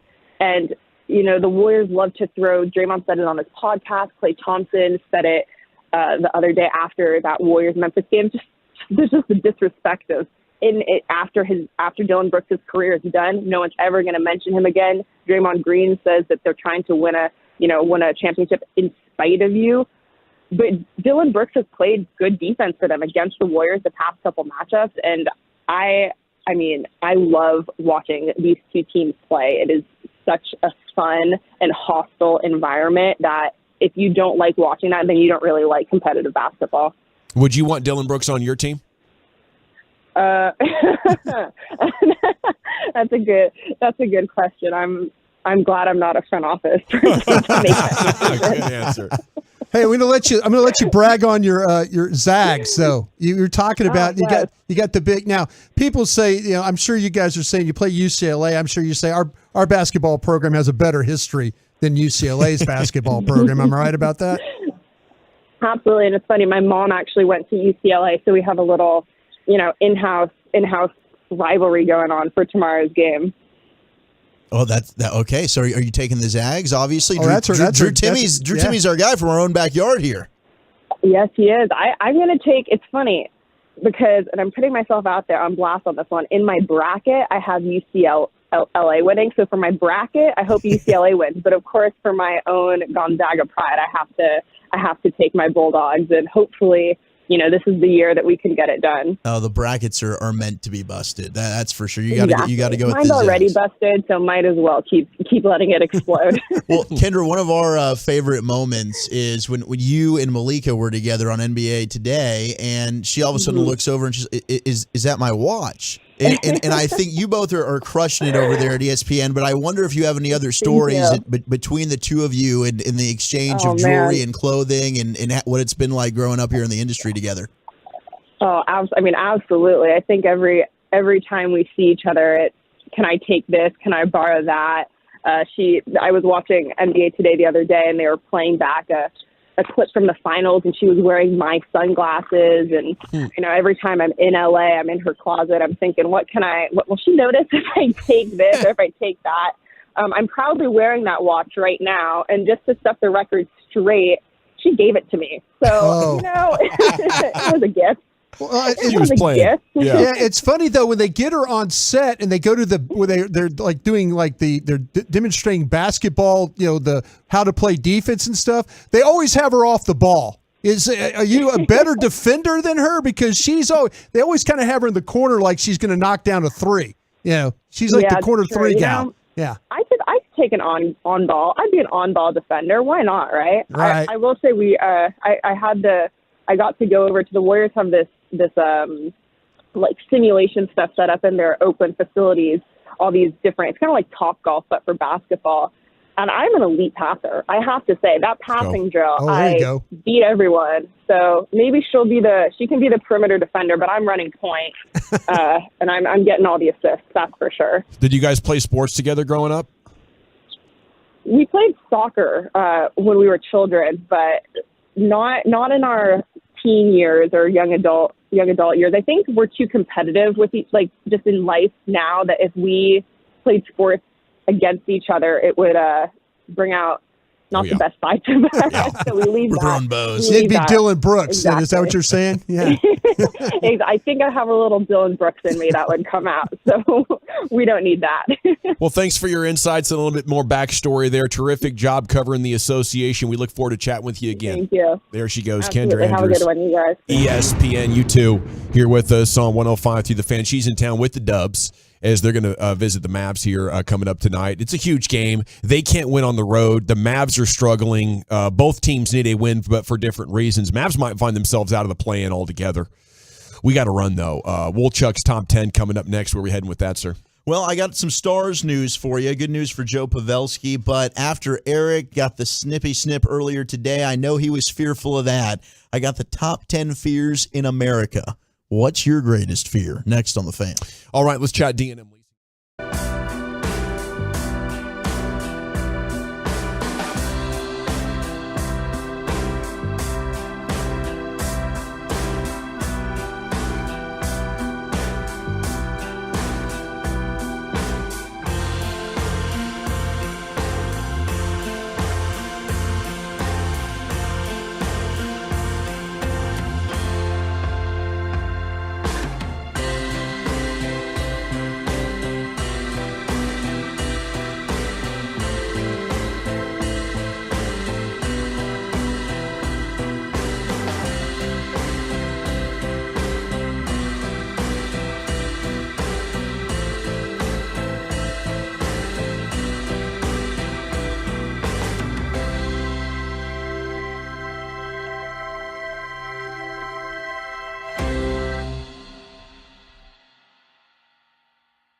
Brought to you by Window Nation. Go to windownation.com. Buy 2, get 2 free. Pay nothing 2 years.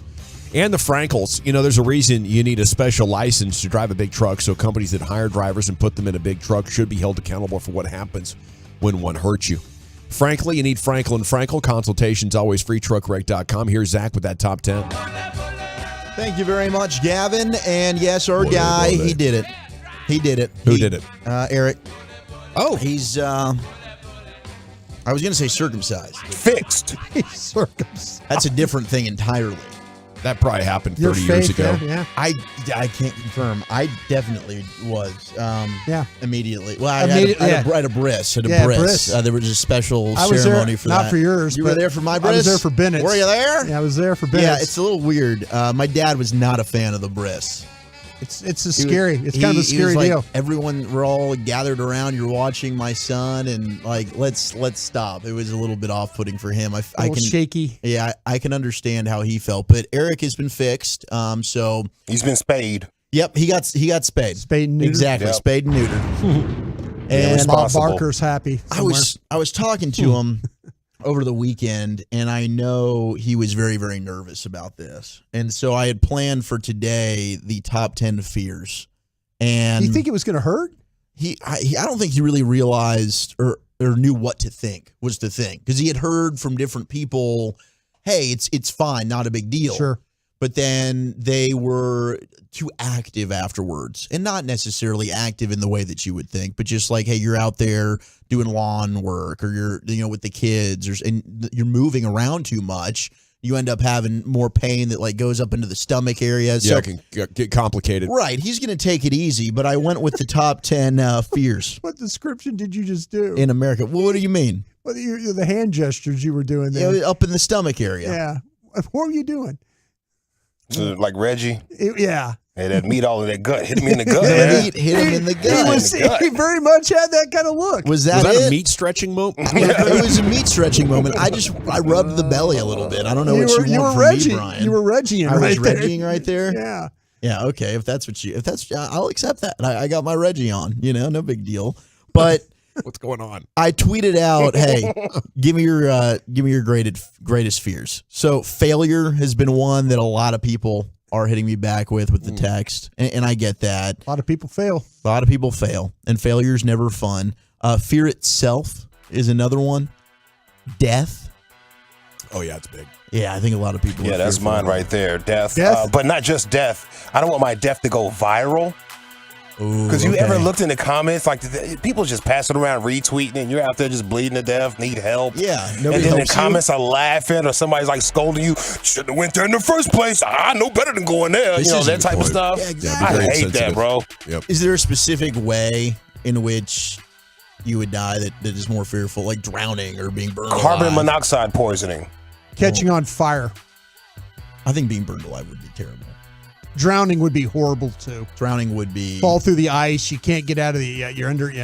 Something like that. I think being sick for a long time would be the worst. You would get time to say goodbye, and not having a chance to say goodbye is also a fear. I think, but I think having to suffer and like I hate to say this. I know a lot of people's parents have suffered from it, but like the dementia, where you're a burden to your kids, and now they have long memories of you just being totally bizarre. And they're confused by it. And, I don't want anything like that to happen. No. I'd rather have it be sudden and unexpected than put my family through that. The other popular ones, snakes. Talk on some wood, bro, when you talk like this. Spiders. Oh. What's that, Lucius? We should talk on some wood if we're doing knock on some wood if we're going to talk like this. Just so it doesn't happen. Go. Yeah, no doubt. I got some napkins over here. Does that count? Yeah, wood product. 817 texted, no joke, when he had his procedure done, the doctor sang chestnuts roasting on an open fire and was laughing. I think I would get up and leave in that moment.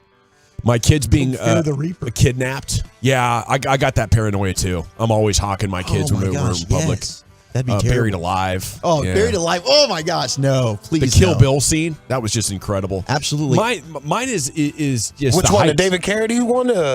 No, when the gal when he comes killed out, Bill, when the person comes out of the grave, like buried alive, essentially punches her way out. Oh yeah, yeah. There's a lot of insane things. Maybe that's Kill Bill too. Oh, but yeah, heights for me. Third one. Yeah, I mean that other one is kind of wild too. The little closet situation.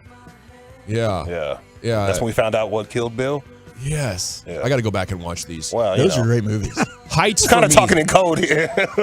It's heights for me. I tell you what. I was trying to follow. I'm trying to talk in code. No spoilers. Appreciate that. Yeah. 20 years later. Even now, I confided in you guys last year. I was driving down to San Antonio and I went to the expressway high flyer through Austin, and I got the one that was super high, and it shook me. And ever since then, the high overpasses even make me a little bit nervous with my fear of heights. And for my life, like ski lifts, every ski lift, I'm nervous. And it's worth it to get to the top and ride it down. But I'm like, this sucks. We're like 150 feet up on a tiny chair, and it's blowing, and it's 32 degrees. Is my seat icy? Height type stuff.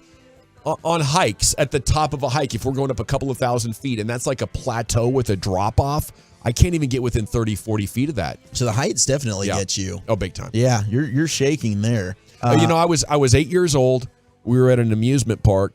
We were on this tiny ride. Something trigger this? Yeah, and we're loading the ride, and we get up to the top, and me and my dad are kind of like sitting in this little cart, like twisting in the wind and leaning backwards. And I looked down and saw the ground. Yeah. And I was like, Dad, I can't do this ride. I'm terrified right now. Get me the crap off this. And my dad had to be like, can you bring us back down there? My son's kind of a coward, And no, he called you out. Well, he didn't call me out. That's what he was thinking. Oh, in his head. Yeah. Okay. He said we got to come back down.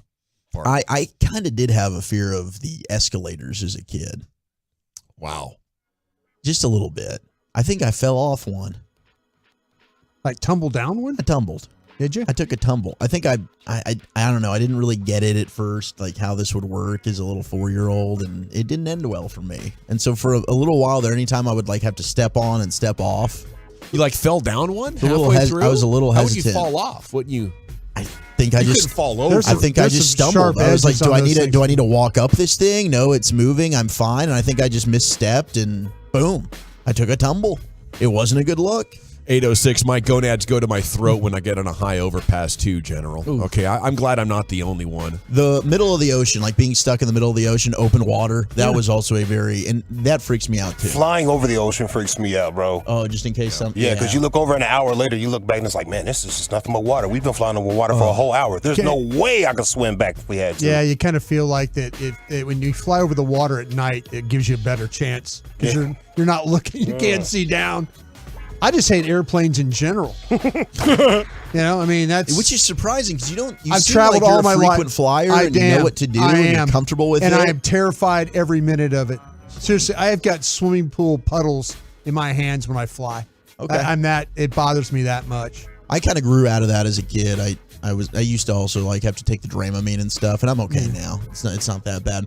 Here's the top 10 turbulence. Yeah, here's the top 10 fears in America. Number 10 is the fear of holes. What? Yeah.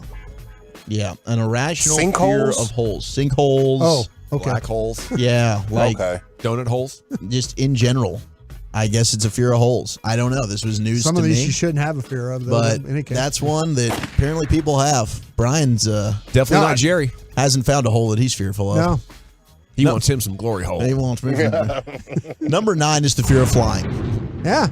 So there you go. You're not alone in that. You feel helpless. You have no control over your situation. You just hope. And the man and women that fly these planes, they're skilled, but you just don't know. We were talking about the Nuggets. What the other day they got lightning plane hit, or so much can LA happen. Clippers. Clippers got hit by lightning. Out of your control. And it just no control. Yeah. Nausea, panic attacks that'll end up ensuing after the flight takes off. Yeah, people freak out. Number 8 is the fear of germs.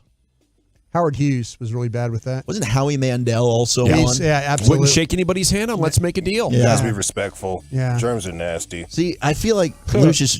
Is this a fear of yours? Well, I mean, I'm conscious of it, I guess. You don't see him wipe down that studio before he comes on every day. Yeah. My man's been doing it now for 4 years that I've known him. He's wiping that thing down like he's in a clinic. Is there a level that it becomes an irrational phobia, Lucius, and you're just you're sort of more balanced in the germ aware? I would think so. I don't know. Or are you a germ phobic in denial? I could be that. I just know when somebody talks to me and they're like spitting on me, I can think about that for days. Yeah. Really? Yeah. People just sit down like they don't wash their hands. They just grab something to eat. I'm like, I'm not eating off that plate. Yeah. I'm not even touching anything. They do. Yeah, I can get kind of weird That's with contaminated. it. Yeah. I can get kind of weird Howard with it. Hughes had that problem. That's bad. Number 7 is claustrophobia, the fear of small places. That's what I get on the planes more than the heights. And it's just like we're in this tube and we're packed in there. I can't even look up a lot of times. I just try to keep my face in my book or a movie. I don't even want to acknowledge how many people are in such a tight spot and we can't get out. Makes me nervous just thinking about it. Okay, 469 said it's triphobia, a fear of close together holes. They definitely have it. So there's a real triphobia. There's a holy phobia out there. Holy phobia. Number 6. Like a bowling ball is their worst nightmare. That's the person. Oh my gosh, you look at They those look down at the 3 bowling holes. ball. A honeycomb. Well, that'll get you. Number 6 is the fear of thunder and lightning.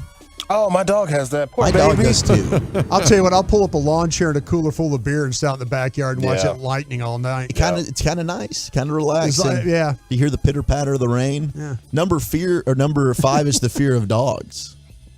And that's got to be like dogged. I love dogs, but I do know a lot of people that are scared of dogs. Maybe they got attacked as a kid. I didn't trust dogs. I was attacked probably 3 times. We lived out in the country, and we would ride our bikes about 8 miles to the closest store in the summer to get a soda and some candy. And every time we had to climb this massive hill. We had to climb this I know it was boring. Yeah, one per summer. Yeah.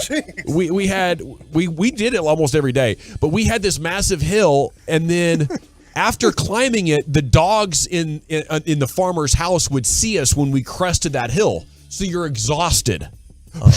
At the top of a hill on a bike, and now here come the dogs. Oh, no. Now you got to outrun the dogs. So nice. Oh, geez. Undefeated though. You should be running like a 4-4 Never lost. right about now, man. You should be fast as hell. Forrest Gump. My legs should have developed a lot better. Run, to be honest with Dawson, you. run! I got gypped. Number 4 is the fear of open or crowded spaces. And I get that, I suppose, you know. I get like the crowds because stupidity. Yeah. Stupid people, I say this respectfully, can scare the hell out of me because they can get dumb on you real Wild fast. cards, Like right. in moments where you need somebody to put their brains together, they can just get wild on you. Here's the top 3. So I get scared. Top 3 fears in America here. Number 3 is acrophobia, the fear of heights. That's common, yeah. Yep. And Dawson, you're not alone, sir. Nearly 10% of people in the U.S. are known to suffer from the fear of heights. That's pretty insane. Number 2. Only 10%? Only 10. How are you people comfortable They're like probably that? lying. Yeah. Is what it is. I think we all, I mean, not all of us, but I definitely have a little bit of that in me. Mr. Play It Safe was afraid to fly. Number 2 is the fear of snakes. It's number 1 for me. I can't stand them. Slimy, gross, just a big muscle. Like I saw a picture of somebody in Australia. They opened, they pulled back the bed sheet, and there was a giant snake in the bed. Nice and warm. Last night before I went to bed, I was thinking about that. Like I hope that I do not have Or did a you wish? bleeping Did you snake wish that when in you my bed right now? You wish that, right? No. Brian, what are you doing? Looking for some meat stretches. That's what I was about to say. There's nothing in this damn bed, man. There's I'm no, sick of this. there's no snake in this bed. Tired of it, man.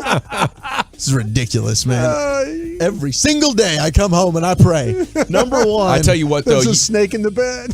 There's a snake in my boot. You get an aggressive house cat, your fear of snakes will go down Let's significantly. go. Let's go. Let the cat out Let's 2-3 times a go. day. Let it cruise the garage. There ain't gonna be any snakes around. Clowns is getting texted, and I was surprised the clowns didn't make whoa. the top 10. A lot of people are scared of the clowns.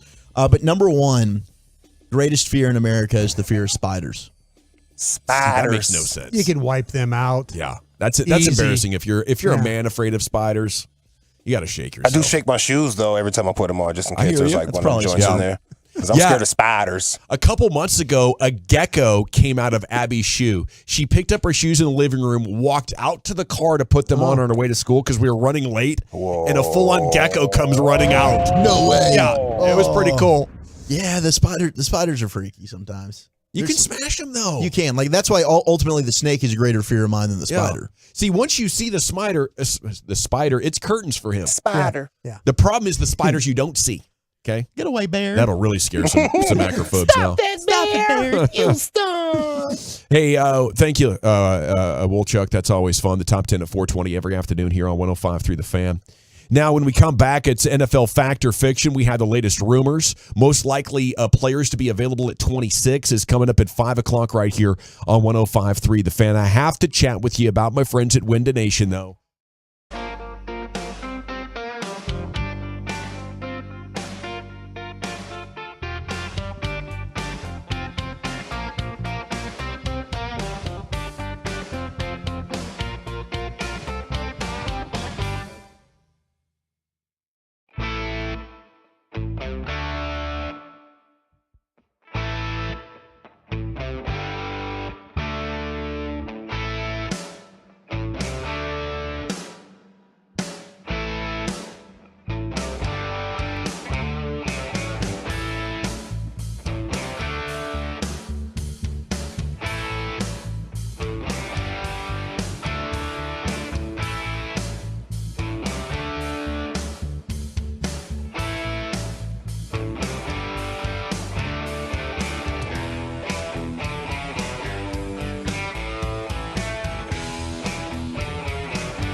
time in Texas.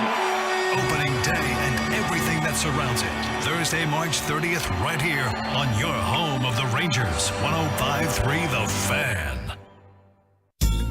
Don't miss the Grand Champ Truck Month at Classic Chevrolet in Grapevine. There's 63 acres of discounts, more than just Silverados, Equinox, Tahoes, Traverse, and all of your favorite Chevys. This is Texas. This is Classic Chevrolet. Relax and enjoy the difference and find new roads. Thank you, Lucius. We will, in fact, hit the fast lane coming up at about 5:20. The Expressway, 35 minutes of uninterrupted sports content, which includes LA Live, coming up at 5:40. Bobby Belt, 5:30. Right now, G-Bag Nation, I think Wolchuk's going to do some NFL fact or fiction with us. Then we have some draft content coming up at 5. Wolchuk, take us away.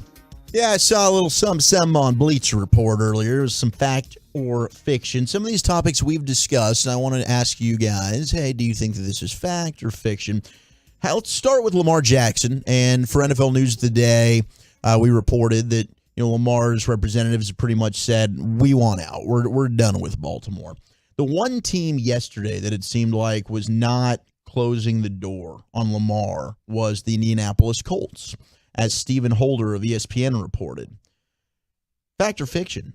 Lamar Jackson to the Indianapolis Colts should happen.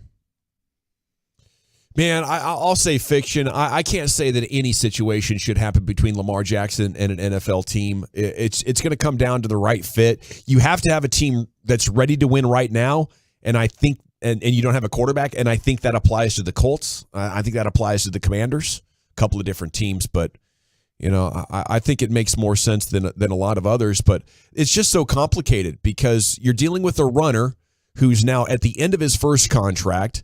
By the time the second one is done, he's not going to be as good of a player. You can book it.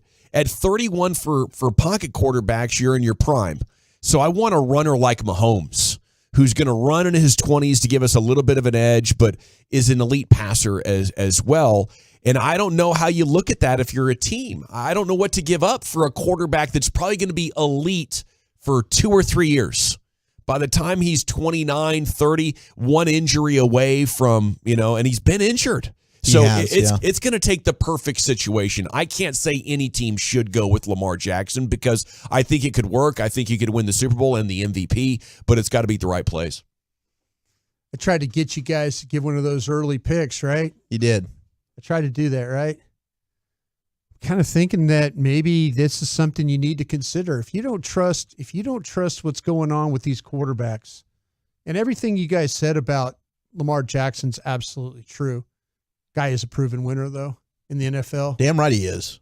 And I think he's a guy that every year is going to be in the MVP talk. I don't know if Richardson or Levis or Young or any of these guys, Stroud, I don't know. I kind of have a feeling I know what Lamar Jackson is. And maybe it's my job to kind of figure out how to build around him and use his play to his strength. You're right about the injury stuff, though. I think there's far less to have to worry about with him than one of these other rookie quarterbacks. Yeah, if you're the Colts, I feel like you're in a division that's winnable. What if you're looking at, if you're the Colts, you might be looking at the fourth best quarterback, right? Right, potentially. Absolutely. And maybe they love an Anthony Richardson. Maybe they're fine with a Will Levis. But to me, if I'm the Colts, I like this fit, and I like it based on who you hired as a head coach.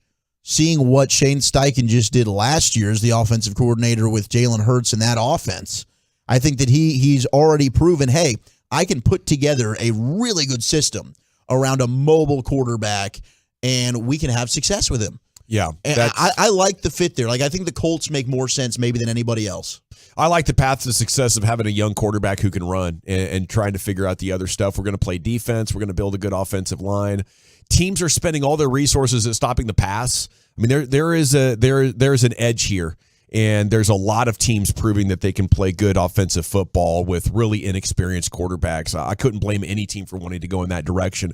I think there's a massive market inefficiency. I think teams are so afraid to not have a quarterback, they have let the quarterback's agents run roughshod over them for 2 decades, and now they're overvalued. 25% of the cap. It should be half that. You know, they should be half that. And the fact that they're not, I think it's a long time coming that maybe we're going to see a market correction here. Well, speaking of quarterbacks, it's now March 22nd, and Aaron Rodgers is still a Green Bay Packer. That trade has not happened with the New York Jets. Fact or fiction, Brian, the Packers are willing to wait until the draft to trade Aaron Rodgers. If I'm the Packers, I might wait until June 1 and trade him. Is what I might do. What's the benefit of that? I get $16 million of money back for that. I'll take your pick next year. Oh, you want to post June 1 trade? Yeah, I'll post June 1. Save some money. I'll save I'll save 16. I think it's 16 to 18 million dollars they would save if they traded this thing post June. I'll take your pick in 2024. That's what I'll do. I mean, I don't. That's kind of where I would go with this, because I'm not interested in, helping anybody else out. I'm not interested in helping the Jets, or I'm trying to keep my own ship from sinking here. So I would consider, I don't have to, I could say, okay, fine. You just want to give me a 1. The question about Aaron Rodgers is, if I were the Jets, I would negotiate this. And I've said this. There's a fact he might not play. You get him for year 1, and then year 2. Yeah. What if he says, time for another darkness retreat, time for more ayahuasca. I don't like it in New York. I don't like it in retire. New York. Yeah, now all of a sudden I'm like, you're making me give you like 2 1s or something like that. He's really struggling with his identity as a football player, I think. And I wouldn't bet, if I'm the Jets, that he's going to be around for long. But I'm so quarterback desperate, I want him. If I'm the Packers, I don't know any other situations that he's going to thrive in, so I'm trying to get something done. But I tell you what, Green Bay needs to look at themselves in the mirror, be like, what the hell are we doing? We figured out this offense in the second half. Yes, he's weird. We put up with a lot of crap in pro football. Yeah. This isn't the worst. He's just on some existential midlife crisis, and people that are in existential midlife crisis in this NFL are still capable of playing. Sure. So just deal with a 40-year-old weirdo that's finding religion for the first time in his life, and let's go try to win the Super Bowl, guys. What the hell are we doing getting rid of Aaron Rodgers? It is. I think they've tried to do that, though, Gavin. And it works. Yeah, they won 2 MVPs. No, exactly. 25 games. And they've gone to championship games, and they haven't got to the Super Bowl and won. Some of that is because of him. Right? I mean, he's made mistakes along. Yeah, he's made mistakes. Unless it's against the Cowboys. Yeah. He hasn't played well enough in the playoffs. And you're absolutely right, Gavin. I mean, you're absolutely right. You're thinking, how do you just – but, man, I would have given anything in the early 2000s. The way people get rid of quarterbacks now, heck, we gave 2 1s for a bad wide receiver. I mean, that's – we know. Exactly. And I know too. But yeah, you lived it. I lived this, and I'm – the Packers. I think the Packers tried to make it work. I think they did. I think you're right. I think they swallowed their pride and they said, "You're right. We'll pay you. We'll do what you have to do." And now it's the point. It's like, we can't do this anymore. Yeah, because at some point, I mean, I guess maybe they're thinking, we got to see what we have in Jordan Love. Yeah. Let's just move on. Can't pay a guy $50 million. See what he can do. Yeah. All righty, it is the G-Bag Nation here on 105.3 The Fan. Cowboys big board. We're going to look at it. 25 prospect who makes sense for Dallas early in this year's draft. We got that for you when we return right here. It's the G-Bag Nation on 105.3 The Fan. It is quitting time, and right now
our fan studio, secured by DFWsecurity.com, you're rolling with the G-Bag Nation on 105.3 The Fan. Here we go. Hour 4, G-Bag Nation on 105.3 The Fan. Hope you're having a fantastic day as we have some NFL draft content for you, maybe some NBA. Mavs are getting set to host the Warriors tonight. Where are they in the latest power rankings? Is starting to become an eyesore a little bit here with this basketball team. I said in crosstalk today, bring on the Rangers, because I'm almost done ski with this basketball team. I don't think there's any hope, to be honest with you. General at your service. There's Brian Broaddus. You have Zach Wolchuk. You have Luke just Alexander producing the show, and Carter Freeman coordinating your video. What's up, Brian? No, I like how you just. It's funny you make this really just powerful statement so matter of fact. Yeah. Like, we got the Rangers, and I don't think the Mavericks are going to win another game, but, we got the Rangers coming up. Yeah, we do. We've moved on, thankfully. Like anybody else is like, did he just say he didn't think the Mavericcs are going to do anything? Yeah. I'm like, I think he just said that he didn't think they're going to win another game. That's a topic for you at 877-881-1053. I could easily see the Mavs missing the play-in altogether and ending up as the 11th best team in the West, and it's stunning, it's shocking, it's horrible, and I think that the organization has a huge project, but so do the Cowboys. There we go. And right now, I'm excited to talk about the Rangers. I'm excited to talk about the Stars and FC Dallas. The Mavs discussion depresses me. Okay, what the hell was that? Who messed up so bad? It was so disappointing. The Cowboys excite me as well, though, because we have this draft coming up, and I know how hard you guys are working on it.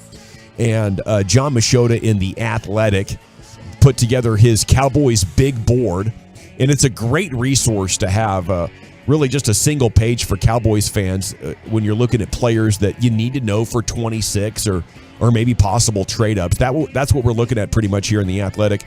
Chuck, where do the players start in this list that might become available for the Cowboys? Like, you have Bijan Robinson at 8. Mm-hmm. That is a long shot. Right. Nolan Smith is 7th on his list, the defensive end from Georgia. Is that realistic at all that he could be there at 26? Man, that is going to be close.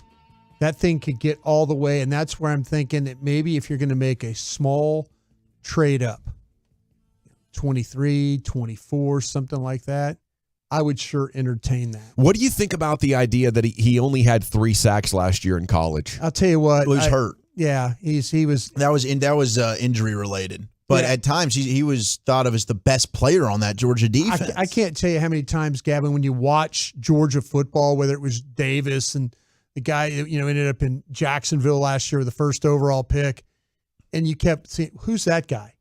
Who's that guy?" That's what you got with Nolan Smith. It was always, wait a minute, who?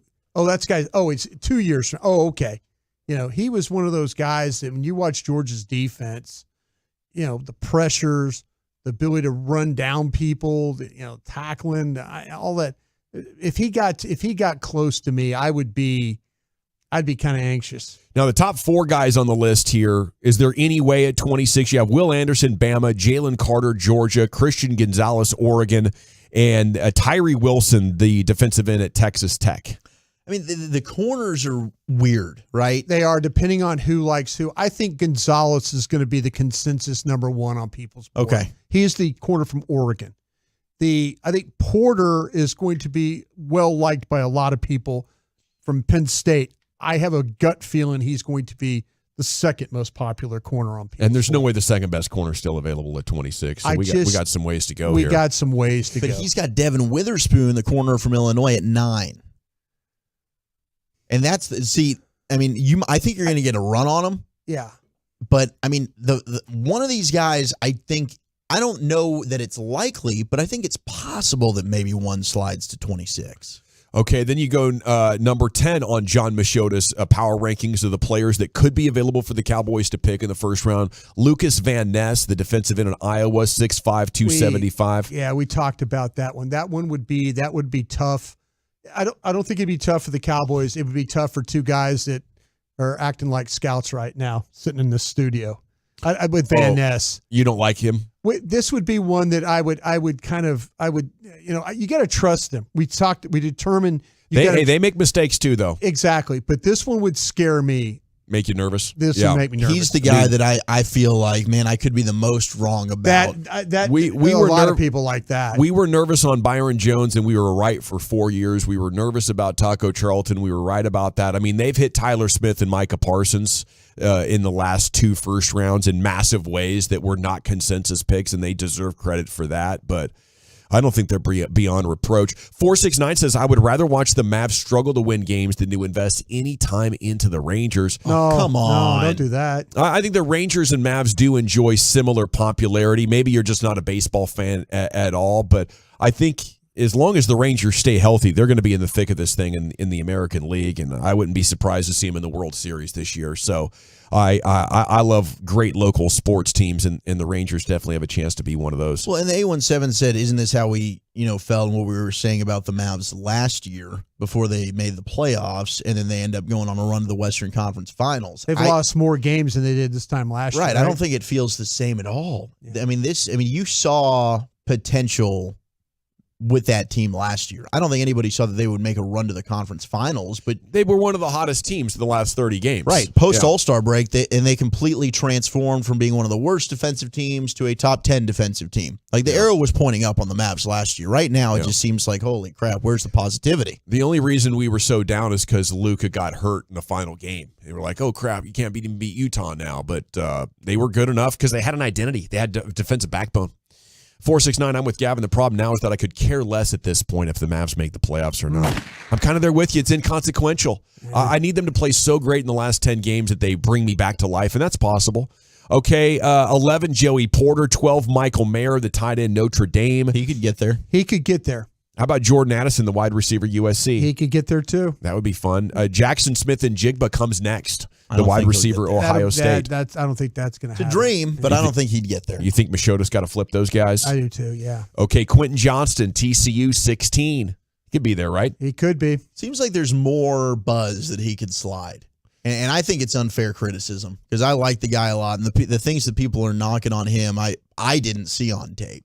I saw a guy that is physical, that will go and attack the football, that is good in open space and breaks a lot of tackles. I think run after catch is really good. Down the field player, yeah. Hell of a player. Well, that's worth a check out if you are on The Athletic and you do enjoy John Machota's content there. Jump on, and he's got that's just about half the list. All right, let's jump to the Ringers post free agency week 1 mock draft here for you, G-Bag Nation. They do have C.J. Stroud, Bryce Young, and Anthony Richardson going 1, 2, 3. You could have 4 quarterbacks go the way that folks are talking about this year's draft. We'll have to see. You come down to 26, and it's once again the tight end Dalton Kincaid after losing Schultz in free agency. The Cowboys. I don't know. Maybe I'm overdoing Ferguson and Hendershot. I think this is a lazy pick to go tight end for the Cowboys. There's a lot of people that feel exactly like you do. Really? That they feel like that what's wrong? Yeah, what are we missing with Hendershot? Okay. What are we missing? That there's a lot of folks that they do not. There's a lot of folks that don't want to draft a tight end at 26. Well, I think the national media is looking at it and saying, oh, they just lost Dalton Schultz. There's 3 first-round tight ends. Let's give them one. Yeah. Where I'm like, hello, you know, that might be redundancy, and that might be drafting into a position where the guy that you draft isn't as good as the undrafted dude from last year or the day 3 dude from last year. And now your first-round pick is on the bench because of how unexpectedly good those 2 gentlemen are. Is that too far? I don't think so. No, I think you can get production and be fine with what you currently have. Fergie's a guy that I liked a lot coming out of Wisconsin last year, and Hendershot came out of nowhere and earned his role. But I do think you've got some special kind of tight ends in this draft to where you're taking one of these guys and you're thinking, okay, I've got capable players, but can I get a top 5 guy at the position? And that's what you would be getting, hopefully, with Dalton Kincaid. I think he's one of the best players, period, in the draft. Well, if he's that good, I could be talked into it. I just think those two young guys give you a very high floor at the position right now. Ryan and Rowlett, Joey Porter Jr. is the guy if he falls to you or a few picks away. He's my number one tight end. But number one cornerback. Yeah, no, me too. Yeah, I if you have a chance to get him, you make that move and you go get him because they're going to need some corner help in the future. They had Jalen Hyatt in this ringer draft going right after Dalton Kincaid, and Hyatt's the wide receiver out of Tennessee. You would take Hyatt over Kincaid? I think, yeah, because of the way that the wide receiver doesn't really stretch as well as tight end does. I think I probably would have gone with Hyatt there over Kincaid. All righty. It is the G-Bag Nation here on 105.3 The Fan.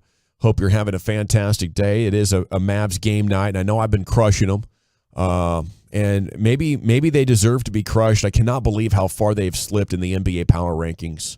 Where would you put them amongst all 30 teams right now? ESPN's latest is out. Where would I put them? Where would you put the Mavs in NBA power rankings? 14? Probably 17. See, I'm more with Brian. They're at 14. Wolchuk. Are they really? I don't even know how you rank this as a team good enough to be in the playoffs. Oh, okay. I mean, I'm just trying to think like best case scenario. You've got Luka and Kyrie. Everyone's healthy. But that's the frustrating part about this. Like, you get Luka back tonight. Kyrie's out, right? Like, we don't even get to enjoy watching these two together. Tanking Oklahoma City has passed you in the standings. And they're playing better basketball. They are. And check this out. If you do get Luka and Kyrie together, they didn't get the experience necessary to sort everything out. Right. Late games, chemistry, it's all still very much a work in progress. This last 2 weeks of injuries has been devastating for your chance to gel before the playoffs. So I think if you started right now with this group and you play the next 30 games, you would be like 11-19. That's how bad I think this just because team they can't become. play any defense. Can't play any defense. Yeah, I agree. Offense is all out of whack. And other teams, are hitting their stride a little bit more. I know Phoenix and Denver aren't necessarily, but there's several teams in the East that I would pick to win a playoff series. I guess you can grab a little bit of hope because there is no juggernaut team. But if you're being realistic, this is really sad what's happened to this team this year after building off of what happened last year in the playoffs. Tim McMahon writes, the Mavs, pardon me, You're the right. Mavs. No, I'm not. That's weak. Okay, we got to get some water there. We're going to get the little slurpy derpy. The Mavs lost to Memphis on Monday night despite leading by 16 in the second half. Protecting leads has been a big problem for the Mavs. Mm-hmm. They've blown a second half lead of at least 16 points 4 times. Yep. Matches the franchise most for any season of the past 25 years. Are you guys worried that we might not see Kyrie again this year? I'm not, but I do think a lot of fans, and I think Mike was even talking about this with KMC, like, do we see him in a Mavs uniform before the season's out? And there's no guarantee he comes back next year. I have a feeling that they're going to, if they find a way to, 10 games left, is it unrealistic to think they could go 7-3? Right now, it feels unrealistic. Is it? Maybe not. If they're a 500 team, we might see the last of him. But if they're a team that they've put some games together and all of a sudden there's a little bit better feeling about, okay, we're going to need you to come in here, because he played the other night against the Lakers. Played the other night against, and you're a game up on falling out of the play-in if they get down in that play-in area, very well could see the last of him. Well, there is another story out about the Lakers' intentions. And it's a reset of the story last week that the Lakers are unlikely to pursue Kyrie Irving. Yeah. So that story has not changed over the last week. When it came out, people were like, really? And I think a lot of it depends on how their acquisitions continue to play with Beasley and Vanderbilt and Mo Bamba coming aboard and D'Angelo Russell and Rui Hachimura. They now have this sort of supporting cast that might give them a chance. If they make some noise in the playoffs, where else would Kyrie want to go? I don't think there's a clear destination that would, make a ton of sense for him if the Lakers are not interested. Plus the Mavs, you get that opportunity to go the max, the full max with the extra year and all that and the extra percentages of millions of dollars. Yeah. I think if Kyrie wants out, the play would be to re-sign with the Mavericks and then, ask for a trade if and when things don't work out how you want. And I'd be ecstatic with that. You get Kyrie back and Luka back. You get a chance to build a team. And if it's trash at the All-Star break next year and he says, listen, there's only a couple more years in my prime, I want to go, I get it. Okay. Gavin, I've heard people take alliteration to extreme, but getting choked up talking about the Mavs, nice touch.